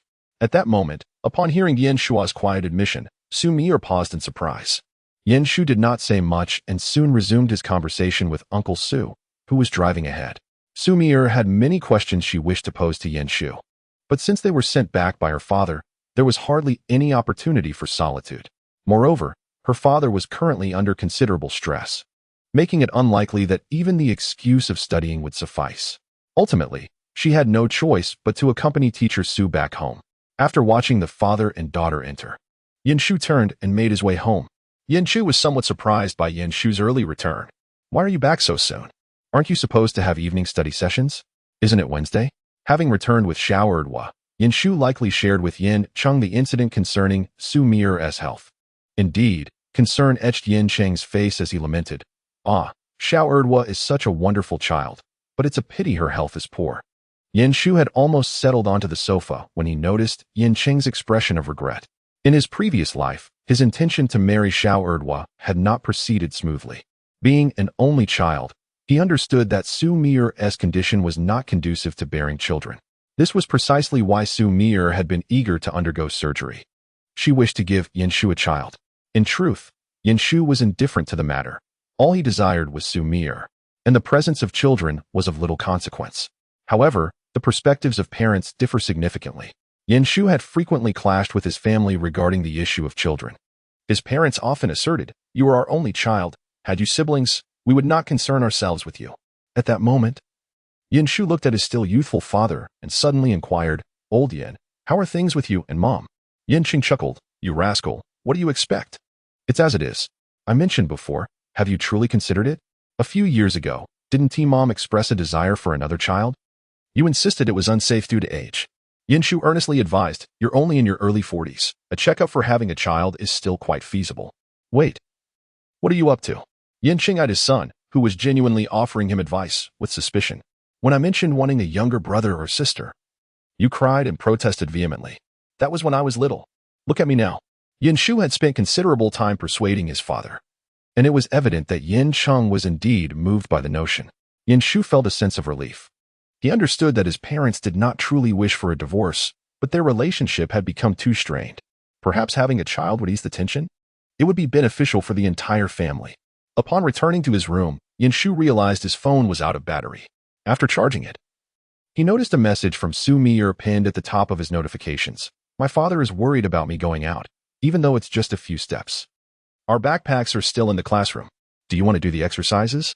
Below was a series of photographs of various assignments. Indeed, it seemed that high achievers were always burdened with work. Yin Shu had no desire to engage with the exercises, but he yearned to see Xu Mier, so without hesitation, he replied, "Yes, just wait for me 5 minutes." He then opened the door and asked Yin Cheng, "Dad, did you make soup today?" "Yes." "Are you hungry?" "It's ready to drink." "No, could you pack some for me? I'll study across the street." As Yin Cheng watched his son carry the soup out, he felt something was amiss. Since when had his son become so diligent and considerate, voluntarily seeking to study? When Yin Shu knocked on the door, Su Wang was preparing a meal. Upon seeing him carrying some soup, she expressed her intention to thank the elder Yin. Little Ear is studying in her room. She simply cannot sit still. You should go and also encourage her to balance work and rest, she said. Understood, uncle, Yin Shu replied obediently. Subsequently, Su Laoshi went over to express her gratitude. Yin Shu felt that his future father-in-law could sometimes be as stern as Xu Mier, both of them rather innocent and devoid of any awareness of gender distinctions. As Yin Shu approached the door to Xu Mier's room, just as he was about to knock, the door swung open. Xu Mier stood at the threshold, her porcelain-like face devoid of expression. She glanced at Yin Shu and said, "Come in." Noting her impassive countenance, he observed that her petite ears were slightly flushed, likely because she had overheard his conversation with her uncle in the living room, stealthily waiting behind the door for his arrival. As it happened, she took the initiative to open the door without him knocking. Indeed, the little white rabbit had willingly opened the door for the big bad wolf. How utterly adorable. Yin Shu made a conscious effort to suppress his amusement, feigning ignorance of her rosy ears as he entered. carrying the soup. He intended to drink it first, as it should be at the perfect temperature now. Xu Mier obediently followed him, exclaiming softly, and reached out to take the soup. But Yin Shu gently evaded her grasp and sat down to drink instead. He then walked over to her desk. Xu Mier's room was quite similar in layout to Yin Shu's, albeit adorned in a slightly pinker decor, characteristic of a young girl's space. Although he was well acquainted with it from his previous life, this was the first time he had entered since his rebirth, stirring a wave of nostalgia within him. The room was imbued with a familiar fragrance, delicate and fresh. Yin Shu noticed she had already bathed and changed into loungewear. Yet he wondered why it wasn't a little duck outfit. Setting the soup down on the table, he saw Xu Mier about to take a seat when her body stiffened momentarily. "Did you see?" she asked, observing her expression, which seemed to reflect shyness. He honestly admitted, "I was waiting by my phone for your photo. How could I have missed it?" At that moment, Xu Mier earnestly recalled the previous photo and, blushing and biting her lip, queried, "You didn't save it, did you?" Yin Shu, with an expression of mild indignation, replied, "What's wrong with saving my girlfriend's photo?" However, she was not yet his girlfriend. Chapter 54. I beg you to let me bear this small trouble, all right? Xu Mier's face flushed at his casual mention of girlfriend. Yet, she quickly retorted, "When did I become your girlfriend? Is there such a thing as forced affection?" Yin Shu, feeling a bit wronged, began to respond but sighed dejectedly mid-sentence. "All right, I understand your meaning. You are rejecting my confession, aren't you?" His lowered eyelashes concealed the mirth in his eyes. Yet his voice carried a note of disappointment. "I suppose I don't feel like studying anymore. I'm heartbroken and need time. I never said I was rejecting you." Xu Mier's tone grew urgent as she stood up, reaching out to take his hand but hesitating, seemingly apprehensive. "I didn't mean to refuse." The implication of not rejecting him suggested that she might also harbor feelings for him. "Didn't it? Does liking me not mean being together? If we are together, are you not my girlfriend?" Yin Shu raised his gaze to her, the mirth in his eyes utterly uncontainable. Xu Mier, upon seeing his eyes, realized that this person had not been disheartened at all. He was fully aware of his affections for her. A flush of embarrassment and indignation spread across Xu Mier's fair countenance, with embarrassment prevailing. "Who said that liking someone necessitates being their girlfriend? I never agreed." This left Yin Shu momentarily taken aback. "Wait, so you like him but do not wish to date him? Is this some sort of tormented love affair?" If it were another girl, perhaps she would seek to keep him at bay, but before him stood Xu Mier, who was not that type of girl. Given her temperament, not only would she not entertain the idea of keeping him at arm's length, but it would be quite fortunate if she did not feel neglected. Of course, only he could truly cherish her.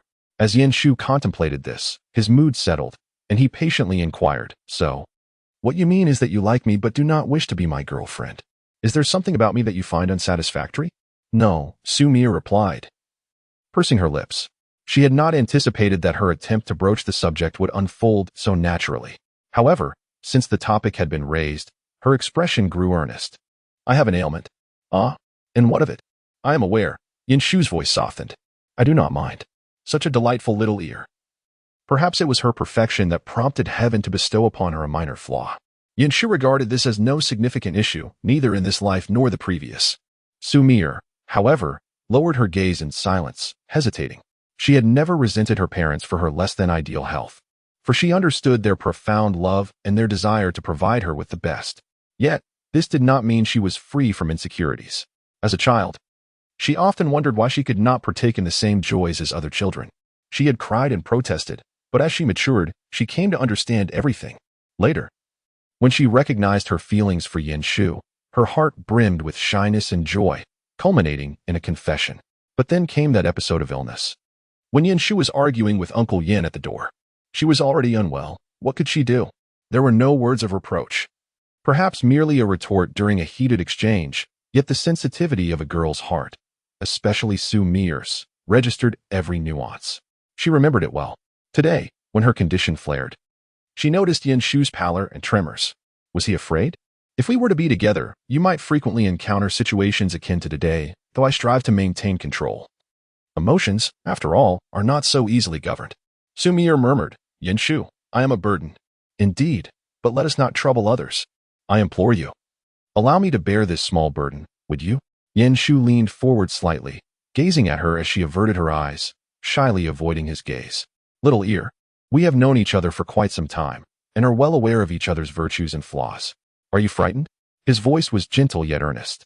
If you are rejecting me because of my reasons, I can step back, take my time, and pursue you a bit longer.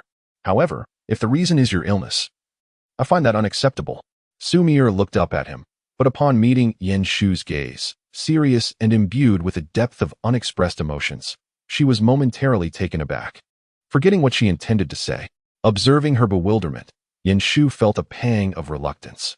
She had just fallen ill earlier that afternoon, and he worried that pushing her too hard might provoke a strong emotional reaction. So tell me, what do you plan to do? Remain undecided and see how things unfold? Yin Shu sighed. If that's the case, no, she interjected softly yet firmly.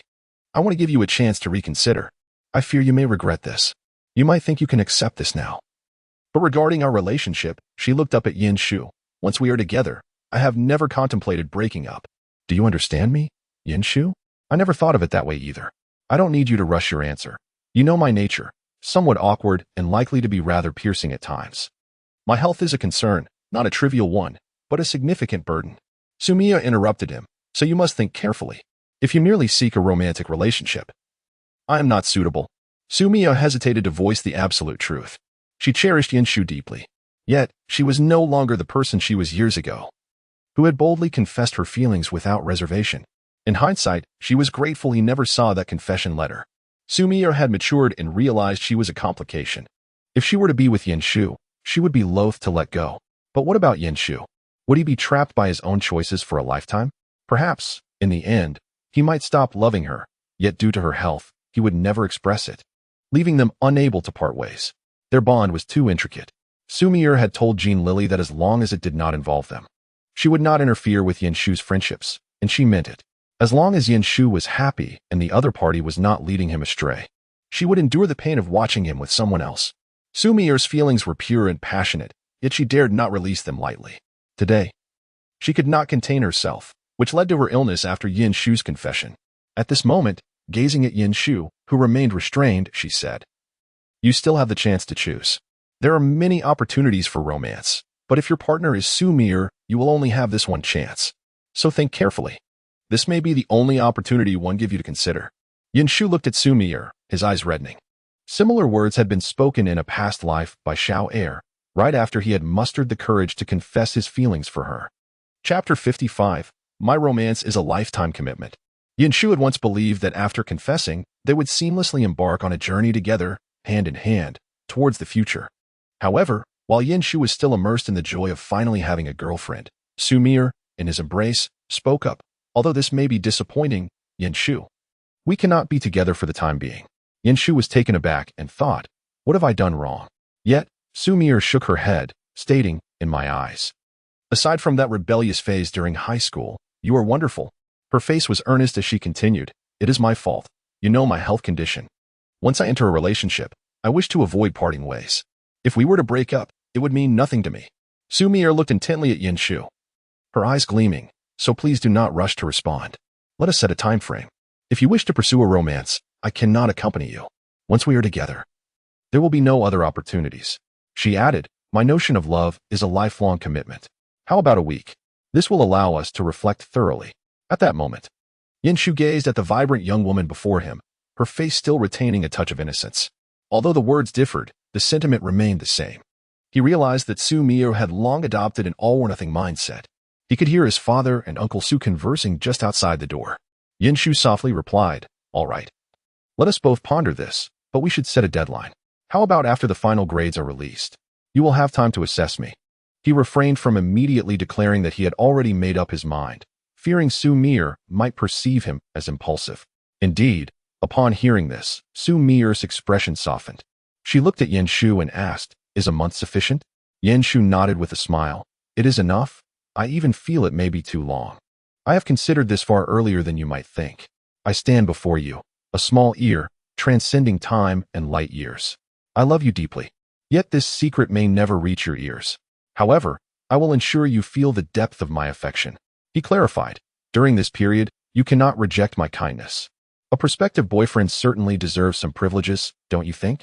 Yin Shu leaned in slightly, gazing into her eyes, which sparkled with uncertainty and a hint of moisture. The sound of Uncle Su's footsteps became the perfect ally. Yin Shu, upon entering the hospital, noticed her slightly flustered nodding. All right then. As the footsteps approached, Shu quickly planted a kiss on her forehead and straightened up. What are you two standing around for? Have you finished your soup, little ear? Daddy washed the bowl to return it to you, came the gentle voice of Xu Wang, accompanied by a light knock on the door. Xu Mier suddenly snapped back to reality, turning anxiously towards the soup on her desk. Dad, wait a moment. She then gulped down the warm soup in one go. The spot on her forehead where Shu had kissed her still felt warm. Hey, take it slow, Shu exclaimed. Xu Wang also expressed concern. No need to rush. However, Xu Mier felt her hands tremble upon hearing Shu's voice. Just moments ago, her father was nearly at the door. How daring he was. Xu Mier felt her face flush, yet Xu Wang stood waiting at the door. She dared not look at Shu. Nor could she muster the courage to ask him to hand the bowl to her father. Instead, she lowered her head and circled around to present the bowl to the awaiting Xu Wang. Xu Wang noticed that her complexion was off and, with concern, inquired, "What's wrong? Why are you so flushed?" As he reached out to touch her forehead, Xu Mier swiftly blocked him with her hand, insisting, "I'm fine, Dad. The soup is just a bit hot, and also, Shu just made me quite frustrated with the problems." Xu Mier was not adept at lying. She had always been a well-behaved child. Thus, when she spoke these words, her heart felt heavy with guilt. However, due to her obedient nature, Xu Wang took her words at face value, merely sighing and offering a few words of advice. Be patient. Everyone has different levels of comprehension. In the end, Xu Mier responded somewhat distractedly, and Xu Wang headed to the kitchen to prepare dinner, kindly mentioning, "I might be a bit noisy while cooking, so please close the door while you work on your exercises." It seemed that, in the eyes of both families, the two were still the soft and innocent children they once were, completely unaware that they had already grown up. Shu responded with a smile, acknowledging, "Understood, uncle," and then genuinely walked towards the door to close it. Xu Mier's instinct told her it was inadvisable to let Shu shut the door. What if he did something more inappropriate? They had just shared a kiss. She pressed her hand against the door as he was about to close it, her voice attempting to sound fierce yet betraying her nervousness. "What are you doing?" Outside, the sound of Xu Wang chopping vegetables could be heard.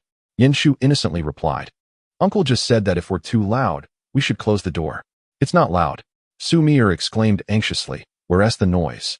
Shu, observing her flushed and tense face, couldn't he help but chuckle. "What are you so nervous about? Uncle is still outside. I wouldn't he dare do anything." As he released his grip, he asked, "So, we're not closing the door? Are we still working on our exercises?" What did he mean by not daring to do anything? He had clearly been bold moments ago. Xu Mier glanced at Shu, who appeared completely at ease. Realizing he was indeed someone who had experienced romance, exuding a calm demeanor, a pang of envy struck her heart, and she turned towards her desk, declaring, "I'll go find a chair to bring in." "Huh? Why did you suddenly switch to an irritated tone?" Shu pondered, unable to fathom that his partner was mentally revisiting past grievances. Complying, he obediently stepped out to fetch a chair. Upon returning, he found a Huanggong test paper placed before him. Logically, it was something he could manage, but the practice papers Xu Mier had previously given him were all foundational. Suddenly being presented with competition questions? Was a kiss truly the price to pay? If he completed 10 sheets, could he earn 10 kisses? That was not out of the question. Xu Mier was being deliberate, yet upon seeing Shu's in action, she began to wonder if she was being too harsh. Her heart softened, tinged with guilt. Shu watched as a delicate hand reached out to take away the test paper in front of him, replacing it with another, only to realize she had chosen incorrectly. "You should do this one." Shu couldn't help but smile, but having already teased her enough for the evening, he feared that further jesting might genuinely irritate her.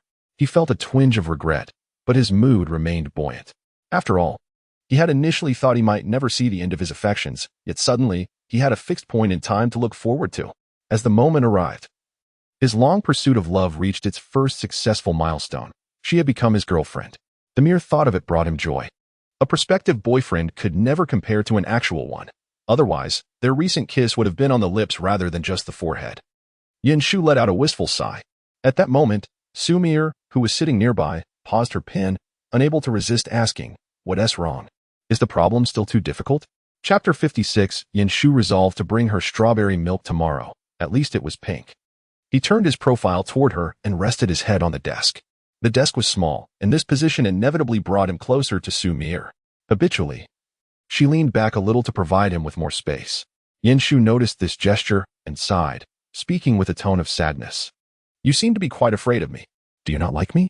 Xu Mier furrowed her brows, puzzled by his conclusion. What are you talking about? How could I dislike you? If I disliked you, would I allow you to kiss me? She was a bit irritated. Yin Shu could read her expression and quickly extended his hand, deliberately stating, Actually, I feel that you like me too. However, your earlier evasive action was truly hurtful. His words were earnest and sincere. Indeed, Xu Mier's face became somewhat awkward. She had indeed flinched. The sensation of his soft kiss on her forehead still lingered. Her skin still warm from his touch. This was the second time Yin Shu had kissed her.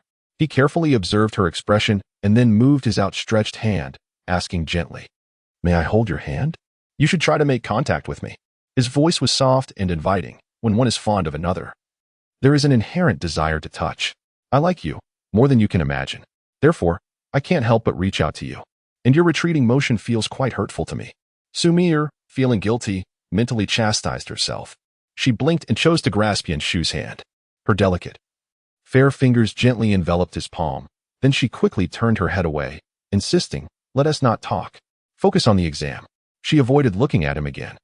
Yin Shu gazed at their intertwined hands. Her touch was no longer the icy chill of discomfort, but a warm, compliant presence in his grasp. The joy in his eyes became difficult to contain, and his heartbeat gradually returned to normal. He tightened his grip slightly, feeling her discomfort, yet she did not pull away. Their palms pressed together, and it seemed as if their heartbeats began to synchronize. Silence enveloped the room. One was focused on writing diligently with one hand, while the other, blushing and with eyes lowered, read. Their postures might have appeared awkward, yet neither wished to retract their hands. The air conditioning hummed softly, but their clasped hands inevitably felt a bit sticky. Yet, what did it matter? They continued to hold on to each other. Yin Shu desired little more than to confirm that he had secured her hand. Her presence was enough for him. Yin Shu came from Yin City, and when it was time to eat, he returned. As their hands parted, they exchanged a glance. In Xu Mier's beautiful eyes, shyness mingled with a hint of pride. Ultimately, she swiftly defended herself just as Yin Shu was about to leave, asserting, I don't dislike you, nor am I being forced. In summary, it conveyed her feelings. I like you, and I am willing. Yin Shu smiled and gently stroked her hair, replying, I understand. The door had already opened, revealing their two fathers in the living room. Xu Mier wished to caution Yin Shu against such boldness, yet the fathers merely exchanged a glance before diverting their gaze. Showing no further interest, Yin Shu confidently greeted Su Wang before turning to leave with Yin Cheng. During dinner, Xu Mier heard Su Wang suddenly exclaim, It seems Yin Shu has improved quite a bit. As she served herself food, a smile involuntarily crept onto her lips. Yes, he is indeed quite good now. Su Wang looked at Xu Mier with surprise, noting, Your relationship with him seemed rather ordinary before. Xu Mier replied softly, Not really. Su Wang chuckled and shook his head. Children your age have their own thoughts. He chose not to pursue the topic further. In her heart, Xu Mier silently added, I do not have an ordinary relationship with him. I really like him. Yin Shu experienced a roller coaster of emotions throughout the day, ultimately settling on joy. That night, he dreamt of a seemingly unrelated scenario where, in middle school, he received a love letter from Xu Mier, and they smoothly entered a relationship. Upon waking, a smile lingered on his face, tinged with a touch of regret for having missed those years. Yet, the thought of being Xu Mier's prospective boyfriend soared his spirits once more. In the morning, he made a point to leave early. Thus, when Xu Mier stepped out, she was surprised to see Yin Shu standing at the elevator. She paused, glanced at her watch, and exclaimed, Am I late today? Her voice carried a hint of annoyance. But upon seeing the time, she was taken aback. It was the usual hour. Yin Shu offered her the milk he held and instinctively reached for her backpack but was met with, No, I just left early. Then they both realized their backpacks were still at school. Why? It's not your duty today, Xu Mier queried curiously, accepting the milk and pressing the elevator button. As they ascended, the elevator was not empty at that hour. Several neighbors were heading out to buy groceries. They greeted the familiar aunties, responding politely. Consequently, Yin Shu did not immediately answer Xu Mier's question. It was only when the elevator doors opened, and they followed the aunties out, that he leaned closer to her ear and said, I am pursuing you. You should be more proactive. Startled while drinking her milk, Xu Mier suddenly coughed. This reaction caught Yin Shu off guard, and he quickly reached out to gently pat her back, saying, Is it really that frightening? After much anticipation, Xu Mier finally ceased her coughing. She lifted her gaze towards Yin Shu, her cheeks slightly flushed. What are you doing? I didn't ask you to chase after me. Yet. Yin Shu's eyes lingered on the girl's rosy complexion. In the aftermath of her cough, milk had dribbled from the corner of her mouth, and her eyes were misty. As a typical young man, having just awakened that morning, his thoughts were not entirely innocent. Hence, certain images inevitably crossed his mind. Xu Mier stared at him, momentarily bewildered. Calling out, Yin Shu, he took a deep breath, awkwardly diverting his gaze. You. Yet, his eyes returned to hers as he extended his hand and softly commanded. Stay still. Observing as his hand gently wiped away the lingering white trace, his expression darkened. Let us go. It's time for school. He then turned. His posture somewhat awkward as he walked ahead. Xu Mier remained rooted in place, perplexed by his unusual demeanor. What was wrong with him? Yin Shu resolved to bring her strawberry milk tomorrow. At least it was pink. Chapter 57. Yin Shu's deceptive charms. The two returned to school as usual. Upon entering the classroom, Xu Mier immediately garnered everyone's attention. The familiar girls, including Zhang Xian, surrounded her with concern and warm greetings. Yin Shu observed the seemingly expressionless girl, whose ears turned red under the affection of her classmates. She even reached into her drawer to share her snacks with them. In many ways, Xu Mier embodied the innocence of a child. When treated kindly, she reciprocated that kindness tenfold. However, her difficulty in expressing herself led many to perceive her as aloof. A proud yet tender-hearted girl. Fengzheng spoke up. Wipe that smile off your face. It's rather frightening. Yin Shu rolled his eyes in response. You should be quiet. Beside him, Cheng Su, munching on a piece of bread, interjected. Exactly. What nonsense are you spouting? That's clearly infatuation. His words were slightly muffled by the bread in his mouth. Fengzheng and Chen Fong burst into laughter. Yin Shu flashed a sincere smile at Cheng Su. I truly appreciate your honesty. Cheng Su, grinning widely, replied, No need to thank me. Xu Mier and the others turned to see what had captured Fengzheng and Chen Fong's attention. Zhang Xian inquired, What is so funny? Ha ha. It's about Yin Ge being infatuated. Fengzheng chuckled. Oh. The collective response from the group was surprisingly synchronized. Many had witnessed Yin Shu's anxious demeanor when Xu Mier fell ill, along with the tender moment when he kissed her hand. Thus, at this reminder, the onlookers exchanged glances filled with intrigue. Zhang Feifei playfully remarked, With Xu Mier's looks, infatuation is bound to abound. She even winked at Yin Shu, teasing, Wouldn't you agree? Yin Ge? Yin Shu, sporting a grin, engaged in the banter. Well, others shouldn't dare to be infatuated. Again, the group erupted in playful exclamations. Xu Mier felt her face heat up. Why was he so utterly unreserved? Yet, Yin Shu believed he was quite discreet. Had it not been for his own self-control, he might have openly declared, Did you see? The most beautiful one is mine. Having been labeled as belonging to Yin Shu, the other boys interested in her are left with no chance. He considers his demeanor to be rather understated. Fortunately, at that moment, Teacher Su entered the classroom, and the students, like monkeys, began chattering and scurrying back to their seats to commence their morning reading. Only then did they disperse. Teacher Su, noticing the unusually flushed complexion of Xu Mier, gently inquired, Mier, are you feeling all right? Xu Mier quickly stood up, assuring, I'm fine now, teacher. I apologize for causing concern to you and everyone. As long as you're well, Teacher Su replied, recalling the fright she experienced yesterday when a diligent student suddenly fell ill. Thankfully, someone had noticed in time, administered medication, and called for an ambulance. Otherwise, had something serious occurred, it would have been truly dire.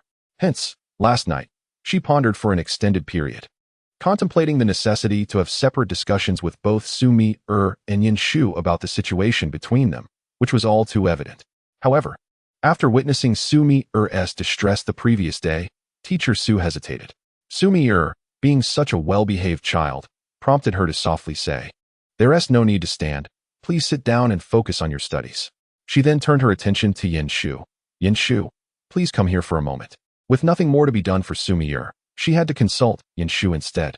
Yin Shu stood up and followed Teacher Su out of the classroom, casting a reassuring glance back at Xu Mier. Yet, he understood her overly anxious nature would never allow her to feel completely at ease.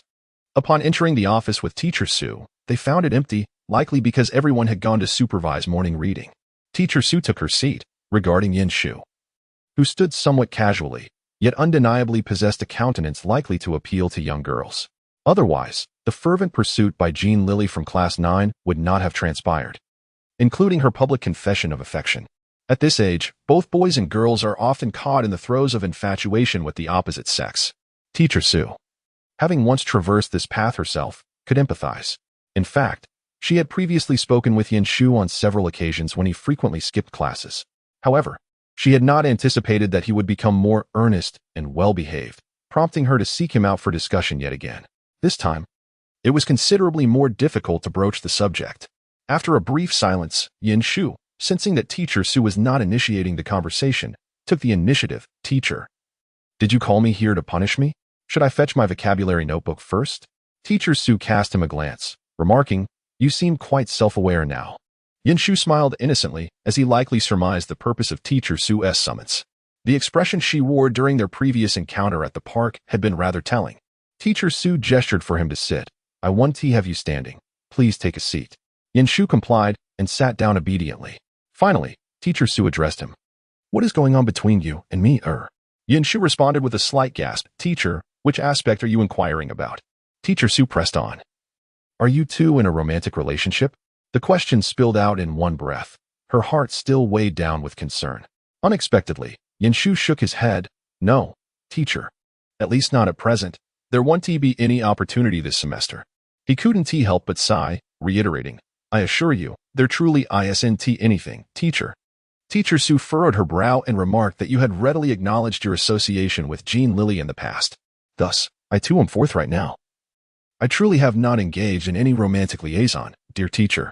Yin Shu's tone was imbued with sincerity, insisting that he spoke no falsehood.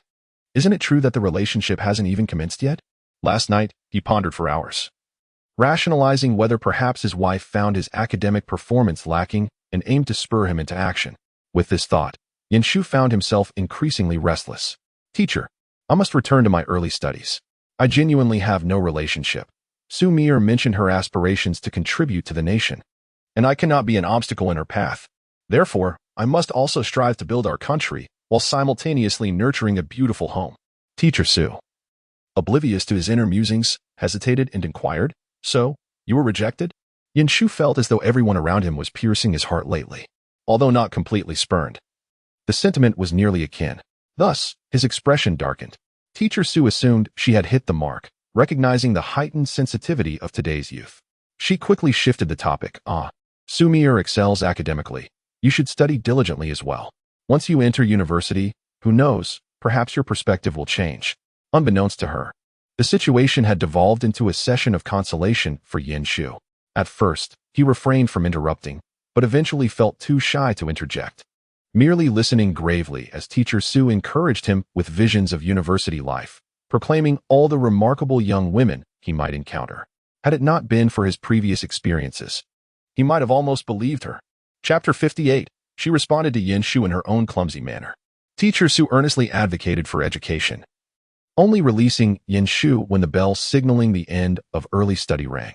Xu Mier, however, was not particularly focused during early study. Recently, Yin Shu had not caused any trouble, arriving late, leaving early, or skipping classes. Hence, what could Teacher Xu possibly discuss with him for such an extended period?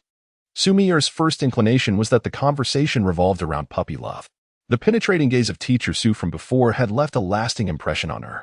Regrettably, after the early study session, the next class commenced immediately, leaving no time for conversation. Yin Shu entered the classroom closely behind the teacher, and Xu Mier found no opportunity to speak with him. As he passed by her desk, his hand casually brushed against the surface, leaving behind a small white rabbit milk candy. Xu Mier blinked, turning her profile towards him. Yin Shu wore a composed expression, still smiling at her. Perhaps she was merely overthinking? All right, everyone, awaken. Class is commencing. Retrieve the papers we partially covered previously. You all appear so listless, and with the third year approaching. The Chinese teacher rapped the desk, urging them to rouse themselves. Xu Mier averted her gaze and gently picked up the candy, which still bore Yin Shu's warmth. Well, even before tasting it, I know it must be sweet. As for the Chinese class, it had a somewhat hypnotic effect on Yin Shu. Nevertheless, today he persevered through the lesson with only 2 weeks until the finals. I must exert myself, striving to stand alongside my wife soon. Although it has been quite some time since I graduated from high school, the memories of Yin Shu's decision to repeat a year remain vividly etched in my mind. Thus, I find myself recalling many of the contents from various books and examination papers. Do not inquire further. Often, my responses are merely reflexive. Consequently, Yin Shu harbors considerable confidence for this upcoming final examination, primarily because his previous performance was dismal, and any effort should yield progress. During the first class, the teacher extended the session, and just as the bell rang, Xu Mier turned to Yin Shu, who anticipated her inquiry. However, before she could voice her question, she was swept away by Zhang Xian and others, heading to the restroom. To this day, Yin Shu cannot comprehend why girls feel the need to go to the restroom in groups. Nevertheless, with Xu Mier gone, the gossip mongers, Feng Zheng and Chun Fang, approached him. Brother Yin, what did teacher Xu want to discuss with you? Chun Fang inquired, equally curious. She mentioned that flowers that bloom too early are prone to wither. Yin Shu replied languidly. Feng Zheng and Chun Fang exchanged puzzled glances. What does that even mean? Yin Shu glanced at them and mused. Do you know why Xiao Ming's grandfather lived to 105? I can answer that. Chun Fang interjected. Isn't it because he didn't meddle in others' affairs? But does that relate to our current discussion? Feng Zheng caught on to Yin Shu's sarcasm and clicked his tongue, looking at Chun Fang with pity. Fang, you should read less and think more critically. This fellow is implying that we are being nosy. Yin Shu chuckled at the side, while Feng Zheng and Chun Fang conspired on how to tease him appropriately. In such an atmosphere, Yin Shu felt relaxed. Since entering the workforce, perhaps due to his profession as a doctor, having witnessed so much life and death, the notion of relaxation seemed almost indulgent. Yin Shu often pondered whether he would choose to be a doctor again if given a second chance. He did not wish for Xu Mier to tread the same path, as she had pursued medicine for his sake in a previous life. Yet, Yin Shu found joy in his vocation. He had saved countless lives, and despite the fatigue, witnessing once dying individuals recover and thrive filled him with happiness. If given another chance, he would likely still aspire to study medicine. But he would consult Xu Mier and consider her opinions, for to him, nothing surpassed her significance.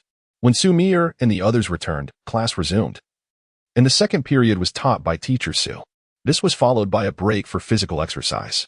Xu Mier felt that, despite being separated by merely a track, they had no opportunity to exchange even a single word. The exercise was supervised by teacher Xu, and feeling somewhat guilty, Xu Mier refrained from being overly familiar with Yin Shu in her presence, opting to walk alongside Zhang Xian and the others. Yin Shu, trailing behind, felt a sigh welling up within him. However, from teacher Xu's perspective, this scene only reinforced her belief that Yin Shu had indeed failed to pursue Xu Mier. She recognized that Xu Mier was a child of discernment. During the exercise, the teachers did not follow closely. They stood in small clusters along the track, chatting and occasionally glancing at their class. Thus, Yin Shu slowed his pace to walk alongside Xu Mier, who was at the back. You've been holding your breath all morning. Haven't you? What do you wish to ask? Xu Mier, looking somewhat unwell while running, maintained relatively steady breathing. What did teacher Xu want with you? Long ago, when Yin Shu stood alongside Xu Mier, the ever-cheerful Zhang Xian dashed forward. Let's discuss the matter of flowers blooming too early, Yin Shu teased her. Suddenly, Xu Mier widened her eyes, her voice tinged with urgency yet subdued. Do you admit that we were in a premature romance? Isn't an early blooming flower akin to young love? Yin Shu fell silent. He understood her well, and she was astute enough to grasp her own words almost instantaneously. However, he reassured Xu Mier, while somewhat ruefully stating, we haven't even embarked on a young romance. What is there for me to confess? It was merely that teacher Xu consoled me after a heartbreak. Xu Mier found this somewhat absurd. She could easily envision how teacher Xu would comfort Yin Shu, as she was indeed a wonderful teacher. Hesitantly, she remarked, you can't deceive the teacher like this. Wait. I did not deceive the teacher. Yin Shu felt quite wronged. Otherwise, shall I acknowledge a chaotic young romance? Yet it hasn't even begun. With that, he suddenly flashed a mischievous smile at Xu Mier. So, will you agree to be with me now? I shall promptly confess our young romance to teacher Xu. Xu Mier thought to herself, is his skin as thick as a city wall? Her expression remained impassive as she turned her face away. Run faster. Is it fitting for a boy to run so slowly? Observing her stern demeanor, Yin Shu couldn't help but chuckle softly, truly fierce. He quickened his pace, only to hear her call out, wait. Yin Shu turned to her, extending his hand. Yet, Xu Mier did not meet his gaze, her expression unchanged. She placed the candy she held into his outstretched palm, firmly saying, go on and run. Yin Shu felt her soft fingertips brush against his palm, and upon looking down, he discovered a strawberry milk candy resting there. He had offered her a large white rabbit candy, and she reciprocated with a strawberry milk candy. In her clumsy way, Xu Mier was responding to Yin Shu. I do not dislike you. I will respond to your affections equally, if not more. Even though she struggled with words and felt shy, Yin Shu understood her sentiments. He grasped the candy tightly and quickly ruffled her hair. I see. And by the way, your ears have turned red, class monitor. He then turned and continued running ahead. She could shy away from looking, yet she would not stray far. As long as Xu Mier took a couple of steps forward, she could catch up with Yin Shu. However, at that moment, her ears had flushed a bright crimson. Xu Mier, you truly are hopeless. Chapter 59. When do you intend to pledge your heart? After completing the physical exercise, there was a brief respite, during which Yin Shu accompanied Feng Zheng and others to buy water. The group of boys playfully debated whether to go out for lunch, while Yin Shu was indifferent, knowing that Xu Mier would likely dine with Zhang Xian and a few other girls. Dining with a group of boys was rather unremarkable. As they playfully made their way back, they passed by Class 3, when a girl suddenly dashed out. Yin Shu. Instinctively, the boys turned to look. Feng Zheng even quietly exclaimed, Here comes the peach blossom. A young woman hurriedly approached Yin Shu, smiling as she looked up at him. Hello, my name is Li Xian. Thank you for saving me during our previous outing. Yin Shu recalled the incident involving the girl who had suffered an epileptic seizure. He smiled gently and nodded, acknowledging her gratitude. Your thanks are appreciated, but it was merely a trivial act. I happened to witness it. With that, he prepared to leave. Many were aware that Yin Shu had assisted the afflicted girl, so upon realizing she was merely expressing her gratitude rather than confessing her feelings, they refrained from gossiping. It was only natural to express thanks when one's life had been saved. However, Li Xian seemed taken aback by Yin Shu's swift acceptance of her appreciation, especially as he turned to depart. She quickly followed a couple of steps and softly said, may I treat you to a meal? My parents insist on properly thanking you. Having been a doctor, Yin Shu was accustomed to encountering families offering gifts or red envelopes. Thus, he was adept at handling such situations. Yet, the professional demeanor he had cultivated was evidently inappropriate here. He circled his words, there's really no need. The ambulance would have arrived shortly without my intervention. Please, do not feel obliged. With a nod, he walked away. Li Xian felt too shy to pursue him further. Having been rejected twice, she was, after all, a modest young lady. Feng Zheng playfully draped his arm over Yin Shu's shoulder, teasingly saying, Brother Yin, I just realized you're somewhat cool. Yin Shu replied earnestly, It took you this long to notice my charm? Laughter erupted among the surrounding young men. Feng Zheng retorted with a playful expletive. Yin Shu joined in the laughter, unbothered by the earlier encounter. Little did he know how persistent Li Xian was. When noon arrived, she waited at the classroom door for him. Meanwhile, Yin Shu had been engrossed in solving a challenging problem with Xu Mier, but a few mischievous boys, likely aware Li Xian was waiting for him, leaned in to shout, Yin Shu, a beautiful girl is waiting for you. Another cheekily added, Why does Brother Yin always have girls waiting? What about us? Because Brother Yin is handsome. You're just ugly. The group then playfully wrestled as they departed. Yin Shu remarked, You are all quite enthusiastic. Xu Mier, who had been jotting down her problem-solving process on a piece of draft paper, paused to glance outside and noticed a girl peering in at the door. She withdrew her gaze, her expression turning cold as she looked at Yin Shu. Are you going out? It's inconsiderate to keep someone waiting. Yin Shu, observing Xu Mier's indifferent demeanor, thought to himself, jealousy again.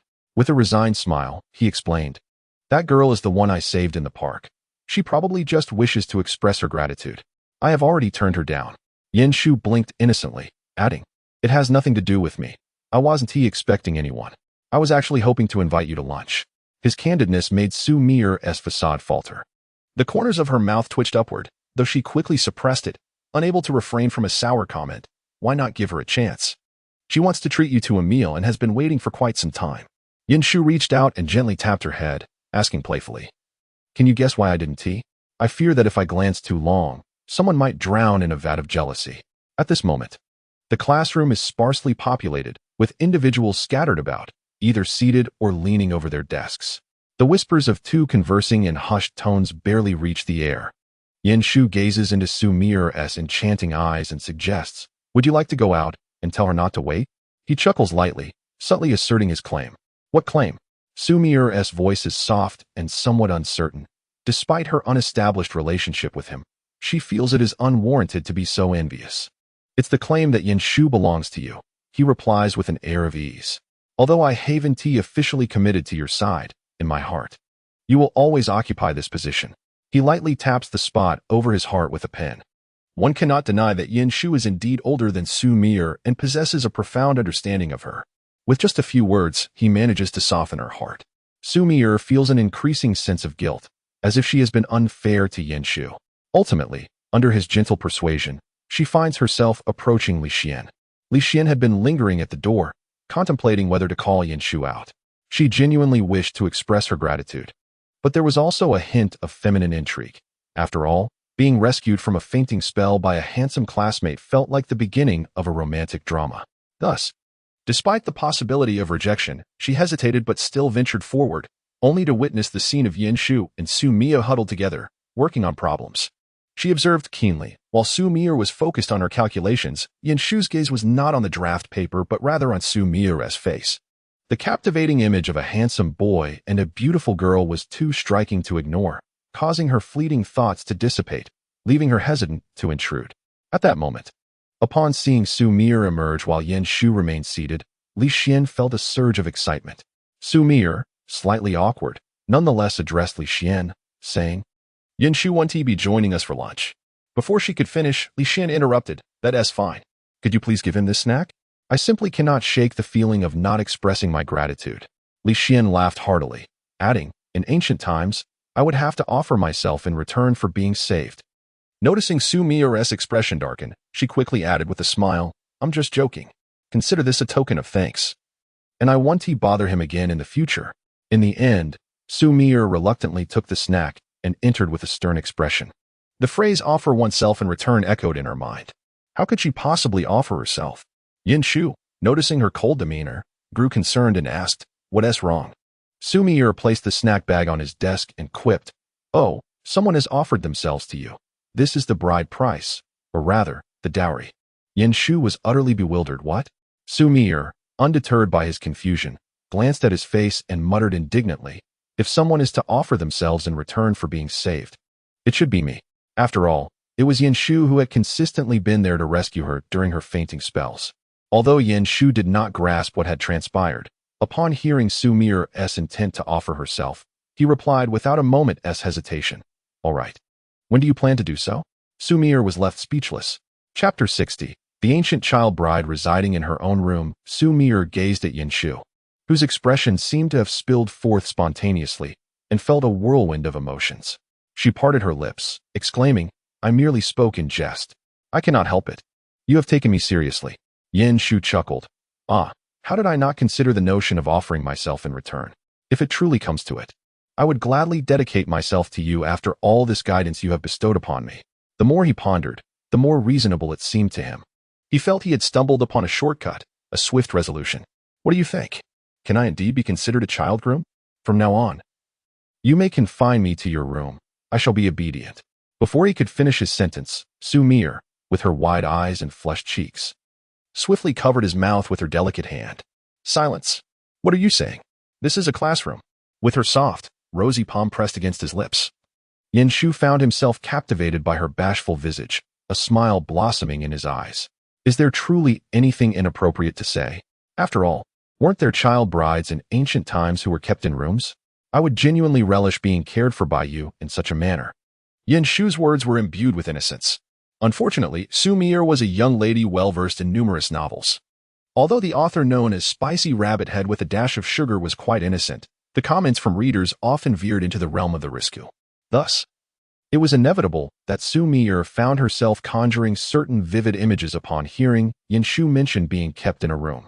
How could Yin Shu possibly comprehend such matters? She mused, and the notion of being confined in a room while saying and doing whatever one pleased struck her as rather scandalous. As Yin Shu remained silenced, he observed her face growing increasingly flushed for reasons he could not fathom. What on earth has transpired? He wondered. He softly kissed her palm, only to witness her abruptly retract her hand, hastily covering the spot he had kissed, exclaiming, How unsanitary. Yin Shu reached out to touch her face, which had turned an alarming shade of red. What are you thinking? Why is your face so flushed? Xu Mier would certainly not divulge her thoughts to Yin Shu. In a flustered state, she rose abruptly, declaring, Let us go eat. I am famished. Yin Shu raised an eyebrow, sensing something amiss. However, he refrained from pressing further, choosing instead to follow the somewhat flustered Xu Mier as they exited. His mind lingered on the words he had just spoken. By the time they stepped outside, Li Xian had already departed. Yin Shu exhaled in relief, recognizing that even his own wife was agitated. It was prudent to maintain distance from the opposite sex. Yet, his curiosity was piqued. How did the notion of offering oneself come to pass? Was his suggestion of being a child groom not sufficient? No, child groom and offering oneself. Yin Shu's gaze flickered, observing Xu Mier ahead of him. He seemed to grasp the reason for her rosy cheeks. His wife, it appeared, had likely consumed a wealth of literature in her past life, rendering her somewhat more imaginative than one might expect. Almost forgetting, beneath the innocent exterior of the little white rabbit lay a less than pure heart. With a gentle touch, Yin Shu pressed his hand upon Xu Mier's head, inquiring, "What thoughts occupy that little mind of yours every day?" Mister blushed and pulled her hand away from YNSH. At that moment, they were in the stairwell, devoid of any onlookers. Mister did not immediately release YNSH's hand. Instead, she grasped it tightly and exclaimed, "Why are you so annoying? YNSH? Do you sense something?" But that shouldn't be the case, should it? If he truly knew, it would be quite embarrassing for her. Moreover, how could YNSH forego the chance to tease her? With a smile, YNSH turned his hand to hold hers, saying, "All right, I won't be annoying anymore." Of course, he would not miss this opportunity. He merely chose not to bring it up at that moment. By the time they finished their evening study session and headed home, Mister had almost forgotten the incident. She was savoring the strawberry milk candy that YNSH had just given her, the very one she had gifted him that morning. YNSH had mentioned that he had been experiencing toothaches lately, and thus had given all the candies to Mister, cautioning her not to indulge too much. At that moment, seated in the back of the car with the candy in her mouth, her voice was somewhat muffled as she asked, "How come you have so many candies?" "To help me quit smoking. My mouth feels bland," YNSH sighed, feeling a twinge of dental discomfort. Mister paused, realizing that she had indeed detected the scent of smoke on him for quite some time. Although it had previously lingered faintly, it was now completely absent. Her eyes crinkled with laughter as she inquired, "Why quit smoking?" YNSH turned to meet her sparkling gaze, recognizing her feigned ignorance and indulging her playful banter. "For a certain child bride," he responded slowly. Mister's cheeks flushed, and she playfully slapped his back, the sound resonating sharply. Concerned, she quickly asked, "I'm sorry. Did that hurt?" In truth, it didn't hurt. It merely sounded louder than it felt. After all, how much strength could someone as petite as Mister possess? Yet YNSH feigned a wince. Mister's small hands began to anxiously explore his back, noting the lean physique typical of someone his age. "Does it really hurt?" she asked, her voice tinged with concern and annoyance. YNSH stopped the car by the roadside and turned to face her, noticing the unmasked worry in her eyes. He smiled gently, reassuring her, "I'm just teasing. It doesn't hurt." Mister shot him an accusatory glare, retorting, "You're the one who is talking nonsense." YNSH raised an eyebrow, bemused. "How am I talking nonsense? You just mentioned something about a child bride. So, you're taking that personally?" His voice carried a suppressed chuckle. Mister shot him an indignant glance, her expression a mix of pride and frustration. "Aren't you referring to me? Do you have other childhood friends?" It seemed that among the opposite gender in YNSH's life, she was the only one who could fit the description of a child bride. How could YNSH claim otherwise? Yin Shu was hesitant. He was initially speaking about her, and at that moment, observing her proud demeanor made her seem undeniably adorable. He elongated his response before finally uttering, "I mean you. You refuse to acknowledge that I am your childhood husband, so I can only imagine you as my childhood wife." Yin Shu openly expressed his thoughts, noting that in certain places, a childhood wife would be kept in a room and not allowed to study. However, he would attend school and return to teach her. But she would have to sit on his lap while learning.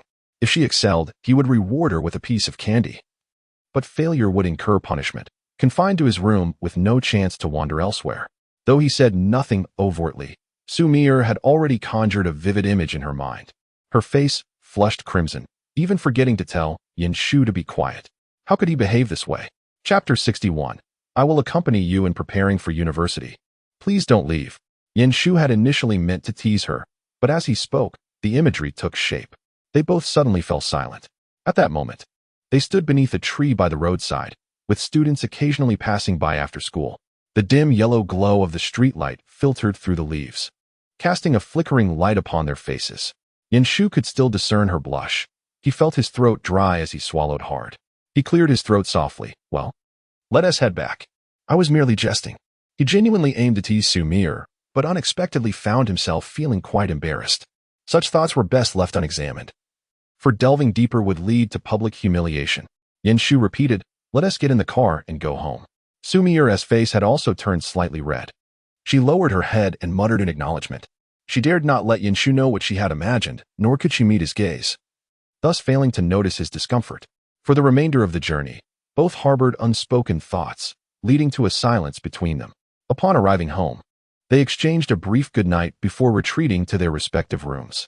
Today, it was a rare occurrence for Shu to find both his parents at home, seated together watching television without quarreling.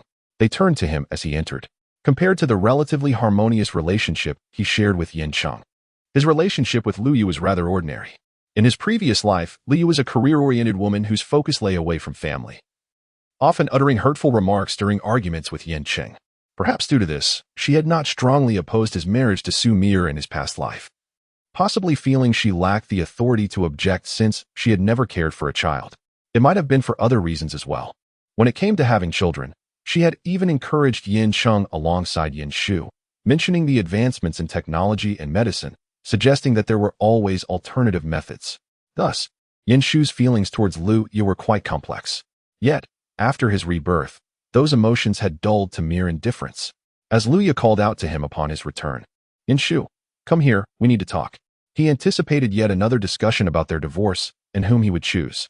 As he approached, he said, please, no more questions. I am of age now. If you divorce, I want to side with either of you. But for now, I want to be moving out. Divorce? What divorce? Little rascal. Who expects their parents to divorce every day? Cheng scolded, casting a glance at his wife, fearing she might actually entertain their son's suggestion of divorce. It was a rare moment of harmony between the couple lately. Shu felt somewhat speechless. Was he the one who brought it up? It was clearly something said during their constant bickering. However, he refrained from retorting and instead settled into a nearby armchair. What could he say? Liu handed him a file containing information about several foreign universities. Take a look at this, she urged. Shu hesitated, staring at the file without moving. Did this happen in his previous life? He couldn't recall. Back then, he wouldn't have even given his parents the chance to discuss such matters with him. He exhaled deeply, pondering the meaning behind this. Liu observed him with a look of helplessness. Considering your academic performance over the past few years, you won't gain admission to a good school in the country. It might be better to study abroad for a few years and then return to join the company. I want to study abroad, Shu calmly interrupted, reiterating, I want to study abroad, and besides, I'm only in my second year of high school. There's still a year left. Yet, Liu, with her typically strong-willed nature, interrupted him, displeased. But what difference does a year make? With your grades, what can you possibly change? Studying abroad for 3 years will only benefit you. Otherwise, you'll end up at an ordinary university, choosing a lackluster major and just coasting through. Had the 18-year-old Shu been present, he would have erupted in anger. However, the current Shu quietly listened to his mother's words. Cheng, sensing her tone was a bit harsh, softly advised, perhaps you should choose your words more carefully. Liu shot him a glance, then softened her tone.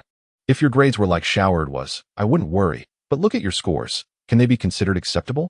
Fearing for their son's self-esteem, Cheng quickly chimed in. Actually, the scores from the middle school entrance exam were quite similar. It's just that our son may not have been focused these past few years. Contrary to Cheng's expectations, Shu did not react with anger.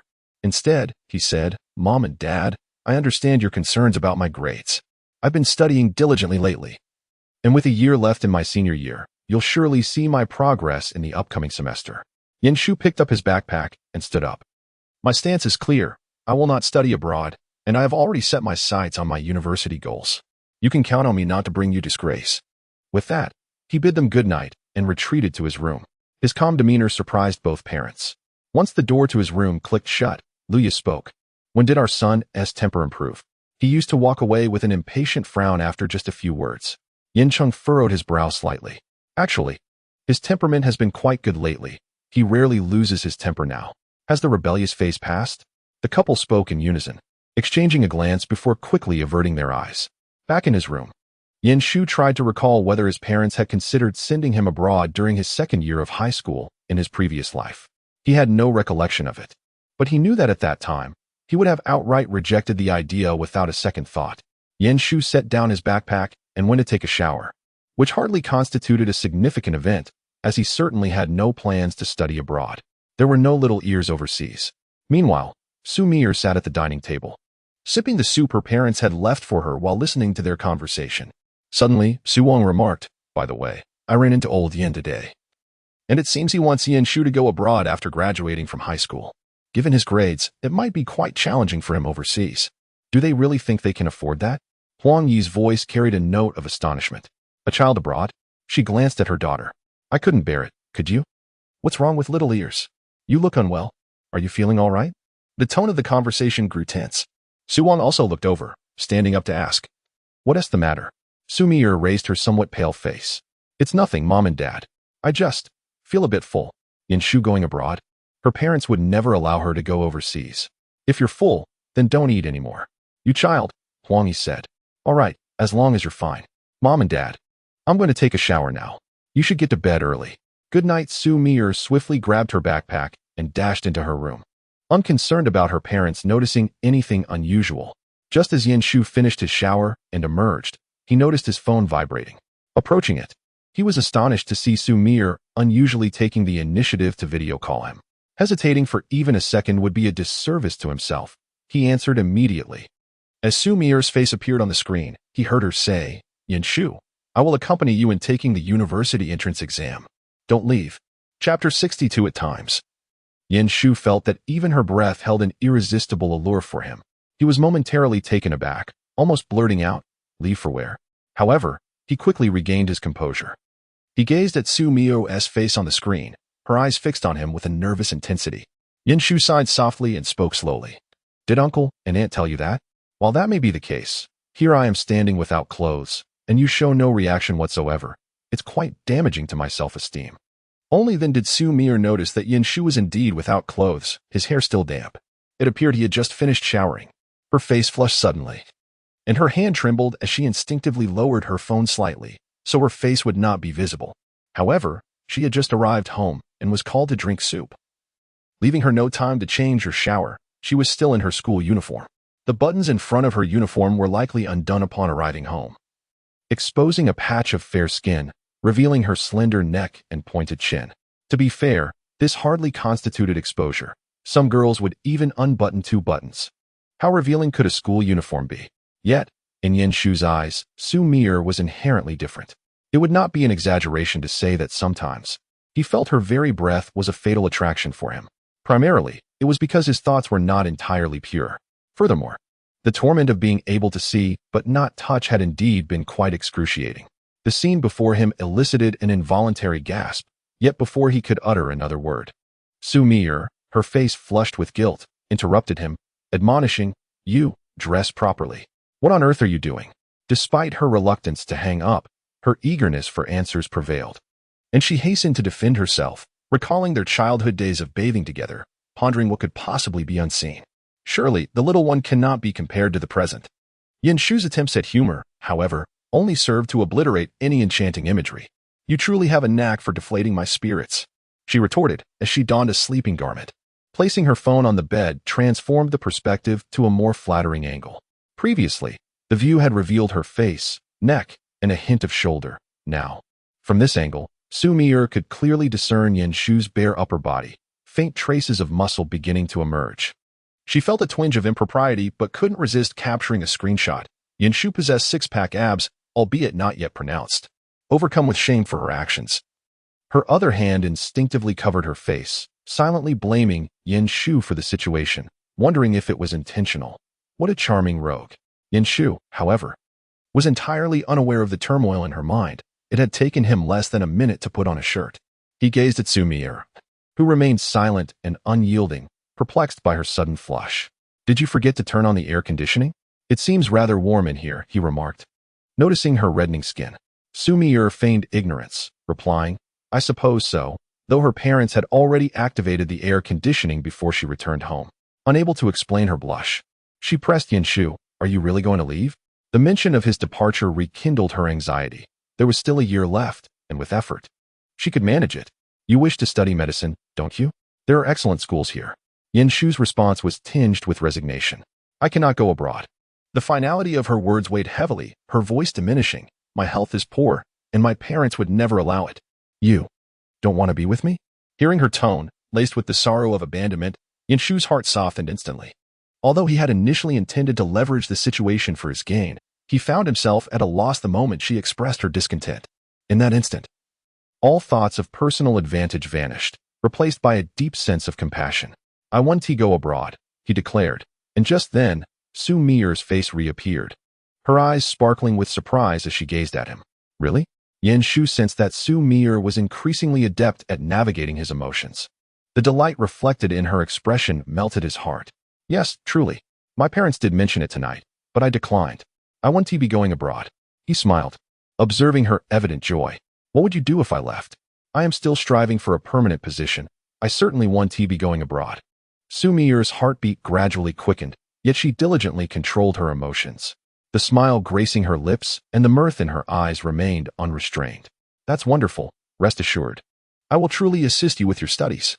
Besides, you are quite intelligent, she remarked, not merely flattering him. For Yin Shu indeed grasped concepts swiftly and could easily apply them. Although the final exams were yet to arrive, Xu Mier sensed that based on Yin Shu's usual demeanor, his results would undoubtedly be commendable. Yin Shu nodded, I believe so. Suddenly reminded that the finals were just over a week away, he queried, do you recall the reward you promised me if I perform well? Xu Mier, caught off guard by his sudden mention of this, felt her guard rise instantly. I remember. Have you already thought it through? Indeed, I have, Yin Shu replied with a smile. I am eager for the finals to arrive. Xu Mier scrutinized his expression and retorted defiantly. How can you be so certain you'll excel? As long as I don't perform worse than before, you will surely reward me. Won't you? He countered. Xu Mier conceded, realizing that if he fared poorly, she would likely feel compelled to reward him to spare his feelings. Alas, she found herself lacking in principles when it came to Yin Shu. When the call concluded, she did not inquire about the nature of the reward he desired. Although she was the one supposed to bestow a reward, she inexplicably felt anxious and anticipatory, a rather perplexing emotion indeed. Meanwhile, Yin Shu was in high spirits, buoyed by Xu Mier's immediate attempt to retain him after their conversation. She had a way of inadvertently deepening his affection for her. There was no need for her to make special efforts. Her kindness and concern for him seemed innate. In his youth, Yin Shu had been rather oblivious. But now he found joy in the knowledge that this girl held him in such high regard.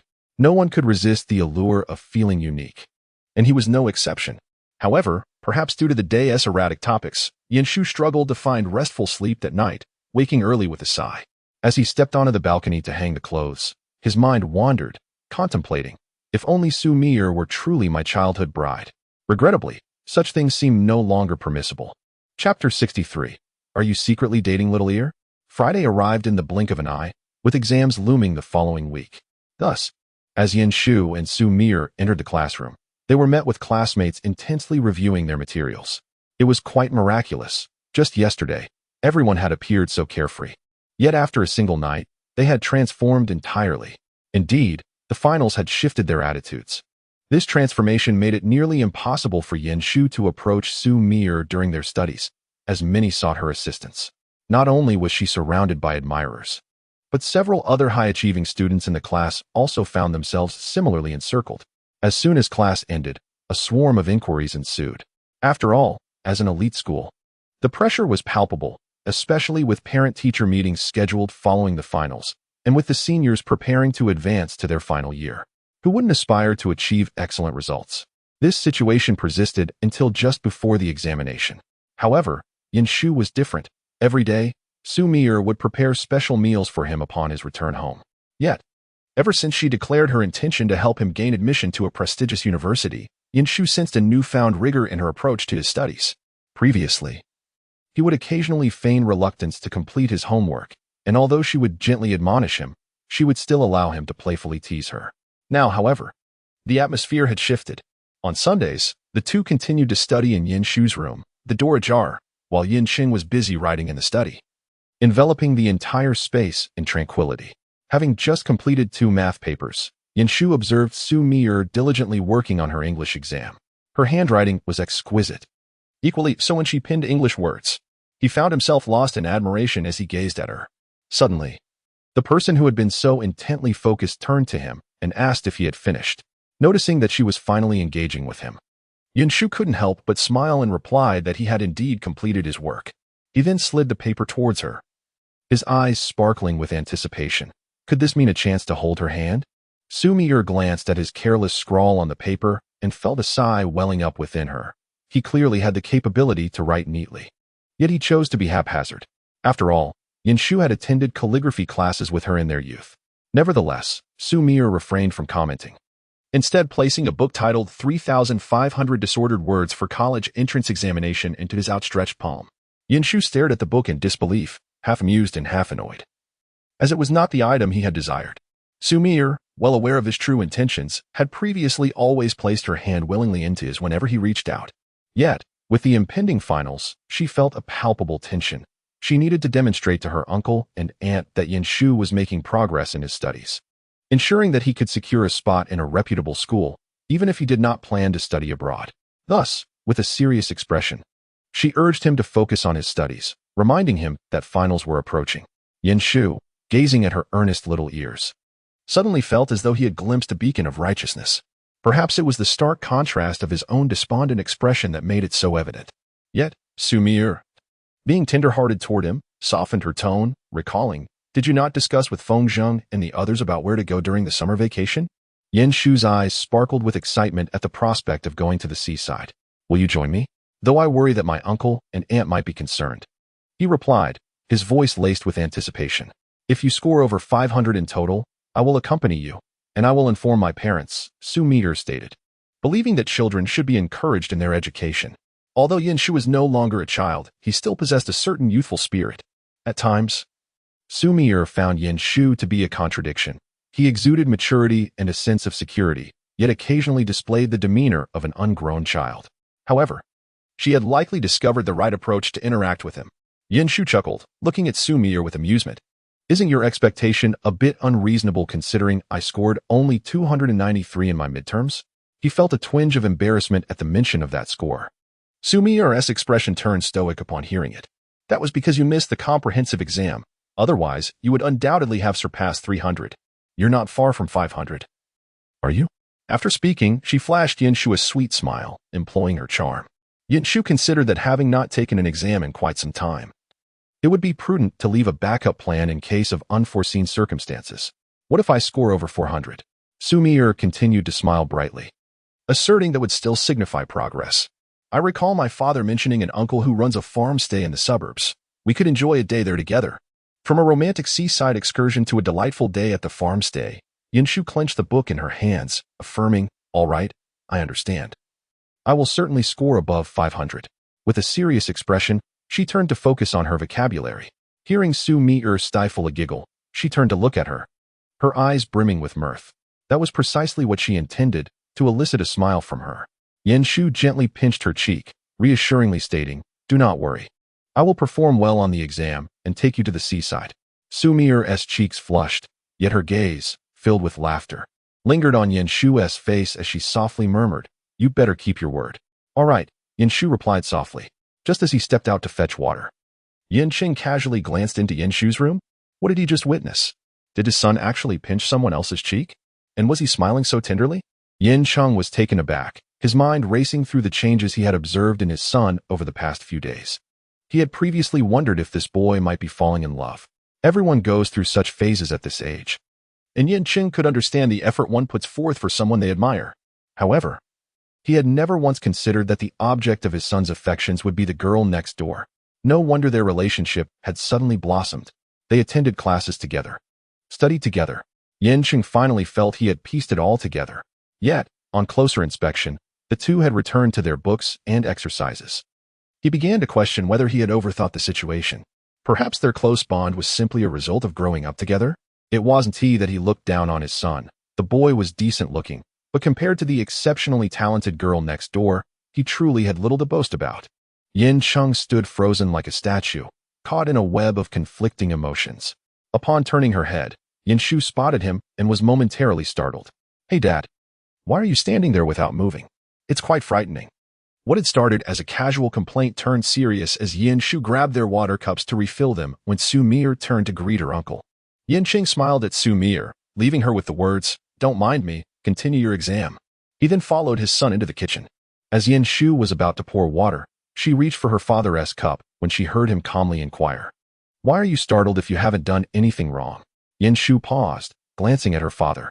They were now nearly the same height. Yet his serious demeanor added an air of pressure. "Tell me honestly, are you secretly dating Xiao? Chapter 64. Look at you, Yin Shu.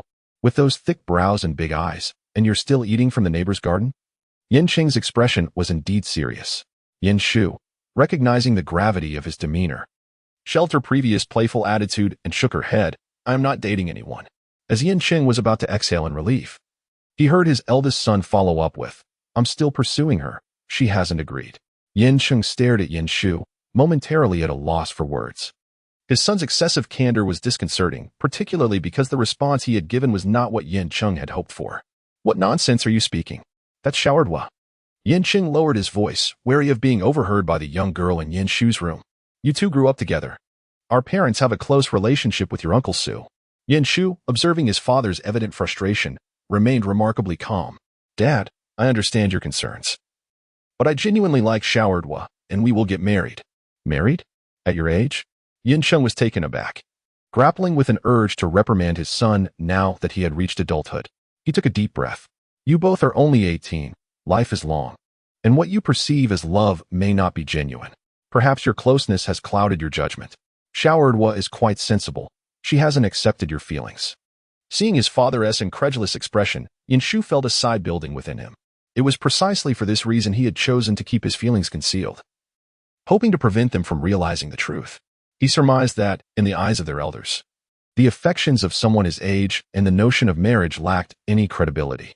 Yin Shu was acutely aware of this. At 18, with nothing to his name, what could he possibly offer for a future? Yet, he was not merely an 18-year-old. At that moment, he chose not to engage in an argument with Yin Chang. For in the adult world, words held no weight if they could not be acted upon. Yin Shu glanced at his room, recalling that he had been away for too long, and Xu Mier would likely emerge soon. "Dad, I know what you want to say, but I am trying my best." As you can see, Yin Qing's expression darkened. "I won't interfere with whom you choose to love, but this is Xu Mier." He feared that his son was acting impulsively. Should they indeed pursue a relationship, their futures remained uncertain. After all, the two children had grown up together. Didn't they seem like family in the eyes of their parents? Family bonds were often stronger than youthful infatuations. If they were to part ways in the future, how would their families maintain their relationship? The mere thought made Yin Qing's head spin. "Yes, I understand, Dad, but I truly like her," Yin Shu replied softly. "It's akin to how you love Mom. Despite knowing you argue daily, neither of you wishes for divorce. I am aware that our relationship might lead to certain outcomes, but I am confident in my affection for her." He refrained from declaring love at this moment, not because his feelings lacked depth, but out of fear that such an admission would drive Yin Cheng to madness. He imagined a family meeting, and perhaps Uncle Su might even pack up and move away overnight. "Dad, I am your son. My devotion in matters of the heart mirrors yours," Yin Shu asserted. Yin Cheng sensed something amiss. It felt as though his son was challenging him, not directly, but indirectly, unsettlingly. Indeed, after such a prolonged absence, Xu Mier peeked her head out of the room, looking quite adorable. The big-eyed girl gazed intently at the father and son, her expression somewhat obscured by the distance, leading her to assume they were engaged in conversation. Xu Mier politely inquired, "Uncle, could we chat a bit later? I need to discuss a few problems with him, as I will be heading out with my parents soon to dine at my grandmother's." Observing the obedient Xu Mier, Yin Cheng found her quite endearing. He shot a glare at his troublesome son, signaling to continue their conversation later, and managed to smile for Xu Mier, saying, "You both focus on your studies for now." As he watched his son, the little rascal, carrying 2 cups of water, Yin Cheng mused that he would never allow a daughter should he consider having a second child. "Look at you, Yin Shu, with those thick brows and big eyes. And yet you're indulging in such close proximity." Yet, this troublesome boy was his own flesh and blood. Ultimately, Yin Cheng stood on the balcony, smoking 3 cigarettes, unable to quell the fury boiling within him. In truth, Yin Shu was uncertain about how to persuade his father. The challenge lay in convincing him to feign ignorance regarding the situation. He understood that denying the truth earlier had been the wisest course. Yet he was unwilling to disavow his feelings for Xu Mier, even if she remained oblivious. The mere thought of her discovering that he had once denied his affections unsettled him. Though she might not voice her displeasure, it would undoubtedly hurt her. Shu had indeed said nothing. They were not in a relationship yet, and he was still pursuing her. Currently, he surmised that his father's anger was directed at him rather than, as in the previous life, reacting to the knowledge of their relationship with concern for Xu Mier's health. Given the chance to start anew, Shu wished to shoulder all burdens himself, allowing the little girl to simply enjoy her time with him. Xu Mier noticed Shu's preoccupation and, with concern, asked, "What's wrong? What did Uncle say to you?" Shu turned to her, offering a smile. "It's nothing. Just a brief disagreement." Previously, she had often overheard the sounds of arguments between Shu and his uncle.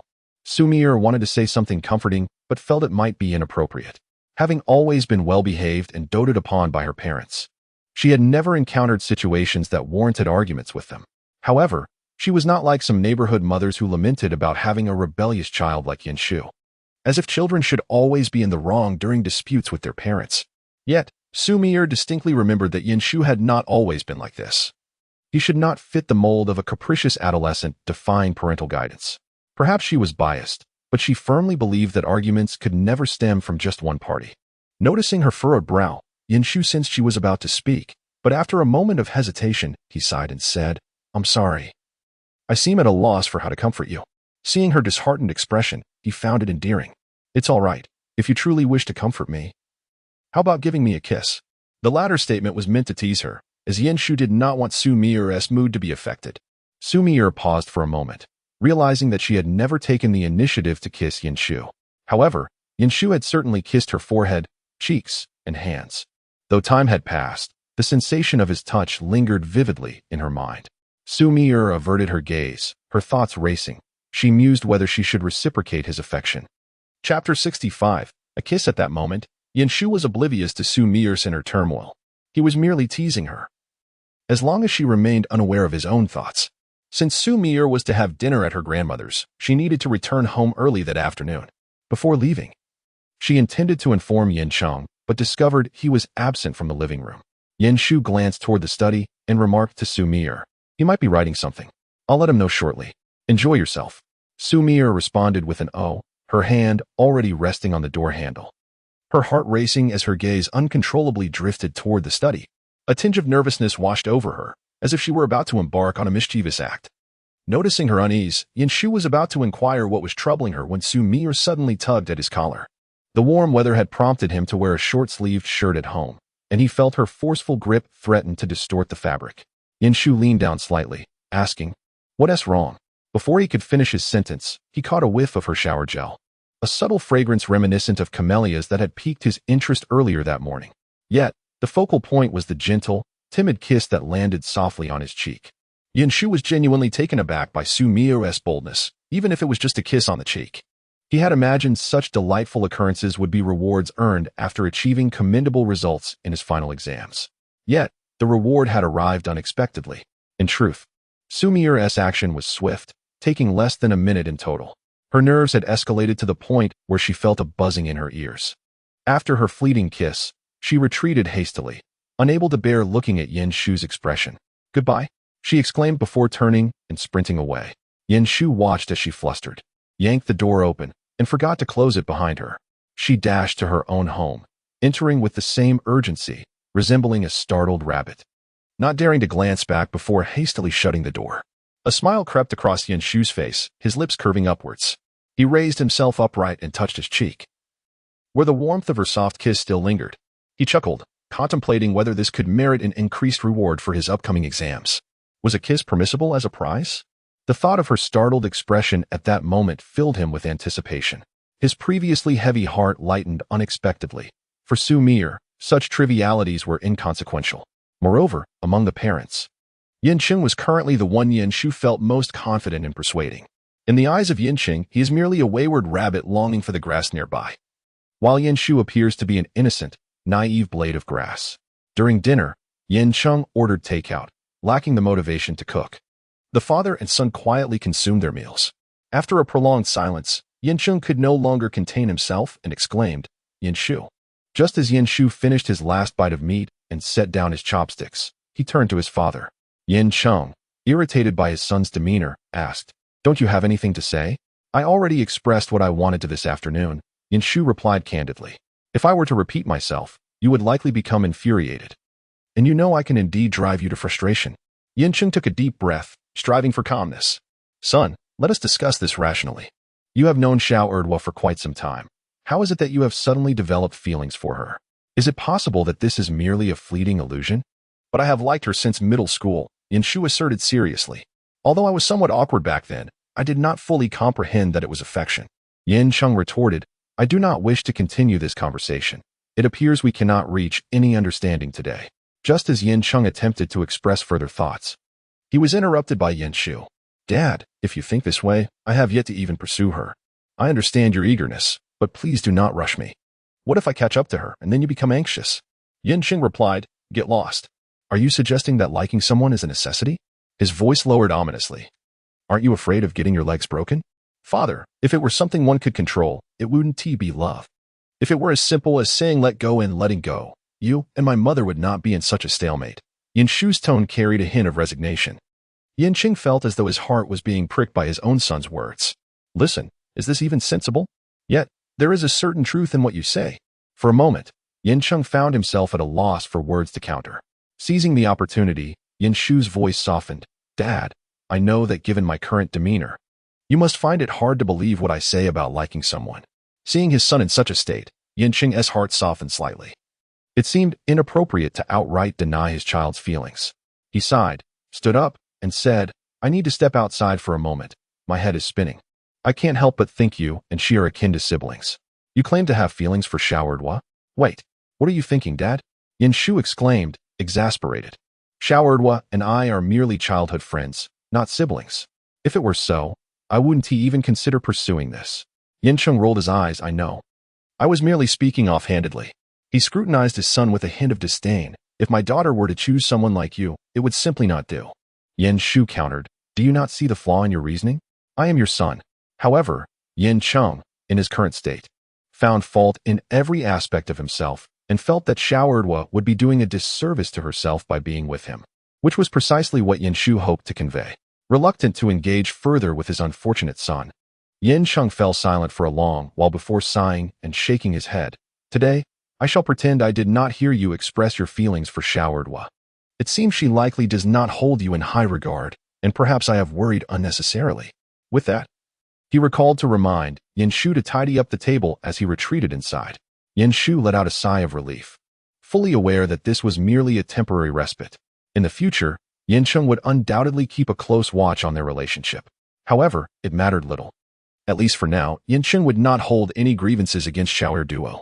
Ideally, his parents would have another child, a brother or sister, thus resolving the greatest issue they had faced in their previous lives. It would also help his somewhat awkward parents address their fundamental concerns. Far better than contemplating a second child after they had both turned 50. Yin Shu understood that this was not the most effective solution, and the underlying problems remained unresolved. Yet for the time being, it was not far from his expectations. Meanwhile, Xu Mier found herself somewhat distracted throughout the evening. After dinner, she sat quietly in the courtyard. Su Wang emerged with 2 apples, offering one to Xu Mier. "What else on your mind? Thinking about Yin Shu?" he inquired. Xu Mier was startled. Did her father know? "Dad?" She tightened her grip on the apple, her voice lowering. "What do you mean by that?" Su Wang smiled, feeling he had correctly surmised the situation. "I noticed something was off when I spoke to your mother last time. You and Yin Shu seem to be getting along quite well. Are you worried he might go abroad?" Upon realizing this was the concern, Xu Mier felt a wave of relief wash over her. Although her parents treated her with kindness, she sensed they might struggle with the knowledge of her relationship with Yin Shu. I asked Yin Shu, and he assured me he wouldn't go abroad," she replied, taking a bite of her apple, recalling her mother's insistence that they each eat an apple daily. Su Wang was somewhat surprised, but smiled nonetheless. "Well, old Yin and his wife are indeed anxious. I see that Yin Shu has been doing quite well lately." Xu Mier glanced at her father, her cheeks stuffed with apple like a little squirrel nibbling on pine nuts, looking endearing. Did her father also believe Yin Shu was improving? Perhaps he wasn't as bad as everyone thought. As a teacher, Su Wang habitually considered his students, not dwelling too much on Xu Mier's words. After all, children of that age possess limitless potential. I remember Yin Shu was quite well behaved as a child, typical of boys, he remarked. Xu Mier felt a surge of happiness listening to her father praise Yin Shu. After their conversation, she sent Yin Shu a message. My dad thinks you're great and sees infinite possibilities for the future. So don't be unhappy. Our family likes you. Yin Shu smiled upon reading her message, touched by the sensitive young girl who remained mindful of her feelings even while out enjoying herself. As Sunday approached, they would soon return to classes. With the onset of exam week, it felt as if the very air had thickened. After the college entrance examination, the campus appeared considerably emptier.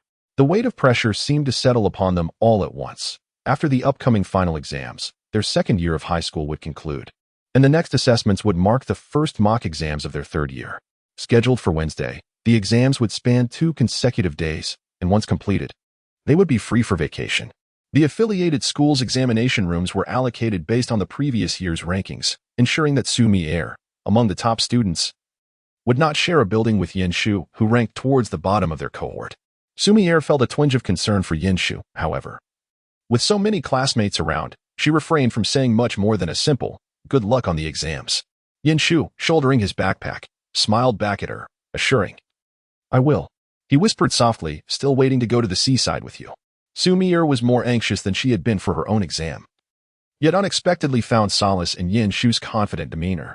The examination spanned 2 days, and by the time Yin Shu submitted his final paper for the comprehensive exam, he was in a daze, momentarily transported back to the college entrance examination. This venue was the least desirable for testing, with a significant number of students submitting their papers early, and the teachers were too indifferent to intervene. Consequently, Yin Shu was among the last to exit the examination room. As he stepped out of the classroom, he spotted Xu Mier standing by the door with her backpack. They were not in the same building for the exams, and yet, here she was, having already arrived. Yin Shu approached her and took her backpack. Did you finish early? 5 minutes ahead of schedule, Xu Mier replied, her face taut, though her eyes sparkled with a relaxed smile. I just wanted to see if you had bolted. Yin Shu had been notorious for his absence during the midterm exams, a blemish on his record. He chuckled lightly. I don't care. I'll just pretend you came to pick me up. Let us go?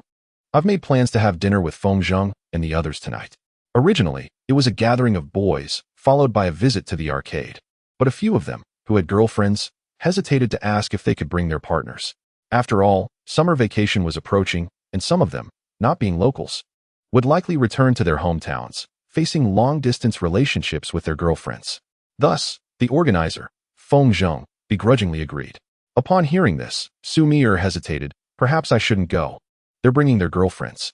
By this time, they had descended the stairs, passing jubilant classmates celebrating the arrival of summer. Yin Shu halted and looked at her with earnestness. Do you mean what you say? Xu Mier nodded, of course. Then, as you mentioned, after the exams, I can express my choice. Yin Shu's gaze softened as it settled on her startled face. You should already know my choice. My intentions have been rather obvious lately. I want to be with you. I truly like you, Xu Mier. If I weren't afraid of startling you, I would say I love you. In that moment, Xu Mier found herself enveloped in silence, her surroundings fading away, leaving only Yin Shu's heartfelt declaration echoing in her ears. The boy before her, familiar yet tinged with a hint of unfamiliarity. They had grown up together, bickering and stumbling through childhood, nearly becoming strangers. They had both clumsily harbored secret affections for one another. Now, the boy she had secretly liked for so many years stood before her, voicing his feelings. Xu Mier realized she shouldn't overthink things. They were still so young, weren't they? She considered herself a pessimist, lacking the optimistic courage due to her health issues. Yet, Yin Shu had a way of igniting boundless joy and determination within her. Just as he did now, Yin Shu had revealed his final choice. Xu Mier's hand, which had been resting by her side, stirred slightly before she reached out to gently grasp the strap of Yin Shu's backpack, reminiscent of their childhood when they walked home together after class. All right. Then we shall be together. Her voice was soft, not just in volume, but also imbued with a sense of ease. Without considering more, simply savor the present moment. I have always been understanding and obedient. Thus, indulging in this moment of whimsy should be deemed forgivable. Upon hearing the answer he yearned for, Yin Shu finally breathed a sigh of relief. He reached out and clasped Xu Mier's hand amidst the bustling school environment, surrounded by passing classmates. In a hushed tone, he confessed, I have finally been promoted. I am truly happy, my girlfriend. Xu Mier, taken aback by the designation of girlfriend, felt an overwhelming shyness, her long, delicate eyelashes trembling. Yin Shu's heart brimmed with joy, yet he refrained from teasing her excessively, mindful of her health. He gently led her forward, now with a valid reason to invite her for a meal. The setting sun elongated their shadows, concealing within the excitement of summer vacation the delightful bubble of their newfound relationship. Others, however, remained oblivious, as if they were hiding a secret known only to each other amidst the public gaze. It was only when Feng Zheng spotted them walking side by side among numerous couples, seeking comfort and companionship, that he inquired, Yin Gu, bringing a +1, huh? A childhood sweetheart doesn't count as a +1, does it? At least there is more than one single dog out here, he added with a playful jab. And isn't it a bit heart-wrenching to see Yin Gu with someone he likes but hasn't pursued yet? Comparatively, my single status seems trivial. Yet, Yin Shu simply smiled and replied, what I have brought is indeed a +1. Feng Zheng, bewildered, exclaimed, What? What do you mean? Is the world already this cruel? As chapter 67 unfolds, Feng Zheng processed Yin Shu's words, his astonishment evident. He involuntarily exclaimed, drawing the attention of nearby boys, who glanced over curiously. He lowered his voice. Incredulous, you two? No way. This is the vice class. You can't be serious. His voice trembled with disbelief. As he had previously thought, Yin Shu's pursuit of the vice class was hopeless. Isn't that the vice class? Always engrossed in studies, polite to everyone, never allowing anyone the chance to confess. While it was evident that Xu Mier held a special regard for Yin Shu, Feng Zheng had assumed that such a well-behaved girl would never engage in early romance. Now, witnessing Yin Shu's proud demeanor, Feng Zheng felt like a fool for previously teasing him. We agreed to be single dogs together, and yet you chose to be a dog while I remained single. Yin Shu, you were ruthless. Xu Mier felt a twinge of embarrassment, but upon seeing Yin Shu looking at her, she nodded softly. Yes, I am indeed a +1. Feng Zheng lamented. Let the world without single dogs perish. Yin Shu chuckled and patted his shoulder, his good mood allowing him to refrain from mocking him today. Yin Gu will treat you all to dinner tonight. Upon hearing this, the others brightened, their eyes glinting with excitement. Dinner? Yin Gu is treating us? Thank you, Yin Gu. How generous of you. Aside from Feng Zheng, Yin Shu did not explicitly clarify his relationship with Xu Mier to anyone else. The gathering for a meal consisted of those who usually played basketball together. Among them was a boy from the class named Lin Ping, who brought along his girlfriend. While the others were either single or their girlfriends were absent, it had become customary for everyone to see Yin Shu accompanied by Xu Mier. The two were inseparable, and it was evident to anyone with eyes that there was a hint of intimacy between them. Not to mention, when someone previously inquired about their relationship, Yin Shu had playfully responded, We are like children riding bamboo horses and entwined around the plum trees. Although the group felt a pang of envy, it was overshadowed by admiration. After all, this was Xu Mier. While they would merely describe their childhood companions as playmates or neighbors, Yin Shu referred to Xu Mier as his childhood sweetheart. Upon reflection, the distinction was clear. Thus, it was no surprise to anyone that if they were to officially announce their relationship one day, it would not raise eyebrows. During the meal, the majority were boys, leading to a final decision on a barbecue buffet priced at an average of 68 per person, with 7 boys and 3 girls, totaling 10 individuals. It was customary not to expect Yin Shu to foot the bill. Although he was indifferent, the group insisted and agreed that upon returning to school next semester, they would treat Yin Shu to a meal at the cafeteria. Yin Shu naturally smiled and acquiesced. Feng Zheng remarked, You must be so elated. You can't even begin to imagine the joy, especially since you are still single. Yin Shu simply smiled at him. Feng Zheng continued, What goes around comes around. You shouldn't have teased him before. Xu Mier playfully tugged at Yin Shu, making a childish expression. Yin Shu, unwilling to undermine his beloved, chose to let it go. Xu Mier was not particularly outgoing, but fortunately, Lin Ping's girlfriend, Luo Yulin, was a cheerful and lively girl who took the initiative to engage in conversation with the 3 girls. However, Lin Ping's girlfriend did not seem fond of Xu Mier. The reason was quite simple. Lin Ping was pursued by her, yet she was aware that he had previously harbored feelings for Xu Mier and had even confessed. It was said that he had been skillfully rejected before he could even voice his feelings. This was enough to irk her, and she had not anticipated Xu Mier's presence today, although Lin Ping was currently quite affectionate towards her. The sight of the beautiful Xu Mier inevitably made Li Su feel a twinge of jealousy and insecurity. Xu Mier was a sensitive girl and quickly noticed Li Su's disdain towards her. However, unless she was in the company of Yin Shu or her family, Xu Mier would not appear weak in front of others. When Li Su provocatively asked, "Hey, Xu Mier, I heard you rarely engage with boys. Why are you out with a group of them today?" This contradicts the rumors. The boys who had just returned with meat halted in their tracks. Yin Shu glanced at the visibly awkward Lin Ping, his expression growing colder. Lin Ping felt genuinely embarrassed, immediately realizing that his girlfriend was concerned about his past feelings for Xu Mier. However, to be frank, it was quite normal to have liked Xu Mier. She was beautiful and, despite her seemingly aloof demeanor, rarely turned down requests for help. Even when she rejected him, she was considerate of his feelings, making her an incredibly easy girl to like. Lin Ping let out a soft exclamation as Yin Shu had already approached Xu Mier. "Shall we change tables? This atmosphere seems to dampen the appetite, doesn't it?" He glanced at Li Su, who appeared somewhat awkward and uncomfortable due to their presence. Before he could finish his thought, Xu Mier spoke up. "I rarely engage in conversation with boys, especially in comparison to girls, but that does not imply I am not sociable. All the boys here are from our class, so why is my presence here less justified than yours?" Xu Mier's expression remained composed as she added, "Many in our class are aware of the relationship between the program and Yulin. It's actually Li classmates' first time meeting me." Li Su's countenance darkened further. She had only recently captured Lin Ping's attention. This was her first outing with him to meet his friends. However, she never anticipated that Xu Mier would be so articulate. At that moment, Lin Ping hastily intervened. It's my fault for forgetting the introduction. This is my girlfriend, Li Su. Consider this a formal introduction." He exchanged a knowing glance with a close friend. The boy chuckled. "Then surely we must treat her to some milk tea, right?" Another chimed in. "Indeed, today calls for a treat." Amidst the banter of the other boys, Yin Shu quietly asked Xu Mier, "Are you all right?" Xu Mier glanced at him and softly retorted, "Isn't that a bit harsh?" It wasn't that she particularly disliked Li Su. She simply found her tone unappealing. Xu Mier had never been one to be easily intimidated. In fact, before Lin Ping flashed her an apologetic smile, she had completely forgotten about any past affections he might have harbored for her. Xu Mier was merely concerned about Yin Shu thinking of her as unkind. If he truly felt that way, she would find him exceedingly disagreeable. Let him pursue a romance with himself.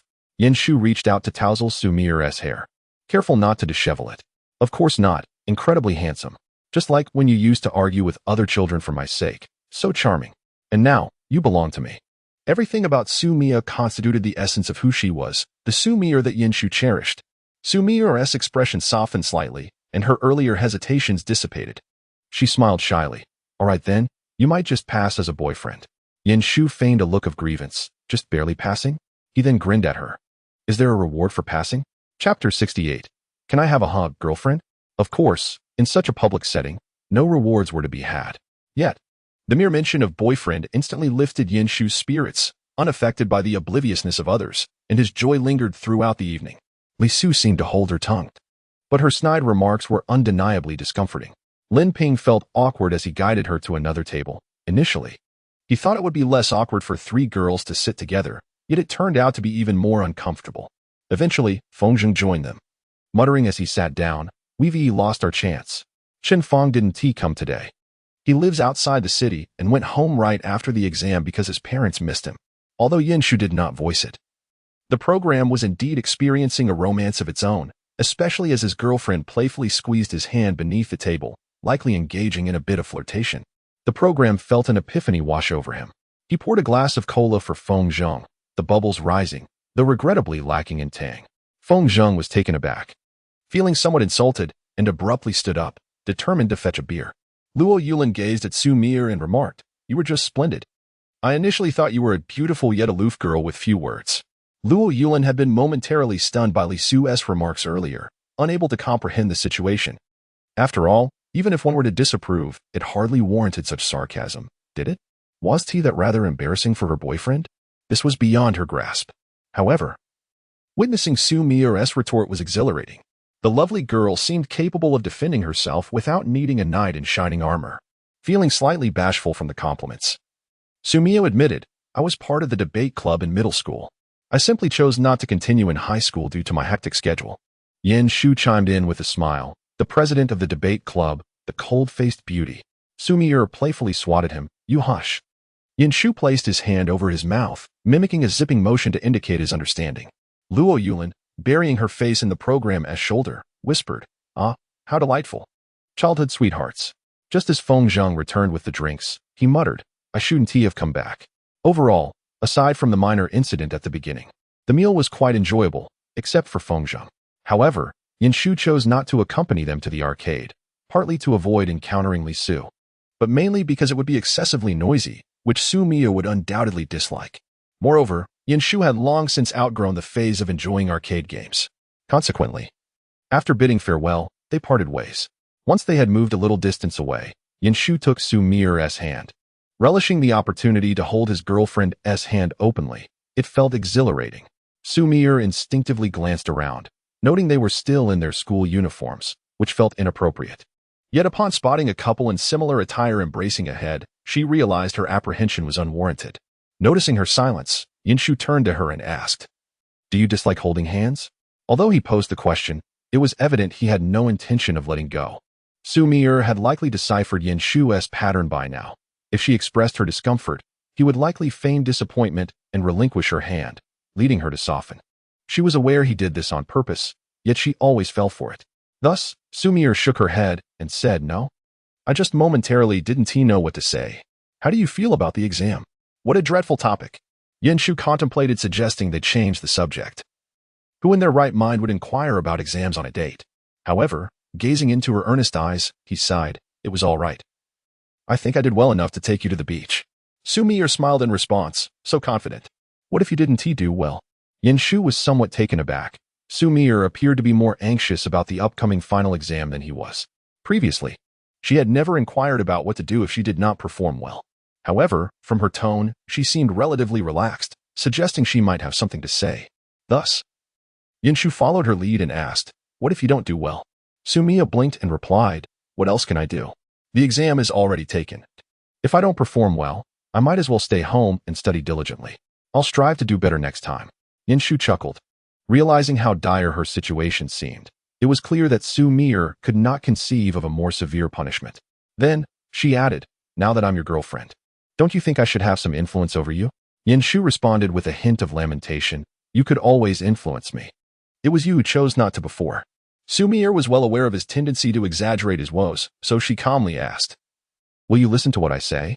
"Of course," Yanshu replied without hesitation. "If I don't heed your advice, who should I follow?" Upon hearing this, Xu Mier smiled sweetly, and Yanshu felt an ominous premonition. Sure enough, her next statement was, "Then you should complete your assignments and memorize an additional 100 vocabulary words each day." Yanshu was taken aback, thinking, did he just appoint himself a tutor? Noticing the astonishment on his face, Xu Mier added softly, "Otherwise, there will be no kisses or hugs." They had yet to engage in any formal kisses or hugs, which made her somewhat bashful. Nonetheless, she understood that regardless of Yanshu's performance in this exam, he needed to work harder to gain admission to a reputable university. With only 1 year left in their senior year, while he progressed, so would others. Since his foundation was weaker than theirs, he had to run faster. But she would always be there to accompany him. Seeing her blush as she spoke, Yanshu thought, could it be that such delightful things await? He mused. What if I memorize an extra 200 words instead? Yet, he feigned a conflicted expression, questioning, "Isn't this a bit harsh? We've just started dating. And I haven't even had a kiss or a hug yet. Must we tie such gestures to the completion of specific goals? Doesn't that seem a bit utilitarian?" He furrowed his brow slightly, as if displeased. Xu Mier reflected and realized he had a point. Perhaps she was being a bit of a downer with her suggestion. Apologetically, she said, "I'm sorry if I dampened the mood. I didn't mean it that way. I just want you to perform better. If you dislike it, I don't dislike it." Yanshu interjected with a smile. "I understand you are looking out for me. But may I request a hug from my girlfriend before these stipulations take effect?" Xu Mier paused, looking up at him. Yanshu had already opened his arms wide. "Can I have a hug? My girlfriend?" Her eyes brightened. His smile and outstretched arms seemed to render her earlier disquiet insignificant. Without hesitation, she stepped into Yanshu's embrace. Chapter 69. You just lean in for a kiss. Yanshu's arms tightened slightly. Feeling the warmth of the person in his embrace, they remained in the shopping mall. And perhaps passers-by could not help but steal a glance at the young couple in their school uniforms, entwined in an embrace. Yet, at this moment, Yanshu felt little inclination to concern himself with the opinions of others. He dared not tighten his hold. fearing that even the slightest force might cause the person in his arms to vanish inexplicably. You have no idea how long I've awaited this embrace. Yen Shu's voice was a mere whisper, almost indistinguishable. Even Xu Mier, cradled in his arms, could scarcely discern his words, only catching the sound of his voice. She looked up, puzzled, and asked, "What did you say?" Yen Shu merely smiled at her, with a hint of mischief, replying, "I said you are as fragrant and soft as I imagined." In response, the shy girl playfully pushed his face away, attempting to escape his hold. Yen Shu, unable to resist, tightened his grip slightly, just a little longer. "Please, don't be a rogue. We're in a shopping mall." Her voice, tinged with a faint anger, barely masked her embarrassment. Despite her complaints, she obediently remained in his embrace, her stubbornness transformed into adorableness. Yen Shu chuckled. "All right, then I shall hold you in silence." Eventually, Xu Mier felt her entire body heat up. After all, she was still a young girl, lacking Yen Shu's audacity, and gently nudged him away, understanding when to relent. Yen Shu took her hand and led her home.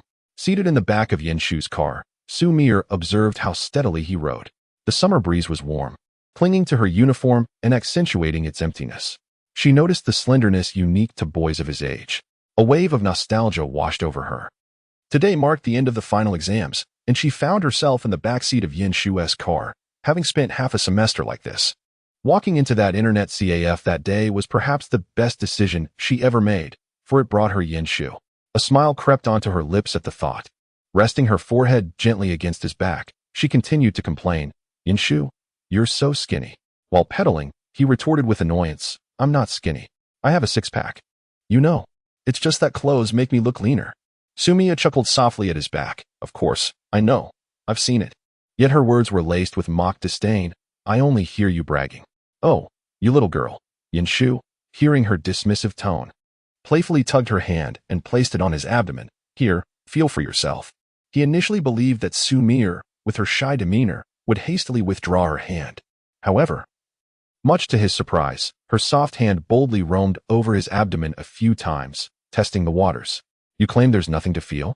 Yet your touch ignites a fire within me." He gasped. "No, this fire needs to be addressed." In response, her once bold hand abruptly retreated, as if scalded by an unseen flame, and the previously chatty girl fell silent. Yen Shu couldn't help but laugh at her sudden shyness. After riding for a while, he broke the silence, asking, "Why have you gone quiet?" The voice was soft and delicate. "Why are you chatting while riding?" Yen Shu chuckled at her dry tone. "Do you not remember that I am the one riding? You were just all over the place. It was you who pulled my hand over." Xu Mier retorted defiantly, adding, "And what's wrong with me touching my boyfriend? Is it a problem?" Yen Shu nodded. "Not at all.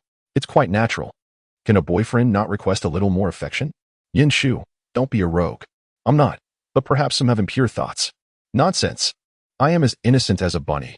The young couple, newly in love, appeared unchanged, with Xu Mier still tutoring Yen Shu daily, even more stringently than before. When they studied, the door remained ajar.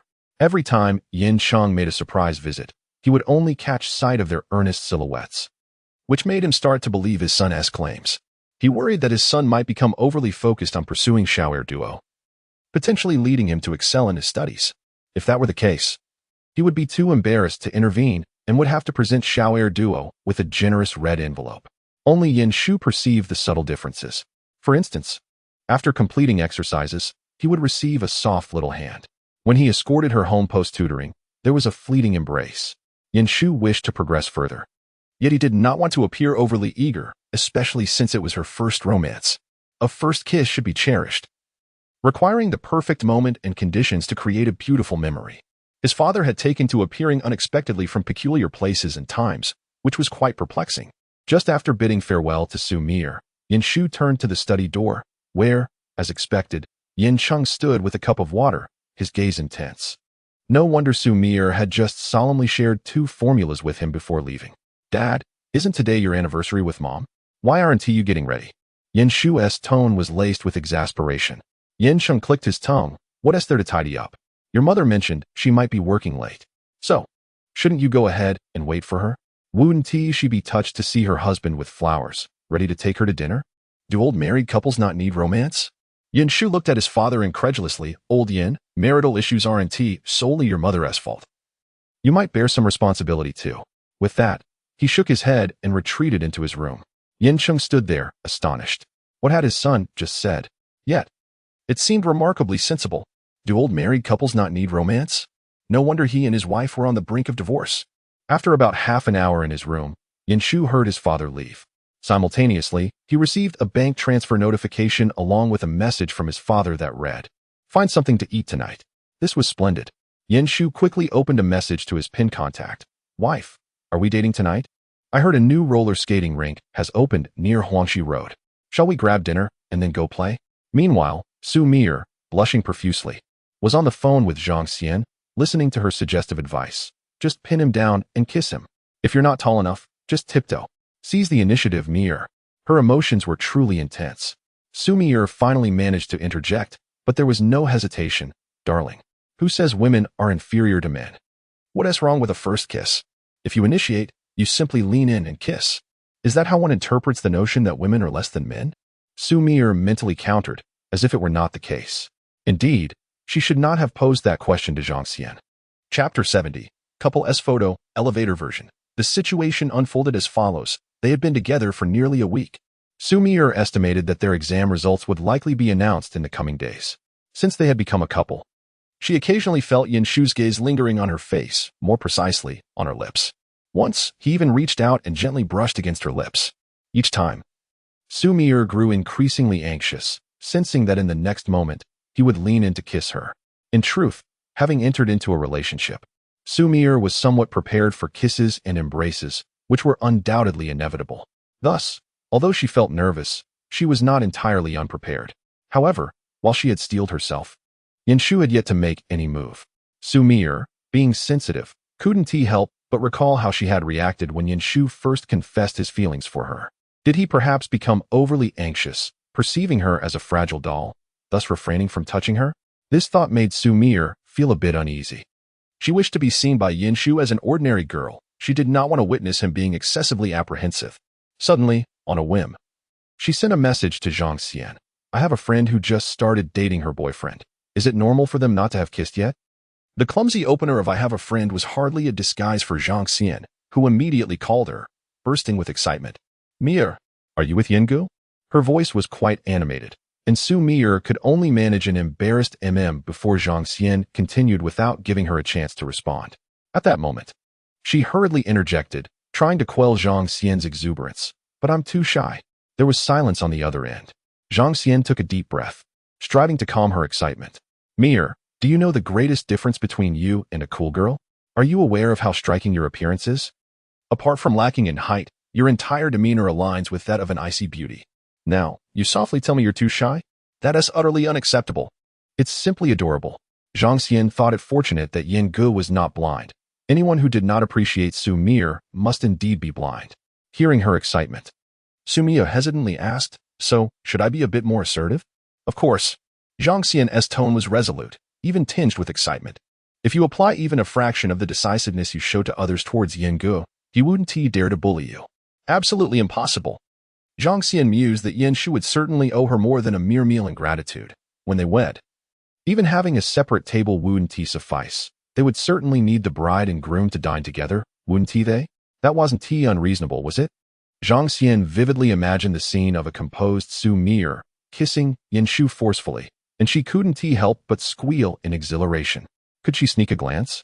Xu Mier sensed something amiss, yet her nature inclined her to trust those she was familiar with excessively and to be rather obedient. Thus, in the end, she was somewhat swayed by Zhang Xian's persuasion and found her arguments quite compelling. Yin Shu always exploited her shyness, knowing full well that she was not truly like that. Reflecting on others' evaluations of her juxtaposed with her demeanor in front of Yin Shu, Xu Mier concluded that Zhang Xian was indeed correct. She must rise above. She could not allow Yin Shu to dictate every situation. Therefore, when Xu Mier received a message from Yin Shu, she replied, "Sounds good." This serendipitously spared her the trouble of concocting an excuse to invite Yin Shu out. When they went out, they would surely find a secluded spot. Perhaps even a wall to lean against Yin Shu. Xu Mier's eyes sparkled with excitement. This was a small adventure her heart could withstand. Moreover, Zhang Xian's words were incredibly motivating. Perhaps this time she would witness Yin Shu's astonishment and flustered blush. Just imagining it brought a smile to her lips. She eagerly anticipated their date that evening.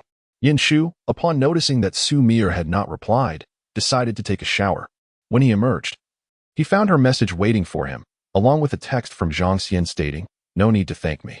Yin Shu felt somewhat bewildered. Perhaps it was sent by mistake? He chose not to respond, merely confirming the time to meet with Xu Mier, who mentioned she was going to shower. So, he busied himself with some practice exercises, for he still wished to attend school alongside his beloved. While Yin Shu was engrossed in his work, his phone vibrated several times, revealing messages from acquaintances he had met during an outing with Jin Lili. Initially, they had been in frequent contact, but once they realized Yin Shu was unresponsive, they ceased reaching out. It was likely that Jin Lili had informed them of his breakup. Yet he was puzzled as to why they had chosen to contact him again today. He had nearly forgotten about them and had not deleted their numbers. Now, confronted with a barrage of profane messages, he deemed it necessary to remove them. In truth, there was little of substance. Merely inquiries about why Yin Shu had not been out to socialize for so long, along with invitations to play games or spend the night at an internet CAF. Most of these individuals were either early entrants into the workforce or merely drifting through school. Their interest in Yin Shu stemmed from his previous generosity and carefree spending. When Yin Shu repeated a year, they had sought him out, but upon seeing him commit to being a diligent student, they dispersed. Yin Shu had no intention of engaging with them now. Given time, they would fade away. Having gathered his belongings, Yin Shu stepped outside, only to notice that the door across from him had also swung open. Xu Mier appeared, clad in a white blouse and a charming little skirt. Her hair styled in a voluminous high ponytail, radiating youth and beauty. Her already exquisite features and delicate face appeared even more refined. Though Xu Mier looked lovely in her school uniform, her casual attire undeniably captivated Yin Shu's attention more profoundly as it accentuated her figure. Recently, it seemed she had begun to grow taller. The high-waisted skirt highlighted the graceful curves of her long legs perfectly. In mere seconds, a myriad of compliments flashed through Yin Shu's mind, and he ultimately smiled and remarked, "You look splendid. We truly complement each other." Because Yin Shu is also wearing white shirt and denim jeans today, this kind of pairing is quite common in summer. However, Xu Mier still feels delighted by his compliment that they look good together. Yin Shu walks over and takes her hand. Perhaps it's because they just came out of an air-conditioned room. His hand is merely warm in the summer heat. He murmurs, "Don't be greedy for the coolness. The air conditioning is blowing right at you. I sent it?" Xu Mier obediently nods. "I understand." The little girl is too compliant, which only makes Yin Shu want to tease her more. When the elevator arrives, he leads her inside. The elevator has mirrors, reflecting their figures. Yin Shu smiles and suggests, "Shall we take a picture?" Xu Mier lets out a soft gasp, but he wraps his arm around her waist, and her body instinctively leans into his embrace. Yin Shu instructs, "Look at the mirror." Xu Mier raises her head. In the reflection, a tall young man is half embracing a girl who appears somewhat petite beside him. He leans down, his lips brushing against her bare neck, while her mouth slightly parts in surprise, her eyes wide. The moment is captured in a photograph. Chapter 71. No vermilion birthmark, no white moonlight, just little green plums. Yin Shu moves swiftly. As soon as his lips leave Xu Mier's neck, she hurriedly reaches to cover her neck, a blush spreading from where he touched her. Yet, she remains in his embrace. Xu Mier feels an inexplicable competitive spirit rise within her, along with frustration at her own blushing reaction to his teasing. Zhang Xian was right. One cannot always remain passive. Can they? What are you doing? Xu Mier queries, looking at Yin Shu through the mirror, their gazes locking. "I'm taking a picture," Yin Shu replies, sounding quite innocent. Ding. The elevator reaches the first floor. Their entangled gazes break apart, and Xu Mier steps back from Yin Shu, who also straightens up a bit. After all, they have lived in this neighborhood for over 10 years, so they shouldn't be so overtly affectionate. As the doors open, a few Annies accompanied by their grandchildren enter. And upon seeing the two, they greet them with smiles. "Going out to play?" Both nod obediently. One of the Annies compliments, "You two are dressed like siblings today. It looks nice. Both of you are good-looking." "Hey, how come I remember Mier being older than Yin Shu?" "Oh, it's about the same. Siblings can look alike too." These two have grown up together and are starting to resemble each other more and more. As the Annies and their children leave, Xu Mier's embarrassment fades away. Yin Shu notices her slightly furrowed brow as she glances at her outfit, then looks at him and quietly asks, "Do we look like siblings?" Yin Shu reaches out to touch her high ponytail. "Not at all. They probably didn't consider there's also a thing called couple resemblance. We fit that description." He gently tugs at her ponytail and adds, "Don't be upset. Let us go." Xu Mier lifts her head slightly in response to his gentle pull, and seeing the reassurance and warmth in his eyes lifts her spirits. Just then, an uncle approaches and jokingly says, "Yanshu, don't bully Mier. You're both grown up and still fighting?" Xu Mier quickly replies, "No, uncle, we're just playing around." Yanshu sighed softly and remarked, "You see, this is the drawback of prolonged residence. Everyone is familiar with us." He glanced at Xu Mier and continued, "Our romance feels akin to a clandestine affair." They had previously deliberated on the matter of their relationship and unanimously agreed that it was not the opportune moment for public acknowledgement. After all, the repercussions of discovery could be quite cumbersome. On the day they reached a conclusion, Yanshu had not yet mustered the courage to inquire, when Xu Mier, with a conflicted expression, asked him if he felt aggrieved. At that moment, Yanshu pondered whether he had played the role of the green tea too convincingly in her eyes, revealing how vulnerable he must appear to her. Nevertheless, he seized the opportunity to receive a spontaneous embrace from her, which he deemed a small triumph. As they walked side by side out of District 1, they encountered neighbors along the way. Yanshu decided against cycling, opting instead for a taxi to ensure Xu Mier would not suffer any falls while learning to roller skate. He was determined to prevent any mishaps, as the prospect of her hurting herself while cycling was even more daunting. They chose a dining venue on Huangshi Road for its proximity, but it seemed that Yanshu had overlooked the day's omens, as they soon encountered a familiar group from earlier that afternoon. After finishing their meal, Yanshu and Xu Mier made their way to the skating rink. But before they could enter, they spotted several individuals smoking at the entrance. Yanshu instinctively steered Xu Mier to the side, aware of her aversion to cigarette smoke. However, one of the men looked up and recognized them. "Oh, isn't that Yanshu? Here for some fun?" he called out, raising his eyebrows, prompting the attention of the others. Yanshu's expression soured. He wished to shield Xu Mier from these acquaintances, as they were constant reminders of his tumultuous past. Unsurprisingly, Xu Mier grasped his wrist nervously upon hearing their calls. Yanshu, responding with a reassuring grip, called out to the leading man, "Binggu." The man, evidently older than the others and likely in his 20s, surveyed Xu Mier before turning his gaze back to Yanshu, smiling as he remarked, "A new girlfriend? Previously, Lily mentioned something about a scarlet mole or a white moonlight in your heart, so it seems you have a good girl type, indeed." Xu Mier's expression darkened further upon hearing this. It appeared there was more than just an ex-girlfriend involved. There was also a scarlet mole and a white moonlight.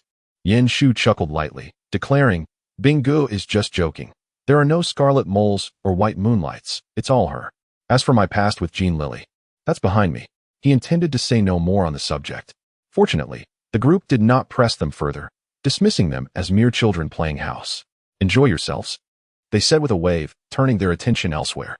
Yanshu felt a wave of relief wash over him as he turned to Xu Mier, his tone tinged with regret. "I didn't realize this area was non-smoking. Shall we find another place?" Xu Mier, still mulling over Bingji's words, was no longer inclined to skate. Ultimately, Yanshu led her away, and as they walked along the street, a silence enveloped them, with Yanshu reflecting on his own carelessness. Xu Mier mistakenly believed that he was reminiscing about the red mole and white moonlight. As she passed a corner, she paused. Yanshu also halted his steps. "What's the matter? Are you tired? The red mole and white moonlight, what do they signify?" Xu Mier inquired, gazing at Yanshu. "Yanshu, my personality is rather peculiar. I find it uncomfortable not to ask." Yanshu looked at her, his beautiful eyes glimmering with a hint of delicate grievance in the light nearby. Suddenly, he smiled, pulling her into his embrace. "What red mole and white moonlight? It's all about you."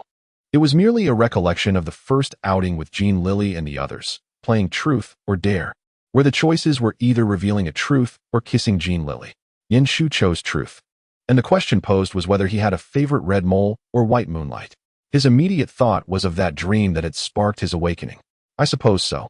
"Oh, what type? Is it as fiery as Lily?" someone teased. Yanshu lowered his gaze and replied, "No, it's the well-behaved kind." Thus, the tale evolved into what it became. After listening to Yanshu's explanation, Xu Mier fell into silence, not uttering a word. Yanshu, concerned, leaned down to observe her.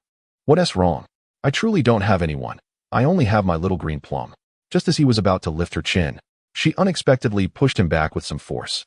Yanshu, caught off guard, stumbled against the painted wall outside the CAF, feeling a twinge of pain. yet his hands remained protectively around Xu Mier. Are you all right? However, before he could complete his sentence, he noticed Xu Mier leaning in with her eyes closed. Chapter 72. Little Ear. This is how you kiss. Yin Shu's initial reaction was one of bewilderment. Just a moment ago, he was contemplating how to comfort her. When he spoke those words initially, his thoughts were indeed of Xu Mier. Yet, now, explaining felt strangely out of place. Unexpectedly, it seemed a twist of fate had occurred. Yin Shu did not shy away. How could he when faced with Little Ear? But since she had her eyes closed, the kiss merely brushed against his chin. Xu Mier was anxious, contemplating how to seize the moment for a wall push and a follow-up embrace. Yet, the opportunity eluded her, and instead, she encountered this group of soldiers. Nothing particularly dreadful transpired, yet she inadvertently overheard some remarks. Not that she doubted Yin Shu, but a sense of regret lingered within her heart. If only Yin Shu had not accompanied her home back then, perhaps they would have missed each other once more. When would they have the chance to walk together again? This thought struck Xu Mier, prompting her to dismiss all other musings. Any time, any place, as long as they were together, wasn't he that the most fitting scenario? Yet, she remained shy, opting to keep her eyes closed. However, upon finally kissing, she sensed that the sensation felt slightly off. She cautiously opened her eyes, meeting Yin Shu's surprised gaze, twinkling with laughter. Yes, she noticed the smile lingering at the corner of his lips, the upward curve appearing most charming. Xu Mier's face flushed crimson. It seemed she hadn't truly kissed him. Xu Mier's courage faltered in that instant. Just as she intended to step back, her waist was firmly held in place. In the fleeting moment when her soft lips departed from his chin, Yin Shu could almost surmise that she might attempt to flee. However, could he possibly let go of the girl at his side? Absolutely not. With a smile flickering in his eyes, he remarked on the peculiar feeling of the day, sensing her distraction. He gently lowered his head, their foreheads touching, their noses brushing against one another. Yin Shu observed the shyness mingled with a hint of stubbornness in her eyes, which compelled her to remain close rather than retreat from him. Their breaths intertwined, and passers-by might have mistaken them for a young couple in a tender moment. Yet only they understood the distance that lingered between them. Yin Shu felt her breath quickening, a sign of her anxiety, and he found himself reluctant to part. With a sigh, he pondered why she was so timid. Before he could finish his thought, the girl, whom he had just labeled as timid, swiftly leaned in to press her lips against his. Her soft lips bore a flavor reminiscent of strawberry milk. Suddenly, the peculiar WeChat message from that afternoon flashed through his mind, and he began to piece together the situation. Reacting instinctively, he wrapped his arms around Xu Mier's waist, one hand instinctively seeking the location of her heart. However, this gesture led to a misunderstanding. As Xu Mier clasped his hand with both of hers, abruptly ending their brief kiss. "Yin Shu," she exclaimed in exasperation, "why are you being so reckless?" Yin Shu, bewildered, realized he had touched nothing at all. Had their first kiss truly been so fleeting? Just a gentle brush? He regarded Xu Mier's wary expression with a blend of amusement and exasperation. "I merely wished to ascertain your heartbeat." Yet, judging by her demeanor, it seemed there was no cause for concern. Suddenly, Yin Shu declared, "Little Ear, your eyes are filled with the starlight of the galaxy." Xu Mier was momentarily taken aback before witnessing Yin Shu tenderly lower his head to kiss her lips. Unlike their previous soft brush, this kiss was genuine. A tender yet assertive invasion that left no room for refusal.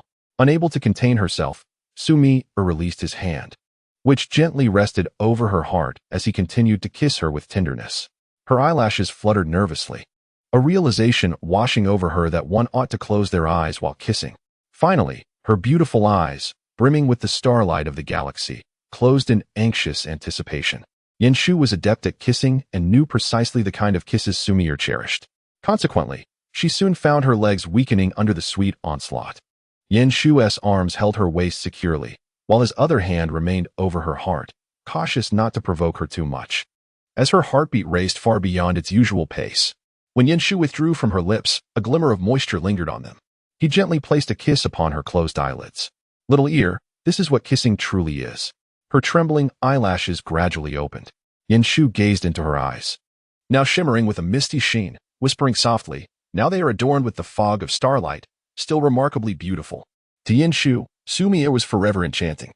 Xu Mier buried her face against Yin Shu's chest, feeling a tinge of embarrassment. She had followed all of Zhang Xian's advice, yet the outcome was not as anticipated. Her eyes brimmed with frustration, and how could Yin Shu seem so adept? But hadn't he mentioned that he and Jin Lili had not engaged in anything prior?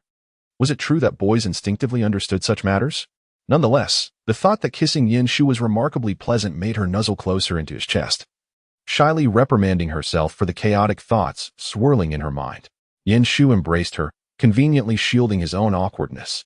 They were, after all, on a busy street, with occasional pedestrians passing by.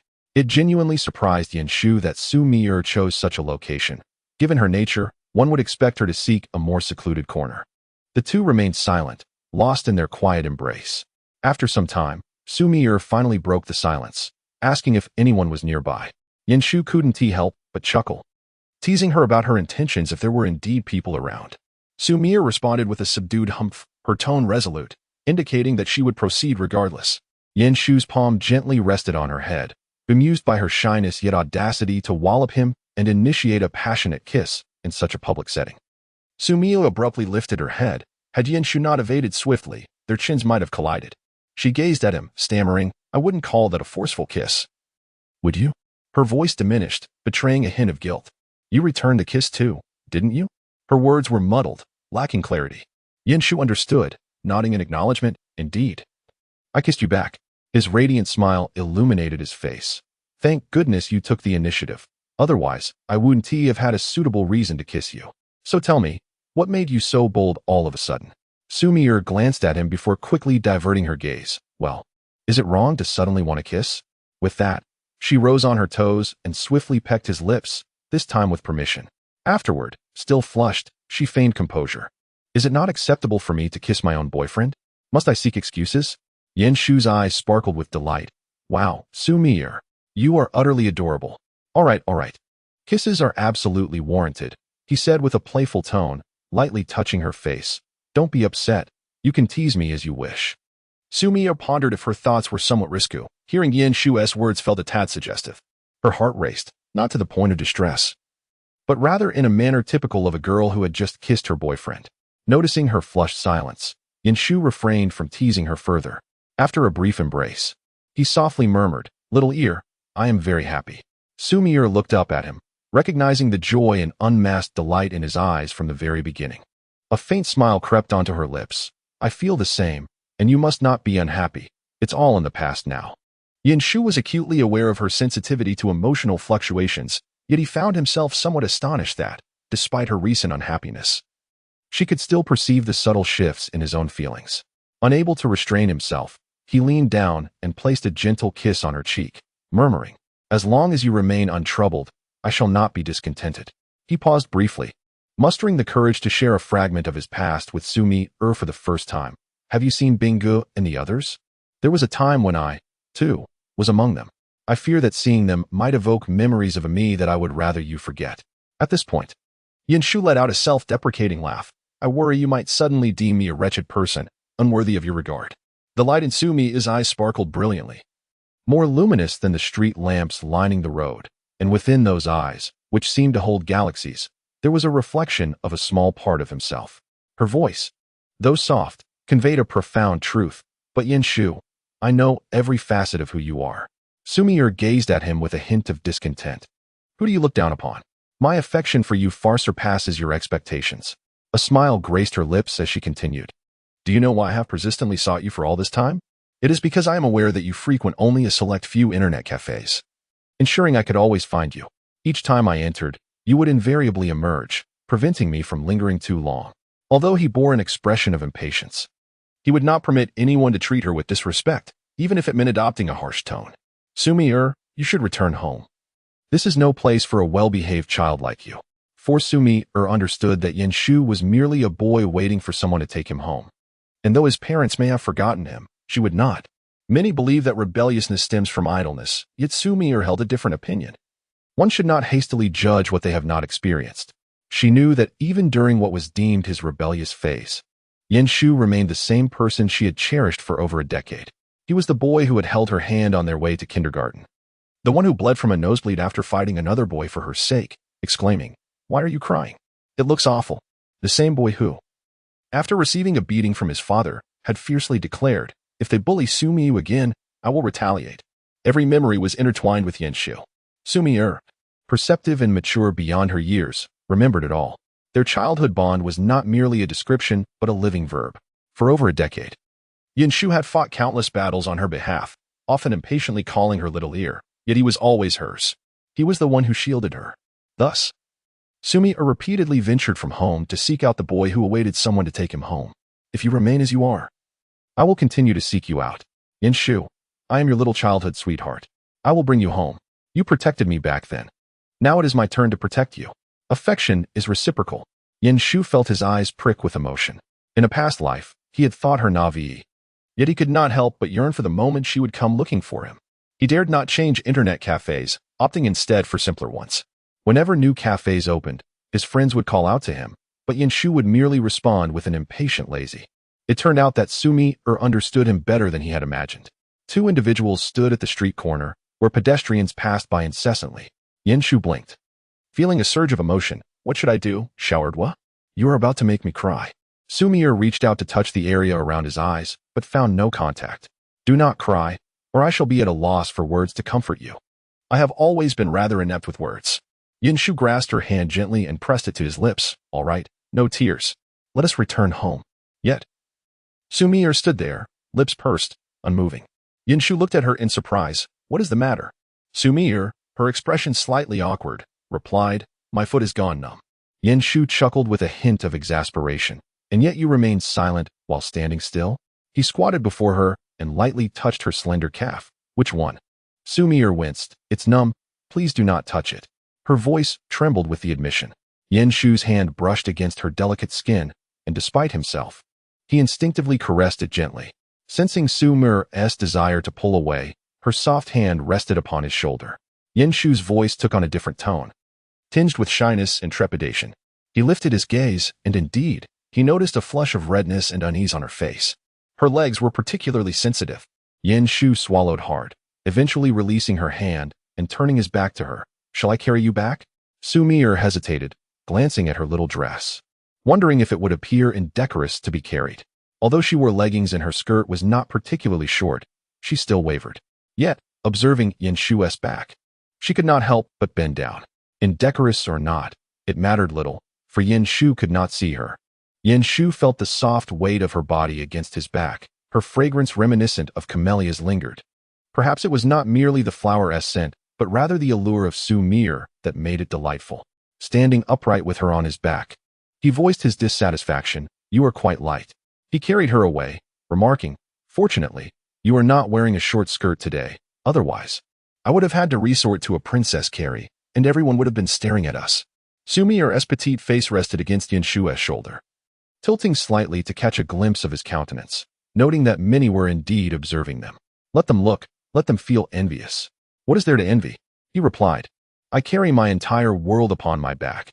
They have yet to discover theirs." Shu's words were somewhat rustic. Xu Mier's voice was soft and hesitant. Shu chuckled, acknowledging with a nod. "Indeed, my cheesy lines are learned from the internet, but my affection for you is genuine." A smile graced Xu Mier's lips as she tightened her embrace around him. "I know. It is just like how I do not particularly fancy sweet nothings. Yet I cherish every word you utter, even if they are corny." For Xu Mier truly adored Shu. Recently, temperatures in Guangdong had dropped, and I had been plagued by repeated fevers, necessitating hospital visits. To those who scolded me for delaying the plot, I extend my gratitude. Your remarks have resonated. The author is but a human, not a machine, and year-end is inherently busy. Thus, there may be some typos that will be corrected in due time. Thank you to the generous patrons and those who have rated me 5 stars. I apologize for not responding to each of you, as my mind is quite muddled. Chapter 74. Let your bikini tutor you. As anticipated by Xu Mier, the results were released the following day. Teacher Xu was the first to share the news in the class group. It was just past 9 in the morning when she posted it. Xu Mier opened the message, instinctively scrolling backwards to find the total score, cautious not to allow overconfidence to cloud her judgment. To her dismay, she scrolled up and saw that her score was still in the low hundreds, with Shu's name absent. Slowly, a smile crept onto Xu Mier's lips, and her heartbeat began to steady. Upon reaching a score starting with 5, she finally spotted Shu's name, totaling 520. How impressive! Just as Xu Mier reached for her phone, it vibrated. Shu was calling. He had been reminded by Feng Zhang about the results being released today. To be honest, Shu had yet to check his score. But Feng Zheng was already on the line, incredulous. No way, Yin Shu. Do you truly feel this score is accurate? Even with the halo of a top student. This seems excessive. And how could you have overtaken me so swiftly? Yin Shu interrupted. Focus. What is the score? Not paying attention to Feng Zheng's continued exclamations. His first reaction was that this was a perfectly auspicious score for a confession. It was also a score that could afford him the opportunity to take Xu Mier out on an outing. While Feng Zheng continued his excited outcries, Yin Shu remarked, "Let us talk later," and abruptly hung up. Feng Zheng was left bewildered. What? We haven't even arranged our basketball game yet. Trying to call back yielded a message that Yin Shu was currently on another call. As soon as Yin Shu heard Xu Mier pick up, he smiled and said, "The scores are out." Her voice came through, filled with admiration. "Yin Shu, you are amazing." At that moment, Yin Shu had just opened the score report. And the first name listed was Xu Mier, with a total score of 731. Yin Shu chuckled, his tone lighthearted. "Have you seen your score yet?" Xu Mier fell silent for a moment. "Not yet." "How can you praise me without looking at your own score?" Yin Shu teased. "But 520. What do you think of that? A rather fitting score for a confession, don't you agree?" The young lady on the other end hesitated, and then slowly responded with a soft "oh." Yin Shu raised an eyebrow, regretting his choice to call instead of messaging her directly. "Are you blushing?" "Absolutely not." She quickly denied. Yin Shu nodded knowingly. "All right, I see. You are blushing." Xu Mier gently bit her soft pink lip. "Yin Shu, you are so annoying." Yet, she was indeed flushed, scolding herself internally for her flustered reaction. He hadn't even said much yet, so why was she blushing? Yin Shu promptly reassured her. Okay, no blushing. It's me who is blushing. But, little ear, we agreed that I would score over 500. Xu Mier replied with an I will tell my parents. When shall we go? For how many days? Yin Shu's face lit up with joy. After both had entered the workforce, their schedules had become hectic, leaving little time to spend together. Not to mention going out for leisure, even simply sharing a day at home was a rarity. Now, the prospect of going out with Xu Mier genuinely thrilled him. How about we depart the day after tomorrow? Over the course of 3 days and 2 nights, we shall venture to the city, where the sea is not far away. We will travel by high-speed train.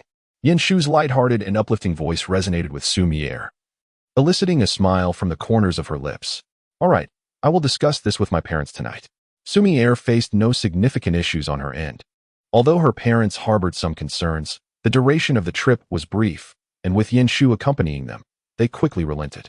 However, on Yin Shu's side, there was a somewhat awkward moment with Yin Qing, who inquired, "Who are you going with?" Yin Qing, looking at his son, initially felt pleased with the prospect of his son's performance, which was surely in the 50s. Yet, he was taken aback when his son announced that he would be traveling with Xiaoer duo. Is it appropriate for a young man and woman to go alone together? Luya, who was unusually home for dinner that evening, glanced at Yin Qing and remarked, "Why are you so loud? Your son hasn't finished speaking yet." This recent academic achievement had somewhat softened Luya's previously steadfast attitude towards sending Yin Shu abroad. After all, who would willingly send their child to endure hardships if there was an alternative? However, the previous total score of over 200 was indeed disappointing.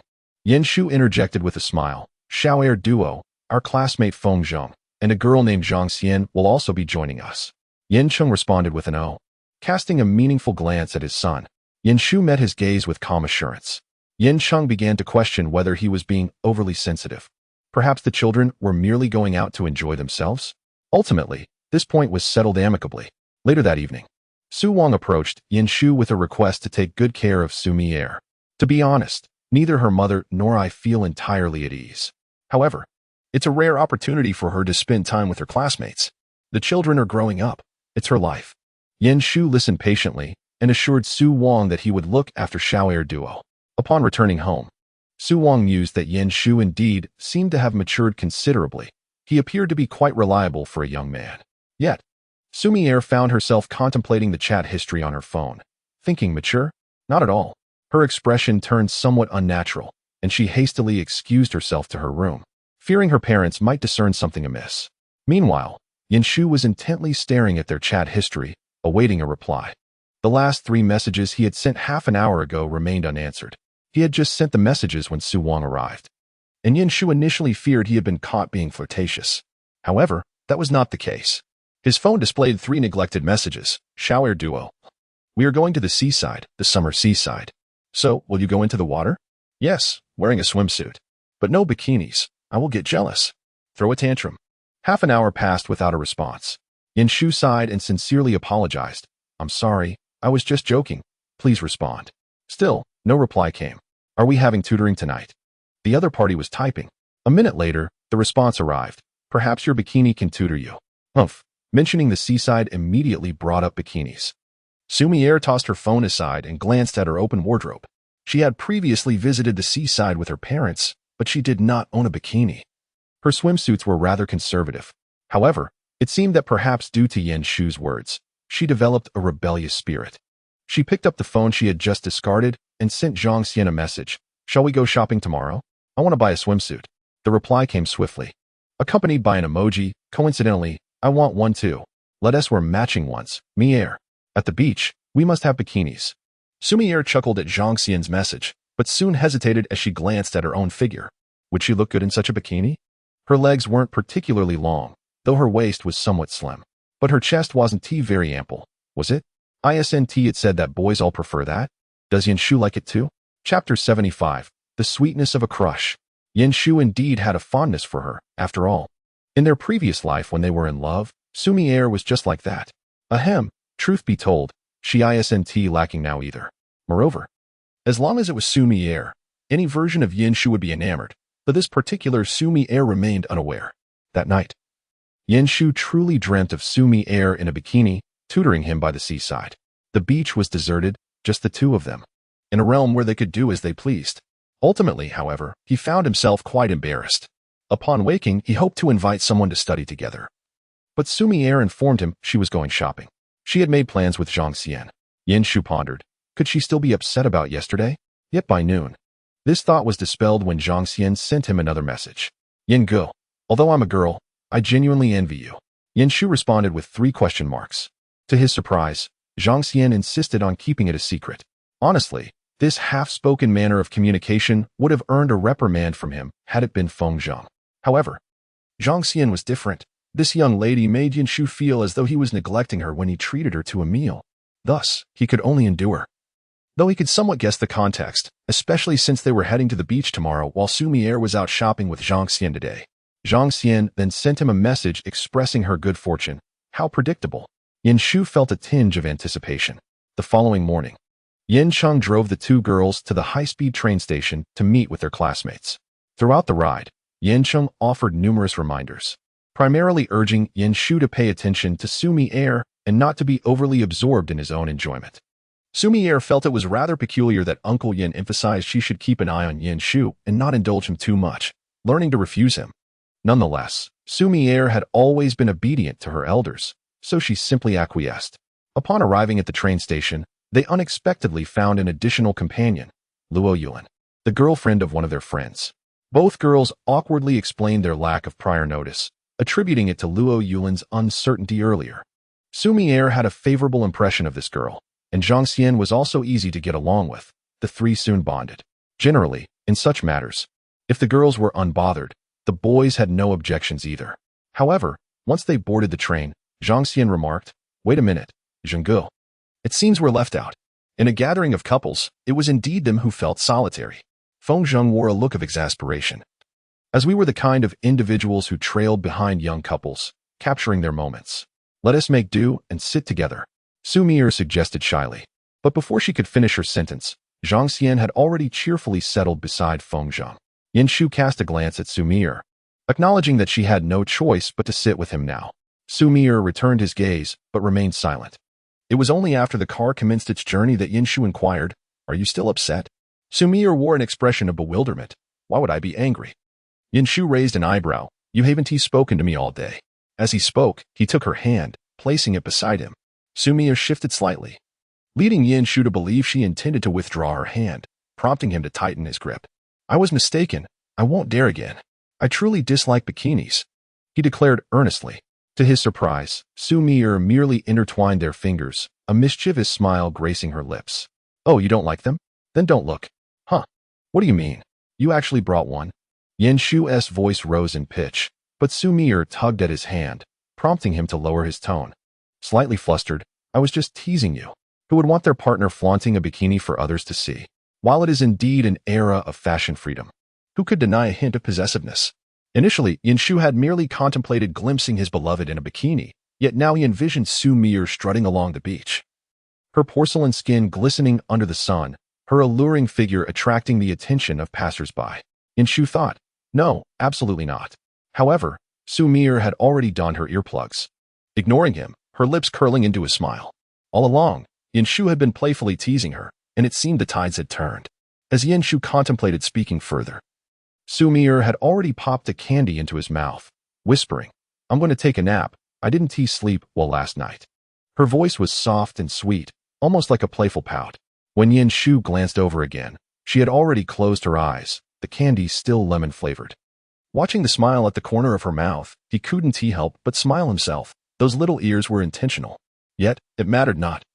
For he had myriad ways to ensure she wouldn't wear that swimsuit outside. After a 3-hour high-speed train ride, they arrived at their destination. Although not particularly close. At least they had reached their first stop. They departed at 9 and arrived precisely at noon. Being youthful, they hardly felt fatigued. Their first order of business, based on the itinerary they had prepared, was to sample the local delicacies near the train station before hastily making their way to the beach, where their hotel was conveniently located. Shu initially harbored concerns about Xu Mier's endurance, but she appeared visibly elated, her complexion quite healthy. I'm fine, Shu. I'm not as fragile as you think. Their exchange was overheard by others nearby, reminding them of Xu Mier's frail health. Zhang Xian sighed, somewhat regretful. We should head back to the hotel now. Mier, if you feel unwell, please let us know. You don't have to accommodate us. Xu Mier felt a tad embarrassed, responding, it's you who shouldn't worry about me. I'm perfectly fine, and I wouldn't overexert myself if I were unwell. After several assurances that she truly was all right, the group finally felt at ease. Originally, they had booked 2 rooms. 3 boys would squeeze into one, while 2 girls occupied the other, which seemed just right. However, when an unexpected guest arrived, the arrangement necessitated an additional room, and in that moment, Shu felt a pang of envy. Xu Mier, too, cast a fleeting glance at Shu, a hint of bashfulness in her expression. Yet, it was clear they could not share accommodations. After all, what about Fengzheng and Zhang Xian? Ultimately, they decided to separate the boys and girls. Upon returning, they had no intention of resting. They agreed to drop off their belongings and quickly change into swimsuits for a trip to the beach. At that moment, Xu Mier hesitated as she examined the 2 swimsuits she had brought. Although she had purchased them and playfully teased Shu, she felt somewhat reluctant to wear them. Zhang Xian changed swiftly, donning a cover-up that was not overly revealing. When she emerged and noticed Xu Mier standing by the bed in a state of uncertainty, she found it amusing. Darling, it's not like you're wearing a real bikini. You're being overly shy. Xu Mier blushed at her words, grabbed her swimsuit, and dashed into the bathroom, retorting, I am not. Zhang Xian sighed, Good is so fortunate. I'm feeling envious. Just then, she received a message from Shu. Upon reading his text, Zhang Xian firmly declined for the first time, stating, Gu, this is inappropriate. Shu, standing at the door, was unperturbed. You can let me in. I'm not asking you to come out. I just want to take a look. You're here too, right? If little ear comes out, I'll see her regardless. It's inevitable. Zhang Xian pondered his words, finding some validity in them. Moreover, he referred to Mier as little ear. The irony was indeed sweet. In Chapter 76, titled Soft and Timid, the boys could simply change into beach shorts and head to the seaside. Thus, Shu quickly changed his attire. Once ready, he informed Fengzheng and waited outside the girls' door. He refrained from knocking, fearing it might pressure the girls. So he sent a message to Zhang Xian instead. As for why he didn't message little ear, that was obvious. He knew she would never open the door. Zhang Xian usually showed a friendly demeanor towards him, but she maintained a healthy sense of caution. Consequently, Shu took some time to persuade her with convoluted reasoning until she finally opened the door. Fortunately, Zhang Xian was dressed, or else Shu would have felt awkward whether he looked or not. After Zhang Xian opened the door, she gestured towards the bathroom with her chin, indicating that Mier had just entered. Demonstrating a commendable level of caution, the door was not locked, merely closed. Well, that's reasonable, a lone man and woman, so be it. Shu mused, feeling satisfied that the girls were prudent. He glanced towards the bathroom. Had Mier been in there long? Surely she had finished changing by now. Zhang Xian chuckled, let me tell you, Gu, when Mier walks out like that, she'll catch everyone's attention, I promise. Shu thought to himself. That would be unfortunate. His brow twitched slightly. Did you girls really go shopping for bikinis? Of course not. Mier is far too shy, Zhang Xian replied. Her tone tinged with regret. With her waist, legs, and chest, and her fair skin. Really, Yingu, I feel it's such a waste if she doesn't wear them. If I had that figure, I would change 3 times a day. Despite having said nothing, Yinshu filled in the gaps in his memory. He coughed a few times and murmured an oh, relieved that he wasn't dressed. Zhang Xian let out a soft exclamation. Then the bathroom door swung open. And Xu Mier initially thought she had misheard, wondering why she could distinctly hear Yinshu's voice. Cautiously, she peeked out. To her astonishment, she indeed saw Yinshu standing there, gazing at her. Xu Mier's cheeks flushed. Yinshu, what are you doing here? Zhang Xian feigned innocence, explaining that Yinshu had mentioned he could see her even if she stepped outside, and was merely curious to take a look since they were supposedly a couple.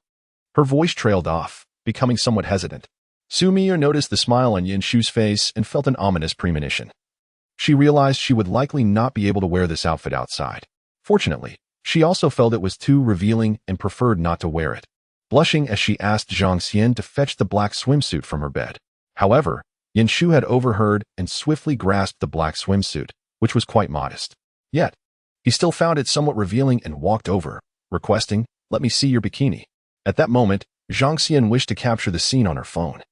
Exclaiming internally about the audacity of it all, Xu Mier now understood the predicament of being caught in a dilemma. She attempted to close the door, but Yinshu had already stepped inside, making it impossible for her to shut it.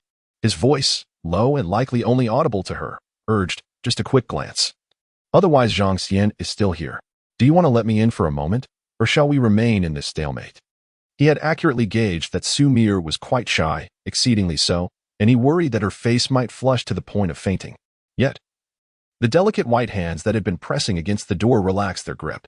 After all, it wasn't as if she were entirely undressed. What was there to hide? The bathroom door opened, and the young girl stood there, her face flushed and head bowed. Her long hair cascaded down her back, and the pale yellow was indeed a color that required a certain charm to pull off. So far, Yinshu had yet to see anyone other than Xu Mier look good in that hue. The girl possessed an admirable figure with a slender waist and long legs. Her skin fair and seemingly devoid of any imperfections. She wasn't even wearing a bikini. In fact, this swimsuit had considerably more fabric than most. The entire garment was made of pale yellow silk, which accentuated her curves. The material crossed at the front and flowed back, enveloping her fair skin, culminating in a bow at her lower back. The fabric had a rich texture, gracefully draping and undeniably beautiful.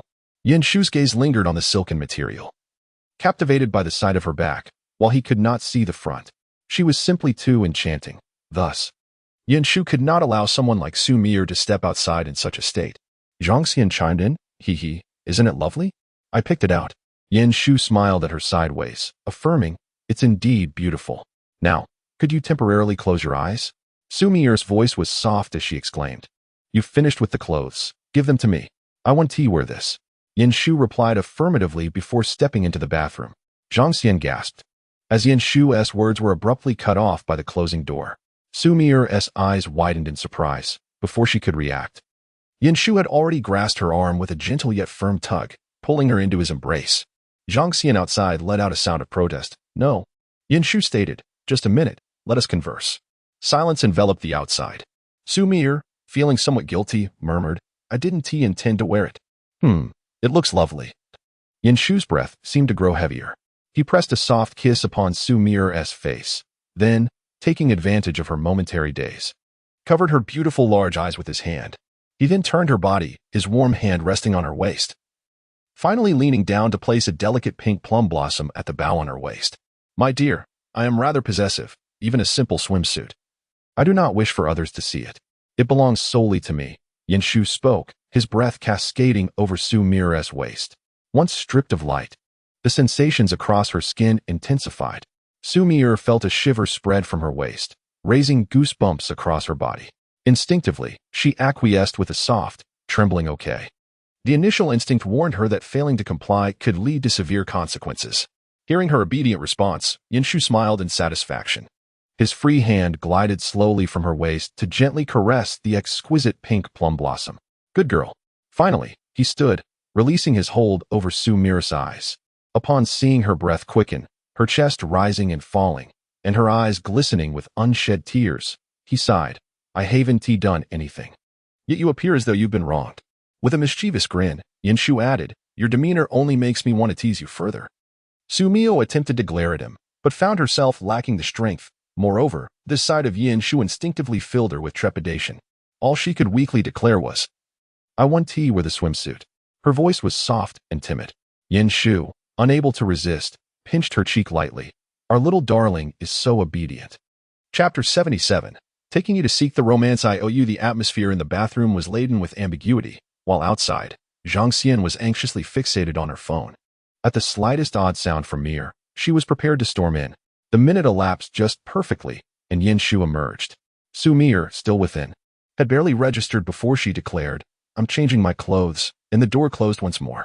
Zhang Xian sighed, glancing at the black swimsuit still in Yanshu's possession. Wait, the swimsuit is still here, what are you changing for? Yanshu, in high spirits, replied, changing clothes, indeed. Zhang Xian was taken aback as she watched Xu Mier emerge in her new attire. No, this is not what was agreed upon. What did Yanshu do inside? Why is Mier's face so flushed? She isn't even wearing the swimsuit. But what could possibly happen in a minute? Zhang Xian felt as if her mind was ablaze, unable to fathom what the two had done within that fleeting minute. She observed Xu Mier obediently responding to Yanshu's words, her face flushed and still lingering in a state of embarrassment. The trio did not linger long, for others awaited their return. Zhang Xian, entwining her arm with Xu Mier's, walked closely behind Yanshu, her voice barely above a whisper, Mier, why aren't you wearing a swimsuit? Is your family so strict? Xu Mier recalled the mark she had seen on her waist in the mirror. A thoughtful gesture from Yanshu, leaving a trace that, unless one donned a swimsuit or exposed midriff attire, would remain concealed. Xu Mier could only stammer, no? I just feel a bit shy. But you brought a regular swimsuit, didn't you? Zhang Xian remarked knowingly, her expression suggesting she understood everything. Our lovely Mier, how could you let yourself be so thoroughly devoured? Xu Mier's cheeks reddened further. I am not being devoured, she retorted inwardly, just lacking the audacity he possessed. The words she had prepared to counter were stifled as she caught sight of Yanshu turning to extend his hand toward her. In that brief moment within the restroom, the sensations and palpitations that lingered on Xu Mier's body and heart were likely known only to her. Zhang Xian watched in disbelief as her previously indignant friend, upon seeing Yanshu reaching out, lowered her gaze and hurried over, obediently placing her delicate hand into his. Zhang Xian, I am exasperated by your lack of resolve. In the next instant, she pulled out her phone to capture a few photographs. Indeed, handsome men and beautiful women were pleasing to the eye, even from behind. Yanshu, observing Xu Mier dutifully placing her hand in his, felt a twinge of surprise. He had anticipated some annoyance, yet she appeared so compliant. Perhaps she was still shy? Yanshu thought that this side of Xu Mier was simply too tempting to resist teasing.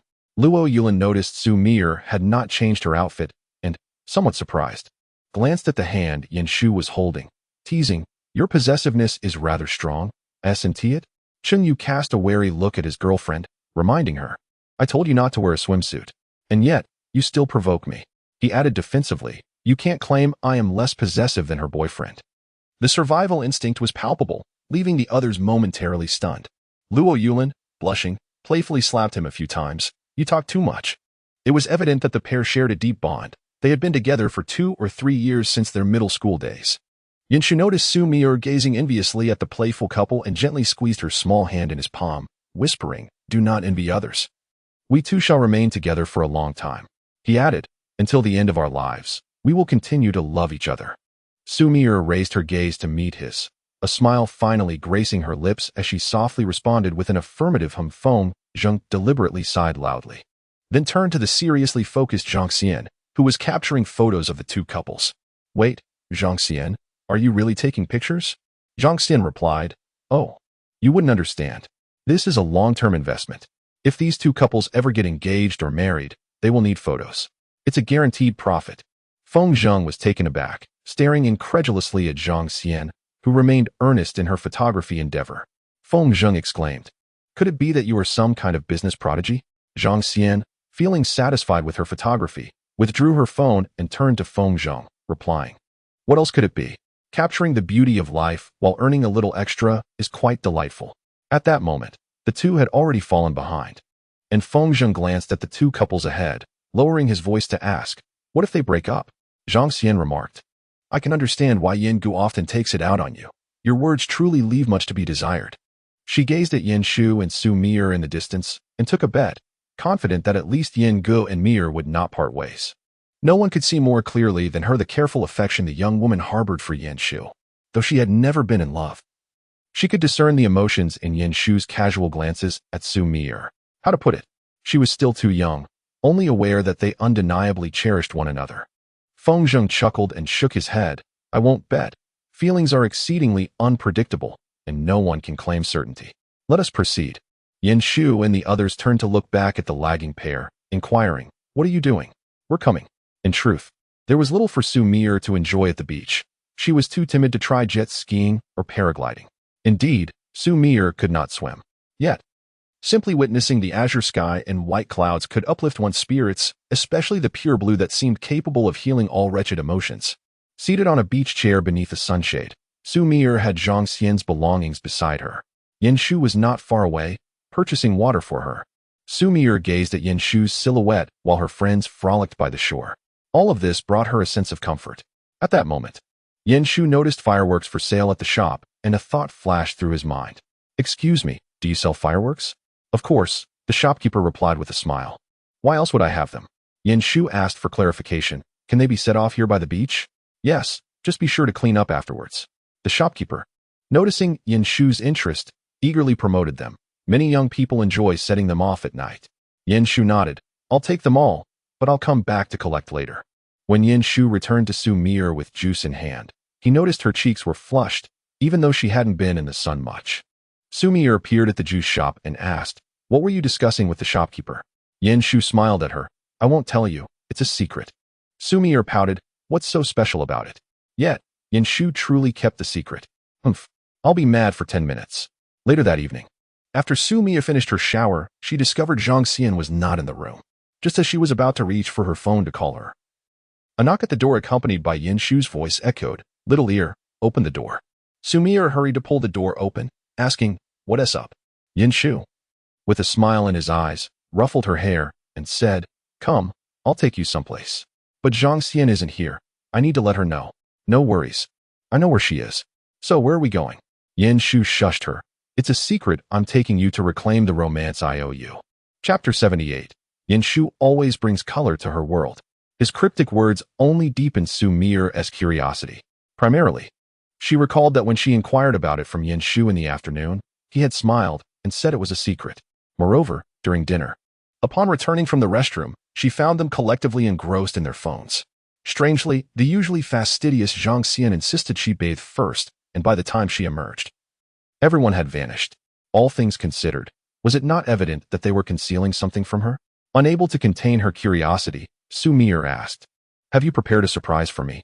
Zhang Xian and the others must have gone to assist with the arrangements, right?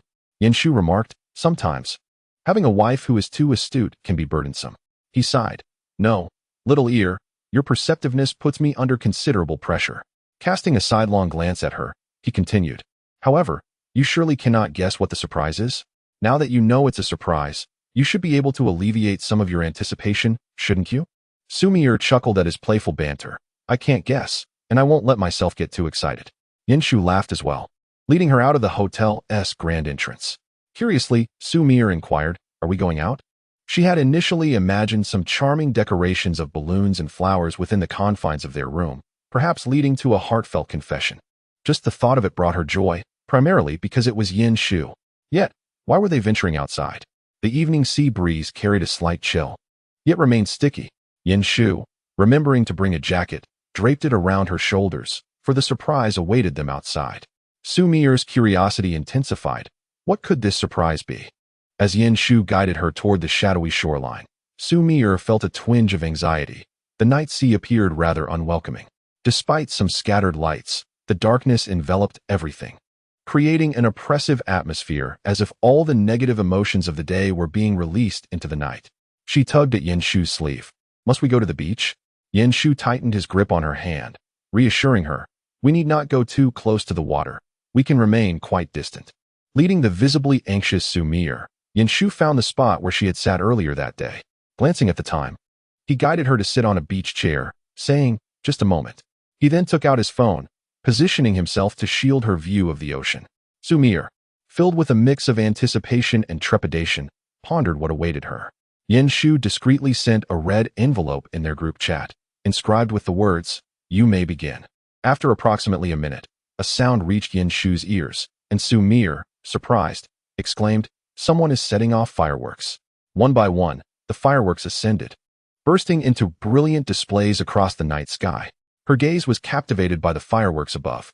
Yin Shu gently pulled her to her feet and urged, "Look towards the beach. Do not focus solely on the fireworks." The endearment baby he used made her ears flush, and she quickly realized that the fireworks were a surprise orchestrated by Yin Shu for her. Turning in the direction he indicated, she saw that the beach, illuminated by the fireworks, revealed a patch adorned with red roses. As they turned to look, a foreigner nearby ignited the fireworks that had been previously placed into the sand. The fireworks burst forth, accompanied by the vibrant red roses nearby. The display of pyrotechnics continued above her head, while the beachgoers had already scurried away. Xu Mier's eyes sparkled with brilliance, uncertain of where to direct her gaze, although she was aware that this surprise was prepared by Yin Shu. Its romanticism and beauty surpassed her imagination, causing her heart to race. Ultimately, her gaze settled not on the fireworks or the flowers, but on Yin Shu's face. Yin Shu reached out to embrace her, his eyes filled with joy. "May I confess now? I like you, Xu Mier, in a way that runs deep. Would you grant me the chance to be with you? I may have acted foolishly in the past, but I promise to heed your words from now on. Will you be my girlfriend? I enjoy letting you take charge, my little housekeeper." "No, that is not right, given your beauty. You are both my housekeeper and my beloved Xu Mier." At this moment, Xu Mier found it difficult to articulate her feelings.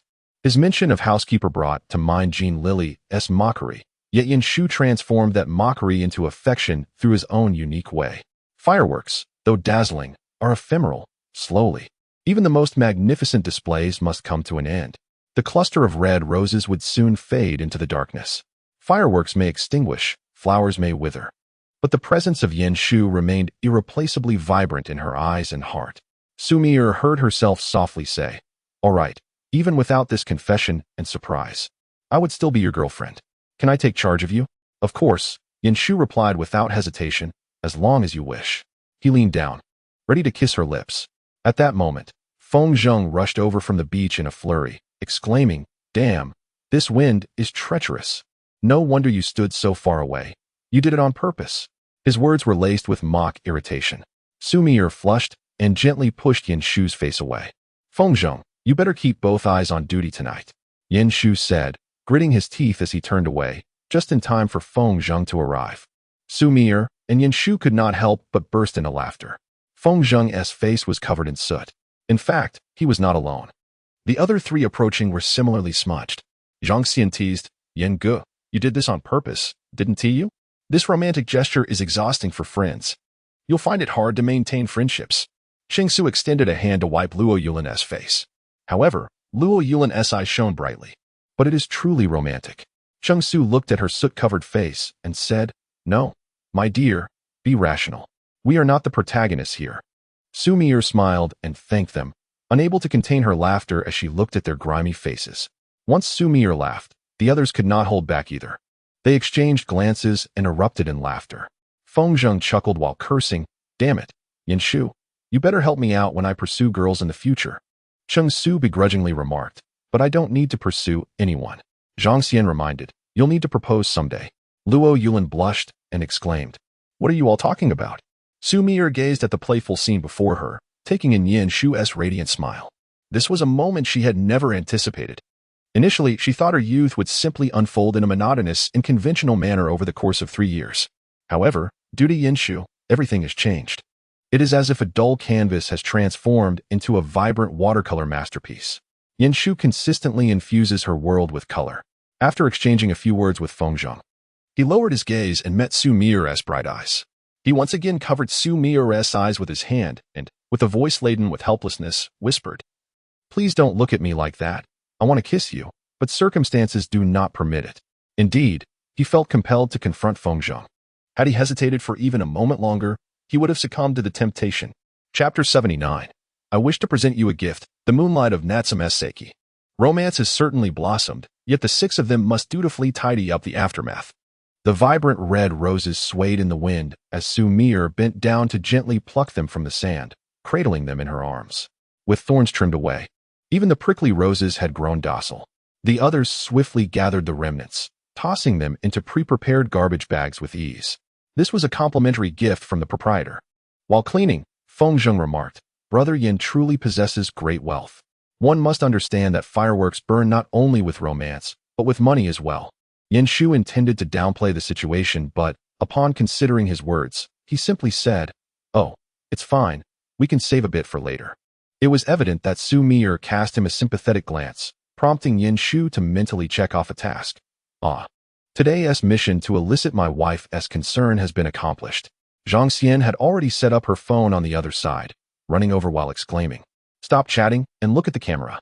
A group of youthful faces turned towards the lens as the camera counted down 3 seconds, capturing the moment. Behind them lay the inky night and the profound sea, yet their faces radiated with brilliant smiles. Apart from the two in the center, each person bore a hint of disarray, with 3 boys holding garbage bags in hand. However, the young girl in the middle, holding the roses, possessed a sparkling gaze, and her smile was bright enough to illuminate the entire dark night, as well as Yin Shu's life. On the way back, Zhang Xian shared the photos in a large group chat where everyone was present, naturally including Xu Mier in the lively conversation. She linked arms with Xu Mier, proclaiming, "I feel I have a remarkable talent for photography." The pictures turned out beautifully. Xu Mier gazed at her reflection in the photos, with Yin Shu by her side. The images were taken in rapid succession. Save for the first shot where Yin Shu looked at the camera, his gaze remained fixed on Xu Mier throughout. At that moment, she glanced up at Yin Shu, who was being playfully dragged towards the room by Feng Zheng, who, despite the predicament, managed to turn and wave at Xu Mier and Zhang Xian. Xu Mier waved back, while Zhang Xian had already opened the door to their room. The accommodations for Cheng and Luo Yulin had been arranged separately on another floor. Upon entering, Zhang Xian announced her intention to take a shower, but paused to remember Xu Mier's cleanliness obsession, asking, "Mier, do you want to wash up first?" Xu Mier waved her hand, responding, "No need. You go ahead. You must feel quite uncomfortable." After Zhang Xian went in, Xu Mier saved all the photos and then created a separate album titled with an elaborate name, The Moonlight of Natsum Seiki, containing pictures solely of Yin Shu and Xu Mier. She gazed tenderly at the name of the album, a sweet smile gracing her lips. In the love letter she had previously penned to Yin Shu, there was a poignant line, "I wish to gift you the moonlight of Natsum Seiki." This phrase was akin to declaring her affection. At that time, Yin Shu had overlooked it, but it mattered not. Xu Mier believed that one day he would come to realize its significance, in stark contrast to her delicate sentiments. Yin Shu had just returned to his room and narrowly escaped an ambush from Feng Zheng. After finally shoving him away, Yin Shu, eyeing the dark gray sheets, decisively declared, "You shall sleep on this bed tonight." Feng Zheng retorted with a curse, "Get lost." He then regarded Yin Shu's face, clicking his tongue in admiration. "You certainly made quite a scene tonight. Not to mention, if a girl were to pursue me like that, I would undoubtedly be moved." Yin Shu glanced at him. "What else would it be for?" "It's for my wife." "Wife already?" Feng Zheng questioned skeptically, "Just like that?" At the thought of Xu Mier, Yin Shu's expression softened. "She is indeed my wife. Has no one ever told you that you have the face of a scoundrel?" Feng Zheng remarked.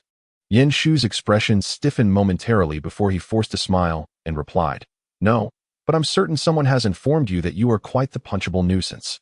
If not before, certainly now." Feng Zheng exclaimed in shock before swiftly retreating into the bathroom. Yin Shu rolled his eyes at the closed bathroom door, thinking that this person's mouth should be sealed shut. Then, Yin Shu took out his phone to browse through pictures, including a solo shot of Xu Mier that Zhang Xian had privately sent him. He secretly saved the photo and sent a generous red envelope to Zhang Xian. Subsequently, he messaged Xu Mier, "Have you finished bathing?" "Not yet. Zhang Xian is in the shower first," she replied. Just as Yin Shu was about to ask if she wanted a midnight snack, Xu Mier sent another message, "I am really happy tonight, Yin Shu. I feel I want to be able to sleep." Reading her message, he felt a pang of regret, pondering, "As a reward for your happiness, may I make a request?" "Something reasonable, I promise." "Sure, but no love letters," she replied. In recent times, Yin Shu had contemplated various ways to coax Xu Mier into revealing the contents of her initial love letter. He feared that if he remained ignorant, even in his old age, he would lie awake in his coffin, unable to rest, burdened by a lifetime of regret. As he reflected on Xu Mier's message, he sighed wistfully. She understood him all too well. Then tell me, why me? This was the question Zhang Xian posed to Xu Mier as she lay in bed after her shower. Indeed, many admired Xu Mier, and while Yin Shu was quite handsome, he could hardly be deemed the most extraordinary. Xu Mier turned to Zhang Xian, her first words echoing Yin Shu's sentiment, because in his eyes, I am just an ordinary person. A sickly child, no matter how beloved by teachers and parents, remains an outlier in the eyes of their peers. This reality becomes increasingly evident with age. Teachers often advise, pay attention, do not provoke Mier, and do not lead her into mischief. Other parents, aware of her condition, remind their children to avoid bullying her and to keep their distance. Throughout my childhood, I had few friends. No, to be precise, I had only one, Yin Shu. In Yin Shu's eyes, Xu Mier was merely a slightly fragile companion. He took Xu Mier with him wherever he went, unfazed by the jests of other children. Even after a day of quarrels, when they would ignore each other, Yin Shu would still wait for Xu Mier, his face taut with resolve. This dynamic persisted into middle school. He often complained about her annoyance, yet he never abandoned her. Xu Mier softly recalled how he reassured her that she was just like everyone else. If she couldn't engage in vigorous exercise, then she simply wouldn't. After all, exercising only left one drenched in sweat, which was hardly pleasant. Yin Shu remarked, little girls are delightful as they are. The discussions about you arise from their jealousy. Xu Mier, you are already so exceptional. Let them be regarding sports. Xu Mier reminisced about that afternoon, where Yin Shu, despite his awkward demeanor, attempted to comfort her. And she couldn't help but smile. Zhang Xian, you only met us in high school, so you may not understand. I grew up under Yin Shu's protective gaze for so many years. You might only see me trailing behind him, but you failed to notice that he never dared to quicken his pace. Yin Shu, too, feared that I would fall behind or get lost. He was aware of my struggles with physical activity. Perhaps he himself was oblivious, but I had taken notice. Chapter 80, Strawberry Milk Candy. Yin Shu, however, could not perceive the intricate thoughts of a young girl. Yet, from Xu Mier's simple declaration that he treated her as an ordinary person, he could discern her underlying helplessness and disappointment. Xu Mier's heart condition was congenital, and Yin Shu's earliest memory of her ailment was from their childhood when a large dog frightened her. She was merely 3 years old at the time. Reflecting on Xu Mier's illness, Yin Shu exhaled deeply. Her condition could be treated, though not necessarily cured. At the very least, surgery could correct her heart's shape, allowing it to approximate normal function. Now, they awaited the return of that doctor. In a previous life, he was preparing to propose when he learned that the doctor would return, only for Xu Mier to go on a business trip. Regrettably, they both missed that crucial surgery. Yin Shu lowered his gaze, pondering that perhaps, after the college entrance examination, he could arrange for Xu Mier to consult with the doctor. As long as the surgery posed no issues and treatment was assured, her parents would not squander such a valuable opportunity. His little ear was, after all, an ordinary person, yet the most brilliant and radiant among them. Yin Shu slowly closed his eyes. This time, at least he still possessed an advantage, did he not? The group spent merely 2 or 3 days at the seaside before they had to return. The release of their grades signified the impending commencement of school. They were entering their final year of high school and felt unqualified to await the start of the new term on September 1st. The senior exams from the affiliated school were daunting. However, at least before this, they had enjoyed a brief respite. After 3 days at home, they would soon resume their classes. The third year of high school necessitates a change of classrooms. They first transitioned to the Shanghai building, also known as the Silent Tower. This name stems from the fact that it houses only third-year students. During their first and second years, Yin Shu and his peers often noticed individuals gazing towards the Shanghai building during breaks. This area remained tranquil except during morning reading sessions, with upperclassmen rarely venturing out. Even trips to the restroom were executed with remarkable haste. The atmosphere felt stifling. Everyone adamantly declared that, despite being in their third year, they would not succumb to such a soulless existence. However, just 2 or 3 days into the new term, they found themselves overwhelmed by the relentless stack of assignments and the rapid-fire dissemination of knowledge by their teachers. In their third year, they did not change classes, nor did their seating arrangements alter from before. All the teachers transitioned with them from the second year. Within 3 days of school, they had already been inundated with assignments for 3 consecutive days. Yin Shu stood out among his peers, amidst a sea of students scrutinized by teachers. He garnered rare praise for his swift academic improvement, though it was typically followed by a reminder to maintain his progress.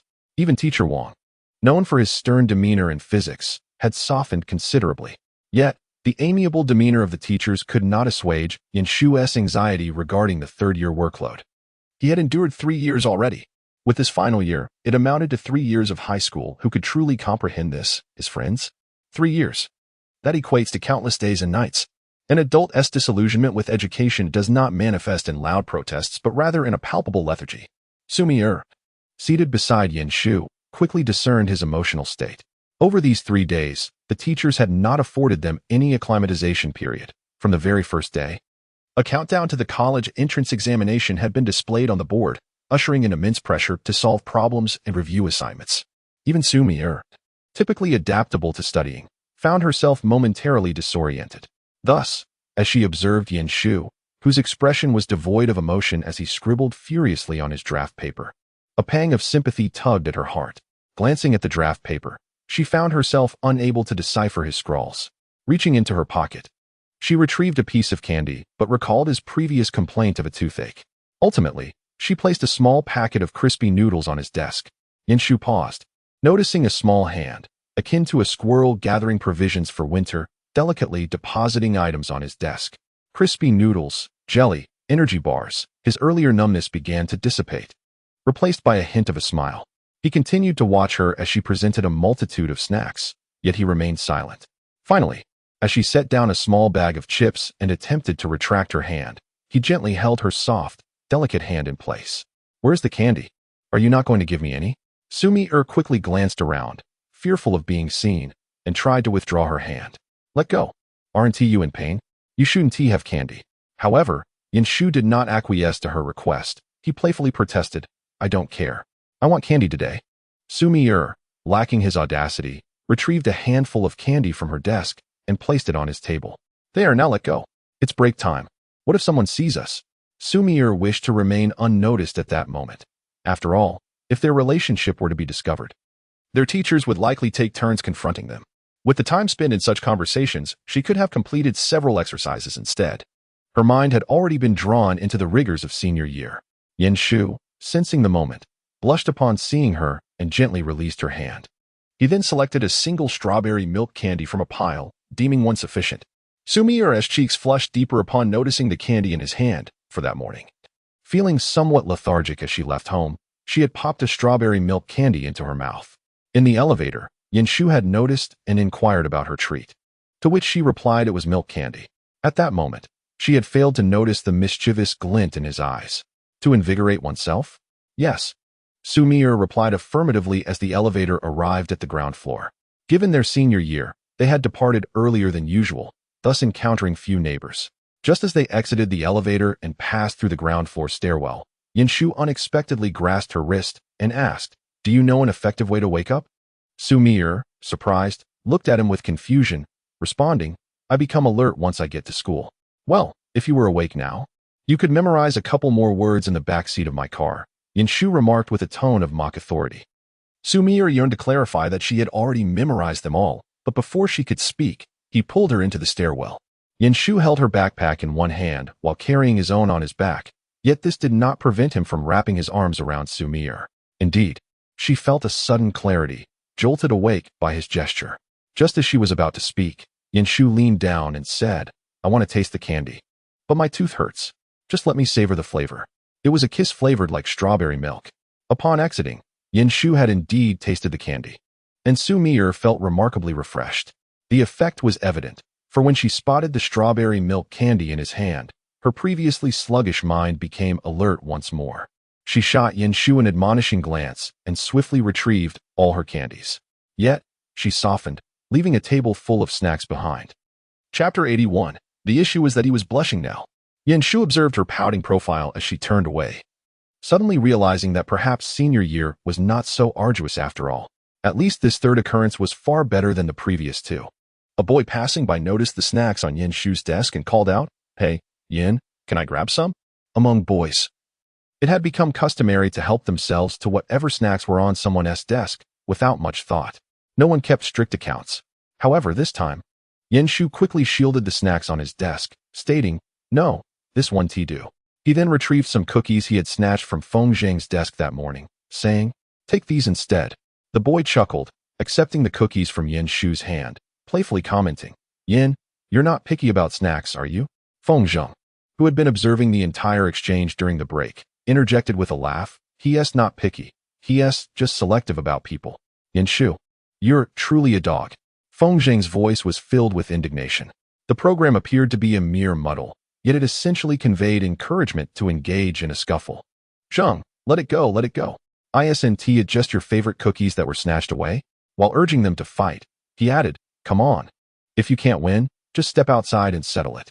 Yin Shu observed their playful antics with a smile, and when he retorted to Feng Zhang, he did not hold back. The previously dull classroom seemed to come alive with their spirited commotion. Xu Mier's vexation and embarrassment gradually dissipated as she listened to the boys' playful banter. Glancing at the countdown beside the blackboard, she felt the weight of the impending pressure from their senior year, yet they were all striving to adapt. Xu Mier mused that perhaps things weren't as dire as they seemed. Everyone was still quite amiable. Life in the senior year was indeed rather regimented. And even Yin Shu, who had sat for the examination twice, dared not become complacent. He recalled the exam questions, the last two challenging math problems, and a passage for English reading. Other details lingered in his memory, albeit somewhat hazily. Logically, one could argue that Yin Shu was already at an advantage. Yet he dared not relax until he laid eyes on the exam paper and completed it. What if his rebirth had altered something? No one could ascertain, nor could anyone guarantee that everything would unfold ideally. Thus, he understood that diligent study remained imperative. During this process, Yin Shu discreetly sought out problems similar to those two math questions to pose to Xu Mier, or better safe than sorry. Who knew? They might indeed be identical. He also consulted Feng Zhang, who responded with sarcastic remarks but ultimately failed to solve them. They then approached the program for assistance. Nonetheless, Yin Shu's capabilities were limited to what he had already grasped. As for the essay topics, it would be more prudent to inquire closer to the exam date. After all, who would reveal their essay prompts so early? The small classroom where Xu Mier and Yin Shu tutored each other continued. Though the duration of their sessions had lessened compared to before, given that senior year offered scant leisure time, the location was no longer confined to one room. Yin Sheng had been observing for quite some time without discerning anything amiss between the two, and besides, wasn't he also a senior? Yin Shu's grades had been steadily improving, which reassured Yin Sheng. If this trend continued, he should be able to secure a decent university placement. Today, after Xu Mier returned home and finished her shower, she sought out Yin Shu. Yin Sheng was on a phone call and gestured towards the direction of the room upon seeing her. Xu Mier smiled obediently and nodded before proceeding to knock on the door. However, there was no response, likely because he hadn't heard her. Yin Sheng, noticing this, covered the phone and suggested, "Why don't you go in and wait for him? He showers quickly." Xu Mier agreed with a polite okay and pushed the door open, finding it unlocked. Upon entering, she realized that the bathroom door was still closed. Yin Shu must still be in the shower. Paying it no mind, she walked to the desk and picked up the paper Yin Shu had left there. Today marked the release of the results from the second monthly exam, and Yin Shu's performance remained at a middling level within his class. The recent examination proved to be rather challenging. It is widely acknowledged that initial improvements in performance are relatively effortless, particularly given the significant disparity in scores. Take Yin Shu, for instance, whose progress from a mere 200 to an impressive 520 is indeed formidable. Yet, as one advances, the journey of improvement becomes increasingly arduous. Xu Mier glanced through the papers and noted that Yin Shu's deductions stemmed primarily from a few questions that many tend to misinterpret. She herself had faltered on one of those as well. However, the state of his paper left Xu Mier contemplative. Were she the teacher, she would undoubtedly deduct points for presentation. She pondered Yin Shu's thoughts, as his handwriting was rather distressing to behold. Upon returning home, Yin Shu received a call from Luya. It is worth mentioning that the familial atmosphere has significantly improved lately, with far fewer quarrels between the couple. Liu has been punctual in her return home, allowing for shared meals on occasion. The relationship between Yin Shu and Luya appears to have strengthened as well. Nevertheless, it is implausible to assert that their mother-son bond is particularly close. After all, Yin Shu has grown, and the lost moments of parenthood cannot be reclaimed. Fortunately, he does not yearn for such connections, having long surpassed the age of seeking maternal affection. It suffices that his parents have reduced their turmoil. Luya intended to reach Yancheng but could not get through, hence she contacted Yanshu instead, resulting in a slight delay. He entered the shower later than usual. Yanshu anticipated Xu Mier would soon arrive to discuss the examination paper, thus he did not linger. In truth, a moment's delay might have allowed for an amusing encounter, where Xu Mier might blush at the sight of him half-clad. The thought made Yanshu unconsciously slow his movements. Yet, he ultimately sighed, realizing that he could frighten her away or provoke an embarrassing scream, which would surely summon Yanqing to his aid. In all honesty, Yanshu often perceived Yancheng as akin to a father figure to Xu Mier. Nevertheless, he could grasp Yancheng's concerns. The two families have maintained a harmonious relationship for years, having been neighbors since before either had children. It is only natural for Yancheng to worry about Yanshu's actions jeopardizing their friendship. The recollection of his father's startled reactions brought a smile to his face as he turned off the shower, grabbing a towel to dry himself before stepping out. Indeed, his clothes were outside. He had grown accustomed to not bringing garments into his room. When he emerged, he had no intention of being inappropriate. Unbeknownst to him, Xu Mier had arrived, her attention diverted as she was writing out solutions for him. Upon hearing the door open behind her, she called out, "Yanshu, your handwriting." Yanshu turned to see Xu Mier looking at him, and he froze, exclaiming in surprise as he instinctively covered himself with the towel. "When did you arrive?" It felt akin to witnessing the steamy process of a steam engine in action. The embarrassment flushed his cheeks. Chapter 82. Where's the little mischievous cat looking? Xu Mier's gaze momentarily froze, her voice caught in her throat. Unconsciously, her eyes roamed over the bare figure of Yanshu, who had retreated into the bathroom while exclaiming, "Calm down. You haven't seen anything. Wait for me." The door then closed behind him. With the sound of the door shutting, Xu Mier belatedly realized that her face felt rather warm and her heart raced. Had her spirit just fled from home? Had Yanshu truly emerged in the nude? Had she just glimpsed Yanshu's nakedness? Xu Mier abruptly covered her flushed face with her hand, taking deep breaths in an attempt to steady her heartbeat. It was nothing. Nothing at all. Nakedness was trivial. Xu Mier sensed something amiss with her nose and touched it, only to find it bleeding. Meanwhile, in the bathroom, Yanshu felt somewhat flustered. Although they had shared more intimate moments in their past lives, they had only recently begun dating, and their hand-holding was still quite innocent. The suddenness of his bare appearance before her was utterly unexpected. Wasn't that a bit scandalous? Yanshu often enjoyed teasing Xu Mier playfully, but he was usually aware of the boundaries.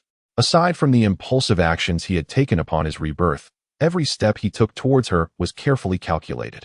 Now, however, he feared that he might have frightened her into a faint. Realizing this, Yanshu hastily wrapped a towel around his waist and stepped out, only to find Xu Mier with her head bowed, a tissue in hand. And was that blood? He was taken aback. Surely, he hadn't upset her to the point of making her bleed? Though his physique was not as impressive as in his previous life, it was still commendable. A sense of alarm gripped him, and he rushed over, asking, what happened? Before he reached her, he saw Xu Mier looking up at him with a flushed face. Her eyes filled with a pitiable expression as she lamented, "Yanshu, I'm bleeding." The poor girl was blushing fervently, her eyes brimming with a sense of injustice. Her voice tinged with sorrow as though she had suffered a great wrong. Yanshu's heart melted at the sight. He knelt before her, gently lifting her chin. "Let me see." However, Xu Mier averted her gaze, covering her nose with her hand. "You should put on some clothes first." Fresh from his shower, the warmth radiating from Yanshu seemed to reach her even from a distance. Xu Mier felt that if she looked at him any longer, her nose would start bleeding again. In the past, she had witnessed boys disrobing on the basketball court without a hint of embarrassment. When Yanshu had played at the beach, he had soaked his clothes and removed them. It had been manageable. Yet this time, she found herself unable to control her gaze as it inadvertently fell downward, though she could see nothing due to the towel's cover. Yanshu, noticing her subtle movements, surveyed her flushed face and felt relieved. It seemed his dear wife was quite brave, daring to steal a glance. A smile graced his face as he gently shook her chin, teasing, "What are you looking at, little vixen?" Xu Mier's eyes widened in shock, akin to a startled kitten. As she exclaimed, "Who dared?" "A flasher." She swiftly pushed aside his hand that had been gripping her chin. Yanshu chuckled at her flustered reaction and affectionately ruffled her hair, saying, "All right, I won't tease you anymore. Otherwise, you might start bleeding again." As he stood up, a predicament arose. Xu Mier was seated while Yin Shu had crouched down close to her to discern her distress. Now, as he stood, he had not considered the implications of their differing positions. Xu Mier, having glanced downward, inadvertently caught sight of something unintended. Feeling a surge of inner strength that day, she instinctively reacted, what are you doing? Yin Shu's complexion paled, caught off guard, unable to fathom the situation before Xu Mier had even spoken. One word encapsulated the experience, a fatal blow. It was a pain Yin Shu found difficult to articulate. Xu Mier let out a muffled sound, retreating a few steps while clutching her lower half, her face ashen. She appeared utterly unwell. In a state of urgency, disregarding her embarrassment, she hastily rose, asking, "What's wrong?" Not yet close to Yin Shu, she paled as she awkwardly muttered, "I'm fine," before retreating into the bathroom. "Don't ask, it hurts." Yet, he could already hear the footsteps of Yin Qing approaching. Xu Mier froze in place, feeling somewhat disoriented. At that moment, Yin Qing knocked on the slightly ajar door, inquiring, "Would you like some fruit? Is Yin Shu still not done with his shower? I thought I heard his voice just now." Regaining her composure, Xu Mier glanced at Yin Cheng, relieved that he hadn't just entered. Otherwise, explanation would have been impossible. Yes, Yin Shu had just finished showering, and she wasn't adept at lying. The situation felt off.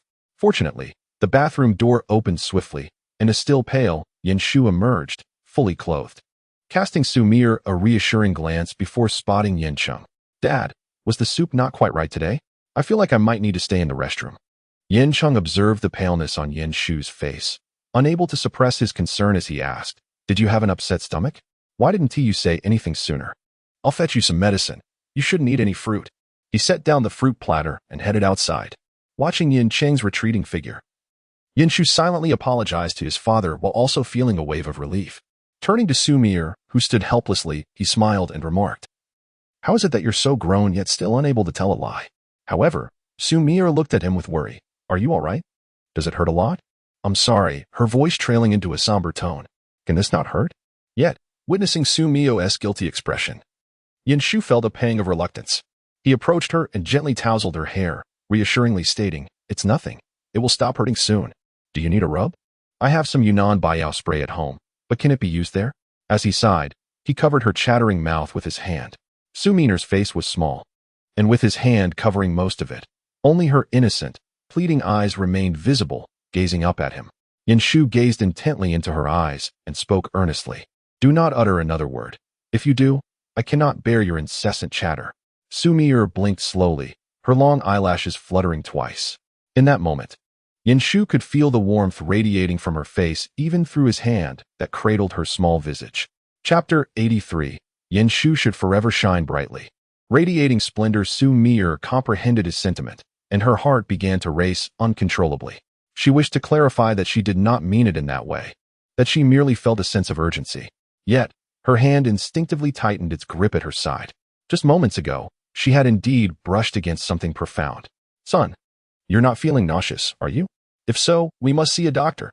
Yin Cheng called out as he approached from the living room, medicine in hand. Yin Shu shushed Xu Mier gently, then stepped forward, inadvertently shielding her blushing face from the newly arrived Yin Cheng. "It's nothing, just a bit of stomach discomfort. A pill will suffice," he reassured. Noticing that his son's complexion appeared slightly improved, Yin Cheng murmured as he handed over the medicine and water. "I saw you walking awkwardly and wondered if you had strained yourself. Is it serious enough to warrant a doctor's visit?" "Thank you for providing me with an excellent excuse," Yin Shu replied. Xu Mier observed as he swallowed the medicine with a calm demeanor, her unhealthy thoughts finally returning to a more sensible path. "Is it wise to take this medication indiscriminately?" she questioned silently. "Certainly not." However, the words had already been spoken, leaving Yin Shu with no choice but to comply. Fortunately, after taking the medicine, he managed to coax Yin Cheng out by feigning the need to study. Before leaving, Yin Cheng expressed his concern. "If you feel unwell, do let me know." "Enough, enough," Yin Shu said, feigning impatience as he waved him off. Yin Cheng, irritated by his son's demeanor, turned and exited. After a long night of commotion, the two finally settled at the study desk. Yin Shu picked up the neatly written solution beside his exam paper, a smile tugging at the corners of his mouth. Next to the problem-solving process, she had drawn a simple illustration, a little girl mocking a small boy, who was sulking and stamping his foot. The charming simplicity of the drawing evoked a sense of endearment. Yin Shu recalled her previous habit of casually sketching simple figures, often featuring the same little girl and boy. "Do you enjoy drawing?" he inquired, turning his profile towards the young girl beside him. Xu Mier seemed to snap back to reality, glancing at the paper in his hand. "No, I just doodled. I have no talent for it." In their youth, both had attended numerous extracurricular classes. Yin Shu, always the mischievous one, lacked patience and rarely remained engaged in any activity for long. In contrast, he was exceptionally gifted, mastering new skills with remarkable speed. Xu Mier, on the other hand, approached every subject with diligence, yet sometimes talent proved to be a more elusive quality. Hard work may compensate for a lack of natural ability. Yet in the realm of specialization, innate talent often eclipses mere diligence. Ultimately, Yin Shu had been coerced by his father into studying calligraphy for several years, resulting in his ability to write beautifully. However, upon observing the chaotic state of his exam paper, Xu Mier felt a newfound awareness of Yin Shu's rebellious spirit. Unaware that he was deemed rebellious by his wife due to his habitual tendencies, Yin Shu listened to Xu Mier and responded with a soft "oh." He then remarked that creating comics does not demand immense talent. Rather, having substance in one's mind is of paramount importance, especially for such adorable stick figures. With a smile directed at Xu Mier, he added, "Just like you."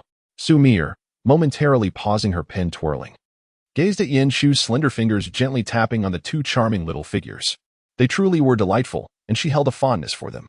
In truth, Xu Mier enjoyed drawing. However, her lack of innate talent hindered her progress. Despite dedicating a few years to it, she achieved little and ultimately relinquished the pursuit. Instead, she allocated her time to studying, where at least she could witness tangible results. Yet, Yin Shu's recent words struck her like a sudden flash of illumination in her previously unclear path. Yin Shu, with a gentle tap, chose not to elaborate further. In her previous life, Xu Mier excelled as a doctor, as she did in all her endeavors. However, in this life, Yin Shu harbored a selfish desire. He did not wish for Xu Mier to continue her medical career. He often pondered why, if he wished to study medicine, she would coincidentally share the same aspiration. Yet Xu Mier had naturally responded, "What is so strange about that? My mother is a doctor, so wanting to become one myself is only natural." Nevertheless, Yin Shu had witnessed her struggle too many times. The medical profession is arduous and likely unsustainable without a profound passion. Yet, Xu Mier's passion lay not in the profession itself, but in the person of Yin Shu as a doctor. Given the opportunity for a second chance in this life, Yin Shu desired for her to pursue what she truly loved. "All right, stop thinking about my nudity and focus on your studies." He lightly tapped her hand, bringing her back to reality. "Who was thinking about your nudity?" Xu Mier's bewildered expression was quickly replaced by a blush. "Why are you like this, Yin Shu?" Yin Shu took her small hand, which reached out to grasp his, and reassured her, "All right, I won't tease you anymore." He gazed at Xu Mier with tenderness, noting her little ears, and said, "I want you to be yourself. That version of you is enchanting, more so than ever before. There is no need to accommodate me or anyone else. Who says understanding children don't get sweets? I wish to give you all my sweets, hoping only for your happiness in being yourself." Perhaps it was Yin Shu's unusual gentleness or the delightful atmosphere, but Xu Mier's mind was sparked by an audacious thought. Yin Shu felt her small hand move, grasping his in return. Then Xu Mier said, "Yin Shu, you are truly wonderful." A hint of bitterness flickered in Yin Shu's eyes as he replied, "In truth, I am not. In my past life, I was perpetually swayed by various matters, a fool who never took the initiative to find his way back. Ultimately, it was you who guided me step by step. I hardly deserve to hear you say I am good. In my previous life, I wished to treat you well, but always felt it insufficient. Even a lifetime seems inadequate to match your profound affection. Yet, you never afforded me the opportunity to design the wedding ring with my own hands, which I have carefully preserved close to my heart, awaiting your return. Alas, I am deprived of witnessing you don the wedding gown. Ultimately, that ring, along with my heart, rests in the cold depths of the earth. It feels as though I am alive, yet a part of me has departed with you. If only I could accompany you on your journey. Little ear, I confess, I am not well, I am quite flawed. I am not good enough." Yin Shu lowered his gaze to her small hand clasping his, realizing that your perception of me is overwhelmingly idealized. "So be it," he mused. "I simply adore you and find you remarkable." Xu Mier spoke softly, her heart racing. Yin Shu appeared somewhat melancholic, and Xu Mier was uncertain why, but she detested this aspect of him. Yin Shu should always radiate brilliance and warmth. Yin Shu, he acknowledged with a nod, lifting his head to meet her gaze, only to be met unexpectedly by her soft lips. Chapter 84. Shall we watch the first snow together next year? Yin Shu was indeed taken aback. Although they had been together for some time, Xu Mier, being a proud yet bashful young lady, typically relied on Yin Shu to initiate their affectionate encounters. Occasionally, Feng Zheng would jest that Yin Shu would inevitably become a devoted husband, his demeanor when courting his girlfriend lacking any semblance of pride, rendering him an easy target for playful jabs primarily from Feng Zheng himself. Nevertheless, Yin Shu found joy in this. What need had he for pride? Little Ear was worth it, and compared to her, he would gladly forfeit his dignity. The program had also commented on this, noting the stark contrast with Jin Lili's demeanor, which was rather telling. Xu Mier rarely took the initiative. Even when she did, she would concoct a rigid excuse. Aside from the day they confirmed their relationship, when she boldly kissed Yin Shu, her usual expressions of affection were limited to holding hands or brief embraces. Such a sudden and bold kiss indeed left Yin Shu momentarily stunned. He felt her soft lips linger on his for a few seconds before she unexpectedly flicked her small tongue gently against his lower lip, then swiftly withdrew. The entire encounter lasted less than 30 seconds. Xu Mier, still somewhat bashful and blushing, earnestly regarded Yin Shu and proclaimed, "Yin Shu, you are truly wonderful." Her tone and expression were sincere and resolute. No matter what others might say, to Xu Mier, Yin Shu was undoubtedly extraordinary. She felt no need to justify his merits to anyone else. She understood his worth for herself. Xu Mier was indifferent to others' opinions. She had overheard Jin Lili and others use far harsher terms to describe her, such as love-struck fool or worse. However, this did not disturb her deeply. When she followed Yin Shu, she had not anticipated any particular outcome. She merely feared losing track of that boy, worried he might stray down a misguided path. As long as he returned, it mattered not who stood beside him, as long as it was not someone like Jin Lili. Deep down, she harbored a selfish desire for Yin Shu to refrain from mingling with them. The thought of him marrying and having children, living a life with someone else, would evoke jealousy, sorrow, and heartache within her. Yet, she would also wish him well. Xu Mier has always been incomplete, from the moment of her birth. She was marked by this sense of incompleteness. However, later on, Yin Shu appeared, unexpectedly turning back towards her. Perhaps at one point, he had let go of her hand. Yet now he returned to grasp it once more. "Yin Shu, do not doubt my discernment. I am not truly foolish," Xu Mier said with a fierce expression. Her boy had merely been momentarily lost, having strayed down the wrong path. He had not committed any unforgivable acts. He was just one among countless ordinary young men, who can guarantee that they will never err in their lifetime. Having lived for over a decade, Xu Mier possessed an abundance of patience. After all, she had held Yin Shu's hand for so many years. What harm was there in trying to bring him back? At this moment, her boy had returned, putting forth considerable effort. In Xu Mier's eyes, he was the very best. Yin Shu, amused by her fierce demeanor, lightly touched his lips and sighed. "Ah, is it all over before I even felt it? Your uncle is at home." Xu Mier pursed her lips, gazing at him with wide eyes. Yin Shu, playfully teasing her, asked, "What if my dad isn't home? Would you pin me down on the bed and kiss me?" He looked at Xu Mier with an expression full of anticipation. Xu Mier, noticing his eager face, reached for the disordered words on the table and, with a playful smack against his chest, declared, "If you memorize all 3,500 disordered words, not only will I pin you down on the bed to kiss you, but I could do so anywhere." With that, she turned and sat down to pull out Yin Shu's next paper, appearing all businesslike and cold-hearted. Of course, if her ears hadn't turned red, she would have seemed even more so. Yin Shu's eyes sparkled with laughter as he gently pinched her exposed neck, whispering, "I understand. I am very happy." The latter part of his statement was soft, yet Xu Mier caught it, and her lips involuntarily curled up slightly. "In your heart, I am wonderful. I am happy." The tutoring continued, though mishaps were not a daily occurrence. More often, the two of them could be seen huddled together, quietly discussing. Every time Yin Cheng passed by their door, a look of contentment would light up his eyes. Days passed, filled with more papers and mounting pressure. Before long, their first semester final exams were upon them. This time, Yin Shu, unfortunately, was not in the same classroom as Xu Mier, but at least they were taking the exams in the same building. The finals for the third year were quite similar to those of the first and second years, except that while others enjoyed their break after exams, they continued with their supplementary classes. This year's first snow arrived particularly late, though the cold winds howled every day. Snow refused to fall. After completing the last subject, Yin Shu and Feng Zheng waited on the first floor for Xu Mier.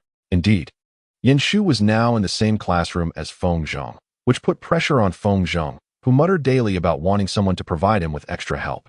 Yin Shu, however, laughed at him, telling him not to dream. The group had agreed to go out for hot pot that day.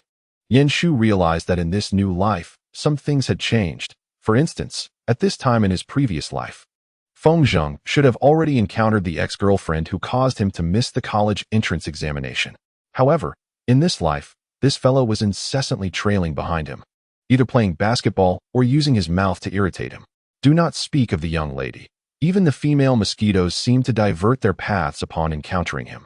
Alas, Yin Shu, you render me a stranger. I dread the day you ascend, leaving me behind. Feng Zheng lamented, his tone exceedingly exaggerated. Goodness, is it not too cold today? Why is it not snowing? Yin Shu's gaze fixed upon the staircase, as he assured, do not worry, I shall not abandon you to rush ahead. Feng Zheng rolled his eyes, sarcastically responding, indeed, the wife sings while the husband follows. Your mastery of this yin-yang demeanor is quite comical.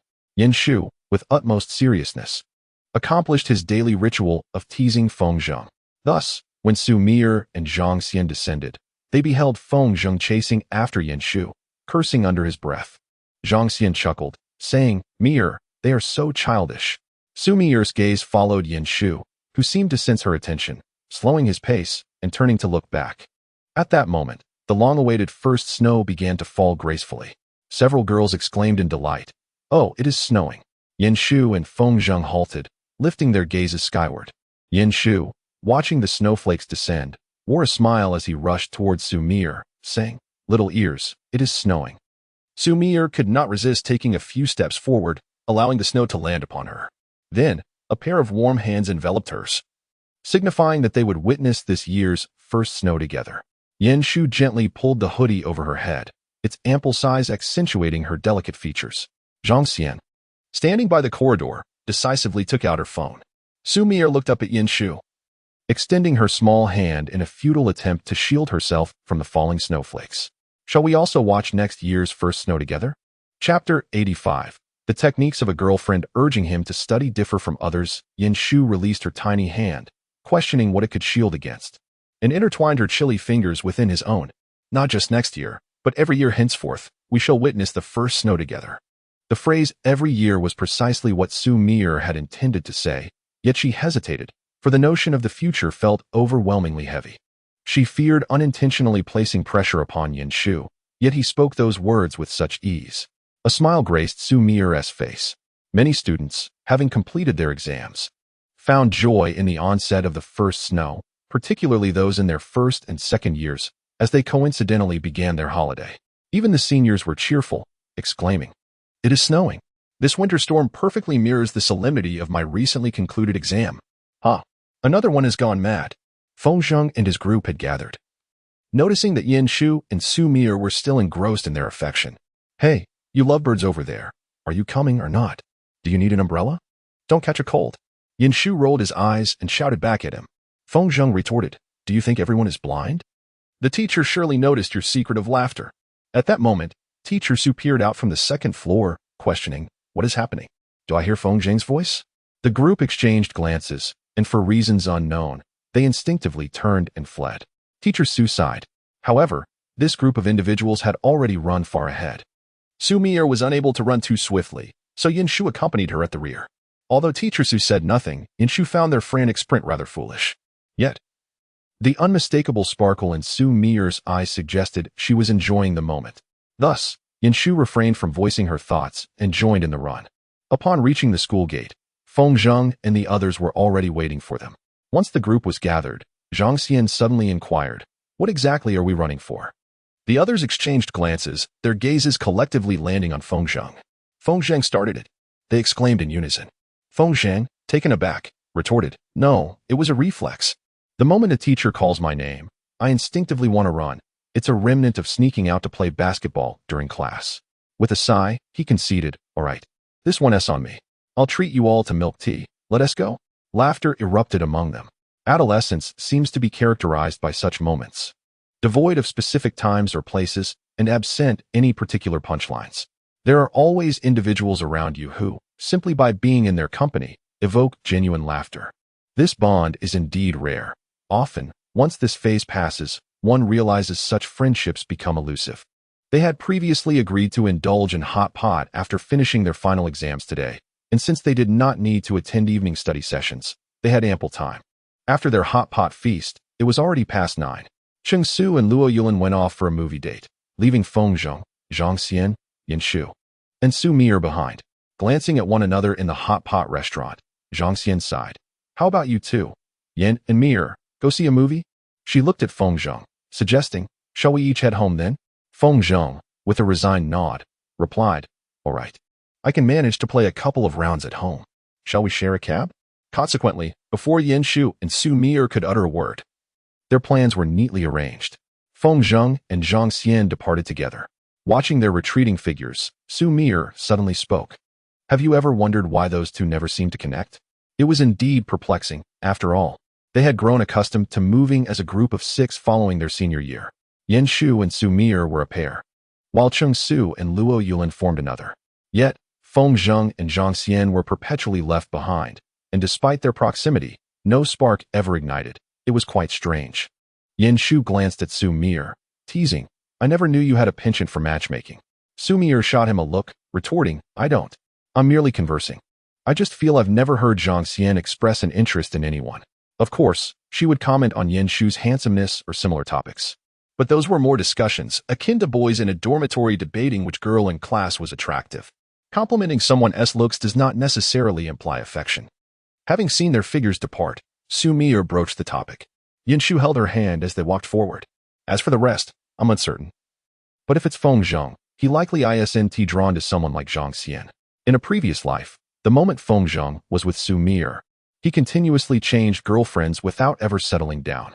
However, the exchanges were all of a fundamentally similar nature, allowing Yin Shu to surmise the type of girl Feng Zhong might be inclined towards. Oh, Xu Mier tugged at Yin Shu's sleeve.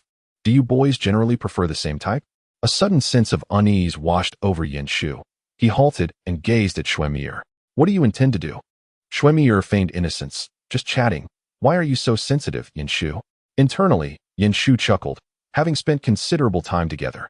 He recognized that Xu Mier often ensnared him with her words. Previously, he hadn't paid attention, but each time he fell into her traps. He found himself needing to placate her by completing several practice papers. Indeed, his girlfriend was strikingly cold, unreasonable, and demanding. He had never encountered anyone who had to continuously work on practice papers to appease their partner. Only he endured such a plight. Thus, he had developed a keen sense of awareness, reacting swiftly to any signs of trouble. Xu Mier also noted his quick responses. However, she had her own methods. Observing that Yin Shu did not answer her inquiry, she continued, As for other girls, I cannot speak for them. But I know that if I were to have a crush, it would likely be of the same type. Fully aware that she was setting a trap for him, Yin Shu still chose to follow her lead and inquired, What type? Well, someone like you, Yin Shu, she replied, not daring to meet his gaze, her cheeks slightly flushed, yet maintaining a serious demeanor as she asked, So what is your type? Very well, you've circled back, Yin Shu smiled resignedly. With her words, he realized that diverting the topic would likely earn him the label of a scoundrel. I also fancy a type like you, Xu Mier, he whispered. Xu Mier's eyes sparkled. Then what about your ex-girlfriend? Yin Shu sighed. I anticipated this. What do you wish for me to do? Just say it. No need to ensnare me. Then shall we return and tackle some practice papers? Xu Mier suggested cheerfully. I just bought some new ones. Yin Shu gently grasped her hand and playfully nibbled on it. I see. So there is no time left for a date? Xu Mier spoke softly. But I truly wish to attend the same university as you. Yin Shu mused that his girlfriend's methods of urging him to study were unlike anyone else's. How delightful. Yet, why did he feel an overwhelming urge to weep? Chapter 86. A Glimpse of Beauty. Life in the 3rd year of high school made Yin Shu feel as if he were reliving the year he repeated, mainly due to Xu Mier's unyielding demeanor, resembling that of a heartless machine dedicated to study. Despite their relationship being confirmed, Xu Mier allowed no distractions in their academic pursuits. Yin Shu understood that she bore considerable psychological pressure, primarily stemming from the shadow of his mother's insistence on him studying abroad. In truth, His family was now quite satisfied with his steady academic progress and had ceased any thoughts of sending him overseas. The results of the final exams were released swiftly, within just 2 days, with the papers returned to them. Remarkably, Yanshu's performance surprised even Xu Mier. He has been making steady progress. Regardless of whether the exams are easy or challenging, with each result, he continues to advance. His total score has now surpassed 600. At this stage, the improvements have become somewhat gradual, yet even at this slower pace, he is still progressing. This has left Xu Mier feeling somewhat astonished, as Yanshu is now rarely subjected to scolding. Whenever teachers mention him, it is always in praise, even in subjects he loathes, such as physics. When the final exam scores were released, Yanshu's rank and his grade leaped forward several places, and his performance is now considered above average. Feng Zheng gazed at Yanshu's paper and lamented, "Do you not sleep at night, merely poring over practice papers?" Yanshu, feigning surprise as he glanced at Feng Zheng's score, 3 points lower than his own, exclaimed, "Oh, how is it that I managed to score a few points higher than you?" Feng Zheng hissed in irritation, ready to retaliate, and the two resumed their playful chase outside. That afternoon, Xu Mier and Chen Feng were summoned to the teacher's office, likely meaning they would miss lunch. Thus, Yanshu planned to prepare a takeaway for her, intending to dine out with Feng Zheng and the others. As they leisurely descended the stairs, they spotted the two embracing, eliciting giggles from passers-by. Yanshu found it rather remarkable whenever the two were together. They seemed as if they were no older than 5. Clearly, when apart, Feng Zheng, though a tad irritable, exhibited a degree of maturity, and as for Yanshu, he often appeared far more intellectually advanced than them. Yet, each time the duo came together, they exuded an air of childishness. Indeed, 5 years old was a generous exaggeration. "Yangu, Zhengge, let us go?" Yanshu sighed and called out to them. He playfully ruffled Feng Zheng's hair before releasing him, who then muttered complaints. The three of them stepped outside, and Yanshu noticed that Xu Mier seemed a bit downcast, likely due to unsatisfactory final exam results. "What's the matter?" he inquired. "Nothing, just feeling that senior year is truly exhausting," she sighed, glancing at Yanshu. "If only my scores could rise consistently like yours." Yanshu responded, "Not at all. Your grades are already commendable. Achieving consistent improvement is rather challenging." Indeed, Xu Mier's scores ranked quite high within the class and grade, and maintaining such a position would mean securing the top spot. An arduous feat. Xu Mier chuckled softly. "Are you feeling displeased about the vice-class monitor position? That role is quite impressive as well. After all, Zhou Jiai is exceptional, never falling out of the top 3. As Yanshu discussed grades, he suddenly noticed Feng Zheng's unusual silence. Turning to look, he found him grinning at his phone, prompting a strange flutter in Yanshu's brow. Something about this reaction seemed off. Xu Mier, noticing Yanshu's puzzled expression, also glanced over and remarked, "I suspect he is involved in an online romance." Feng Zheng, overhearing this, immediately protested, "What are you talking about? Is that even a romantic relationship? We simply attend different schools." Yanshu seized on this point, teasing, "So you're truly in love?" "No," Feng Zheng retorted, "on the night of the final exam, wasn't he lamenting about being single? It's only been 2 days. Yanshu was eager to uncover the events of the past few days. Why did Feng Zheng's words seem so ominous? He put away his phone and rolled his eyes, pondering whether it was time to prepare himself. He had simply encountered a girl he found utterly captivating. Yanshu initially believed that his butterfly effect had altered something, but to his surprise, it was merely delayed. He gazed at Feng Zheng, whose foolish grin made him inquire, "You have feelings for a girl? When did this happen?" Yanshu was genuinely perplexed. After all, he spent considerable time with Feng Zheng at school. The latter was from a different institution, and a foreboding sense crept over Yanshu. As anticipated, Feng Zheng produced a photo and presented it to Yanshu, exclaiming, "Take a look. Isn't she beautiful?" "Beautiful, indeed." Yanshu nearly choked as he recognized the face. Wasn't this the very girl who had caused Feng Zheng to falter during his college entrance examinations in a past life? The story continued, for Feng Zheng had repeated a year, while the girl had moved on to university. After a semester, she had initiated a breakup, citing the lack of security in a long-distance relationship. At that time, Feng Zheng had nearly lost his composure, weeping inconsolably. Feng Zheng, with his brash demeanor yet tender heart, appeared carefree daily. That was the first time Yanshu had witnessed him in such despair. The girl had subsequently transformed into an unattainable ideal, casting a shadow over every one of Feng Zheng's subsequent relationships. Yanshu couldn't help but wonder if Feng Zheng had wronged her in a previous life. It seemed a perpetual torment for him. Staring at the photograph, Yin Shu found himself momentarily speechless, overwhelmed by a multitude of thoughts. Feng Zheng, however, cautiously retrieved his phone, asking, "Why are you looking so intently? Don't you have a girlfriend?" Yin Shu, taken aback by Feng Zheng's protective demeanor, replied, "I was just surprised. I wasn't staring that intently. She's not even as pretty as my girlfriend." Meanwhile, Cheng Su silently nodded in agreement. Having succumbed to the influence of Luo Yulin and adopted a laid-back attitude, Xu Mier was indeed stunning and endearing. His girlfriend was a fan of the vice class. Shouldn't he refer to himself as a father figure? He mused, feeling it was somewhat peculiar. Feng Zheng sighed at their banter, choosing not to argue. "You wouldn't understand. She perfectly embodies my aesthetic. Beauty is in the eye of the beholder. Shouldn't you grasp that in love?" Yin Shu inhaled deeply, resolutely thinking that this boy must never repeat a year again. "Wait, if you say she's not from our school, how did you meet?" "There's hardly any opportunity. We're all busy with our studies." Yin Shu, who hadn't even managed to hold hands with his girlfriend in class, was baffled by how this boy had encountered a girl from another school. "Oh, I met her on the way home after the final exams," Feng Zheng recalled. "Damn. She was breathtaking." Cheng Su and Yin Shu exchanged knowing glances. "I understand your infatuation, but could you stop grinning like an idiot and tell us more?" Once again, he expressed gratitude to the esteemed readers for their 5-star reviews and generous support. "I promise, this will not be a tale of heartache. I assure you, it will be sweet and heartwarming. I have read all your messages. Regarding the car accident, I would like to share that my family is mostly fine, although there is a fracture in the lumbar region and they are currently resting in the hospital. The other party was driving under the influence and attempted to flee, which poses significant issues. We have already reported the incident to the authorities, but the outcome is yet to be determined. I appreciate everyone's concern and well wishes. Please remember to prioritize your safety when out and about. This incident was entirely unwarranted, as we were simply waiting at a traffic light when we were struck by a drunk driver, which is truly frustrating.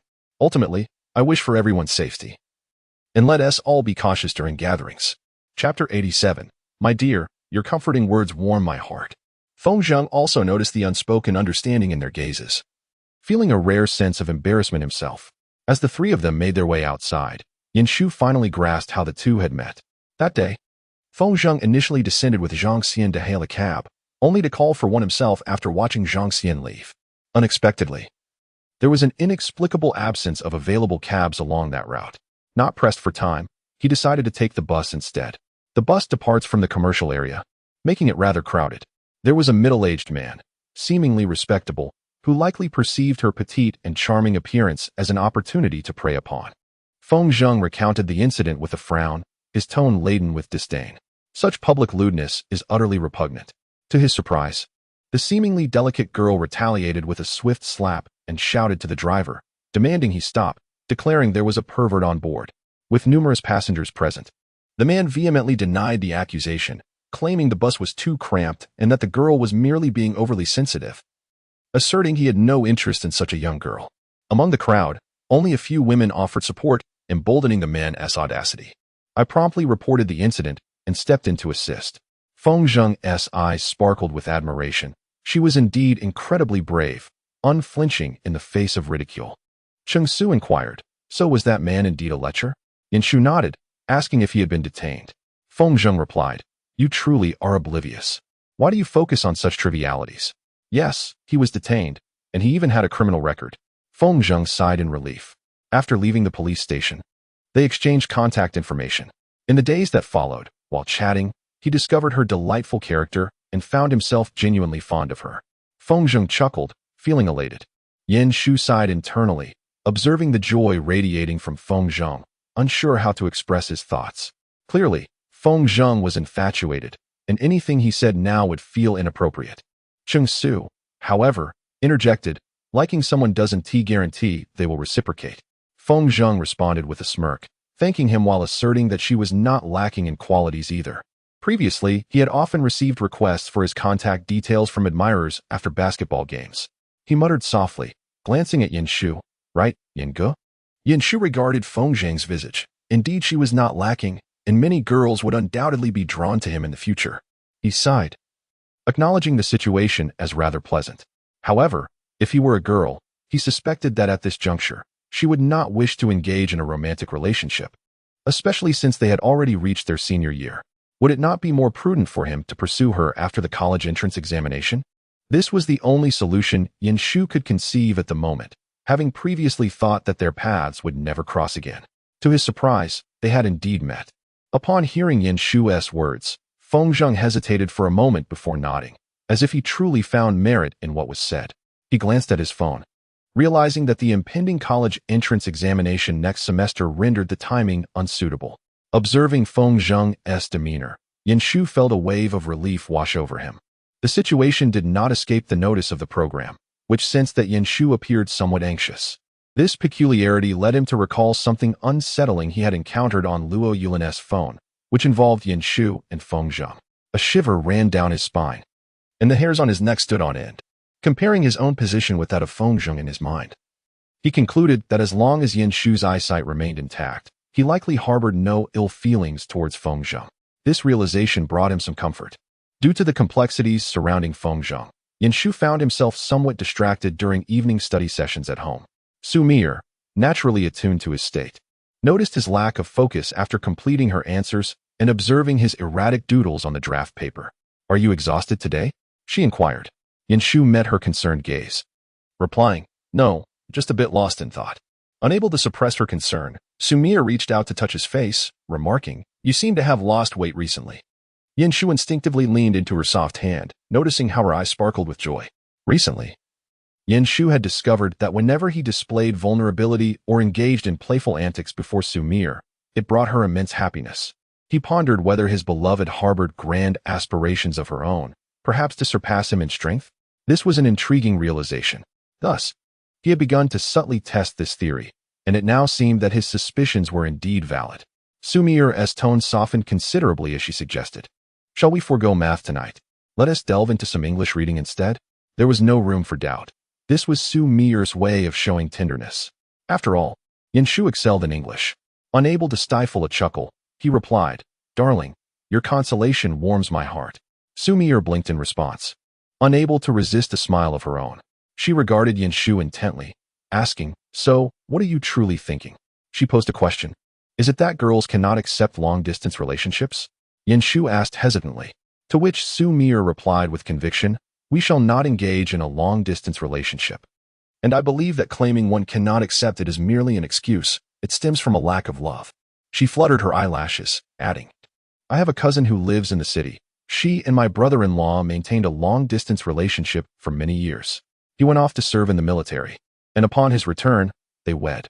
They are quite happy now." Yin Shu recognized her cousin as Lin Xiaoxiao, who would become a remarkable doctor, while her husband, Shen Xiuhuai, was also an impressive individual. In a previous life, during the period Xu Mier was trapped, they had forged numerous connections to ensure her safety. Regrettably, as a doctor, she was destined to resist being shielded from harm. Thus, the outcome was far from ideal. Upon contemplating this, Yin Shu's expression dimmed slightly. Xu Mier gently covered Yin Shu's face with her hand. Despite the warmth of the heating in their home, her touch remained cool. Her beautiful eyes fixed intently on Yin Shu's face. "Rest assured, wherever you go for your examinations, I shall follow. We will not endure a long-distance relationship." Xu Mier spoke with utmost sincerity. Her eyes sparkled with determination. "No matter what, we will be in the same place. As long as you do not mention a breakup, we shall not part ways." Suddenly, Yin Shu seemed to recall the girl with reddened eyes feigning indifference, saying, "I didn't perform well. Let us repeat the year together." Yin Shu, his eyes, too, grew slightly moist as he blinked softly. "Little ear, do you truly adore me? You won't abandon me, will you?" Xu Mier leaned in and pressed her lips softly against Yin Shu's. "Indeed, I genuinely cherish you." At the entrance, Luya, who was rarely home, gazed at the bowl of sweet soup in her hands with a perplexed expression. Chapter 88. Are there two individuals standing on the rooftop? Luya ultimately chose to silently turn away and retreated to the study. In the study, Yin Cheng, who was writing, paused when he saw her enter with the sweet soup. He glanced at the bowl he had just set down, hesitating, wondering if his wife was experiencing menopause or perhaps simply forgetful. Hadn't she just placed the sweet soup down? "Yin Cheng," Luya suddenly spoke, "your son." She recalled the earlier scene, where it seemed that Little Ear had taken the initiative to kiss Yin Shu. How to interpret this? In many respects, It appeared that her son was not at a disadvantage. Rather, it seemed that Lao Su and his family were the ones at a loss. With this thought, Luya felt a sense of relief. Yin Cheng observed the shifting expressions on her face, unable to discern her thoughts, and cautiously inquired, "Wife, what's wrong? I have sweet soup here. Aren't these 2 bowls meant for Little Ear and Yin Shu?" Luya glanced at Yin Cheng, wondering if he could uncover their son's little secret. She slightly furrowed her brow. "Don't you think you should vacate the study for our son and Little Ear to study?" Yin Cheng looked bewildered. "Huh? Why? Aren't they fine studying in the room?" He failed to grasp his wife's point. It is often said that marital issues do not arise without reason. Luya took a deep breath, eventually feeling somewhat deflated. "It's nothing. You carry on." She then turned to leave, reasoning that it was best for the children at this stage to remain oblivious, lest their enthusiasm for learning be affected. Unbeknownst to Yin Shu, the entire family was now aware of his relationship with Xu Mier, albeit with some misunderstandings. At present, Yin Shu was focused intently on Feng Zheng, keen to inquire about his progress with a certain girl. Initially, Feng Zheng shared cheerfully, but as time went on, he too sensed something amiss. On their last day of classes before the New Year celebrations, they were supposed to dine out together that evening. However, without a second thought, Feng Zheng claimed he had matters to attend to. Later, while in the restroom, he found himself followed by Yin Shu. As Feng Zheng washed his hands, he could no longer contain himself and glanced at Yin Shu. "No, Yin Shu, you can't possibly be bisexual, can you?" Yin Shu, momentarily taken aback, pondered the meaning of bisexual. "You mean, while superficially conversing with the assistant class, you were secretly preoccupied with me?" As Feng Zheng's words hung in the air, Yin Shu's expression morphed into one of utter disgust. "Could you please be quiet?" Yin Shu furrowed his brow, casting a peculiar look at Feng Zheng. "You seem to have quite a range of interests, don't you? But do not count me among them. My innocence is not to be tarnished." Feng Zheng rolled his eyes. "Then what's your deal? You follow me around every day, inquiring about my progress with that girl. Surely, you haven't developed feelings for her, have you?" "I sensed something off when I saw the photo." The more Feng Zheng considered it, the more convinced he became, lowering his voice and regarding Yin Shu as if he were a cad. "What is going on? Aren't you rather fond of the assistant class?" Yin Shu looked at him with an expression of incredulity. "To be honest, with such a vivid imagination, why did you score so low in creative writing?" "Oh, who is more noble here? Our Chinese essay scores aren't that far apart." Feng Zheng rolled his eyes again, insisting, "But seriously, enlighten me about your situation. Something feels amiss these days." Yin Shu had also contemplated finding a reasonable excuse, yet he struggled to articulate one. What could he possibly say to hinder someone's romantic pursuits? Especially now, during their critical senior year, he found it challenging to devise a justifiable rationale. Upon being pressed by Feng Zheng, Yin Shu sighed. "I merely fear that your foray into romance may hinder your studies.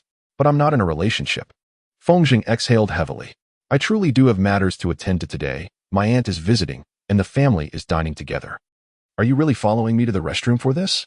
Yin Shu felt an inexplicable sense of relief and corrected him. "I'm not following you. I just need to use the restroom." Feng Zheng made a dismissive sound, his expression growing serious. "I've taken your words to heart. We are indeed seniors now, and it is not the right time.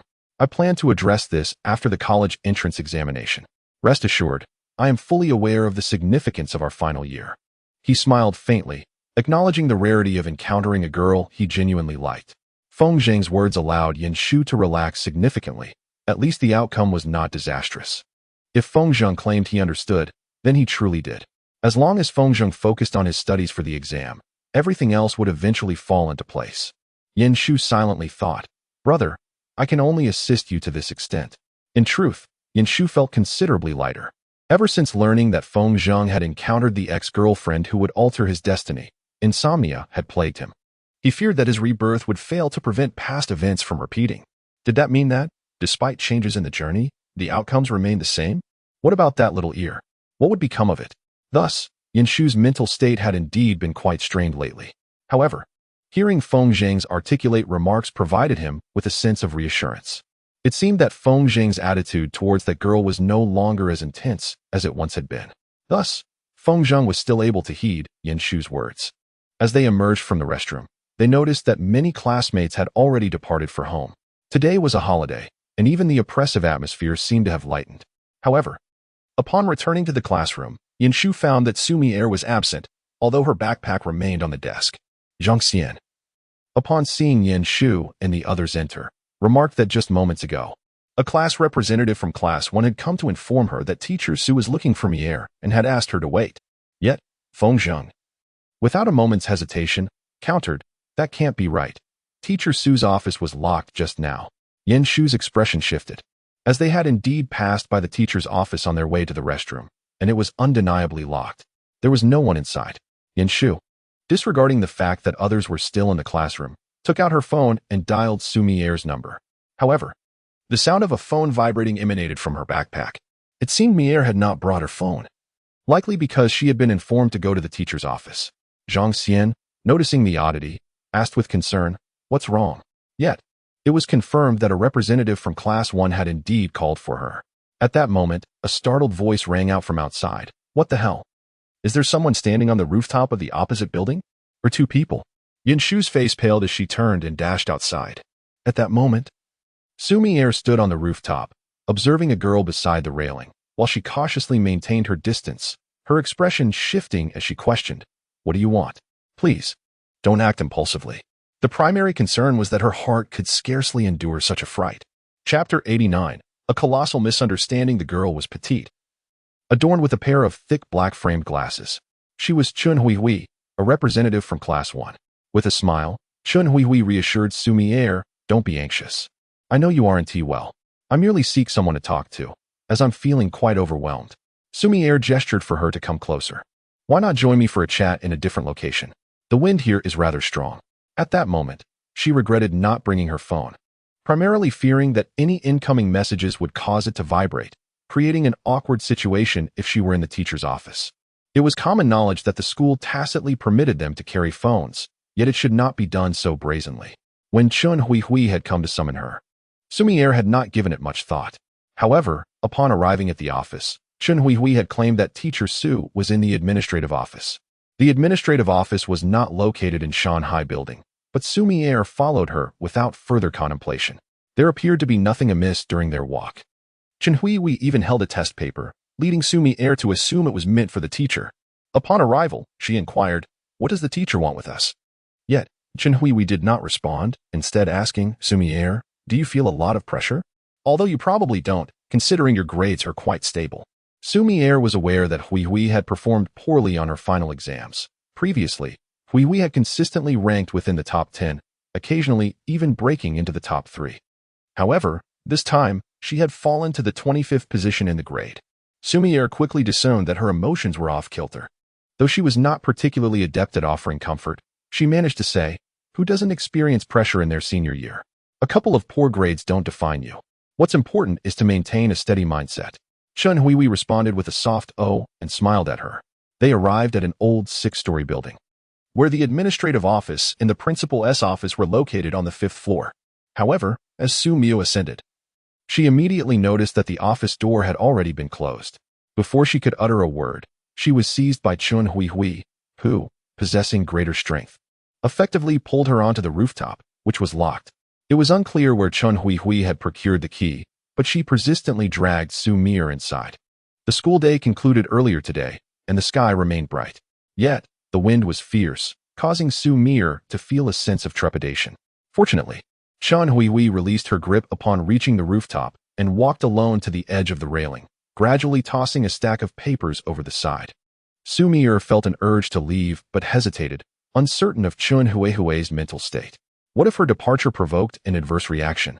Regardless of whether she jumped or pursued her, Xu Mier wished to avoid witnessing either scenario. After all, with her speed, anyone with legs could easily catch up to her. Thus, she endeavored to calmly persuade Chun Huihui, who had finished discarding the papers. "How about we visit the newly opened milk tea shop across the street? Their taro bubble tea is exquisite."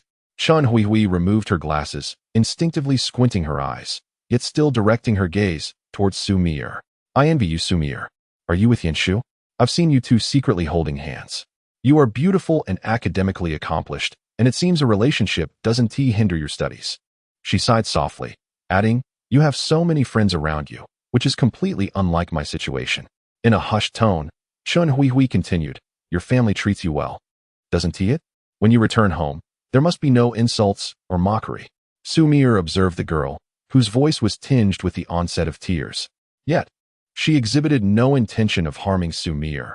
In fact, when Xu Mier stepped forward, she halted her, saying, "Please don't come too close. It's dangerous here. I just want someone to talk to, and I feel you would make an excellent listener." Yin Shu had never run so swiftly. With the voices of Feng Zheng and others trailing behind him, they must have called for help or sought a teacher. An increasing number of onlookers gathered. Peering up at the distant rooftop, from afar, it was discernible that a girl was present. In the distance stood another figure, their gender indistinguishable. Yin Shu dared not gamble on whether one of them was Xu Mier. He needed to ascertain for himself. Feng Zheng quickly caught up, accompanying him in his rush. "Stay calm. It may not be Xu Mier. They've called the police, and others are looking for a teacher," he advised. However, Yin Shu's expression remained grave. Feng Zheng glanced at him, but chose not to say more, simply continuing to run alongside him. Thankfully, there were only 6 floors to ascend, contrary to their expectations. Upon arriving, they indeed found Xu Mier, who was crouched in front of a girl sobbing uncontrollably. With a tone of helplessness, she consoled her, saying, "Don't cry. I haven't brought any tissues, and it's quite chilly here. If you don't want to study, then don't. It's not a big deal. Just ensure you don't regret it. If your parents pressure you, ask them what scores they achieved back in their day. If a teacher criticizes you, report them anonymously for their emotional abuse towards students." Yin Shu and Feng Zheng wore expressions of anxiety, and footsteps could be heard approaching from behind, though it was unclear whether they belonged to a teacher or a fellow student.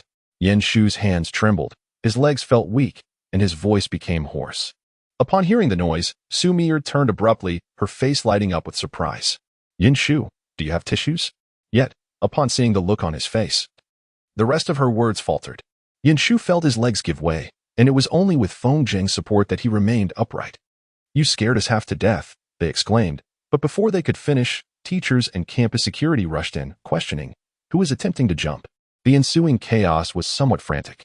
Chun Huihui's mental state was still quite fragile, so Xu Mier briefly explained the situation. In truth, she had no intention of jumping. She merely considered the rooftop her personal sanctuary for studying and relieving stress. She had thought that with the teachers in a meeting, it was a perfect time to throw a paper up there. She sought out Xu Mier, believing her silence made her a trustworthy confidant who wouldn't disclose the events of the day. Ultimately, it was a significant misunderstanding stemming from a student's overwhelming pressure. While Xu Mier recounted the events in Teacher Su's office, her gaze involuntarily drifted outside, where she discerned a figure waiting in the light at the doorway. She recognized it was Yin Shu. Her mind could not help but replay his earlier expression, pale, eyes wide with fear, red-rimmed, and beads of sweat adorning his forehead as he hoarsely called out to her.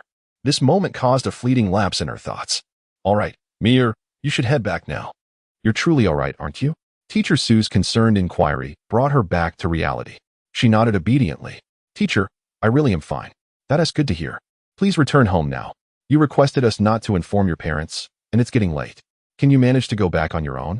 Teacher Su glanced towards the doorway. Xu Mier then replied sweetly and calmly, "Yin Shu is waiting for me. We are neighbors and can return together." Chapter 90. I know you will find me at this moment. Yin Shu's complexion had returned to normal, yet his heart raced faster than usual. He had stood at the door for nearly an hour, with Feng Zheng keeping him company for a while before receiving an urgent call from home. After assuring Feng Zheng repeatedly that he was fine, only then did his friend reluctantly depart, reminding him to call if anything arose, remarking, "Yin Shu, your expression is quite unsettling. You don't seem well." Yin Shu made a concerted effort to compose himself. However, the lingering panic from seeing someone standing on the rooftop and the inability to contact Xu Mier remained ever present in his mind. In that fleeting moment, he contemplated that if Xu Mier were to truly encounter an accident, he might very well leap from that rooftop. Having lost her once before, he could not bear the thought of enduring such a shock a second time. Fortunately, it turned out to be a mere misunderstanding. Yin Shu heard footsteps and looked up to see Xu Mier emerging from the office.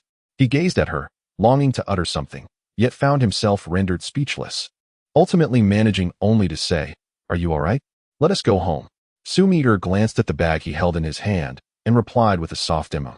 Moving beside him, for the first time at school, without any reservations, she reached out to grasp his clenched fist. "I'm sorry for worrying you." Yin Shu instinctively clasped her hand, disregarding the sweat that coated his palm. He held on tightly. She winced slightly, furrowing her brow, yet did not voice her discomfort.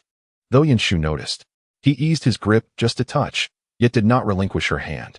They did not look back, even though the teacher's office lay just behind them. Teacher Xu stood at the office door, observing the intertwined hands of the two students. The boy, with a backpack slung over his shoulder, held one hand in hers as they walked forward. The girl obediently followed beside him, their silhouettes elongated by the corridor's light. Teacher Xu recalled the pale visage of Yin Shu he had witnessed earlier, along with the boy's silent vigil at the door. With a sigh, he turned and returned to his office. Yin Shu and Xu Mier remained silent, their routine mirroring that of any other school day.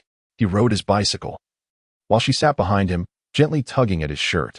This time, however, they exchanged no words. The journey was enveloped in tranquility. Yin Shu did not lack the desire to speak.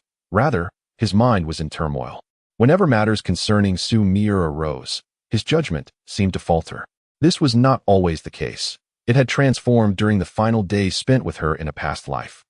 Yin Shu was well aware that he was not a particularly mature individual. Neither in his previous life nor in this one had he demonstrated significant growth. When Xu Mier was by his side, he was Yin Shu, distinctly hers. Without her, he felt utterly lost. Thus, he could not fathom any misfortune befalling her. At that moment, Yin Shu was still somewhat shaken, even though he understood it was but a misunderstanding. The panic and fear he had experienced were undeniably real, as was the tension of his emotions. The two returned to the community in silence. After parking the bike, Xu Mier finally broke the stillness. Yin Shu, are you all right? Yin Shu, feeling a bit rigid, turned to face her. The girl before him was vibrant and alive. He reached out to gently pat the top of her head, feeling warmth in his touch. This was the Xu Mier who was very much alive. I'm fine, just a bit taken aback. Next time, could you please remember to bring your phone, no matter where we go? Yin Shu's voice was low, tinged with a raspy quality that accompanied his sudden words after a prolonged silence. Xu Mier, filled with worry and guilt, gazed at him. I'm truly sorry. I will definitely bring it next time. I thought I was just going to find Teacher Xu. Please, do not worry. I am fine. Yin Shu stiffly nodded in response. Unable to contain herself, Xu Mier embraced him gently. Their parking location was rather secluded, and there were not many people around at this hour. As she held the rigid form of Yin Shu, she softly reassured him, I really am all right. I'm sorry. I promise to inform you wherever I go next time. Today's incident was so sudden, I didn't anticipate it. However, I have taken good care of myself. I was quite far from the fence. Yin Shu, I apologize. Listening to Xu Mier's gentle words, Yin Shu felt his eyes welling up with unshed tears. He closed his eyes and attempted to relax, burying his face beside her neck in silence. Xu Mier, too, remained quiet. She perceived something peculiar in Yin Shu's demeanor today. His reaction seemed excessively intense, evoking in her an inexplicable sensation that he was concealing some profound emotions beneath the surface. It was a curious feeling, difficult to articulate, and not opportune for inquiry at that moment. They embraced for several minutes, and gradually, Yin Shu's heart began to calm. The warmth of the person in his arms was comforting, accompanied by a scent he had grown familiar with recently. The soft, occasional whispers of reassurance from her filled his ears. It was all Xu Mier. Concerned that he might be weighing her down, he shifted slightly. It was then he heard her say, Yin Shu, my foot is numb again. With a blend of amusement and exasperation, Yin Shu glanced at her. And upon meeting her pitiful gaze, he found himself at a loss for words. He removed his backpack and squatted in front of Xu Mier. I'll carry you. Xu Mier responded with a cheerful obediently climbing onto his back. Yet, she extended her small hand, saying, let me carry the backpack. Yin Shu playfully patted her rear, saying, stay still, I can manage. Yin Shu, Xu Mier exclaimed in a slightly exasperated tone upon hearing the light smack. Soon, a smile graced Yin Shu's face. Xu Mier smiled back, gently resting her cheek on his shoulder as she whispered, honestly, I was scared before, but I knew you would come to find me. Yin Shu, you've always been able to find me since we were young. After saying this, she chuckled softly. However, Yin Shu lowered his head, a smile lingering on his lips. Yet a solitary tear fell onto the floor, quickly spreading, unnoticed by anyone but its owner. Yes, I will certainly find you. I will be more prompt in locating you from now on. That evening, due to the incident involving Chun Hui, the third-year students, who were originally scheduled to return to class on the 8th day of the Lunar New Year, received a last-minute announcement extending their break until the 15th. This marked the longest holiday granted to the third-year class in many years. Various groups erupted in celebration, exchanging red envelopes. However, that night, Xu Mier succumbed to a high fever. Perhaps it was due to the prolonged exposure to the cold wind, or perhaps it stemmed from the emotional turmoil she had experienced. As night fell, Xu Mier often found herself recalling the expression on Yin Shu's face from their time on the rooftop, a vision that would replay in her mind or dreams. It was the following morning when Yin Shu learned that Xu Mier had developed a high fever and was receiving treatment at the hospital. Without hesitation, he hastily donned his clothes and rushed out. Despite Yin Cheng's calls from behind, he was unable to stop him.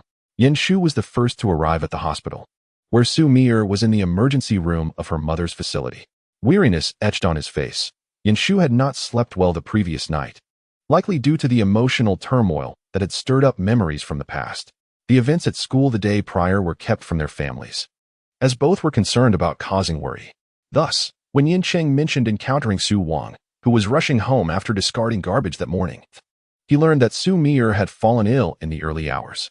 It was only when Xu Wang accidentally knocked over a cup on the bedside table that they realized something was amiss, prompting them to hastily drive her to the hospital. Although Xu Mier was generally in good health, she seldom fell ill, as both she and her family took excellent care of her.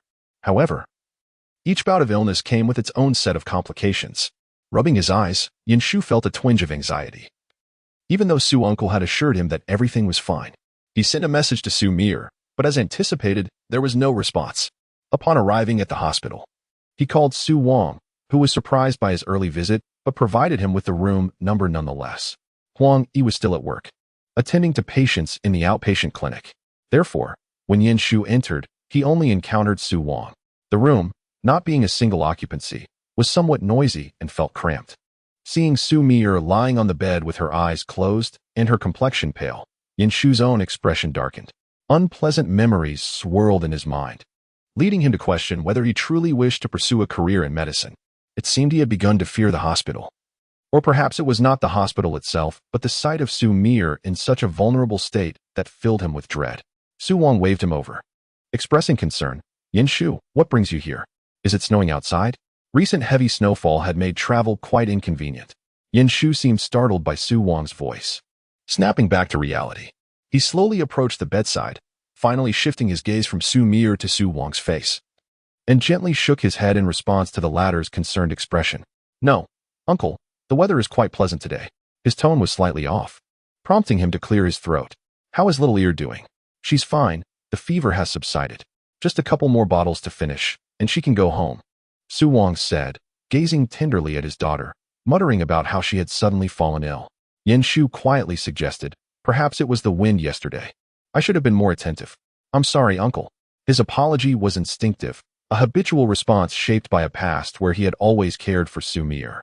When she felt unwell, he felt even worse. In the face of Xu Wang's concerned inquiries, his instinctual apology surfaced once again. At this moment, Xu Wang was somewhat taken aback. With a helpless smile, he reached out and patted Yin Shu, saying, "It's nothing to do with you. You haven't eaten anything, right? I'll go settle the bill and buy you something to eat. Can you keep an eye on Xiao Air Duo for me?" Yin Shu nodded in agreement. Xu Wang glanced at the drip, which was only half finished, and decided to step out to make the payment first. He still found Yin Shu quite reliable. Yet he couldn't fathom why the child's illness would be blamed on him. It struck him as odd. However, after a long night of distress, he had little energy to ponder further. Yin Shu settled beside the hospital bed, gently reaching out to touch Xu Mier's hand, which was connected to the drip. A hot water bottle lay nearby, ensuring the touch was not too cold, but rather warm. Yin Shu swallowed hard, his throat constricted, rendering him momentarily speechless. Carefully, he lowered his head to rest his face against her hand, afraid to apply too much pressure lest the warmth dissipate. Meanwhile, an aunt in the adjacent room, tending to a child, observed this tender scene and likely assumed they were relatives or siblings. With concern, she asked, "Are you all right, young man?" Yin Shu blinked and looked up, assuring her that he was fine. Though the aunt appeared worried, in a hospital setting, one could hardly be entirely well. Ultimately, she refrained from saying much more, merely mentioning that she had heard the doctor say the fever had subsided and that they would soon be able to return home. Yin Shu wasn't entirely sure if he expressed his gratitude. His mental state was far from optimal. It seemed there were many people waiting to pay. For Xu Wang was gone for quite a while. Just as he returned, bringing a bottle of water, Xu Mier awoke. Upon opening her eyes, she spotted Yin Shu standing nearby, watching the nurse change the four. She attempted to speak, but no sound emerged. Yet Shu noticed her gaze and turned to her, his eyes lighting up. The nurse advised, "This bottle will finish quickly, in about half an hour." Shu thanked her. Once the nurse departed, he approached Xu Mier and inquired, "Are you feeling better? Why is your throat so dry?" Xu Mier, aware that her own throat was parched from the cold, had not realized it until now. Shu picked up a thermos with a straw, which was typically used by Xu Mier at school. Habitually, he took a sip to test the water's temperature before offering it to her. "Drink some water. Is there anywhere else that feels uncomfortable?" Xu Mier was momentarily taken aback, replying, "I have a cold." Shu managed to smile, teasing her, "Just pass it on to me then. You claim you want to be a doctor, yet you make such scientifically unfounded statements. While transmission is indeed possible, my well-being is not guaranteed." Xu Mier couldn't help but chuckle at his playfulness. With his assistance, she sat up and took a sip of water. Shu, however, lowered his gaze and softly confessed, "To be honest, I'm not very keen on becoming a doctor." Xu Mier responded with a faint, Her mind was still somewhat foggy from the fever. Shu, clearly reluctant to delve deeper into that topic, quickly shifted the conversation, gently touching her forehead. "Is there anywhere else that feels uncomfortable?" Xu Mier shook her head, feeling embarrassed as she murmured, "I'm sorry for causing you all this worry." From a tender age, she began uttering these words. In her childhood, her health was somewhat more fragile than it is now, and she frequently fell ill. Each time she became unwell, her parents would grow anxious, leading her to habitually express this sentiment to those around her. In truth, she was nurtured in a loving environment, where most children flourish with vivacity and cheerfulness. However, Xu Mier always carried a weight of solemnity that seemed incongruous with her years. The primary reason for this was her remarkable maturity. Overly sensible children often find themselves overthinking. Xu Mier was precisely such a child. Consequently, she was accustomed to avoiding inconveniencing others and felt remorseful whenever she inadvertently did so. Shu could hardly bear to hear her utter apologies, playfully pinching her cheek and questioning, "Who are you apologizing to? Just be well." Xu Mier did not resist his gentle touch and smiled at him, her expression slightly dazed yet undeniably endearing. The warmth of her smile finally softened Shu's heart. He softly reiterated, "Little ear, your well-being is far more important than anything else." "Shu," Xu Mier murmured, "when I have a fever, it feels as though I have embarked on an exceedingly long dream.